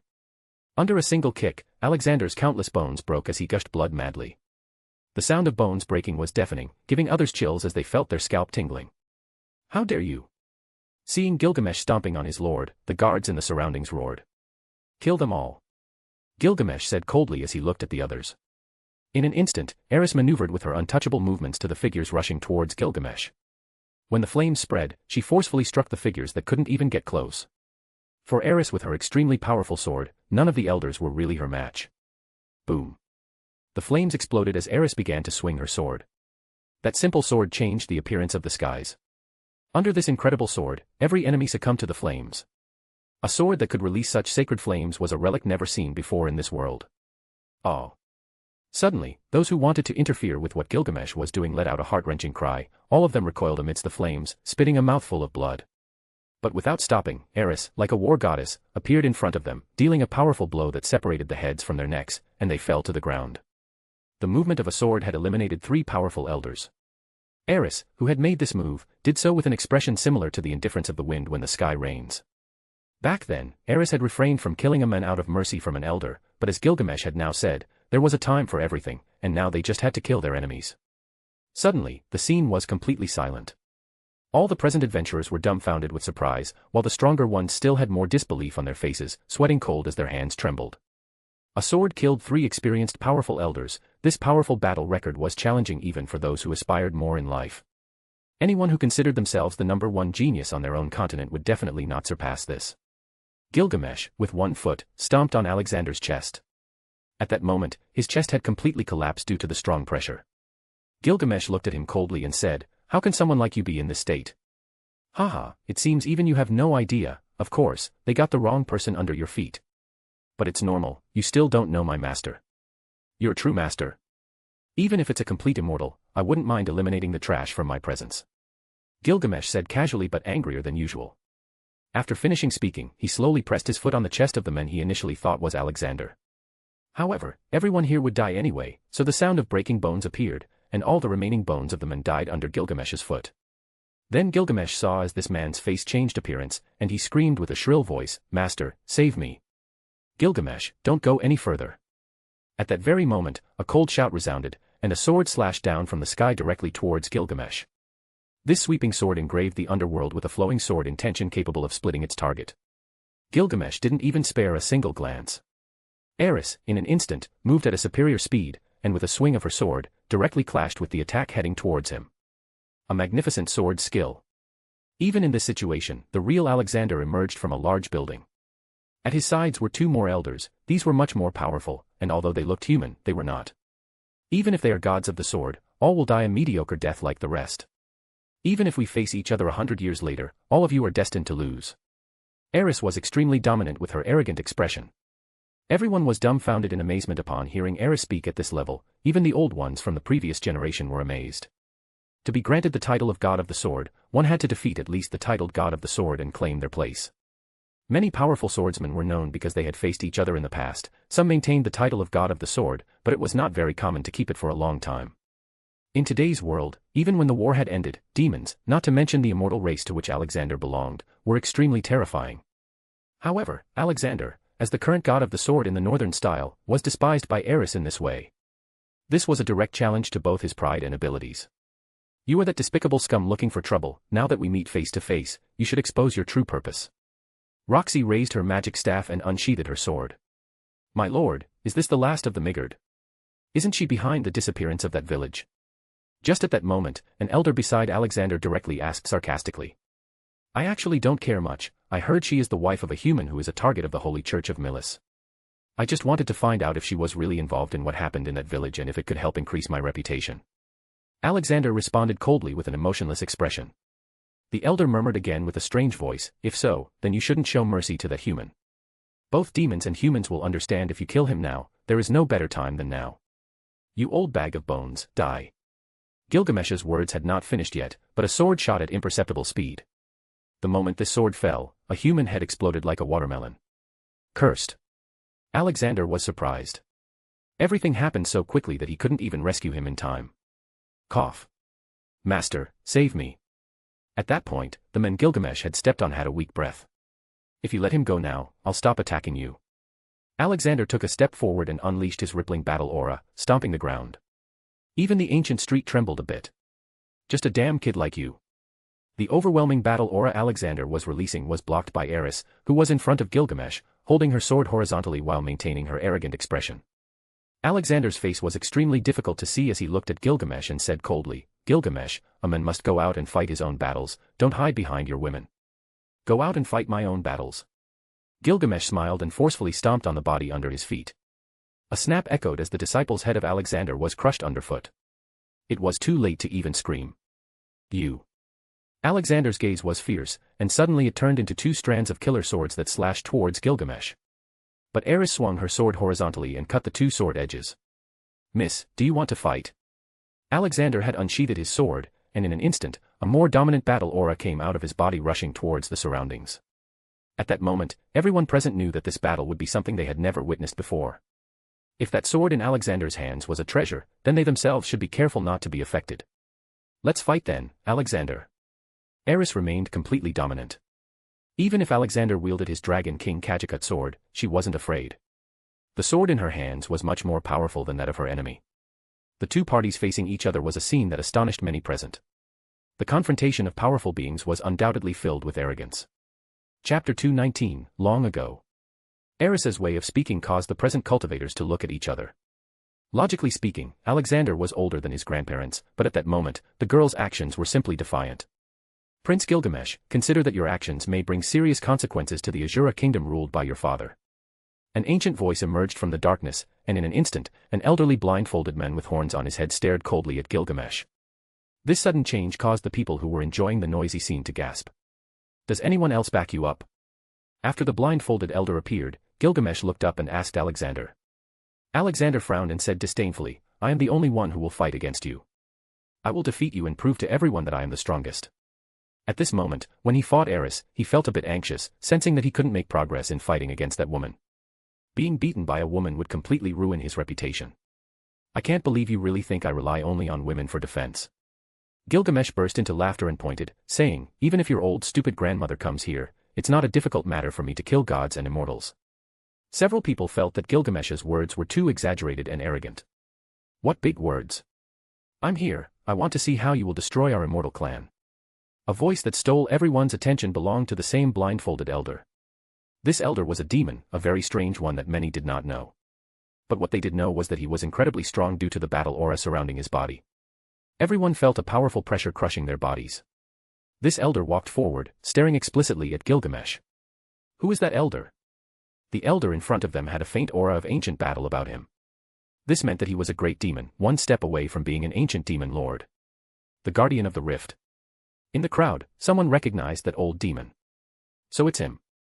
Someone murmured in the crowd. The demon known as the Guardian endured defending a rift from which grotesque beasts emerged, seeking to exterminate all life on Earth. The blindfolded demon looked at everyone in the crowd and said, "Since when have humans been so arrogant? Being in the demon continent, humans actually had little right to be arrogant. Stop being racist, old fool, you create enemies where no one is judging anything." Gilgamesh lazily said before someone in the crowd could say anything. The gaze of the blindfolded demon turned fierce, and he coldly stared at Gilgamesh. His voice was sharp as a bell, and he said coldly, "Human, even if your father comes here, you will not leave alive." After saying that, his battle aura filled with killing intent burst towards Gilgamesh, and a powerful violet crystal headed towards him. The movement of the old demon was extremely terrifying. Ink-black clouds began to form in the sky, falling like a cascade as an ancient battle aura burst forth, and many ran away. While the great attack was heading towards Gilgamesh, both Eris and Roxy became alert. However, Gilgamesh remained calm. He materialized a huge axe and threw it towards the arrogantly acting demon. Boom. Golden thunder exploded, and divine energy covered Gilgamesh's body, completely piercing through the attack in his direction. That's the attack of a god. In an instant, many of those present were associated when they saw that wave of destruction and a battle aura never before seen in this world. The blindfolded demon was not the only one surprised. All the old adventurers watching here knew the meaning behind a power compared to that of a god. Despite being powerful, few could unleash a large-scale wave of destruction like the one a moment ago. Once the power of a god is released, everyone underground must flee for their lives. Demons, humans, and beastmen are nothing to me if they dare to disrespect my women. Gilgamesh's gaze remained full of arrogance. In a blink, a dozen golden ripples shot out behind him, powerful enough to destroy the world. In an instant, everyone trembled in terror as they saw a third of the city completely destroyed. Mere mortals could not withstand the power of a god. "Humph, do you think you're the only impressive one here?" After losing numerous defensive magical items, the blindfolded demon held a fan in his right hand. This fan released black energy and exploded into a terrifying offensive power. "Anyone who wants to defeat this enemy of life, step forward, all positions can go to you." Seeing the demon make a move, everyone was both excited and scared. Boom. Not to mention the ancient street, even the entire Green Oak City lost its colors when the two powerful energies appeared. Is that human really a god? Little toys, I like this. Gilgamesh coldly sneered once, and the ripples behind him increased in number. Beheading his enemies was easy, but the target was certainly troublesome to deal with. "Those who don't want to die, get out of this place." Seeing Gilgamesh move forward regardless of anything, the blindfolded demon burst into power. Both sides were channeling terrifying powers, wishing to unleash the strongest attack to see whose aura was more powerful. Where did that human come from? Boom. Anyone who touches our lord will die. At that moment, a dozen golden silhouettes appeared around Gilgamesh, and one of them in particular burst with power, eliminating all of Alexander's followers. In an instant, everyone was petrified. This was too challenging and irrational. Where did those figures around Gilgamesh come from, and who were they? All figures wore black armor, carried the banner of the Templar Knights, and all raised their swords. I wanted to have more fun. Gilgamesh felt a bit disappointed as the fun disappeared. He opened a huge ripple from which a giant sword emerged. Try the sword of a giant. Gilgamesh with a cold smile threw a sword at the blindfolded demon, ignoring the damage to the surroundings. Chapter 220, The Power of a God. The golden ripples behind Gilgamesh launched a huge sword at great speed and with immense power, sweeping across the sky. Enormous gusts of wind knocked down houses and sent people flying. A massive aura flashed forcefully, capable of killing anything in its path. No one could resist the moment Gilgamesh unleashed 5% of his power, causing them to lie on the ground. A sword cutting through the sky caused countless people to pale. The bright sun was eclipsed, creating a monotonous darkness. Under this sword, all kinds of natural disasters appeared simultaneously. The blindfolded elder immediately lost his composure upon seeing this massive sword. Even if he had the power to fight gods, he couldn't stop this power unless protected by ancient gods. Protection. As the sword descended towards him, the blindfolded demon elder summoned all his power to defend against the attack, extending his hands and shouting in horror. Boom. A loud explosion echoed as the sword descended from the sky. This impact made the entire Green Oak City exhausted, buildings collapsed, and everything shook. It's the end of the world. Many people had that thought when witnessing such devastating power. Boom. The power, which had not fully descended, fell to the ground. Golden lights illuminated the sky. This force unknown to everyone impacted, shaking them to their souls. No matter where they were, everyone trembled in fear witnessing this small display of strength. Only a god could block this impact. Even if it's a god, they couldn't stop this blow. Gilgamesh waved his hand, and two giant swords of the same size moved outward. If you want to stand before me with that arrogance, be prepared to die. Boom. Boom. The golden ripples moved towards the sky, covered in a golden power. Although this attack was powerful, it was indifferent to someone like Gilgamesh. He could unleash thousands of attacks of the same style and not care at all about the surroundings. Boom. In a blink, power manifested in the sky. The swords exceeded the limit of believability, and three enormous swords descended with overwhelming power. Without a doubt, this sword descended and cut through the entire world, annihilating all present who opposed Gilgamesh. The blindfolded demon had lost his left hand. His body, which seemed distinct, flew with the help of his wings and gathered the power he had. Boom. Under this cut, not to mention the entire Green Oak City, even the nearby citadels trembled as if they were small boats amidst unstoppable tides, with their passengers in dismay. After a loud burst, the sword split the earth, and dust rose into the skies. The demon's body fell to the ground covered in wounds that would take his life within minutes, but Gilgamesh didn't stop, and small swords pierced his body numerous times. I won't lose. The demon wanted to resist more, but the swords that pierced him soon increased in number, and his energy along with his vision were fading. Crack! Crack! Two swords flew and suddenly pierced the demon's knees, causing him to kneel on the ground. Everything happened in a simple instant. One sword easily knocked down the blindfolded demon, three more appeared, and then small swords pierced the elderly demon's body. Enough for today, just die. Gilgamesh waved his sword, and the demon's head split in half. You come here to insult my woman, seek fame, and what you'll get is death. Roxy didn't have to move a muscle this time. She stood beside Eris and both watched what Gilgamesh wanted to do. If you kneel, God of the North, I'll spare you. Gilgamesh said, knowing the answer. In your dreams. If you're so powerful, then kill me, but I'll never surrender. Alexander shouted with a furrowed brow. Really? Gilgamesh laughed and pressed with his foot. Saying this, numerous chains surrounded Alexander. These infamous chains had no restrictions, and their power even a god couldn't resist. My patience is running out. Chapter 221, Geniuses and Gods Are Equal. For others, a man like Alexander, who is like a legend, was rare to see in such a lamentable state. It wasn't easy for common people to come across such an ancient figure, and many, including demons, didn't want to see someone like him being killed. Alexander gritted his teeth and gathered all his battle aura around his body to resist Gilgamesh's suppression. However, no matter how many times he tried, it wasn't enough to counteract Gilgamesh's strength. You can't even resist my killing intent before being injured, let alone now that you're as pitiful as a pig before being killed. Unless you were a true god, you might have caused me some minor annoyances. But now, either you apologize, or I'll destroy your muscles, bones, and make you regret encountering me. Gilgamesh said nonchalantly with a smile. Boom. At this moment, Gilgamesh's hand was placed on Alexander's neck.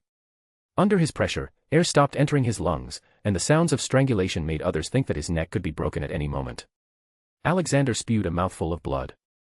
At that moment, even his eyes were dripping blood. It felt like a man fighting against the heavens, a mere human going against an almighty god. Forgive me.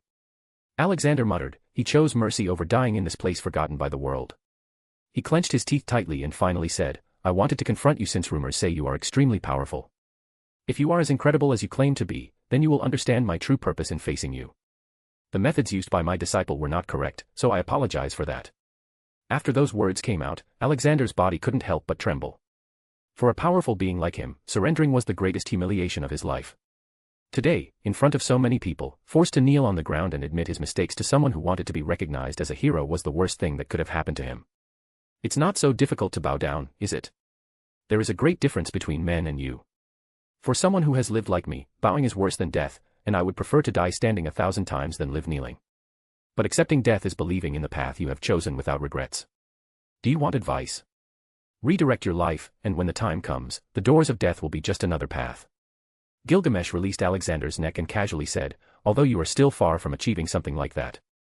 Alexander's words left everyone in silent contemplation. The words didn't need to be spoken, everyone could more or less guess the intentions of someone like him in facing Gilgamesh, and that might be related to the rumors of the Holy Church of Milis. Alexander was still sitting there with a vacant mind.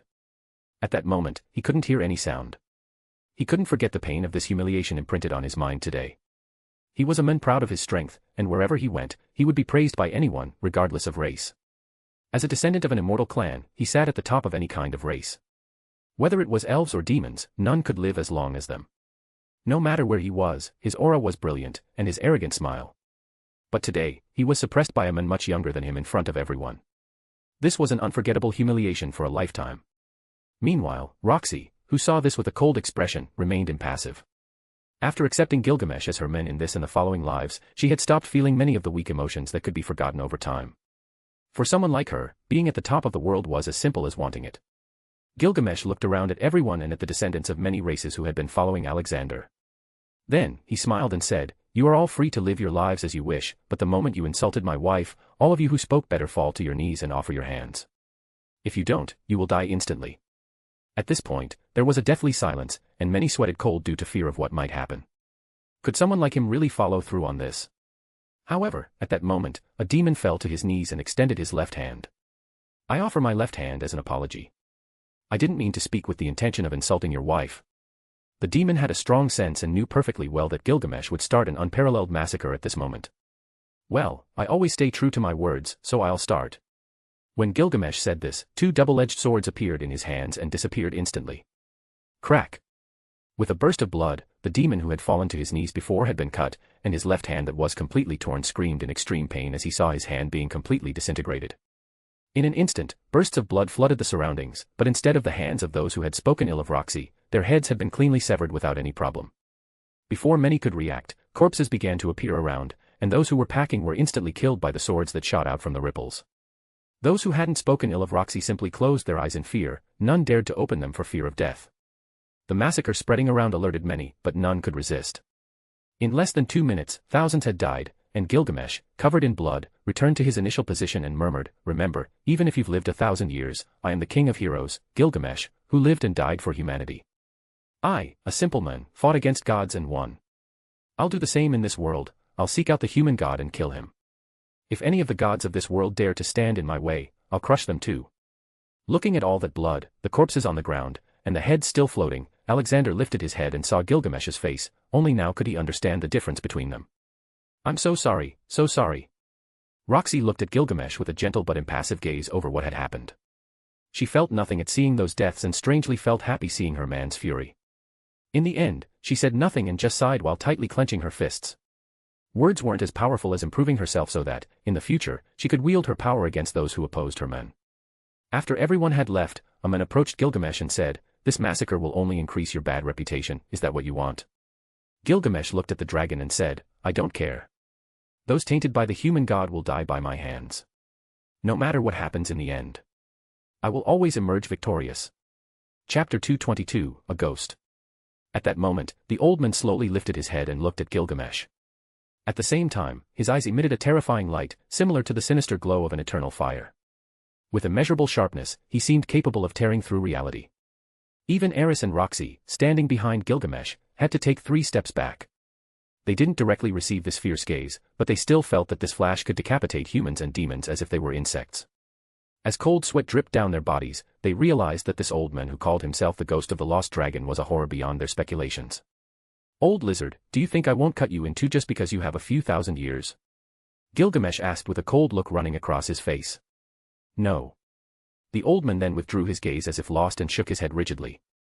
Gilgamesh narrowed his eyes and looked at the old man, then calmly said, "I know very well that the strongest in this world is the dragon god. I have no enmity with him, so as long as he's not as foolish as Alexander, there won't be a problem. Now that I have several corpses to clean up, I wonder if you know what will happen if I leave them to rot." "Leave them where they are, they were too foolish to get involved in this situation. For now, let me invite you to have wine in my old restaurant where not even flies land." The old dragon shook his shabby attire and walked towards his shop. As they walked, Eris couldn't help but look at Alexander, who had been left in a pool of blood, and asked, "Will he die? If he's immortal, shouldn't we seal him?" The old dragon looked deeply at Eris and smiled, then said, "Sealing him might serve as a lesson, but I think this is better because he can learn to behave correctly. I've been wandering through the demon continent looking for the Supports, and I've found nothing but trouble." Gilgamesh chuckled and said, "Old lizard, what brings you to me in the first place?" "In search of help." Eris and Roxy, in the back, were confused as they listened to this strange conversation. They didn't know what was going on. "Your daughter cannot be saved, she should have died a long time ago due to the curse that governs her body." Gilgamesh knew from the moment this dragon appeared what his intentions were. "I know, but you are an exception, the only exception." The old dragon whispered, "I can smell her body, the power of your soul, and how sacred you are. Maybe you haven't thought about it, but the celestial restrictions on your body are gone now. You are a full-fledged god." Gilgamesh narrowed his eyes and silently looked at the old dragon. As one who once was, he had a lot of experience, he had seen it all. Naturally, he had seen the past of this dragon and knew he had a half-dead daughter in the ancient cemetery. Show me something that interests me, and maybe I'll consider saving your daughter.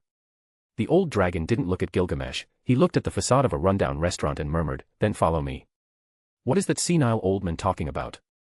Looking at Gilgamesh, Eris was the most straightforward. This old dragon was just a spectator, but he became extremely intrigued after I said I would kill the human god and deal with all the gods who stood in my way. In that way, he assumes he could cure his daughter who is in the ancient cemetery. Does he have something that interests you? Roxy asked curiously and pointed, very few things can pique your interest. Of course. Gilgamesh smiled and said, he's an old man with thousands of years, obviously, I don't want to see his entire boring life and fill my head with blurry memories. I prefer to fill my memories with you too. Upon hearing this, Eris and Roxy were surprised. Such a thing was too intimate to say with total normality. Can you save his daughter? Roxy asked once again. Gilgamesh shook his head and said, not entirely, but I can do something to make her lamentable life take a complete turn from its current state. Let's not make him wait too long. Gilgamesh then smiled and walked towards a narrow path leading to the dark door. Eris and Roxy glanced at each other before following him eagerly.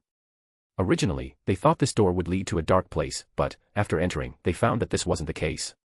Behind the door was an expansive space in the form of a large courtyard.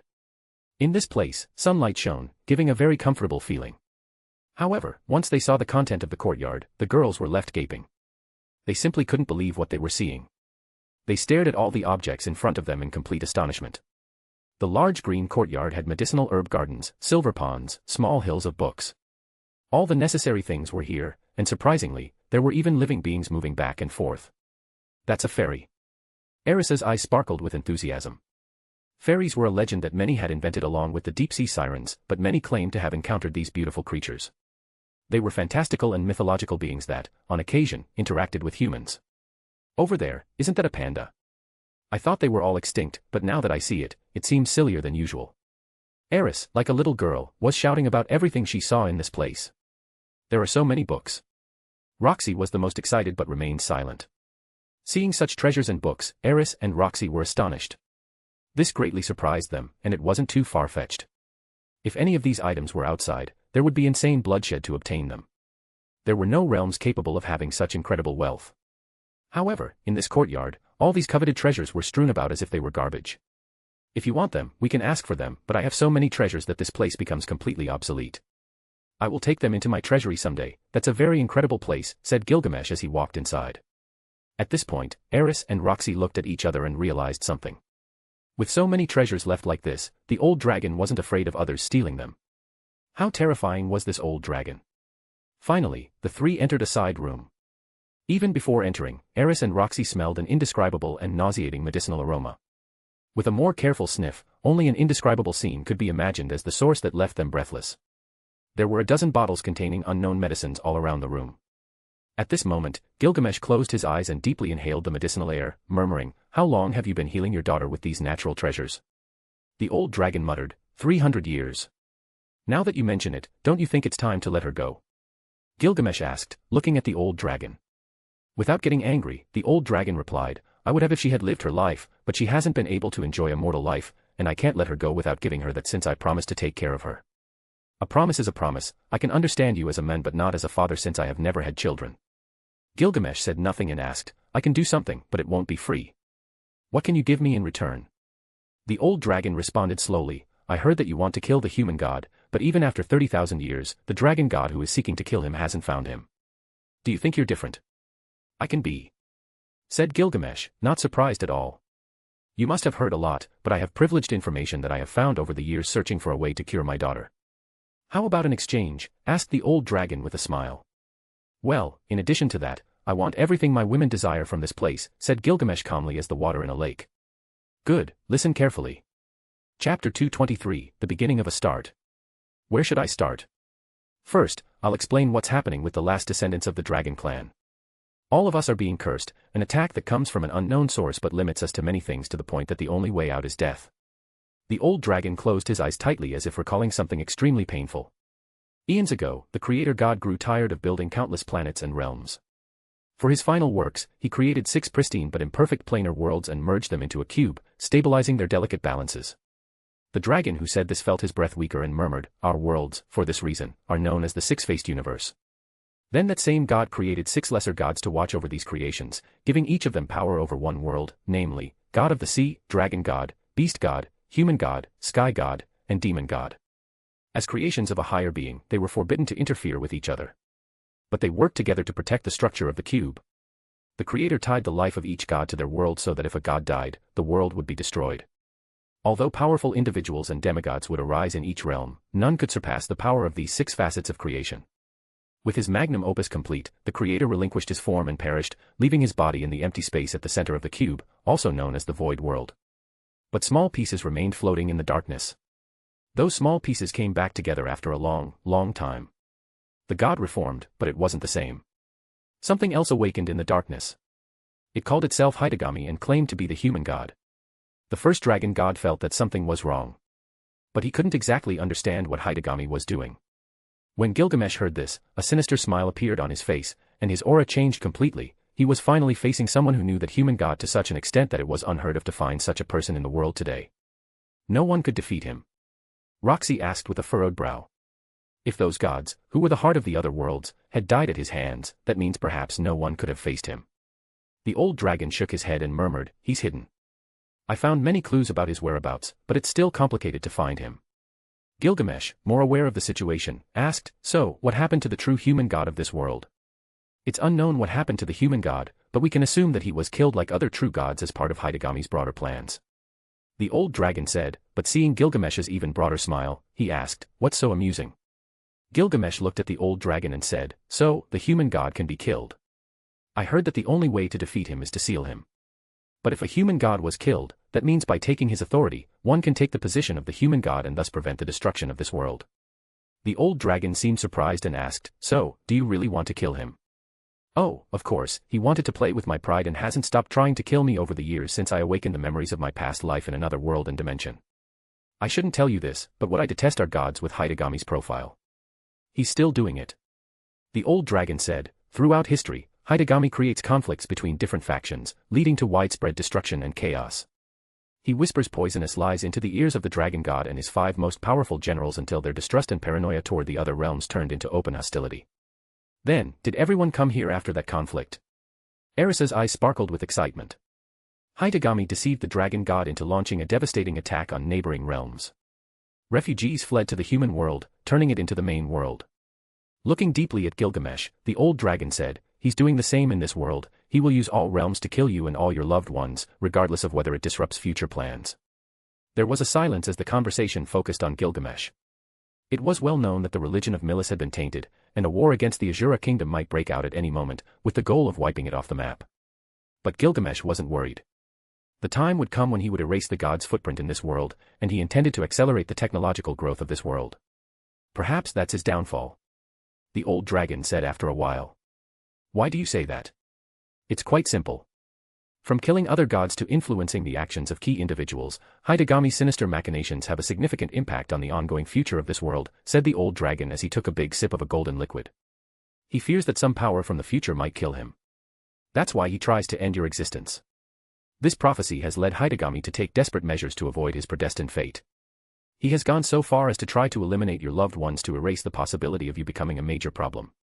If he knows, he must be someone powerful to figure out about the future, just like you, Gil," Eris said a bit more cautiously. "But despite his extraordinary abilities, apparently, Hidegami remains a slave to the same fundamental will to survive that governs all living creatures, living with a sense of self. He uses his powers to alter the flow of time and influence events. In doing so, he creates alternative timelines in which he reigns supreme, increasing his control over people's lives in our realities. However, his foresight powers are limited. He can see fragments of what is to come, but the future remains unwritten," said the old dragon, looking deeply at Gilgamesh. "He's truly just a representation of all the darkness within humans." Gilgamesh, as if a father to humanity, said, "Man is human by nature, that means as much as the value of a human considered in his species. Envy, selfishness, inherent evil, and love are some of the most dangerous poisons." Gilgamesh pointed and continued, "I will save your daughter, but that might be limited to you telling me, how can I find the human god?" Chapter 224, How to Find the Human God. The old dragon remained silent for a few minutes and finally said, "There is talk of an ancient temple, where the starlight is as dark as the eternal abyss itself. No one knows how the true human god interacted with humans, but like other gods, he certainly had a religion. The easiest way to connect human hearts. Gilgamesh fully understood this point and said, I have inside information. Many speak of a temple. Sometimes, some even tell me that the answer to my question is in places much closer than I think. Do you know exactly how I can interpret those words? If you've been to the ancient forest, you must know that it is an unknown place, a battlefield where gods and demons clashed. Humans used forbidden magic while the elves somehow sealed the place to prevent the contamination from spreading further. Do you know if that place is actually part of this world or a key that connects to other dimensions? Asked the old dragon, narrowing his eyes. A war site, perhaps one that connects to all the dimensions created by the imposter human god. But now that I think about it, could we reach other dimensions through it? Gilgamesh asked, contemplating that place with much more depth and seriousness than before. The temple you seek is a hidden place where the human god was worshipped, the true human god, and the way to find it is in that place. You just have to focus your attention on ancient relics, writings from the ancients, and you might find a temple that speaks about him. Gilgamesh, a bit less interested in this aspect, said, Get ready, let's enter the ancient cemetery in search of your daughter, and then our deal will be concluded. As a tribute, I'll add the books and interesting things that my wives liked. Understood, said the old dragon as he bowed his head. Gilgamesh eventually climbed the high peak that stretched along 10,000 miles with the rest of the group outside the bone forest. They finally stopped where this peak looked like a huge serpent coiled around a mountain at this location. Then, they entered a mysterious valley on the high peak. Without Gilgamesh leading the way, the group would not be able to find their way through such a narrow mountain. There was the sound of flowing streams within this valley. The stream made contact with the nearby lava, emitting very pleasant noises. This mysterious valley on the high peak resembled a magical path, giving a comfortable and fresh feeling once inside. They then stopped in a nondescript canyon surrounded by lush trees and sweet grass. There was nothing ahead of them, except a cliff at the end. The only notable thing on the cliff was that it was extremely smooth. First, let's thank nature for its incredible vigor. My best friend taught me a way to do it, and it truly is the best way to appreciate nature. Gilgamesh then pointed to a spot for the twins to place ceremonial offerings to nature, then started throwing gold bars on the ground, and they began to walk forward. After tossing a lot of gold, everyone fell silent. In my past life, what I appreciated the most was gold and worldly treasures. When I learned that there was more to this world than just that, my friend taught me to give back to the earth what we take from it. Gilgamesh bowed and took the earth from the ground in his hands, felt the fresh air, and murmured. O nature, I do not aspire to be the loftiest in your choir, or be a meteor in the sky or a comet that can rise so high, but only a zephyr that can blow among the reeds on the riverbank. Grant me the remotest place, where I can run my airy race. In some secluded and solitary meadow, let me whisper among the reeds, or in the woods with the rustle of leaves whisper while the tranquil evening falls, because above all, I will be your child and pupil in the wild forest and the king of men elsewhere and the most sovereign slave of worry, for before anything else, I prefer just a moment of your dawn than to share the whole year of the unhappy city. Give me to do some quiet work and let it be by your side. The entire group of Gilgamesh felt the earth with their bare feet, took a deep breath, and a greenish aura soon began to resonate with the wind. Nothing more wonderful than this existed in the world, feeling where one came from and how one would end. Nurture the earth and continue nurturing the magic. After the ceremony, Gilgamesh burned all the mundane offerings on the ground. After tossing everything, he smiled deeply while holding the chains of Enkidu that once filled the starry sky. While the Gilgamesh group was contemplating the lyrics, something incredible happened. He knew there was a high possibility of bringing his friend back, but he was bothered by the fact that he couldn't remember the past moments of his life. Not only would it damage their friendship, but it would also disrespect him for not being able to let him rest. In this world, life and death are ephemeral. Feeling that you belong to something is paying attention to time and details, said Gilgamesh as he sat on the ground and gazed at the starry sky. Eris sat smiling while eating cookies, and the twins ate large meat legs. They remained silent while devouring the food that Gilgamesh continuously brought out for them. As for Roxy, she looked at the sky and the chains of Enkidu. Are we going straight to the forest? Roxy asked as the group's mood improved. Yes, we need to complete this before the journey, said Gilgamesh, slightly intrigued. Chapter 225, Inside the Ancient Cemetery.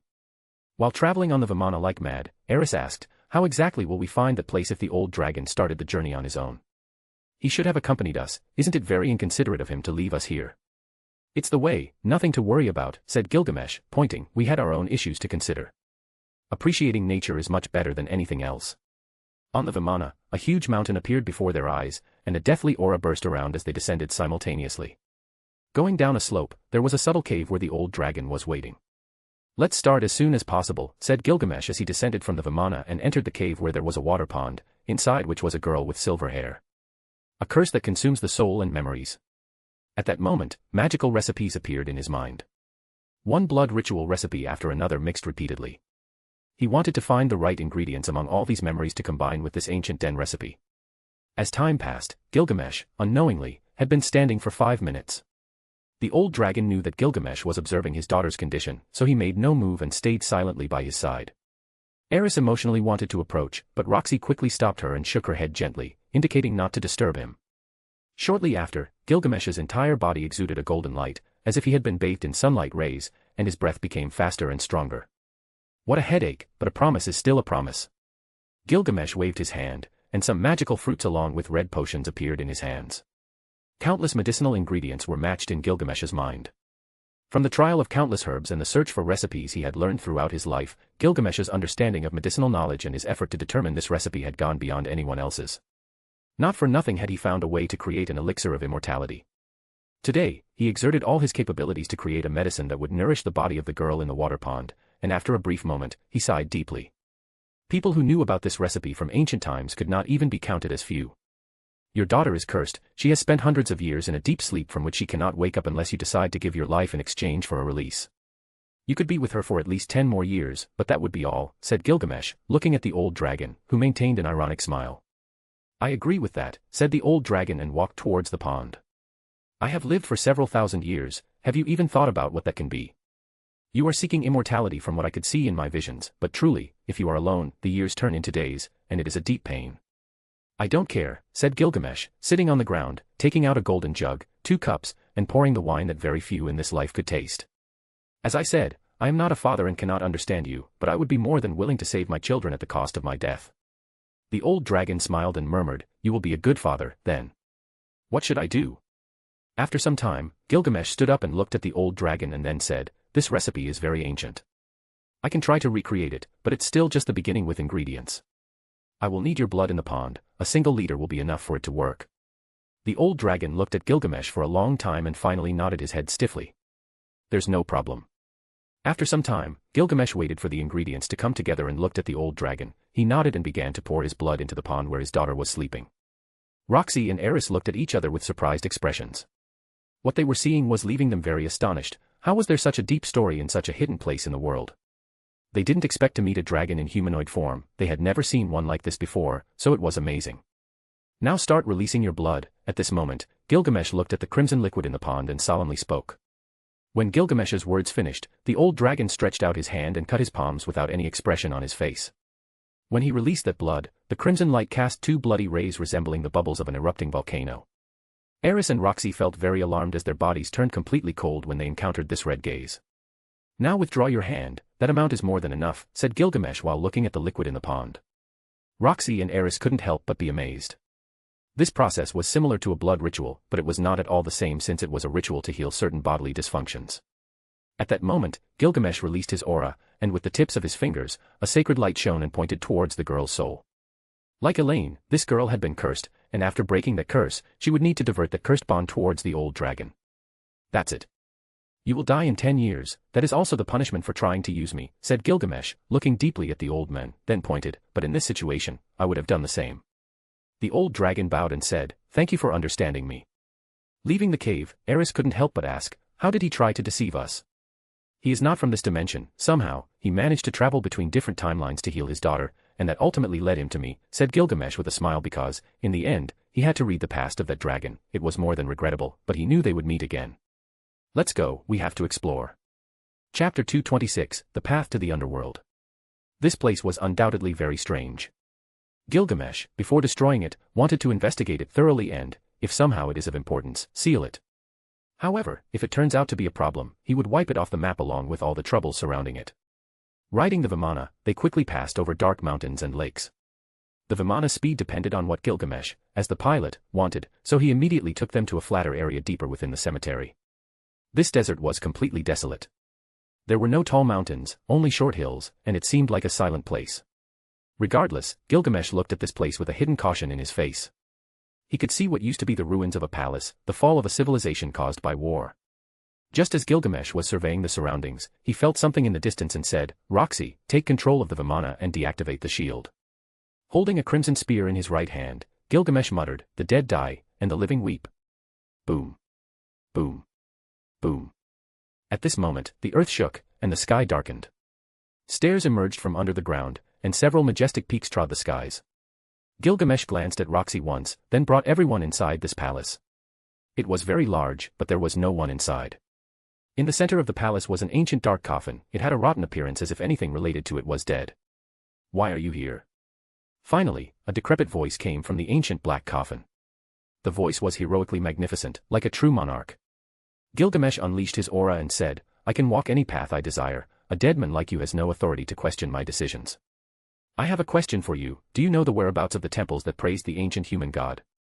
What kind of foolish question is that? I wouldn't mess with the gods if I were you. I already have enough with my curse waiting for my moment to reincarnate, said the voice again.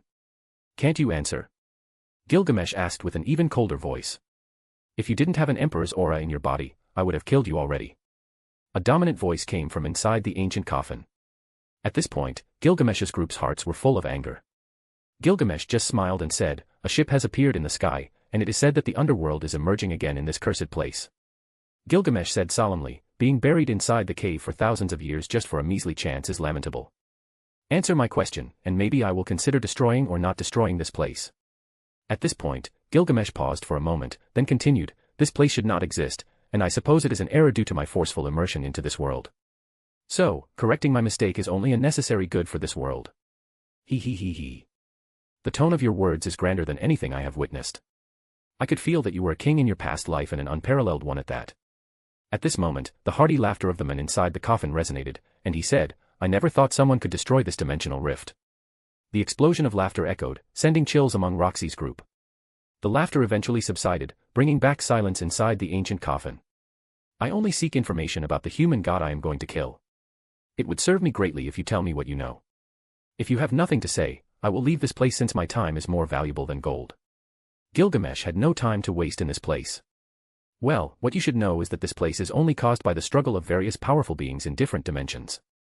This is the result of various timelines and their involvement in something unknown, but it finally caused this place of death, which many call an opportunity. The reason why many say they live and find rebirth is that there is a possibility of entering again into a new body within some of the existing timelines. If you seek a temple, you might find answers if you participate in entering the so-called underworld. At this point, Gilgamesh's group did not dare to breathe heavily. This was a very dangerous maneuver. Gilgamesh looked deep into the bottom of the palace and said, this place will be destroyed or not by me. Are you okay with that? I'll leave that to fate.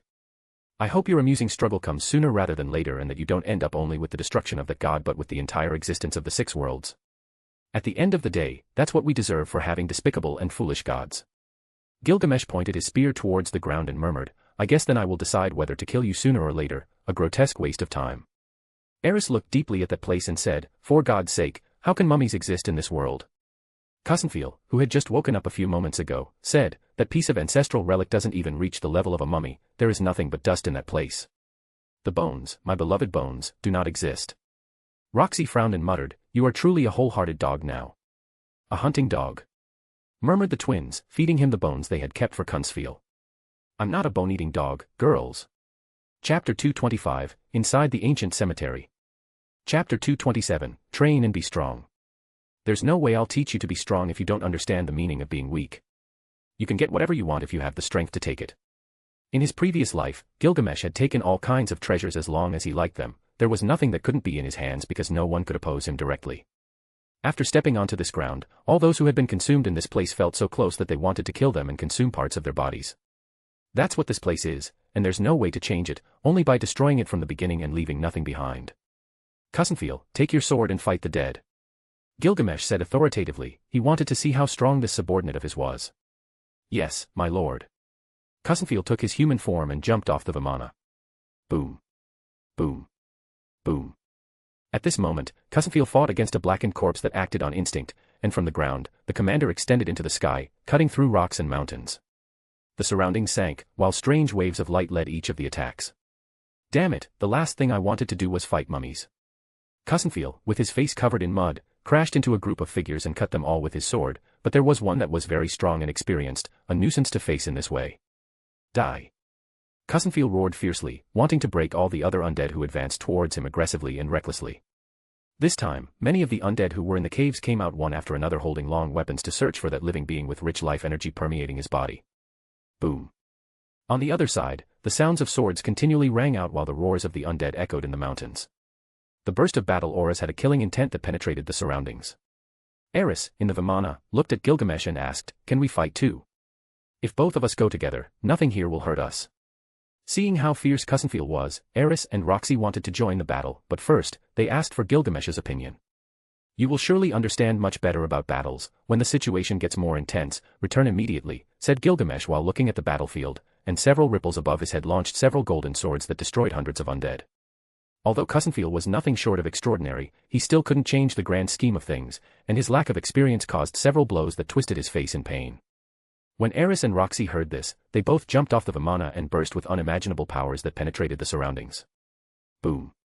A strong explosion resonated, and in the surroundings, a tremor erupted, and powerful spells cast by Roxy flooded the surroundings. "Roxy, fire spells will work against these creatures." Eris held two swords and launched herself at the undead. Upon hearing this suggestion, Roxy immediately conjured several fireballs that exploded in large explosions. In the distance, many could feel the great waves of battle that exploded forcefully. The great concentration of magic and flames that flooded the sky soon raged, extinguishing everyone within several kilometers. They are incredibly powerful. Gilgamesh, seeing the result of that battle, felt that it was a useless concern to worry that they might be hurt. The twins looked at this with excitement. They looked at Gilgamesh, but he shook his head. If he let them go now, it might cause a great disaster due to their uncontrollable attacks. "Now that I think about it, this place is incredible for training my army, although in a way, I couldn't remain indifferent to the existence of such a grotesque place. If somehow the restrictions of this place become obsolete, millions of deaths may spread without many being able to do anything." At some point, Gilgamesh released his heavenly condemnations to eliminate hundreds of enemies just for whim. "When can we fight alongside them?" Delia's eyes shone with excitement. "You are still learning from Eris. It wouldn't be very smart if you took on fights where you could easily die," Gilgamesh said while stroking Delia's head. Alba looked at her sister and murmured, "Those things are very ugly. Sister, remember that we almost died at their hands. But now we are strong, sister, we can fight against them." Delia's eyes shone with excitement, and she was just a breath away from throwing herself at the undead if Gilgamesh allowed it. "Better eat this," Gilgamesh said, taking out a box of white chocolates and sitting on the throne. When he did this, the two twins sat on his legs, and he could only sigh impatiently. They seemed to be two restless cats. Chapter 228, The Blood Rain. In life, people have two choices that change their future, depending on perception and sometimes destiny. No one can avoid the decision to fight and bite to death or die as a simple human. After leaving the ancient cemetery for the second time, Gilgamesh was lying on a chair while Eris massaged his shoulders. Her slender hand squeezed his muscles tightly, and there was nothing more peaceful than this. They were now inside the house on Killis Body, a house that now seemed like a cozy place to live. Boom. Boom. Boom. Just as Gilgamesh took a deep breath and lay on two soft pillows, the entire demon continent suddenly shook.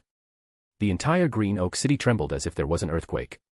There was a sudden change in his expression. Gilgamesh instantly calculated it in his mind, surprising him, and he immediately rushed out. At that moment, many people were running outside. Eris and Roxy followed him. They were even more surprised and, seeing Gilgamesh's movements, followed him and saw something in the distance that left them speechless. At that moment, a visual phenomenon was appearing on the distant horizon above the ancient cemetery. There were a series of green clouds from which a huge ship descended. At that moment, the entire ancient cemetery was permeated with an aura of lamentation that spread everywhere. In the sky, above the cemetery all the way to the source of that released energy, there were small bubbles similar to water droplets. Soon, the trembling ground connected with the center of the ancient cemetery. The river of the underworld has finally appeared and is released. Everyone lost their colors when seeing such a scene. Young people like Roxy or the twins became emotional and stunned because it was their first time. The appearance of the river of the underworld also signaled the arrival of the ship that guides the way to that legendary place. Groups from all over the world were here for the underworld ships, and the day they were eagerly waiting for has finally arrived. Isn't the legendary river of the underworld located in the Hell of Legends? Why is it descending from the sky? Seeing the river descend, Eris couldn't help but ask Gilgamesh. At this moment, everyone was looking at Gilgamesh. If someone could dispel their doubts, it would be him, who could understand the world much better than they did. Seeing the river flowing down from the sky, Gilgamesh shook his head gently and answered with a smile, "What you see is not necessarily true, and what you hear is not necessarily genuine either. It's not a fact that you're seeing the mana river flowing down from the sky, and it's not the truth just because you heard that it's underground. Since time immemorial, countless people have sought the door to the supposed underworld. One legend after another has been created, and the only answer at this moment is that the earth has connected with the sky, dimensions have aligned, and timelines are linked. Does hell really exist in this world? Dahlia asked curiously. In fact, not only the interested young ones but everyone in general was curious. There were many legends in this world. Countless adventurers debated whether there were ghosts and demons, as well as beings that have returned from death, but it was all in vain. If this world truly had ghosts and demons, then it would be the hell of legends, but no one had seen the real hell since ancient times. Gilgamesh did not answer Dahlia's question. He just looked at the sky toward the end of the mana burst, where countless traces of death surged with intensity. This phenomenon was very vague, but it was very clear in Gilgamesh's eyes. Is it really the underworld, or some phenomenon that is different from what is told? In the end, Roxy softly asked out of curiosity. Seeing the solemn and indistinct scene in the sky, where countless people were staring with fear, Gilgamesh only sighed softly at the end and said, "If there were any way to escape death, believe me, I would have saved my best friend back then." However, even the gods had no answer. At this very moment, everyone in Green Oak City was observing this astonishing scene in astonishment, especially the elders who came in search of an opportunity to extend their lives. River of the Underworld finally appeared. Seeing the river descending from the sky, countless elders murmured excitedly. In reality, at this very moment, countless eyes in different areas opened to look towards this place. It didn't matter if they were in the demon continent, every pair of eyes in the distance overflowed with suffocating auras. Inside the floating fortress of the armored Dragon King, there were many who looked towards the same direction with reserved thoughts, all of them wanted to see the truth behind this magical event. The appearance of the river of the underworld was enough to excite both the living and the dead within the cemetery. Being buried in a cursed land, there was a supposed chance for rebirth, but this was merely a chance. Countless people were buried there for hundreds of years without the chance to leave the cemetery. However, with the appearance of the gateway to the underworld, both for the dead and the dying, this was an opportunity. Being able to intimidate the supposed underworld would at least give them a chance to survive. Overnight, countless beings started heading towards the annex.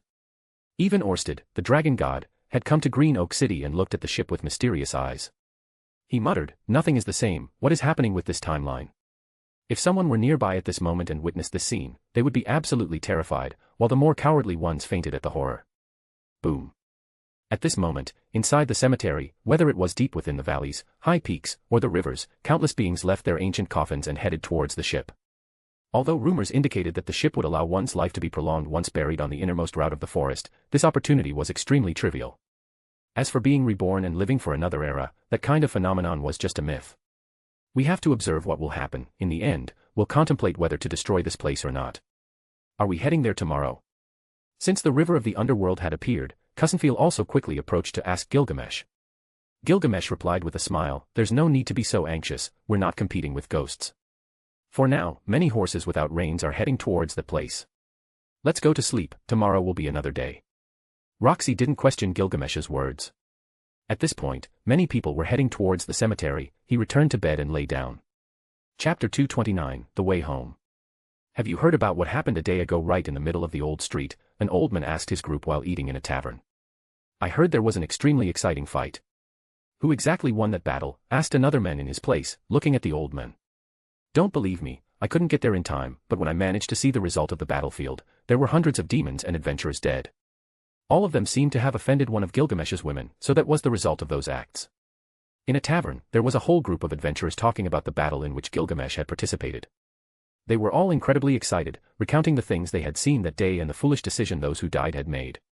Right in a corner, Rudius was sitting quietly, listening to everything that was said about Gilgamesh.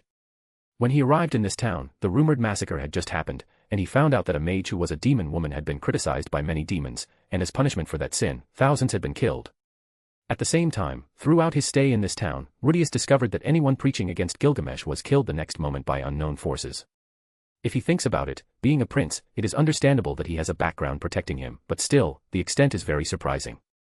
In the following months after the mana disaster, Rudius learned much more about practical magical combat techniques and group strategies. The ice between him and the companions he made on the way also melted, and he began to socialize more. This was important for his development because he really lacked the social aspect. He never had anyone to talk to beyond Eris and Sylphie. There were two possible conversations he had: either people were far above him in strength, or his status intimidated them. Wherever he went, he heard about Gilgamesh. His exploits shook the continent every time he appeared in public, and that really left a deep mark on him. After all, he was talking about a semigod who most likely has no rival in this world. Although it would be very likely that he is invincible, Rudius wanted to try to fight and know if at some point in this world, he has the chance to defeat the King of Heroes. Yes, Gilgamesh is someone very impressive, but in his eyes, they were on the same level. That is, at a young age, he reached king-level magic not far behind Gilgamesh, who became a sword king at his age. He couldn't compare to him in prestige, but his strength was not far behind. By striving to the fullest and with the help of the human god, he would decide whether to face Gilgamesh or not. He was not a fool. In the end, he had come to a deal to try it as long as there was a possibility. He didn't want to die at the hands of Gilgamesh when his life was just beginning. He needed to go as far as possible and see how far he is from that man. If he thinks about Gilgamesh's weaknesses, it would be that he is a very arrogant man, which doesn't allow him to fight with all his might if the enemy is not worthy. He doesn't know how to use many weapons from the Gate of Babylon properly and has been defeated by rivals much weaker than him. Rudius laughed bitterly and murmured, even with a legendary armor, Gilgamesh seems to have his most powerful weapons in this world. If that's the case, he could even destroy this entire city if he feels like it. He lost consciousness when Gilgamesh launched his powerful Enuma Elish attack. He couldn't hear the attack clearly, but it was definitely much stronger than a sword emperor. He could even fly. Was there anything that wasn't taken into account? For this reason, Rudius needed to make many careful decisions, not show himself until he was completely sure he could defeat Gilgamesh and ask him then, what is his purpose in this world? All I have now is a ring that grants me an extra amount of mana, the ability to store powerful spells and cast them whenever I want, but only below the emperor rank. Rudius muttered as he looked at the ring on his hand. He obtained this ring along with some magical books he found in a dark cave where there was a corpse. He learned a lot of high-level magic, and thanks to the human god, he got this ring. How did he know it was special? That's easy. The ring released a special aura that anyone with enough strength could feel. He never realized it because, well, he didn't have enough strength to notice it or specialize to feel it. Rudius laughed bitterly, remembering what the human god said. He says that in the future, it might even store powerful magic that could harm Gilgamesh. But what it really is just a superior magical item. There was no one to protect him. If someone killed him, they wouldn't have to worry about the repercussions. He also asked the human god if the ring could serve for something else, but the only answer he got was a simple, no. I'm serious, that Gilgamesh fought against the northern god and humiliated him. The old man shouted, to which Rudius stood up nervously. What? Gilgamesh is as strong as a god. Excuse me, isn't Gilgamesh just a child? Rudius asked with some hesitation. The old man looked at Rudius, then saw that he had a magic staff and said, haha, a child. He's a young adult, at least 30 years old. He wore a great golden armor and was accompanied by 4 beautiful women and a divine dog. He's definitely a man blessed by the goddess of love. Shut up, old man, if you want women, go buy them from a slaver. You don't know, right? A man looked disdainfully at the one who recommended buying slaves. What? You can't buy slaves anywhere anymore. The Uruk towers are buying all the slaves in the world, and even if you're lucky enough to buy one, you'll have 2 options, either you sell the slaves to them, or they die at their hands. Nonsense, is that old news? Rudius felt a chill run down his spine. The Tower of Uruk. That's the name of Gilgamesh's kingdom, so is that mysterious organization part of Gilgamesh's power. So, why are they buying slaves? Chapter 230, I am not a saint. My lord, the dragon god has been spotted in this city and is currently staying in a modest tavern in a corner of the town. We have withdrawn our spies from that location as they could be discovered, and we've left a sword god to keep watch. Gilgamesh was sitting, playing chess against Roxy, and his indifferent expression changed slightly upon hearing that. Could that dragon god pose any kind of problem if he were to fight against him? After hearing that, he turned his head and said, his appearance may signify something. If ever he comes into conflict, withdraw everyone from this continent. I won't bother with collateral damage when facing him. I think it would be fun to stretch my muscles a bit more before leaving this continent. At some point, while Gilgamesh was playing with Roxy, she asked, when will I ever win a game against you? Didn't you say you wanted to play against me without me holding back? Gilgamesh asked with a slight smile as he took a sip of his wine. Roxy showed an unsatisfied expression. She wanted to fairly defeat Gilgamesh, but she simply couldn't beat him after playing for over 2 hours and studying the rules the day before. Gilgamesh's moves were neither too aggressive nor too passive. His gaze made others watch him attentively, but in this household, no one paid him more attention than necessary, as if everyone had grown accustomed to his attractive features. Eris, on the side, was giving the twins lessons on the aura of battle. Her teachings weren't entirely useful because the twins, whenever they learned from her, became even more lethal, knowing when they would leave this continent forgotten by the world. Among all the games you could have chosen, this one is very subtle. Real games have time limits, and each player has a set time until it runs out. If you run out of time, regardless of the game, you lose, and there couldn't be any other outcome. After making a move, Gilgamesh won again, leaving Roxy deep in thought, analyzing what she had learned. Gilgamesh let out a deep sigh. He had agreed to return to the kingdom after a year, but things had changed so much that the time frame would extend to several more years. Although now, being able to take the throne of his kingdom whenever he wanted was an option for him, everything was much smoother now that he had control over everything. According to reports, all the nobles had been ousted from the kingdom. Most were killed, others died, and as for the rest, they were found guilty of crimes such as tax evasion and abuse of authority. There's not much to say when one is accused of these crimes. They were all hung like dogs on wooden posts, and the citizens of those regions killed them with wooden swords. The kingdom's dissatisfaction with the indifferent nobles regarding what happened in Fatoa made these actions go unnoticed. Elaine then took the opportunity to start reforming the cities, considering the shape she wanted to give to the Asura kingdom, and gradually, an ideal structure was created in the kingdom's rich territory. With everyone's help, hundreds of thousands of slaves entered the Asura kingdom, and several new border cities specialized in combat were created. In all directions, hundreds of thousands of soldiers were stationed, ready to go to war at any moment. Now, with Gilgamesh's continuous observations of spies in other kingdoms, starting a war was not unreasonable after all. Having control over the entire kingdom, Gilgamesh easily appointed his father-in-law Sorios as prime minister, one of his generals as the head of the war council, and took total authority over the kingdom's decisions.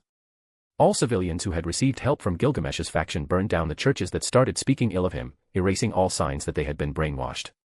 They never stopped believing, but that belief was now reserved for themselves and not for a human. When the Milis continent learned that all the churches in the Asura kingdom were erased from their initial authority, they declared that evil had spread, but the Asura kingdom's response left all the kingdoms shocked. The Asura kingdom rejects all discriminatory comments against Prince Gilgamesh, who has abolished slavery in the Asura kingdom and is the first to help anyone who wants to live in a kingdom without slavery and with the right to life. Everyone is welcome to this kingdom, and anyone who wants to take action for themselves. The sword of the Asura kingdom is more than sharp enough to take back the power that was once taken from it. Do not seek the unification of the central continent, because then a war will spread throughout the world, and the only result will be the flags of religions alongside kingdoms made obsolete by their greed. The dragons will be tamed, the nobles from other kingdoms will be burned, and any human who wants to open their eyes will be welcome to a new world.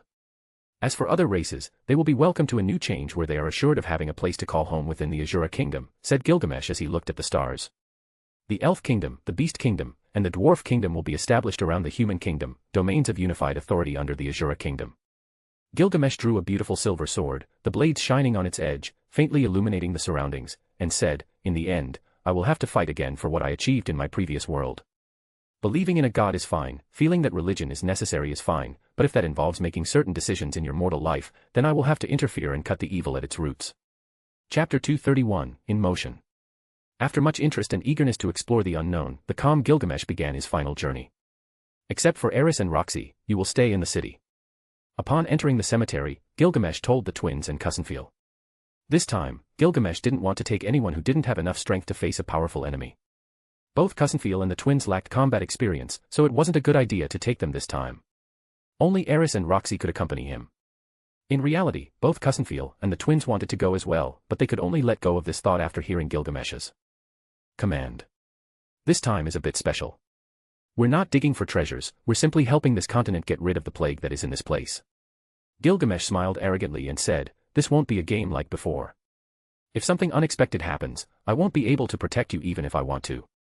Of course, no one questioned Gilgamesh's decision since they didn't want to bother him in the first place. Gilgamesh eventually departed with Eris and Roxy on the Vimana towards the ancient illuminated path, which led directly to the underworld ship. Eris looked at Gilgamesh and felt that he had some things on his mind. Since the appearance of the underworld river, Gilgamesh had been too pensive, focusing solely on caring for the seed of immortality for a few days, which puzzled Eris and Roxy. No one understood Gilgamesh more than they did. They could sense the change in his mood when no one else could, so today, they felt that Gilgamesh had some reservation in his actions. "What will happen?" After boarding the Vimana, Roxy gently asked. Gilgamesh looked at the underworld river on the horizon flowing deep into the earth. He said nothing for a long time. After this pause, Gilgamesh then looked at the two and declared, "I intend to descend to the underworld." That night, when the underworld river appeared, Eris and Roxy's questions stirred his thoughts. After 3 days of isolation, although he said he was taking care of the seed of immortality, the truth was that he was reflecting on a certain case that might happen. Why bother if everything will be destroyed in the end? Listening to Gilgamesh's statement, Eris and Roxy's expressions changed strongly. Everyone knew that only the dead would rise, or the living on the brink of death would dare to take such risks. A living being venturing into the place would be complicated, wouldn't it be asking to be attacked? "Gilgamesh, we can enter directly on the Vimana without trying to board those ships with cursed aura." Roxy earnestly persuaded Gilgamesh with a concerned expression. I'll do it because I want to know if my crazy theory, after so many things we've heard in this place, is true. Gilgamesh shook his head and explained. Eris put on a solemn expression as she looked at Gilgamesh, then exclaimed, if we're going on that ship, we might as well eliminate all the undead before they can even blink. Roxy quickly followed Eris with her plea, Gilgamesh, why go on the ship? We still have many other ways to enter from another place. Is this the only way, or are you looking for something different that we haven't realized? For everyone, boarding an underworld ship was the same as wanting to die. Only the dead or the dying would be willing to do it. If one could still live for several more decades, they wouldn't want to board because the chance of success was tiny. There's nothing to worry about, as long as you stay on the Vimana, nothing strange will happen.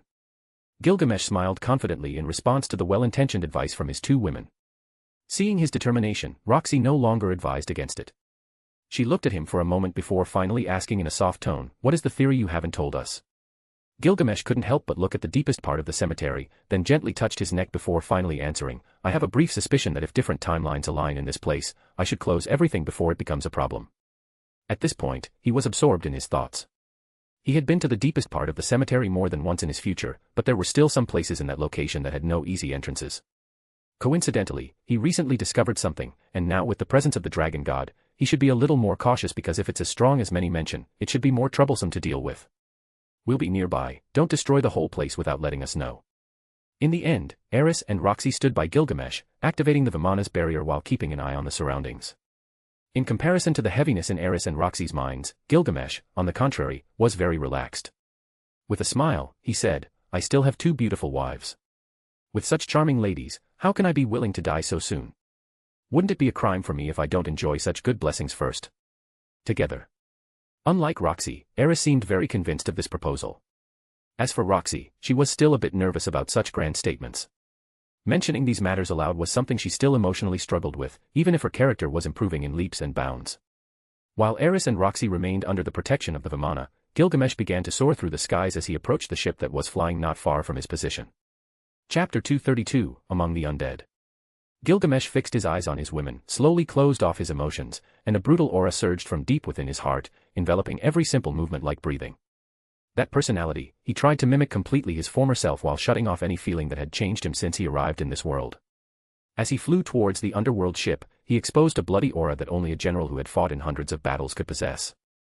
Yet, it was still nothing compared to what Gilgamesh was releasing at this moment. There was no comparison, the authority of a monarch was being unleashed in such a way that even the sky turned red. This is damn exhausting. Gilgamesh shone in a golden aura, and his armor settled on his body as he took a deep breath, appearing above the ship filled with undead. Everyone, without exception, noticed his presence. All, including the undead, trembled in fear at such an aura that even the gods themselves would feel pressure. How many people did Gilgamesh have to kill to release such a magnitude of aura? Even now, he couldn't say an exact number. Hundreds. Perhaps millions. Staring deeply at this ship, he felt a certain magnitude pulling the vessel towards the depths of the earth, where supposedly the underworld was. This was a poorly made joke. How could a living human enter the underworld? Even if some were here for fun or simply seeking one of their last missions, it was absurd that lesser beings like them could withstand the aura of the true underworld. Anyone who directs their murderous intent towards me will be torn apart by the reality of this world. Don't provoke me, and you might live for a few more minutes. Gilgamesh's arrogant words carried immense weight that everyone felt, but even so, they dared not make any moves. Among the crowd of undead, some had a certain awareness of their predecessor and knew that they were in the presence of a supreme being who should not be underestimated, or this world could be destroyed as easily as waving a sword once. Don't stop me. Gilgamesh looked at Eris and Roxy, who remained a few kilometers away from his original position.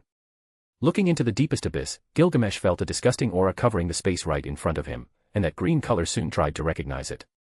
However, at that moment, Gilgamesh's aura made the space tremble, and something seemed to break. At that moment, 6 undead with wings on their backs stepped on the void in the air to reach the ship, followed by 6 creatures that flew gracefully. They were completely synchronized as if the 6 mounts were part of the 6 beings with wings on their backs. These beings were dead, their bodies decayed, but still, those wings on their backs radiated an impressive aura. The beings from the sky, one of the races that disappeared after the first human-demon war. Many said they were exterminated, and others claimed they simply decided to hide. But in truth, many stories were indifferent to all races that were lost as far as living meant. Everyone can have a goal in life, learn magic, know how to wield a sword, but none are actually bound to a larger goal, which is the evolution of a species and civilization. Demons continued to live in darkness and decadence, elves, dwarves, and beastfolk remained enslaved. If it weren't for Gilgamesh, who stopped this and led any elf who wanted to a liberated world, there would still be bandits enslaving these weak and incompetent species. How many powerful elves are there in the world? How many invincible dwarves exist? What about the beastfolk? It was so easy to establish a kingdom with values and princes that Gilgamesh would not be needed for the intervention of development, but none seemed to care. There were gods in this world, but their authority was so scarce that the title was a mockery to the true gods. Gilgamesh looked coldly at all who stood in his way, waved his hand, and several ripples appeared behind him. After a simple sigh, several swords shot out at an unimaginable speed. Boom. Boom. Boom. Rain, blood, and love. All are unworthy to lead in front of my eyes. No god or king has the right to even call themselves by those titles when I exist in this world. If you demand mercy, I will reward you with death. If you ask me to stop, I will enjoy killing you all. I need to purge this world of beings unworthy of life, who put their thoughts and desires against morality. Gilgamesh's words resonated in the clouds like thunder cutting across continents, his divine authority exploded, and all who tried to resist it fell to their knees. Gilgamesh was angry. Every time he thought about it, he filled with fury, knowing that no one has done absolutely anything for this world. There was no need to think that another war was near, all were so weak-minded that they let themselves be manipulated by a false god hiding in fear above space itself. At this moment, Gilgamesh's hand did not tremble to eliminate those who were unworthy of life. Those who had played their role in the world as a species deserved eternal rest. But if he encountered beings seeking something that did not belong to them, they had to die and let their fractured souls rest. As the drums sounded, the ship Gilgamesh was on entered the earth, and a powerful aura erupted on the ground. No one knew why, but everyone could feel that something was about to happen, and it was something that couldn't be avoided. Chapter 233, Blood, Tears, and Past. Gilgamesh was absolutely dominant in his descent to the underworld known in this realm, leaving everyone speechless. In this world, he was a powerful and invincible being, no one could stand against him, and he was completely sure of that. One had to know that the celestial restrictions he had in his previous life had ceased to exist in this world, so it was normal for him to be much stronger than before by difference. Being unrelated to any god, he could even aspire to cease being human and become an invincible being in the unknown universes. Legend has it that when the trumpets sound in the sky, everyone, as humans, must repent and worship life without exception, said Gilgamesh as he held a massive hammer in his right hand and looked at that energy with vicious eyes. You are truly unrestrained. Aren't you worried about not being able to return alive? Asked a voice coming from the depths of the west. If you enter here, we will never let you return. Haven't you realized that you are challenging all creations for the ancient? You are merely human. Have you ever felt what the world is? At that moment, a cold and ancient voice resonated like thunder in the underworld. Do you really think you are invincible in this world? Just before Gilgamesh could respond, the undead behind him, especially those without their own consciousness, attacked him from behind. But at that moment, the heavenly chains pierced through the chest of all the undead without exception. Insects remain insects, proclaimed Gilgamesh without looking back. You will be punished for eliminating the guardians of the gate, one of the undead who had not taken action whispered to Gilgamesh, immersed in his thoughts, warning him that even real dragons could not survive here. At that moment, 6 figures appeared at the entrance to the underworld, floating in the air. From the perspective of a normal human, these beings should be very powerful, especially when they are together.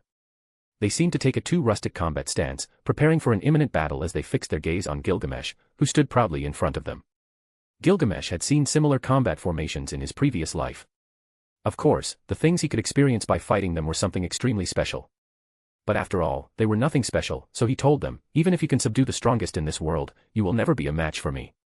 Gilgamesh's reaction left many conscious undead speechless. It seemed as if there was no one in this world that he would not mock. Have you really challenged the authority in the underworld?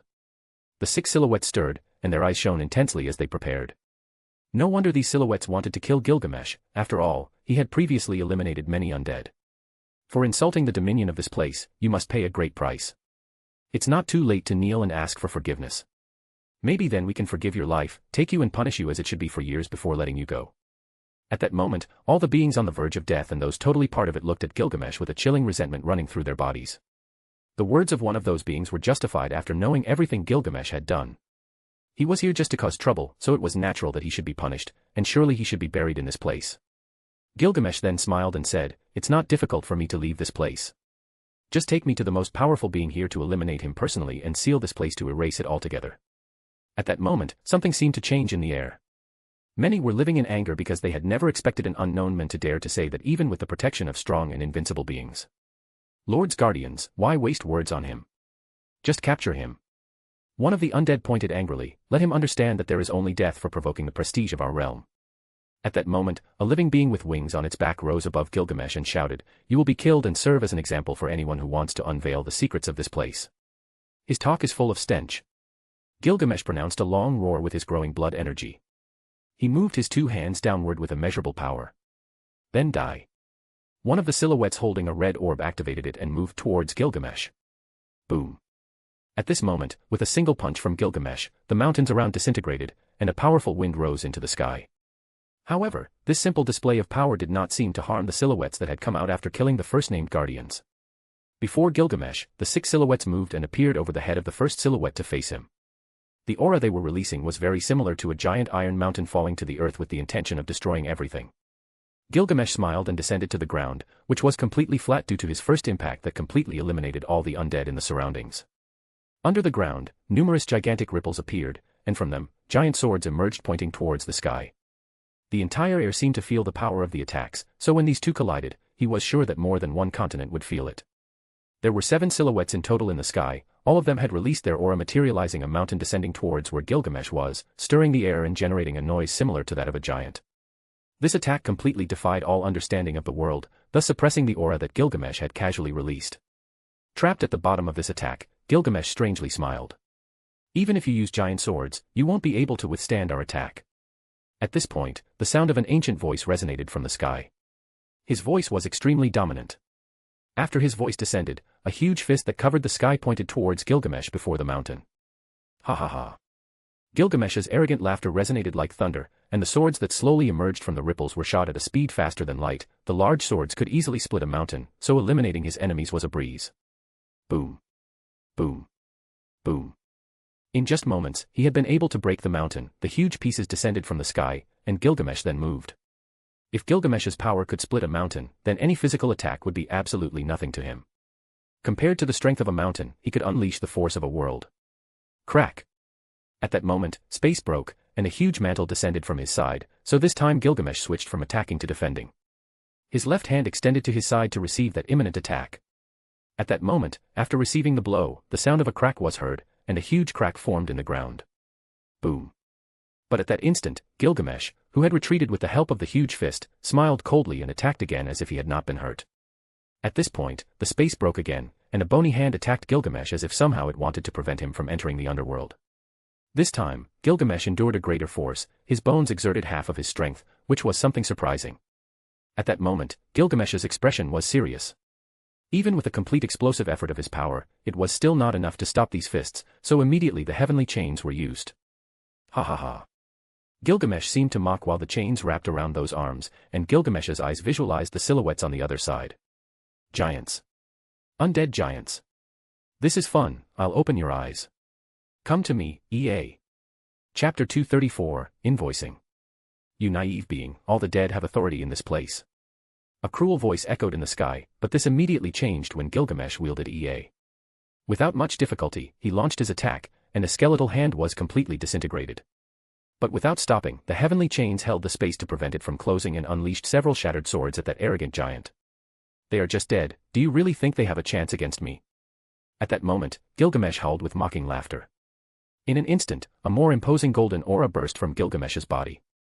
For a moment, this bright and burning light illuminated the entire world. Under this light, it seemed as if everything was whitewashed into transparency. What happened? The sudden burst of light was like the beginning of the sunset, exploding from within the ancient cemetery. Many people couldn't help but be amazed at such a scene. I am the master of heaven and earth. Gilgamesh roared loudly.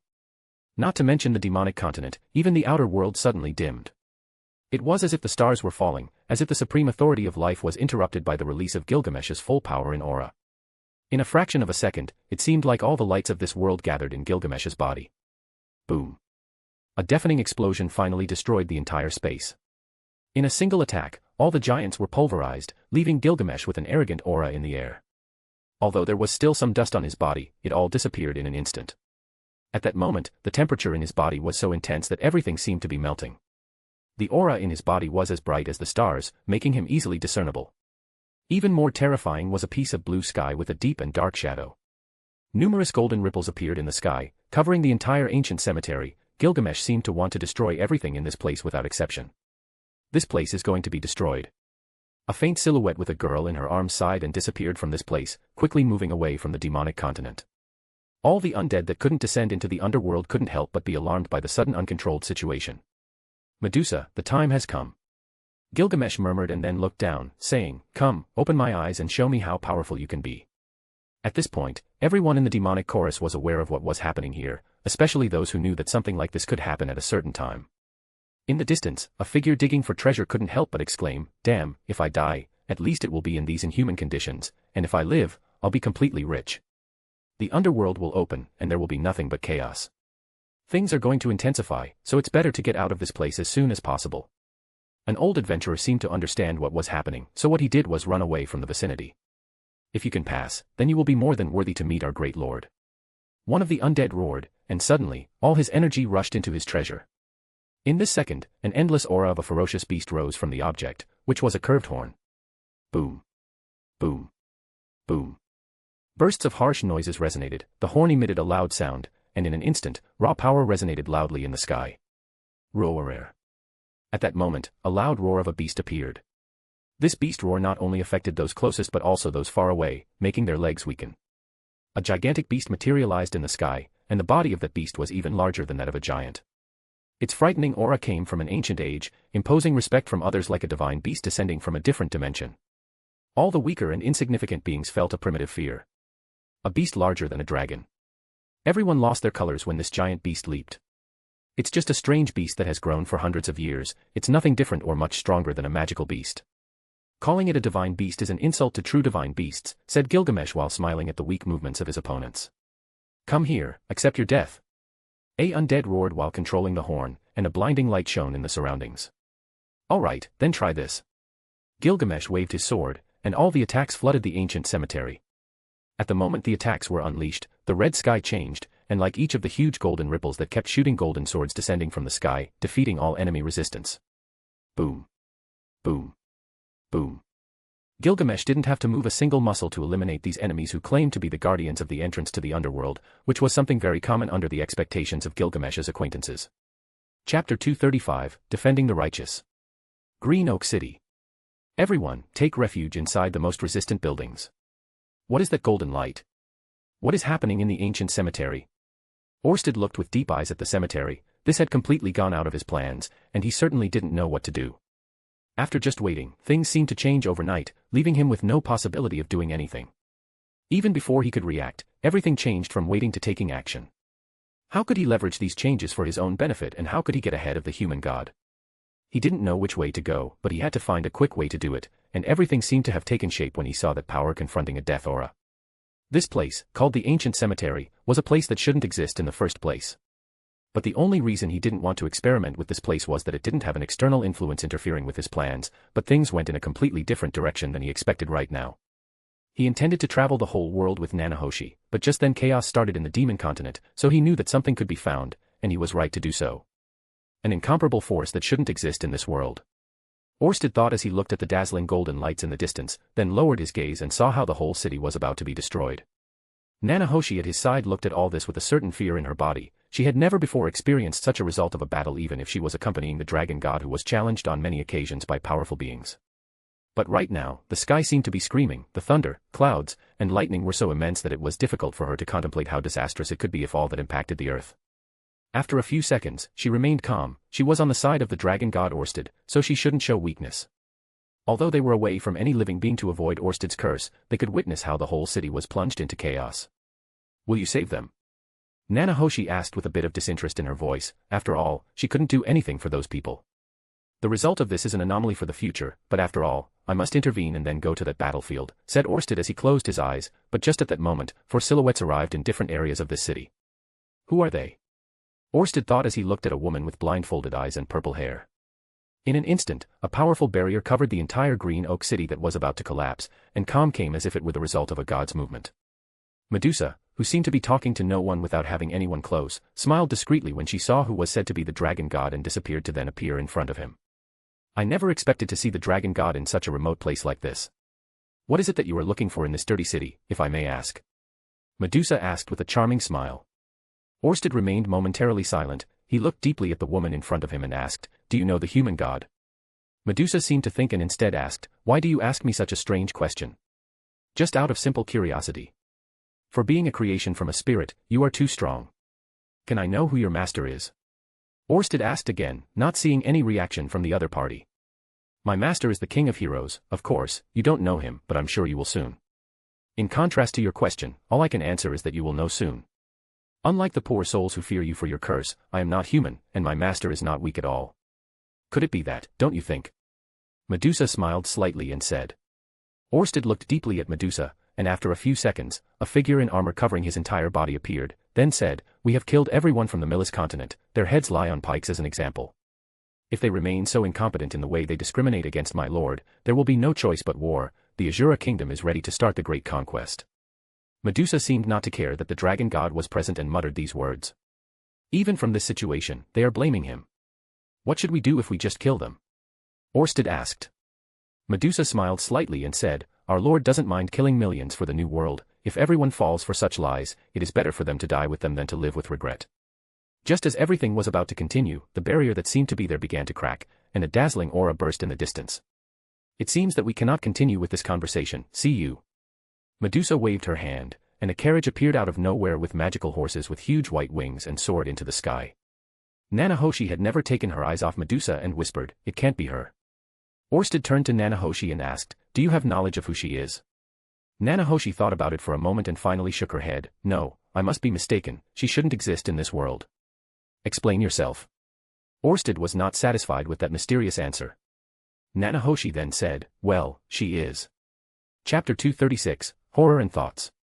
"Quick, everyone take cover." Rudius was doing his best to protect himself and his group, but he was as helpless as the rest. The sudden turn of events hadn't been forewarned by the human god, so he assumed that nothing bad would happen beyond the initial chaos, which was rapidly escalating.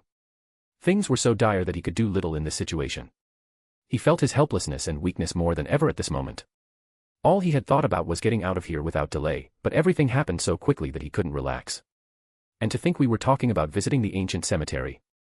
Rudius's disbelief was so profound that he lost confidence in his ability to ever defeat Gilgamesh. Gilgamesh was obviously stronger than he remembered. Such a level of power was something no human, with their short lifespan, could achieve. There was nothing he could do to face Gilgamesh, and this outcome was more than enough to make him realize how little he could accomplish. Rudius could only gaze into the distance and lower his head in horror. Just when he wanted to know what was happening, a purple aura covered the entire city of Green Oak, and there was silence. Everyone remained silent, watching from afar as everything returned to normal, but if they were more observant, they would know that they were being covered by a massive shield. Eliminate all who oppose our lord. In the tumultuous city, a group of masked knights took action against the paladins of the Church of Millis. They had earned a ticket to the grave after spreading false rumors about Gilgamesh, even inciting others to hate him. "You are the demons of that man." Crack. Amidst the massacre, there were young elves moving agilely among the crowd, eliminating anyone in their way without a trace of emotion on their faces. How dare these people hate their savior? No one knew Gilgamesh better than them. He had shown love to all those enslaved by humans, demons, and groups involved in this business. Within the darkness of those who were saved, there were even some who were unharmed and could feel happiness again. However, within that group, there were those who were injured for various reasons, and these select groups formed the Assassination Order. They would purge all enemies of Gilgamesh without hesitation. Gilgamesh had shown them the love, commitment, and future they had forgotten. Not only had he abolished slavery in the Asura kingdom, but he also kept saving slaves who wanted to be saved worldwide without excluding anyone. "Please, we were paid to protect these people." "No, please, we haven't followed any of those words." An adventurer protecting those who echoed the words of the Millis religion pleaded for mercy. "A filthy being like you dares to protect such scum. You must die alongside them and rot with the gold you've taken for this mission." A young elf beheaded this adventurer. Medusa appeared amidst the last ones being killed and nodded in satisfaction. What they wouldn't allow now was for their lord to be insulted in areas where he himself was present. "You, cursed atheists, will burn in hell for following a devil with a human face," said a Millis church father who looked at Medusa with repulsion. Medusa smiled charmingly upon hearing this, then said in a cold tone, "The ostrich feather of the goddess Mot was the way an ancient civilization determined whether one's soul could enter the afterlife or not. According to their mythology, when someone died, they had to pass through the Hall of Judgment, where their heart was weighed on a scale alongside the feather of truth of the goddess of justice and order. If there was balance, the deceased could continue their journey to the other life. This deistic judgment greatly influenced the behavior of the inhabitants of that civilization. Mot, the daughter of Ra, the god of the sun, also represented the crucial concept of how the universe was maintained, the origin of order. She was responsible for nurturing the harmony of things and punishing those who had disrupted it, those who broke the rules. Mot, therefore, is considered the first moralizing deity in the history of where I come from. Medusa recalled some of the records and things she had experienced herself. She now closely followed Gilgamesh's words and continued, the same goes for Shamash, the Mesopotamian god of the sun, justice, and fairness, who appeared half a millennium after the birth of Mesopotamian civilizations. This relationship between the appearance of complex societies and the devout revelation of moralizing gods has been the subject of a scientific study, the results of which have been disseminated in the Asura kingdom, and the conclusion does not align with anything established until now, the figure of the supernatural, all-powerful deity who controls human behavior for good, whom we must listen to and worship. Interestingly, this assumption is a constant throughout the history of any civilization, starting with many that I can name tirelessly until death. The curious thing is that religion helps a lot in the development of humans or any other race, but there is a turning point where religion begins to control its followers to achieve certain goals desired by humans. That is exactly what is happening with the Milis religion, said Medusa while stepping on the chest of the men who looked at her in horror. Cursed. Medusa shook her head and said, only your blood will erase those words. Chapter 237, Invincible in the World. How long will I continue to attract so much attention? Gilgamesh wondered as he observed the chaos unfolding in this small skirmish in such a short time. Gilgamesh waved his right hand, disappearing from his position, and reappeared at the entrance of the underworld, gazing deeply into the abyss he was about to descend into. To be honest, there weren't many things that could evoke strong emotions in him, but this was one of those situations, considering that even time inside and outside could be different. I've only seen a little, but that's enough. Let's see how I can get out of here. Gilgamesh flew towards the portal deep within a rift where underworld boats descended with the undead.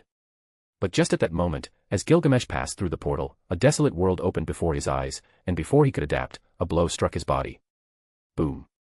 Accompanied by a monstrous explosion, a massive embrace knocked Gilgamesh down, causing his body to crash against a huge peak.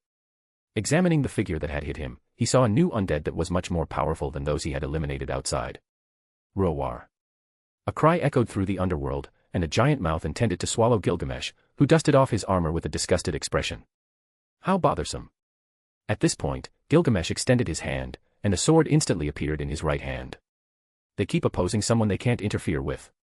Gilgamesh deepened his voice, and with a single word, several ripples appeared on his back, each manifesting as a different sword.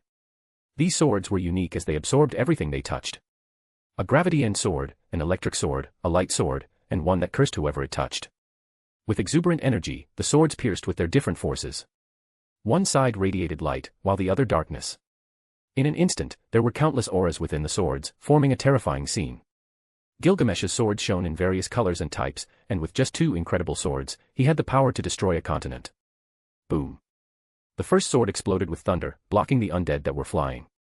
Seeing such swords, the undead emitted a cold gleam as they perceived the battle aura or what they perceived as an indomitable battle aura. Gilgamesh smiled coldly as he waved his hand, and the swords shot out.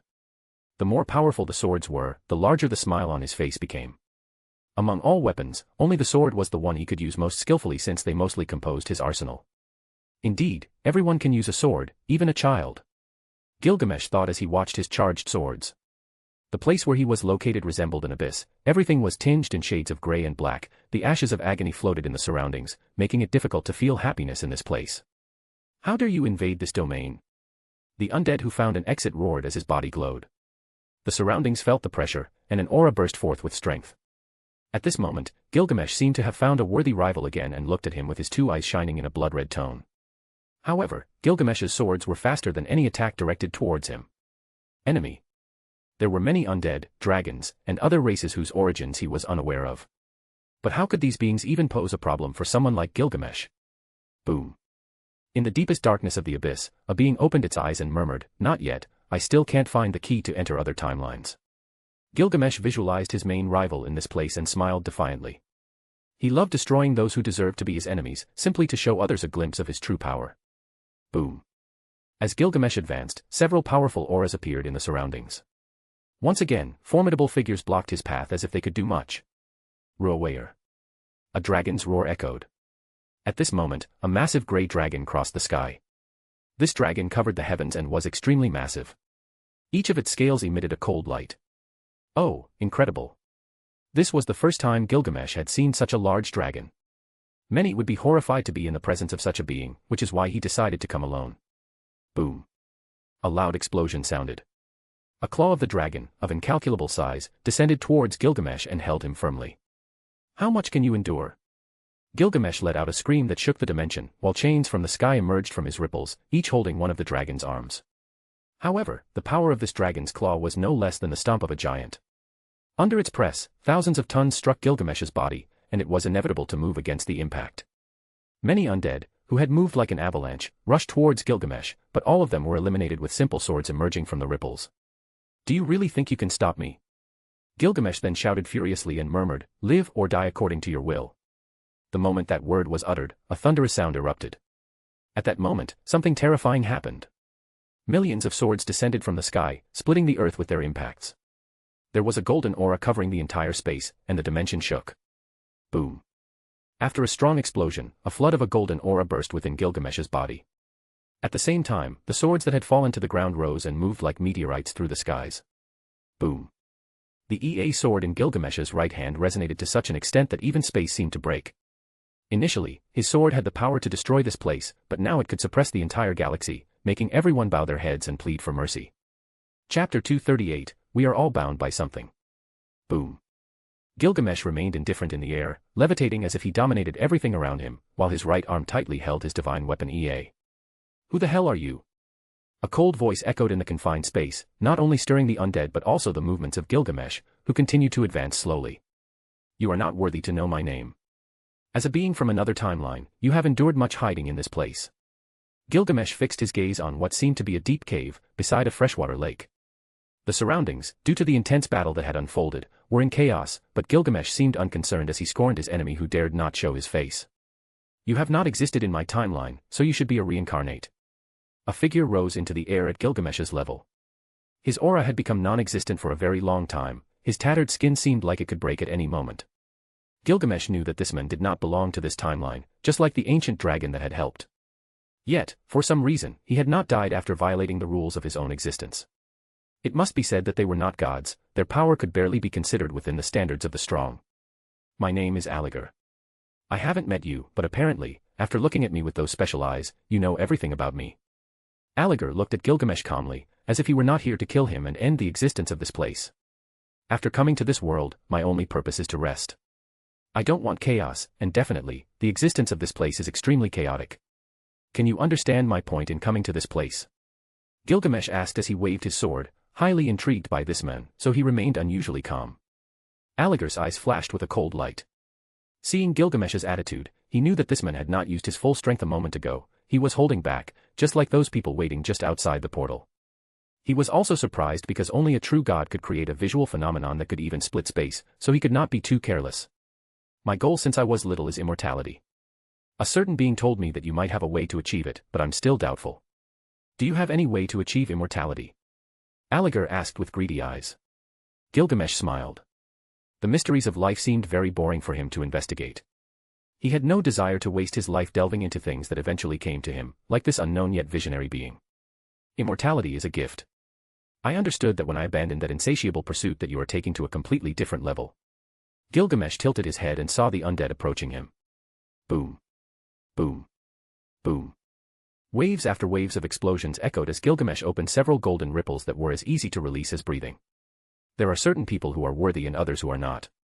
Immortality is not something to be asked for but earned through your own merits. Why do you come to me begging for something as vain as living forever? Gilgamesh asked with a disdainful look. Aligar smiled naturally and immediately said, Do you really think everyone has the opportunity to live eternally? You should know a lot about life to say those words, but I don't even want to think that you will be so arrogant as to disdain my dreams. How to travel between dimensions? Gilgamesh asked as he stared at Aligar. Let's make a deal. You help me seek immortality, and I'll tell you how I came to this timeline. I'm not interested, said Gilgamesh as he held the head of an undead and crushed it forcefully. Hey, you'll only seek a slow death at my hands. Aligar shouted loudly.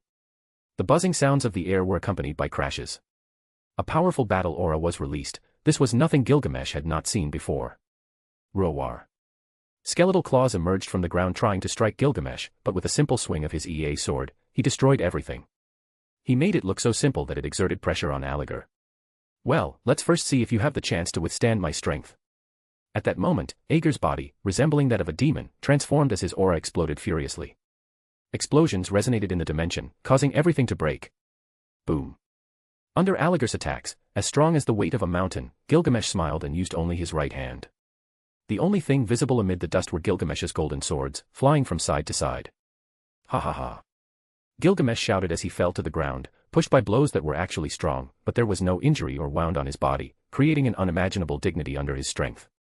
I still find it curious, but even if I have less life than some beings like you, I remain unparalleled under the same sky. No one can compare to my greatness, none while I live is destined to be greater than me, said Gilgamesh arrogantly. You have never known a limit. Aligar's expression turned cold. Immediately afterward, more cracks resonated in Aligar's body. Certainly, he could kill anyone in the world except for a few, but he was certainly one of the most powerful beings Gilgamesh had faced. Crack. Crack. At this point, the cracks were much more evident on Aligar's face. His life in this timeline was being punished, going to the limit of his strength and will. You're dying, why don't we stop? Gilgamesh asked as he looked at Aligar, who returned to his normal appearance. Chapter 239, The End of a Star. I'm neither the first nor the last to come from a different timeline than my origin. If you plan to safeguard your future, you must consider that others who have lost their loved ones will try to reclaim them in a different timeline, said Aligar as his body shrank to that of a normal human. Aligar watched as his hand crumbled, murmuring, I have traveled among countless timelines created by such small movements in events that it's hard to notice, but they are definitely all different. You don't exist in any of them, therefore, you are a unique existence that shines only in this timeline. If you lose something, you won't be able to recover it even if you defeat all your enemies and are crowned as a god in this world. No matter how many you kill, you'll know that what you lost will never return. Seize this second chance, live for thousands of years, and see how the world constantly changes. My only wish was to live much longer, dedicating my time to things so small that they seemed endless. Gilgamesh felt no pity for his enemy, instead, several golden ripples appeared behind him, aiming long spears at Aligar. His intention was to kill him, faster rather than slower, as quickly as possible. In this life, one rarely has the chance to die with dignity, in silence and tranquility. Painless deaths are a gift. Morris may be subject to other factors while asleep, but it's much better than doing so awake. The endless darkness of death is something Gilgamesh felt. He still vividly remembers how, at that moment, he felt the darkness. They were past experiences, but he felt it enveloping him naturally, as if it were a gift. You have to rest. If you're lucky, life will give you another chance, and you can live forever. Gilgamesh looked at Aligar with a different expression. At this moment, he no longer felt repulsion for Aligar, who did everything possible to live eternally and achieve supremacy through different methods. The only thing he felt was a certain pity because it reminded him of his past self, that insane desire to live forever. But now, thinking differently, he believes that immortality is not simply living longer than others but being eternal with existence itself, which will eventually cease to function. A star that will shine in the darkness until the end of time, a being that will be one with the world, the galaxy, and life. Who could be sure whether immortality is a gift or a curse? Aligar, who seemed to be in a dream, asked with a deep voice, do you think I could have the same chance as you? Gilgamesh remained silent for a few seconds, thought about it, and said, I died with dignity in my past life. Nowadays, I have a good life, and I'm grateful for that. But I won't lie to say that I didn't want to live longer. I had an unparalleled ending, so I felt it was time to leave. Everyone lives life in their own way. That's called feeling life and staying focused on goals that you feel are worthwhile. That's why you should live for yourself, do things you enjoy because we don't know if we'll have a new opportunity after death. After saying that, Gilgamesh waved his hand, and a dozen swords shot towards Aligar at a terrifying speed. Each sword pierced Aligar's body, leaving him in complete silence, contemplating how his life slipped away. If you truly want to do things differently, you could start by thinking about not living just for yourself but also for someone special. It's true I mentioned living solely for yourself, but it's not bad sometimes to consider dedicating your life in the company of someone else. That truly helps, said Gilgamesh as he extended his hand, and a golden aura enveloped Aligar's body. Thank you, murmured Aligar as he closed his eyes very slowly. He felt no pain or guilt at his death, he simply believed he could have done better, like anyone else in his situation. Gilgamesh, who had granted a bit of his divinity to Aligar, simply smiled. This was all he could do for someone like him. If he's lucky, he'll adore reincarnating into a new life. At least I hope you have better luck. Dying this way is not really pleasant. Gilgamesh finally saw Aligar's body disintegrate in the air, leaving nothing. His existence was a clear violation of this timeline. He couldn't live long if he reached a different timeline, but miraculously, he had achieved it with numerous dark methods. Magic is not subject to rules. One can invent new ways to use it, completely ignoring the laws of the world and its existence. This shows that one could even violate the rules of a god, going much further. Outside the portal, Eris and Roxy silently watched the place they were forbidden to enter. Both had decided not to accompany Gilgamesh, although in a way, they wanted to help him more and more. But they understood perfectly that there were occasions when they had to stay behind, watching their men fight, precisely because they were still very weak. If in the future they can live 500 more years, they were sure to achieve unmatched strength in the world. Just wait. Chapter 240, The question dies when the human dreams. After everything fell silent, undead occasionally appeared, but they were all slain by the chains from the sky. Meanwhile, Gilgamesh contemplated and observed the surroundings, seeing how tunic lines were engraved on the gigantic stones that were not very affected. These patterns were extremely rare, but he had seen them before in a certain place. Star reading. As a great king who had fought on countless battlefields, he had been in the deepest areas of knowledge since his birth. One could even say he was an authority in this aspect, but he couldn't connect these runes to anything he knew. This place had many things right but at the same time different. Everything seemed to be correct, but in the end, there were many other things that he didn't know. At this moment, contemplating the bold conjecture of the existence of this place, a place he hadn't thought of being before, he could imagine some interesting things. The appearance of the underworld signaled the rise of rebirth. Countless people had heard this phrase in the world, and they had been familiar with it for a long time. This referred to the fact that the possibility of rebirth was possible with the arrival of the underworld boats. However, very few people knew that this was not the complete phrase. In fact, the complete version was, the underworld is open, timelines are connected, there is a possibility to jump from a broken timeline to another. This is general knowledge. However, not many people in contemporary times were aware of this complete version, no one knew how it started circulating. However, Gilgamesh knew that this phrase could be traced back thousands of years in time.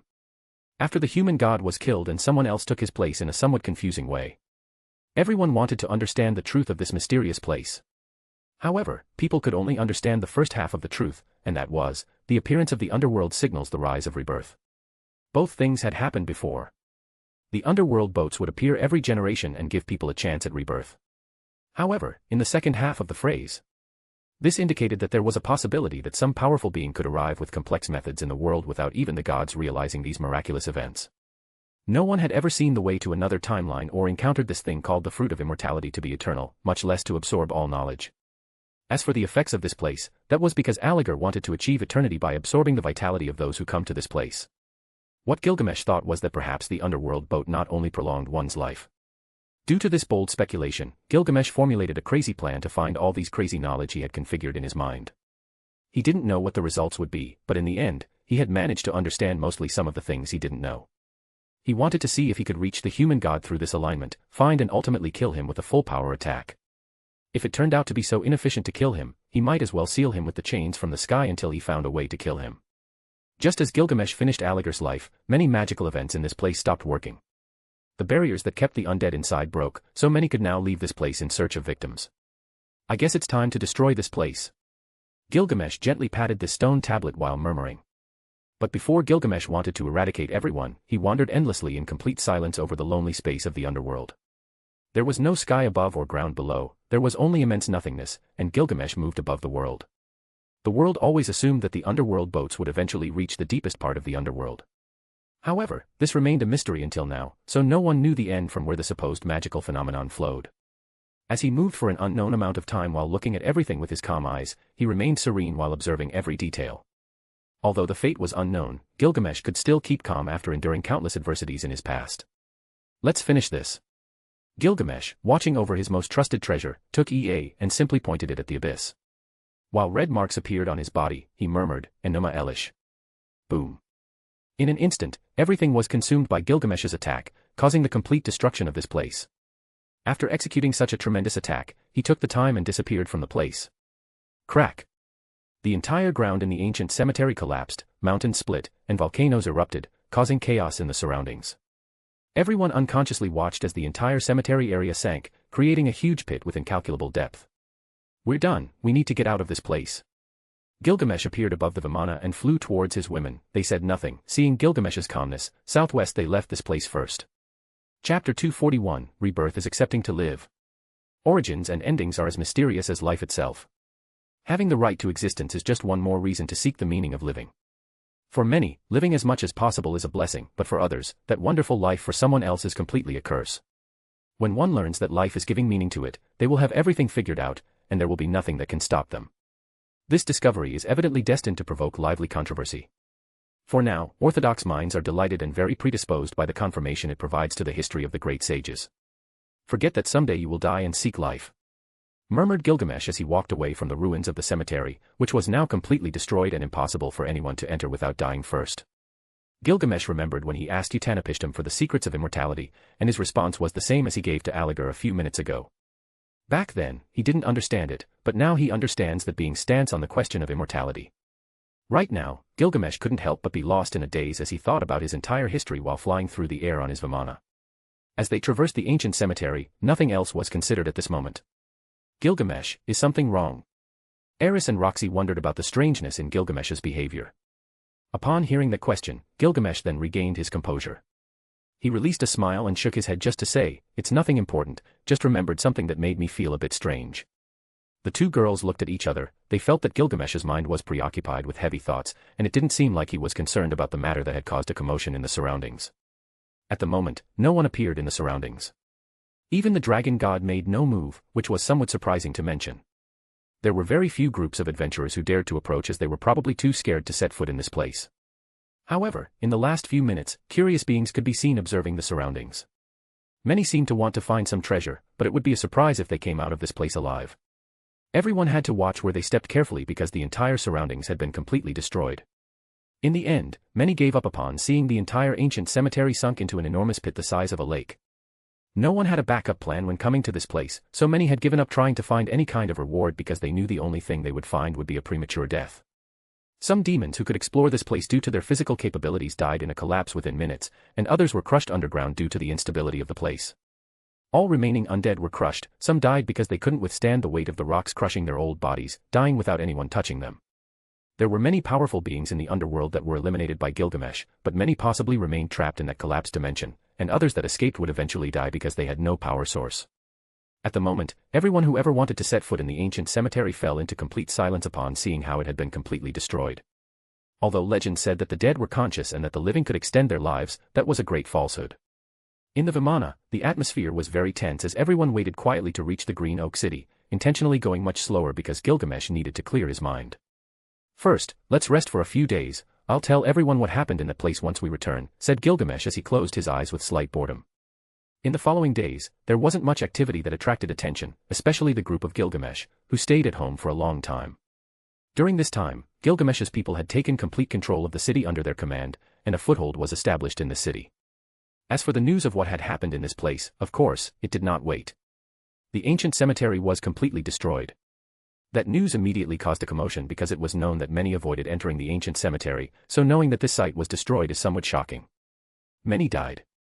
Both the living and the dead. At the same time, the stone coffins disappeared with the collapse of the cemetery. It was as if the world had opened up. Everyone couldn't even move due to fear, and it is estimated that at least 10,000 living beings died. As the news spread, Gilgamesh heard the news that the dragon god left the city with a woman on an unknown path. Upon learning this, he simply asked for the direction in which they were heading so that in a few days, he could meet them. "Will you let me fight that dragon?" Eris shouted, extremely excited. Her developed body not only affected her appearance but also her mentality. For a while now, Gilgamesh hasn't considered her age, but still, he would be a bit reserved since it wasn't a necessity to share emotions that could be saved for later. Roxy, who was learning about space magic, frowned and muttered, "I'm sure we would lose. He is one of the gods with the strength of a true god."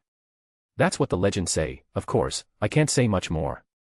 Gilgamesh would crush him if they fought. Our boss is powerful and invincible." Delia couldn't help but announce with absolute excitement while eating a huge leg of meat from an unknown bird. Gilgamesh, on the other hand, was contemplating his tranquility. It was very good for his mind to get away from the fights for a bit as he had been doing since he arrived in this world. But inevitably, he couldn't be completely away from problems because they would come one way or another. Especially when there's a false god he needs to take care of. Chapter 242, The Stars. Demonic Continent, Green Oak City. Uruk Tower. "Is this the report on the city's status?" Gilgamesh asked as he looked at a report generated by a machine, new technologies that had been implemented for people who didn't use magic.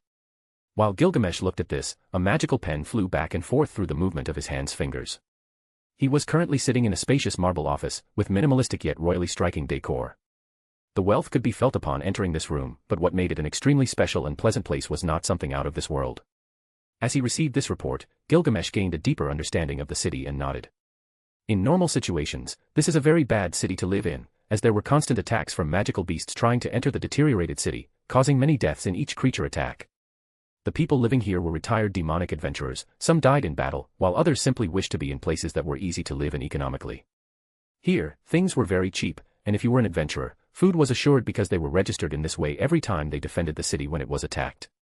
Medusa nodded, waved her hand, and a holographic image made with magic appeared on Gilgamesh's desk, completely showing him the city in its entirety without any errors. As you can see, this city has the shape of a six-petal clover leaf. The imposing Great Wall is actually worn out, the guards barely have time to warn the city that they are being attacked, and most of the time, it is invaded by the enemy. Gilgamesh noticed the shape of the city, and now that he sees it, it's quite large.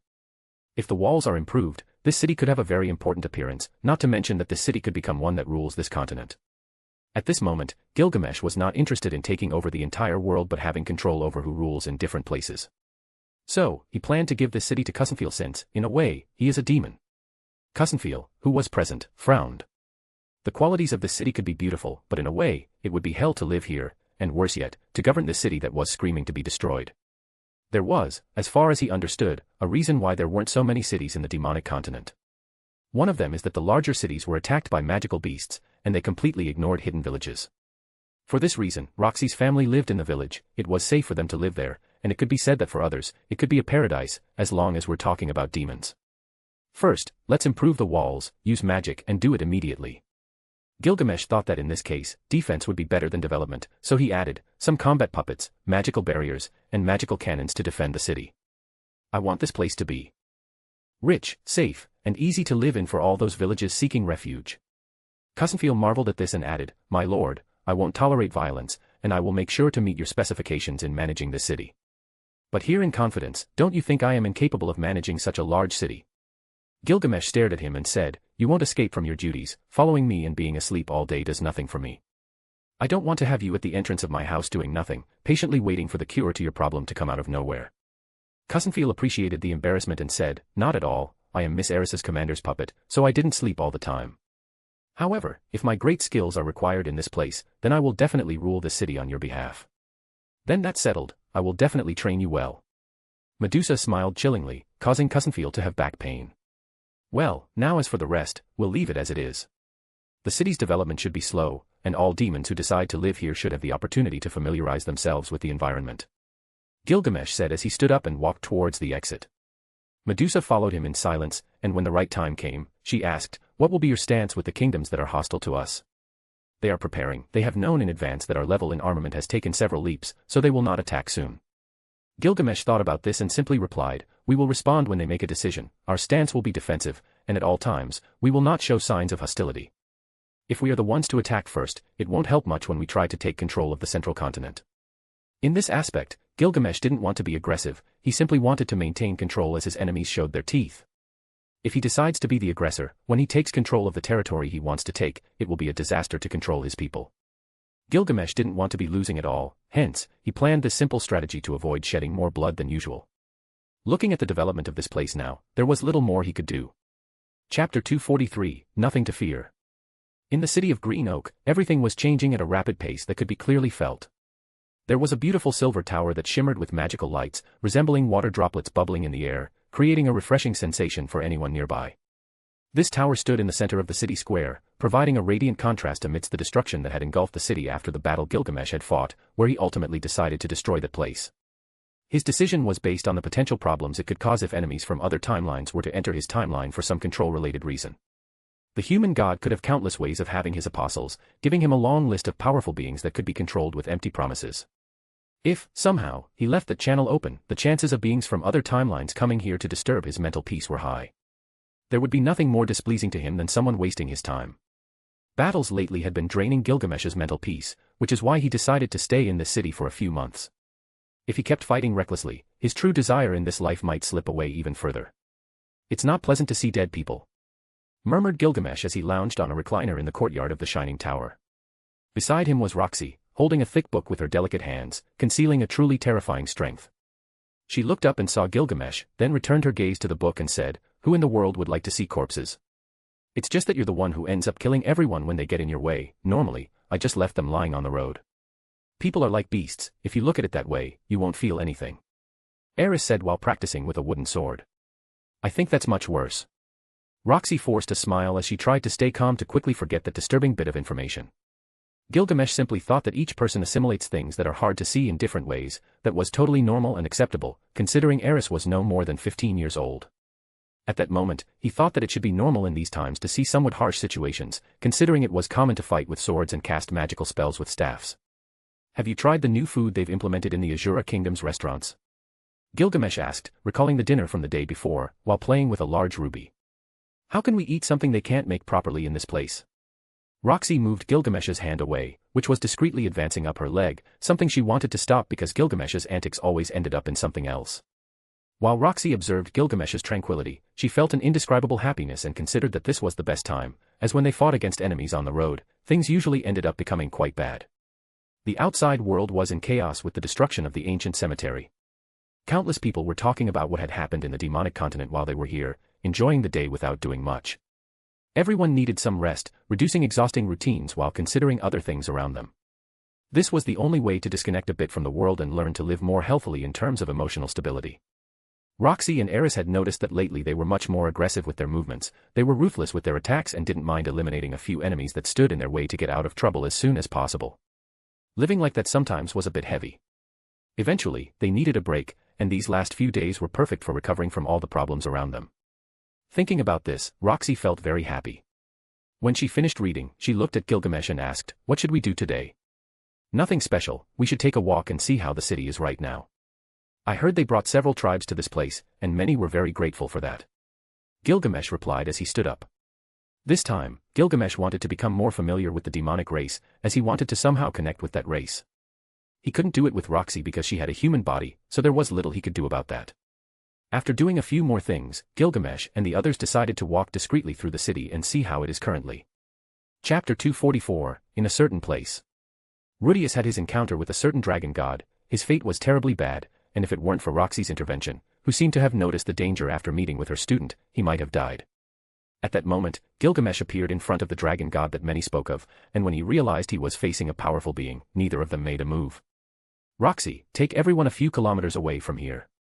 Gilgamesh looked at the girl with the mask, who seemed paralyzed upon seeing him, and smiled. "It seems you know me, I can't deny it. It's a surprise that you come from the same world as Kunzfeel." Orsted looked at Gilgamesh and remained silent. He didn't know who the person in front of him was, but from his words, it seemed that the girl Nanahoshi had some knowledge of the men before her. He had perceived the protection this man had naturally presented to all the weak, giving validity to his actions and proving now that he was not a demon as many rumors suggested. "Well, forget it, you can go with them and let us talk calmly." Gilgamesh smiled at Nanahoshi and pointed to the Vimana where the unconscious Rudius was being helped aboard along with Revered. Only the two of them were traveling in a group, so due to the initial confusion, Gilgamesh spoke first. "Allow me to introduce myself, I am Gilgamesh and come from the Asura Kingdom. Due to your confusion, you don't seem as you are, so let me introduce myself first. What has happened and what will happen, everything is strategic preparation. Due to Nanahoshi and you, things have become distorted." Orsted murmured as he looked at Gilgamesh and asked, "Who are you?" Waving his hands, Gilgamesh said, "I'm nobody special, nobody is anything in this world, so it would be very presumptuous of me to present myself as someone important when I only seek my mental peace. You speak in a peculiar way, I wonder where you come from. Of course, you're not from this world or timeline since I have no knowledge of your existence. Still, even if you present yourself as common, you have made that girl much stronger than before." Orsted had no intention of starting a direct fight with Gilgamesh, as he wanted to talk first. Gilgamesh knew that Orsted was the most powerful being he could encounter in this world. But somehow, he thought there was no need to fight this time, and he felt like he was looking at someone who deserved a certain level of respect. He didn't know Orsted's story, but from his aura and the reactions of the other people, it seemed that he had many bindings in his body. "You know, I have no intention of fighting, much less for what you did. I wouldn't have cared if you had killed that child, and because he is alive, I will worry less about that." Gilgamesh looked at Orsted with a smile. "Do you think you have a chance of winning?" Orsted asked with a furrowed brow. "I would absolutely win, even without lifting a finger," Gilgamesh said, confident in his words. "Do you know Hidegami? Are you referring to that false god?" "Yes, when I woke up with all my memories in this world and was still recovering my power, he asked me to kill you. I don't like it when an idiot gives me orders, especially a god like the one who appeared in my dream. I've been looking for him throughout the central continent, the demon continent, and now I'm heading home." Orsted frowned, his aura increased, and he was about to attack Gilgamesh when he said, "Although I'm sure I know where he is, compared to my mission to kill him, you seem to hate him more." So, I wonder, will you be an obstacle to me? The one who will eliminate Hitagami will be me. I won't allow anyone else to intervene when I have been waiting for thousands of years to achieve it. In that case, how do you know where the human god is? Orsted asked, furrowing his brow even more. I just told you, I hate it when people order me, especially when they seem to have the intention of eliminating me. It's curious, I don't want to fight you, but I want to know how strong you are. Gilgamesh waved his hand, and a silver sword appeared in his right hand. Orsted didn't judge Gilgamesh's strength, he immediately took a sword and in an instant clashed against Gilgamesh. Boom.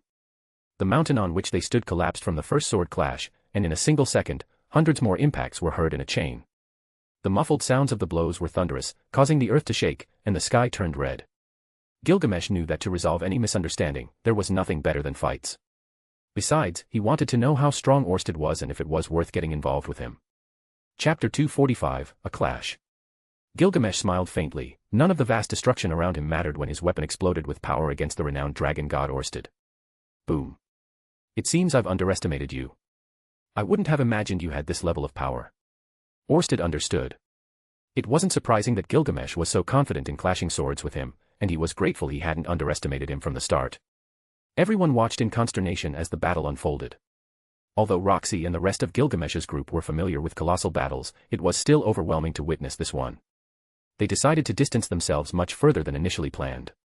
This is just the beginning. Gilgamesh soon unleashed even more power, gradually revealing red marks on his body, slow but visibly. Surge. The most terrifying thing for ordinary people is absolute power beyond their comprehension. When ordinary people face true power, it means they have fallen to a depth they don't understand, and their enemy is angry enough to consider them a rival. With a single thought, the strong can destroy a mountain, and with a wave of their hand, the tides of battle can end. But when two powerful beings clash, something different arises, the thrill of finding out who is more powerful. Haha, I thought you were stronger. Gilgamesh emitted a golden glow as his spear forcefully struck the trembling ground. Stepping back, dozens of golden ripples appeared behind him, swords pointing forward. This caught Orsted by surprise. Nevertheless, being a dragon god, he immediately cast powerful spells to counter Gilgamesh's attacks. Even if you come from another world, it would be impossible for you to be above the laws of this world. In an instant, the four fireballs became even stronger, covering hundreds of kilometers on this continent with a terrifying aura. Boom. Boom. Boom. The countless attacks and their ominous sound took Gilgamesh by surprise. Immediately, two swords appeared in his hands, and with a spin, a whirlwind surrounded him. Gilgamesh's strength, now heightened from before, was unparalleled. At this point, he was simply playing. Come, chains of the sky. In an instant, Gilgamesh's most special weapon, with which he would take the dragon by magical surprise. These chains were indestructible, and what was even more terrifying was their endless nature. With just a little carelessness, one would be caught by them. Orsted tried to move his hand to break the chains, but they immediately bound him.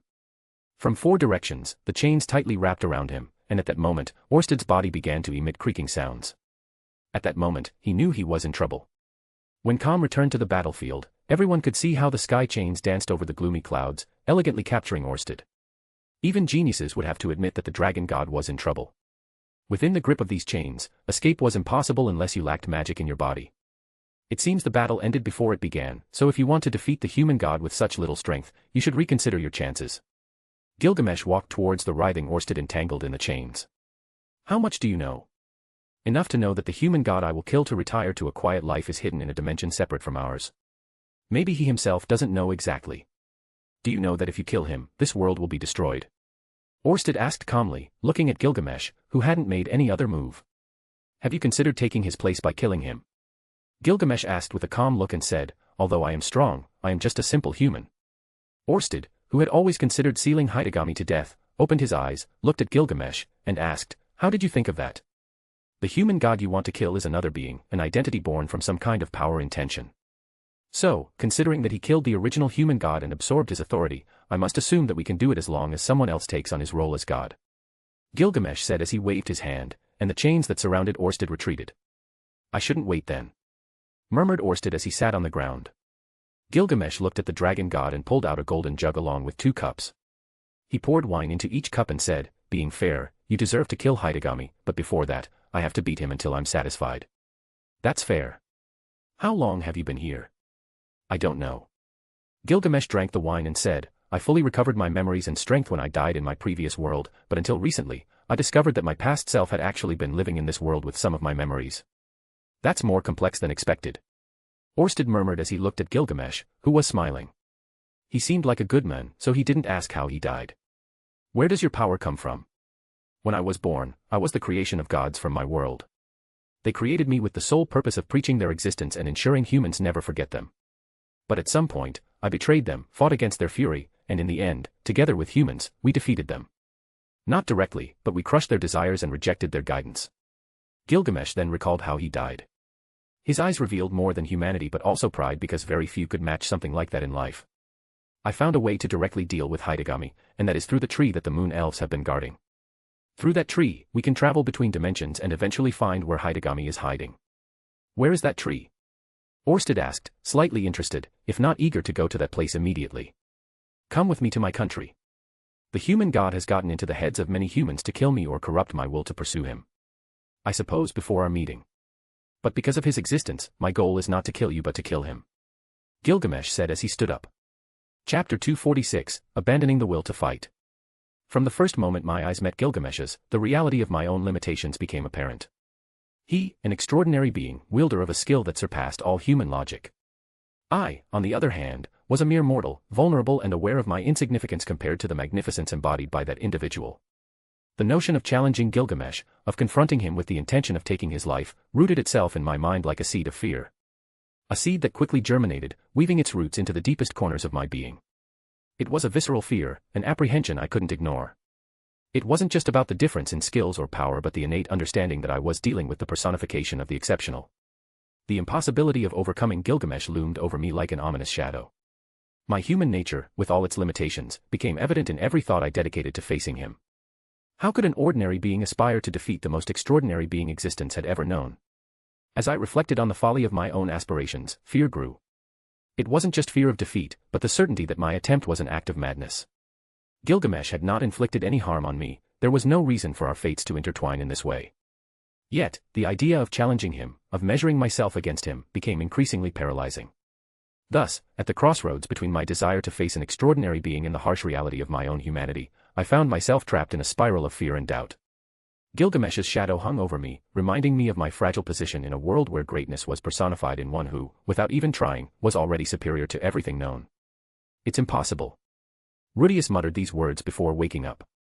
He looked around and, realizing he was okay, sighed. What had happened? The last thing he remembered was a man piercing through his chest. Perhaps he knew more about Hidegami than he thought, and the idea of believing he had made a wrong choice by following his advice, even though they were the best choices he could make. Are you awake? At that moment, a female voice made Rudius sit up abruptly in bed and turn his head to the side. There he saw his dear teacher, who had believed much more than he would have imagined. Teacher Roxy. Roxy sat on the side of Rudius and said, "It was lucky that I found you in that place. What were you thinking, telling someone else about who visits you in your dreams?" Rudius didn't know how to respond. He was happy that someone else knew about the being that visits him in his dreams, but he never expected it to be an enemy. Hidegami is an evil god. Now he can't see what you do because you're in the Asura realm, so everything that happens within these lands is beyond that god's reach. Now tell me, what did he ask of you? Roxy asked, looking at Rudius with a serious expression. He asked me to. Rudius stopped at the next moment. As far as he knew, Roxy was now with Gilgamesh, so mentioning anything inappropriate could cause misunderstandings. He asked you to kill him, right? Is it that obvious? Roxy shook her head and said, "It's not a surprise. I suppose he brainwashed you like many fools around the world, so appeasing Gilgamesh to let this pass. However, Rudius, remember that you have much more to lose than just your life." "Yes, Teacher Roxy." Roxy stood up, and before leaving the room, she said, "Soon, Hidegami will die. You should visit your father, who is on his way." After saying that, Roxy left the room, leaving Rudius with many more thoughts to work on than he initially believed. Chapter 247, Meeting and Wedding.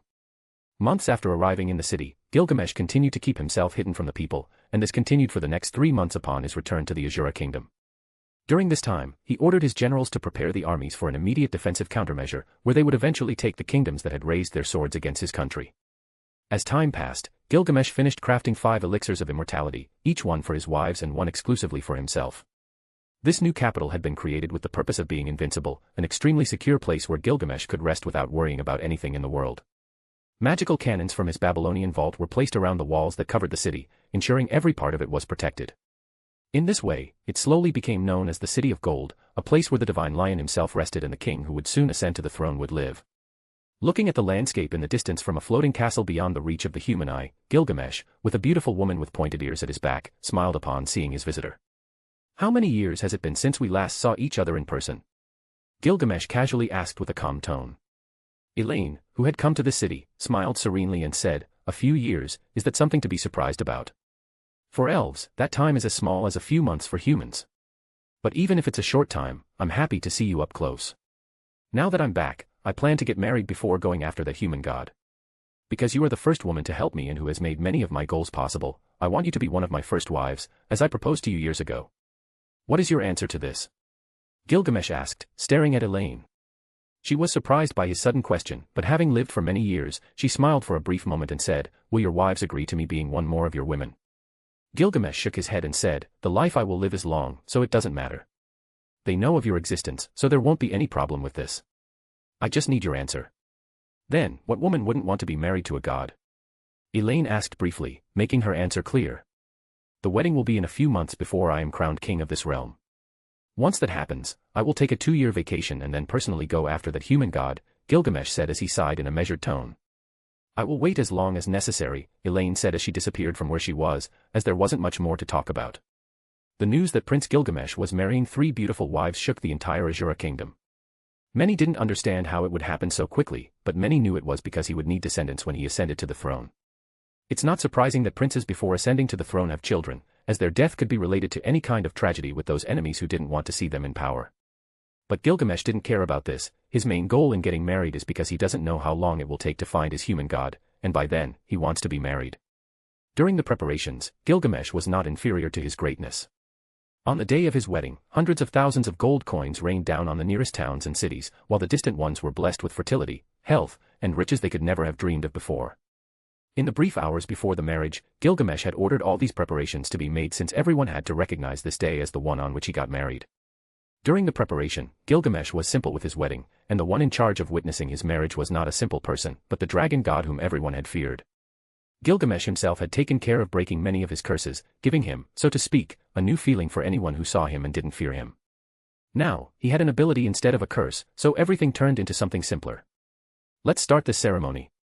As Orsted's words echoed through the enormous ceremony hall, 3 beautiful women walked to the platform where Gilgamesh stood in golden clothes. Each woman radiated a different aura, making them stand out in different ways and giving those present the feeling of being in the presence of goddesses. Gilgamesh, looking at this scene, smiled. He never thought he would ever get married, but now, being in this situation, he knew that a part of his wishes had come true. Chapter 248, Becoming a King. In a majestic hall elegantly decorated, Orsted, with a resonant voice, welcomes those present. Today, we celebrate a unique union, devoid of religious bindings. Eris Greyrat, are you willing to join your life with Gilgamesh for the rest of eternity? Eris, standing on the shining platform, looked at a tray of elixirs of immortality and took one. She opened the lid and, before drinking it, said, "I, Eris Greyrat, am willing to be Gilgamesh's woman. I will love him for the rest of eternity and serve as a faithful wife." Upon drinking the elixir of immortality, Eris felt nothing, but by some strange sensation, she believed that her perception of life had changed on various levels as a glow lit up in her eyes. Orsted, who knew exactly what the elixir was, nodded, looked at Gilgamesh, and said, "Are you willing, Gilgamesh Asura, to be her husband? Your mission will not only be to love her but to give her a place, respect her, and be faithful to her for the rest of eternity." "I, Gilgamesh, am willing." Gilgamesh nodded as he kissed Eris on the forehead, standing on the platform. Since he was marrying 3 women today, he didn't think it appropriate to kiss them directly, which is why he was more careful. "Roxy Magurdia, are you willing to join your life with Gilgamesh for the rest of eternity?" "I, Roxy Magurdia, accept." "Elaine, are you willing to join your life with Gilgamesh for the rest of eternity?" "I, Elaine, accept." After everyone drank the elixir of immortality, they relinquished their human lives. Gilgamesh, for the first time, had ceased to be a human and instead had become a deity that would be unreachable for many humans. "I, as the dragon god, bear witness to this marriage. I wish you the greatest of happiness." At the end of this simple ceremony, everyone realized it was over by the fireworks and magical events in the sky. The surprise wasn't much. Everyone understood perfectly who was getting married and was extremely happy with Gilgamesh because he was the one who had abolished slavery and improved the security of the entire kingdom. Those noble families that were above the skies were now there to help them.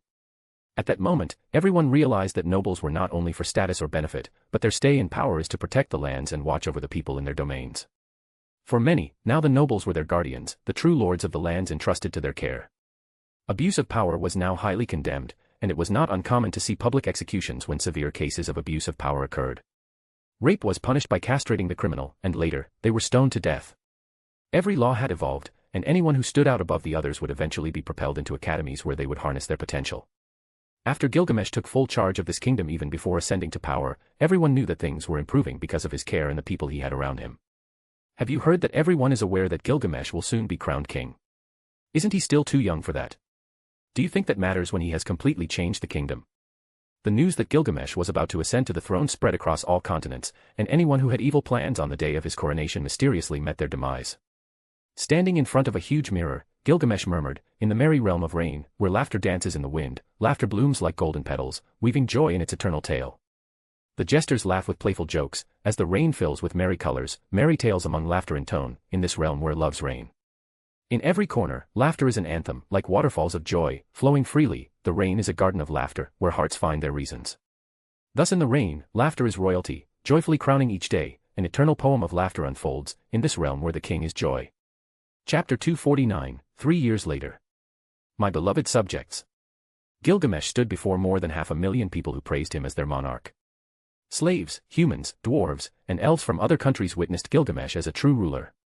They were freed from the gates of hell, and now, as they celebrated the coronation of the one who changed their lives, this was the least they could do for him. Today, before you, I assume the crown with humility and responsibility. This is not just the beginning of my reign, but also the start of a new era for our kingdom. I address you not only as your monarch but as someone who values freedom, peace, and truth. For a long time, our lives have been tied to the word of a divine being, a god who supposedly demands wars and sacrifices in his name. But today, I urge you to reflect on our beliefs and question the logic behind blindly following a being that asks us to fight against each other. I do not believe in the idea of a god that sees a human as a demon. We are complex beings with virtues and flaws, but demonizing our fellow beings only divides us. It's time to leave behind narratives that pit us against each other and embrace the life we share, even if some are longer than others. We are not puppets created by a god to fulfill his whims. We are autonomous beings with the ability to think and decide our own destiny. Let us not allow ourselves to be controlled as if we were mere pawns on a divine chessboard. We own our choices and are responsible for forging our own future. A god, in my vision, is not a dictator who imposes his will upon us. Instead, he is a benevolent guardian who observes and guides without imposing his vision on humanity. True divinity lies in mutual respect, compassion, and the collective pursuit of harmony. Rather than placing all our faith in the words of a distant being, I urge each of you to believe in your own word. We are capable of discerning between right and wrong, of building a kingdom based on justice and equality. True faith does not reside in blind obedience but in acting with integrity and compassion. In this new reign, we commit to working together to build a kingdom where peace prevails over discord, where wisdom triumphs over ignorance, and where unity prevails over division. We do not need to seek the approval of a distant god, we will find guidance in our hearts and mutual collaboration. May this be the beginning of an era where humanity rises above old discord, where we realize that true greatness lies in our ability to love and understand. As your king, I pledge to lead with wisdom and empathy, always seeking the well-being of all.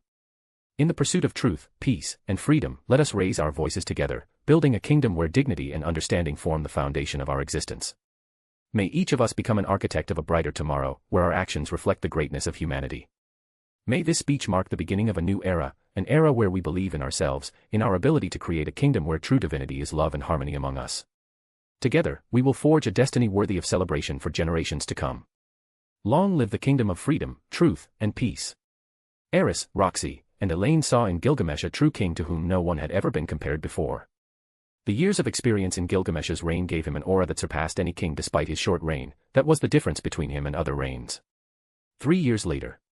Are you sure you don't want us to accompany you? Gilgamesh, standing in his golden armor, looked at his wives and said, "I'll be back in no time, I promise." To eliminate the last nuisance from this world, Gilgamesh needed to remove the human god from the map and finally relax in his own world of tranquility.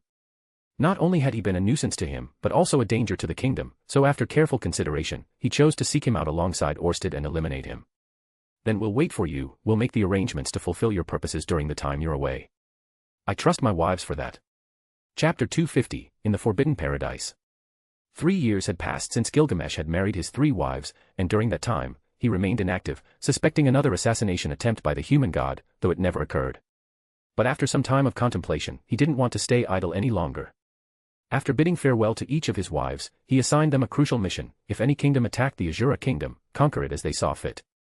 Eliminating the enemy was a sign of compassion, so that was what they had to do, along with the dragon god, who seemed quite awakened by leading Gilgamesh to the place where he believed they could find the human god.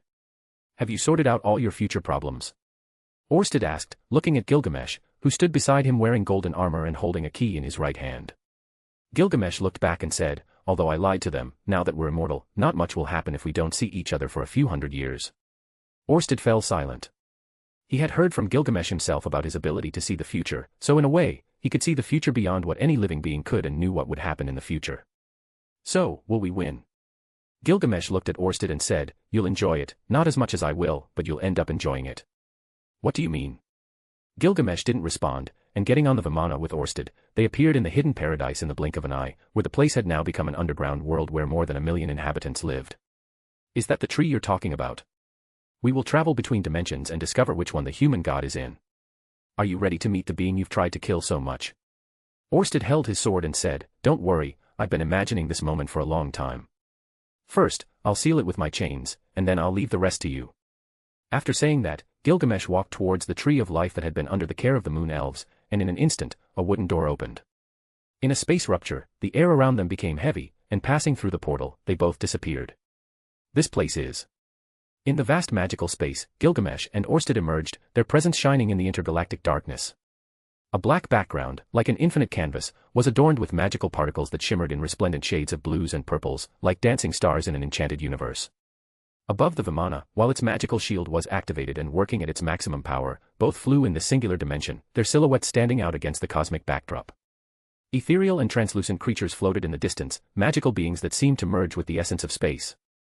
Ethereal wings swayed gently as the creatures moved in harmony with the magical particles surrounding them. The magical space vibrated with a palpable energy, a fusion of cosmic powers and mystical essences. The figures of Gilgamesh and Orsted moved gracefully, surrounded by a light emanating from their own essence. Every step they took left a trail of magical glimmers, like stardust on their path through this unique dimension. As they advanced, the magical particles responded to their presence, forming bright patterns that illuminated their way. The symmetry and harmony of this magical space seemed to respond to the balance that Gilgamesh and Orsted embodied, as if they were guardians of cosmic harmony. In this ethereal atmosphere, the connection between them and the very fabric of the universe was palpable. Their silhouettes stood out against the stellar background, reminding us that they were beyond the ordinary limits of reality. This magical space was a canvas where magic and cosmic energy intertwined in an eternal dance, and Gilgamesh and Orsted, traveling at the speed of light, moved back and forth. After traveling for an incalculable time, Gilgamesh stopped his Vimana in a translated space that he went through after knowing what was on the other side. Do you know what will happen to the human world if I die? At that moment, a cold voice was heard in the background of space, and a white figure with a horrendous smile appeared before Gilgamesh, his face giving the impression that it was covered by a mosaic. Hitagami.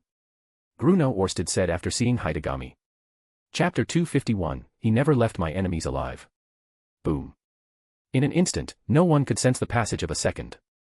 A sound resembling the breaking of ceramics echoed as time seemed to halt for a second. Although this wasn't what actually happened, everyone had this perceptual illusion. Once Gilgamesh could see the men who had invaded his mind and attempted to humiliate him in person, in a fraction of a second, his body filled with red tattoos, and he struck Hitagami with a powerful blow containing every gram of force he could exert. By the time Orsted could see Gilgamesh again, he was already grabbing Hitagami by the neck, while the chains of heaven shone brightly in this blank space. Suddenly, the world fell silent, and the wide-open eyes of Orsted, who was blinded by fury, relaxed. If you don't move, I'll end up killing that god for you. Orsted snapped back to his senses, and a battle aura that crushed space in this place exploded. He looked around, and after seeing how the human god was thrown in his direction, he struck. Crack! With a single blow, Orsted was able to break space and pierce the chest of the human god. With the seals released, he could exert all his strength, and not even the human god could have absolute control of the situation. Don't you want to talk a bit? The human god was nervous. He could never prevent this situation because he couldn't see the future of the two people in front of him. This is too much. You know that if I die, the human world will be destroyed. Hitagami paled at such power. In this fraction of a second, he thought of many things and shuddered in fear knowing that these beings intended to kill him. Not if I take your place as the new human god, just as you did with the previous one. Do you think we can't do it? That's impossible. Gilgamesh smiled satisfied at the pale-faced young noble and said, "Nothing is impossible, everything will eventually come to an end, and new plants will bloom." "No, no, this is impossible. You can't break the balance that way without expecting everything to collapse." Hitagami didn't want to die. He had done so many things to maintain his power that he didn't want to disappear. "Unfortunately for you, you took too long to react, and there's nowhere you can escape. Even the gods will be suppressed by the chains of heaven, there's nowhere to run." Gilgamesh smiled as enormous golden chains, his best friend's weapon, shone with a terrifying light that flooded the entire white dimension. He had thought of many ways to become a god in this world, and the only way was to kill Hitagami and contain the destruction of the world with all his power. At that moment, he had reflected on how to contain it and tried numerous methods. He used the supreme secret laws of deities and magic levels to become much more powerful than he had ever been. He even let his wives simulate containment with magic, and it was indeed a success.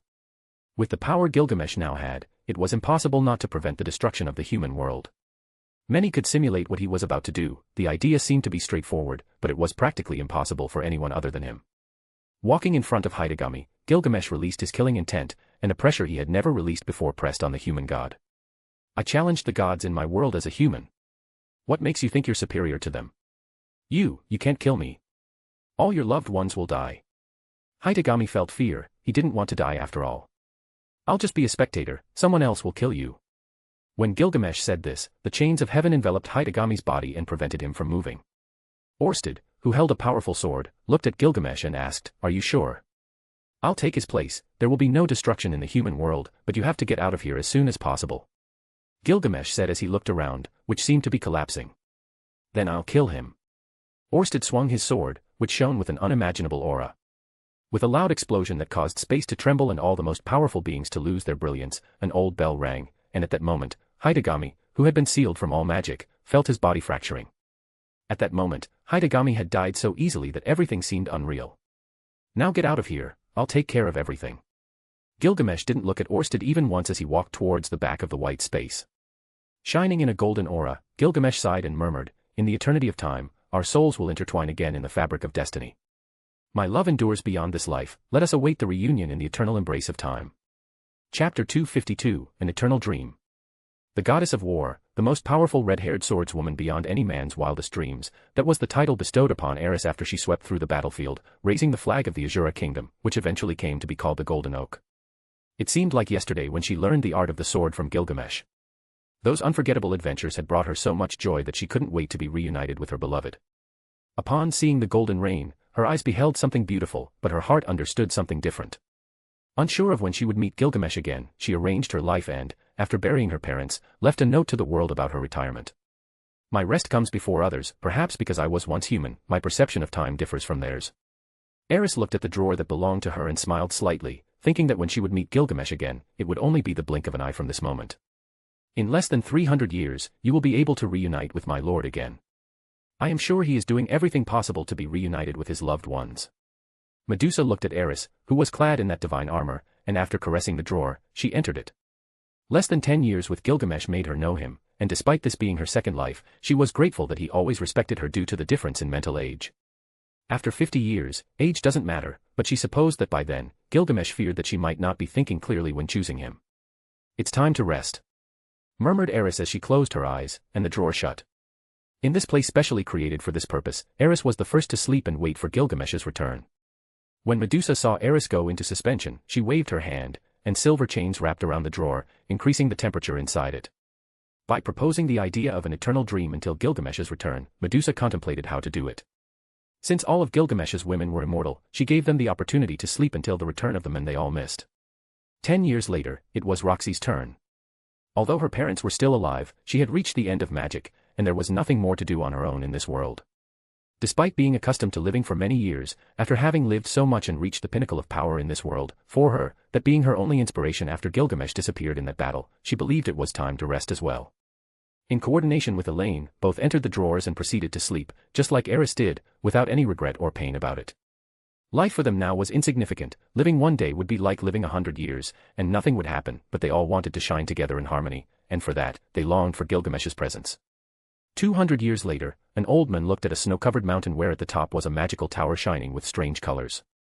His eyes revealed eternal wisdom, and he smiled. Time is a mystery that envelopes us, a river that flows incessantly, an ethereal whisper that always takes us through every moment, to every place. In his hands, we are all captives. Tomorrow and yesterday merge into one, an infinite canvas, full of motifs, where our stories intertwine as tribute. The constant ticking of the clock marks the beats of our hearts, reminding us that life is a breath, and in every second, we find emotions. Time comforts us in sadness, guides us towards light in darkness, teaches us that nothing is eternal, nothing is certain, and that every moment is an opportunity. In his arms, memories fade, and recollections turn to dust in the wind, but he also grants us the eternal possibility of creating new paths and growth. Oh, time, you are a sigh in the wind, a fleeting dream in immensity. You teach us to value every moment, and to live our existence with intensity. So, let us embrace the canvas of time, make the most of every second it gives us, leave eternal marks in its breath, and live each day without regret or sorrow. Chapter 253, The Journey Ends Here. The journey ends here, a place where not even the gods of this universe have managed to tread for eternity. I managed to kill Hidegami, but in return, I ended up becoming the human god without even asking for it. Generations later, this blank space remained untamed. When I could comprehend my power and rule the only world left in the desolate galaxy, I began to improve, and when it became the brightest star, my arrival in that world was announced. At that moment, I knew that my destiny with that of my wives was destined to intersect once again, and that I could leave this blank space. I am here for you now. In a blank space, Gilgamesh looked down, and a world shining with countless magical colors sparkled in harmony with a voice as calm as the spring wind. 300 years have passed. At the top of the majestic ice mountain, a frigid realm reveals itself as the abode of the winter spirits. Here, in this mystical place, icy winds whisper ancient secrets, and the guardians of the cold lurk among the nooks and crannies of the mountain. Those daring enough to challenge the barriers of this territory will face the wrath of the elements and the relentless vigilance of the eternal spirits composed of true magic. As one ascends the steep slope, the summit of the mountain reveals itself as a magical sanctuary, where a majestic tower gracefully rises with power. Built of sparkling ice crystals that capture the light of the moon and the northern lights, the tower seems to merge with the essence of the mountain itself. At the summit, a magical glow illuminates the sky, emanating from an ancient energy source guarded by the winter spirits. These ethereal beings dance amid the icy gusts, weaving spells that maintain the balance between life and extreme cold. Their ethereal figures shine with silver light, reflecting the purity and serenity of winter in its purest form. The icy winds roar like jealous guardians, alert to any intruder daring to defile the sanctity of this place. The cutting air whistles with threat, and the crunchy snow underfoot reveals the delicate harmony that must be preserved.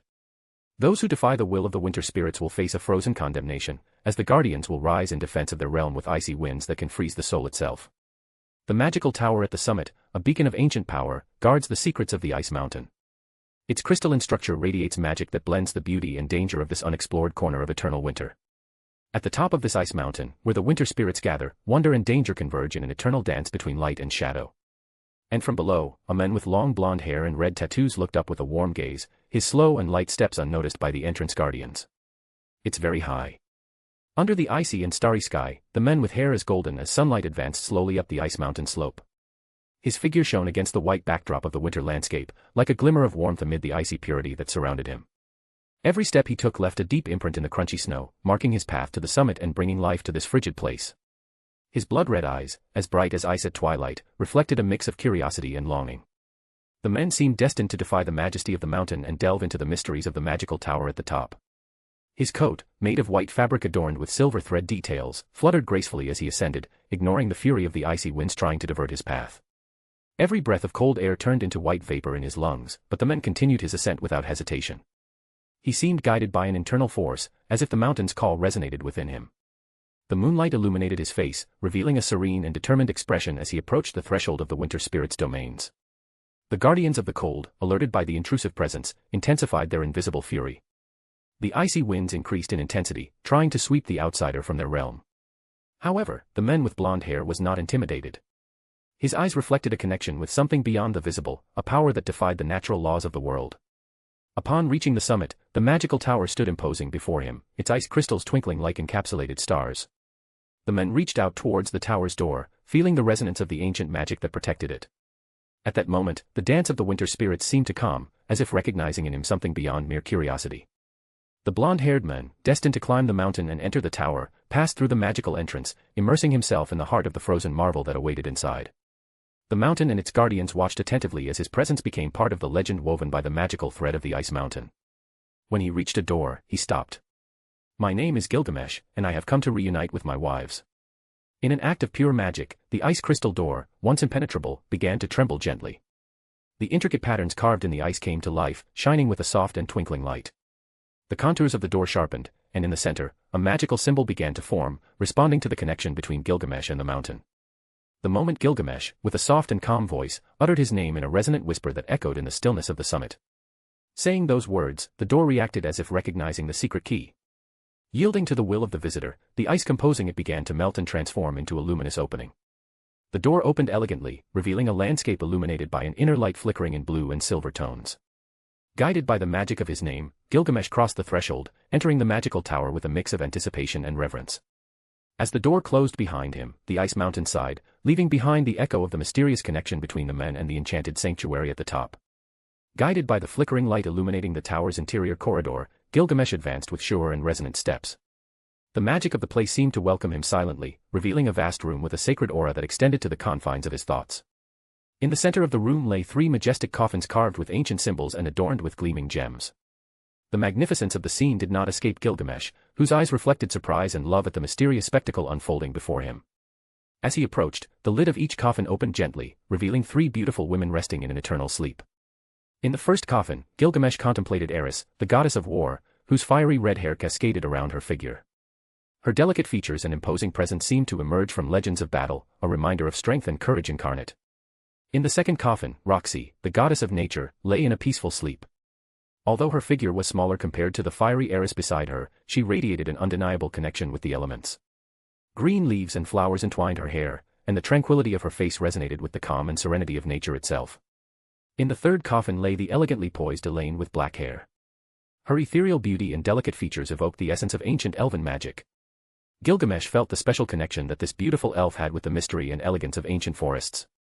The 3 women, who were his wives, awaited in their eternal rest, their presences encapsulating the very essence of life, war, nature, and magic.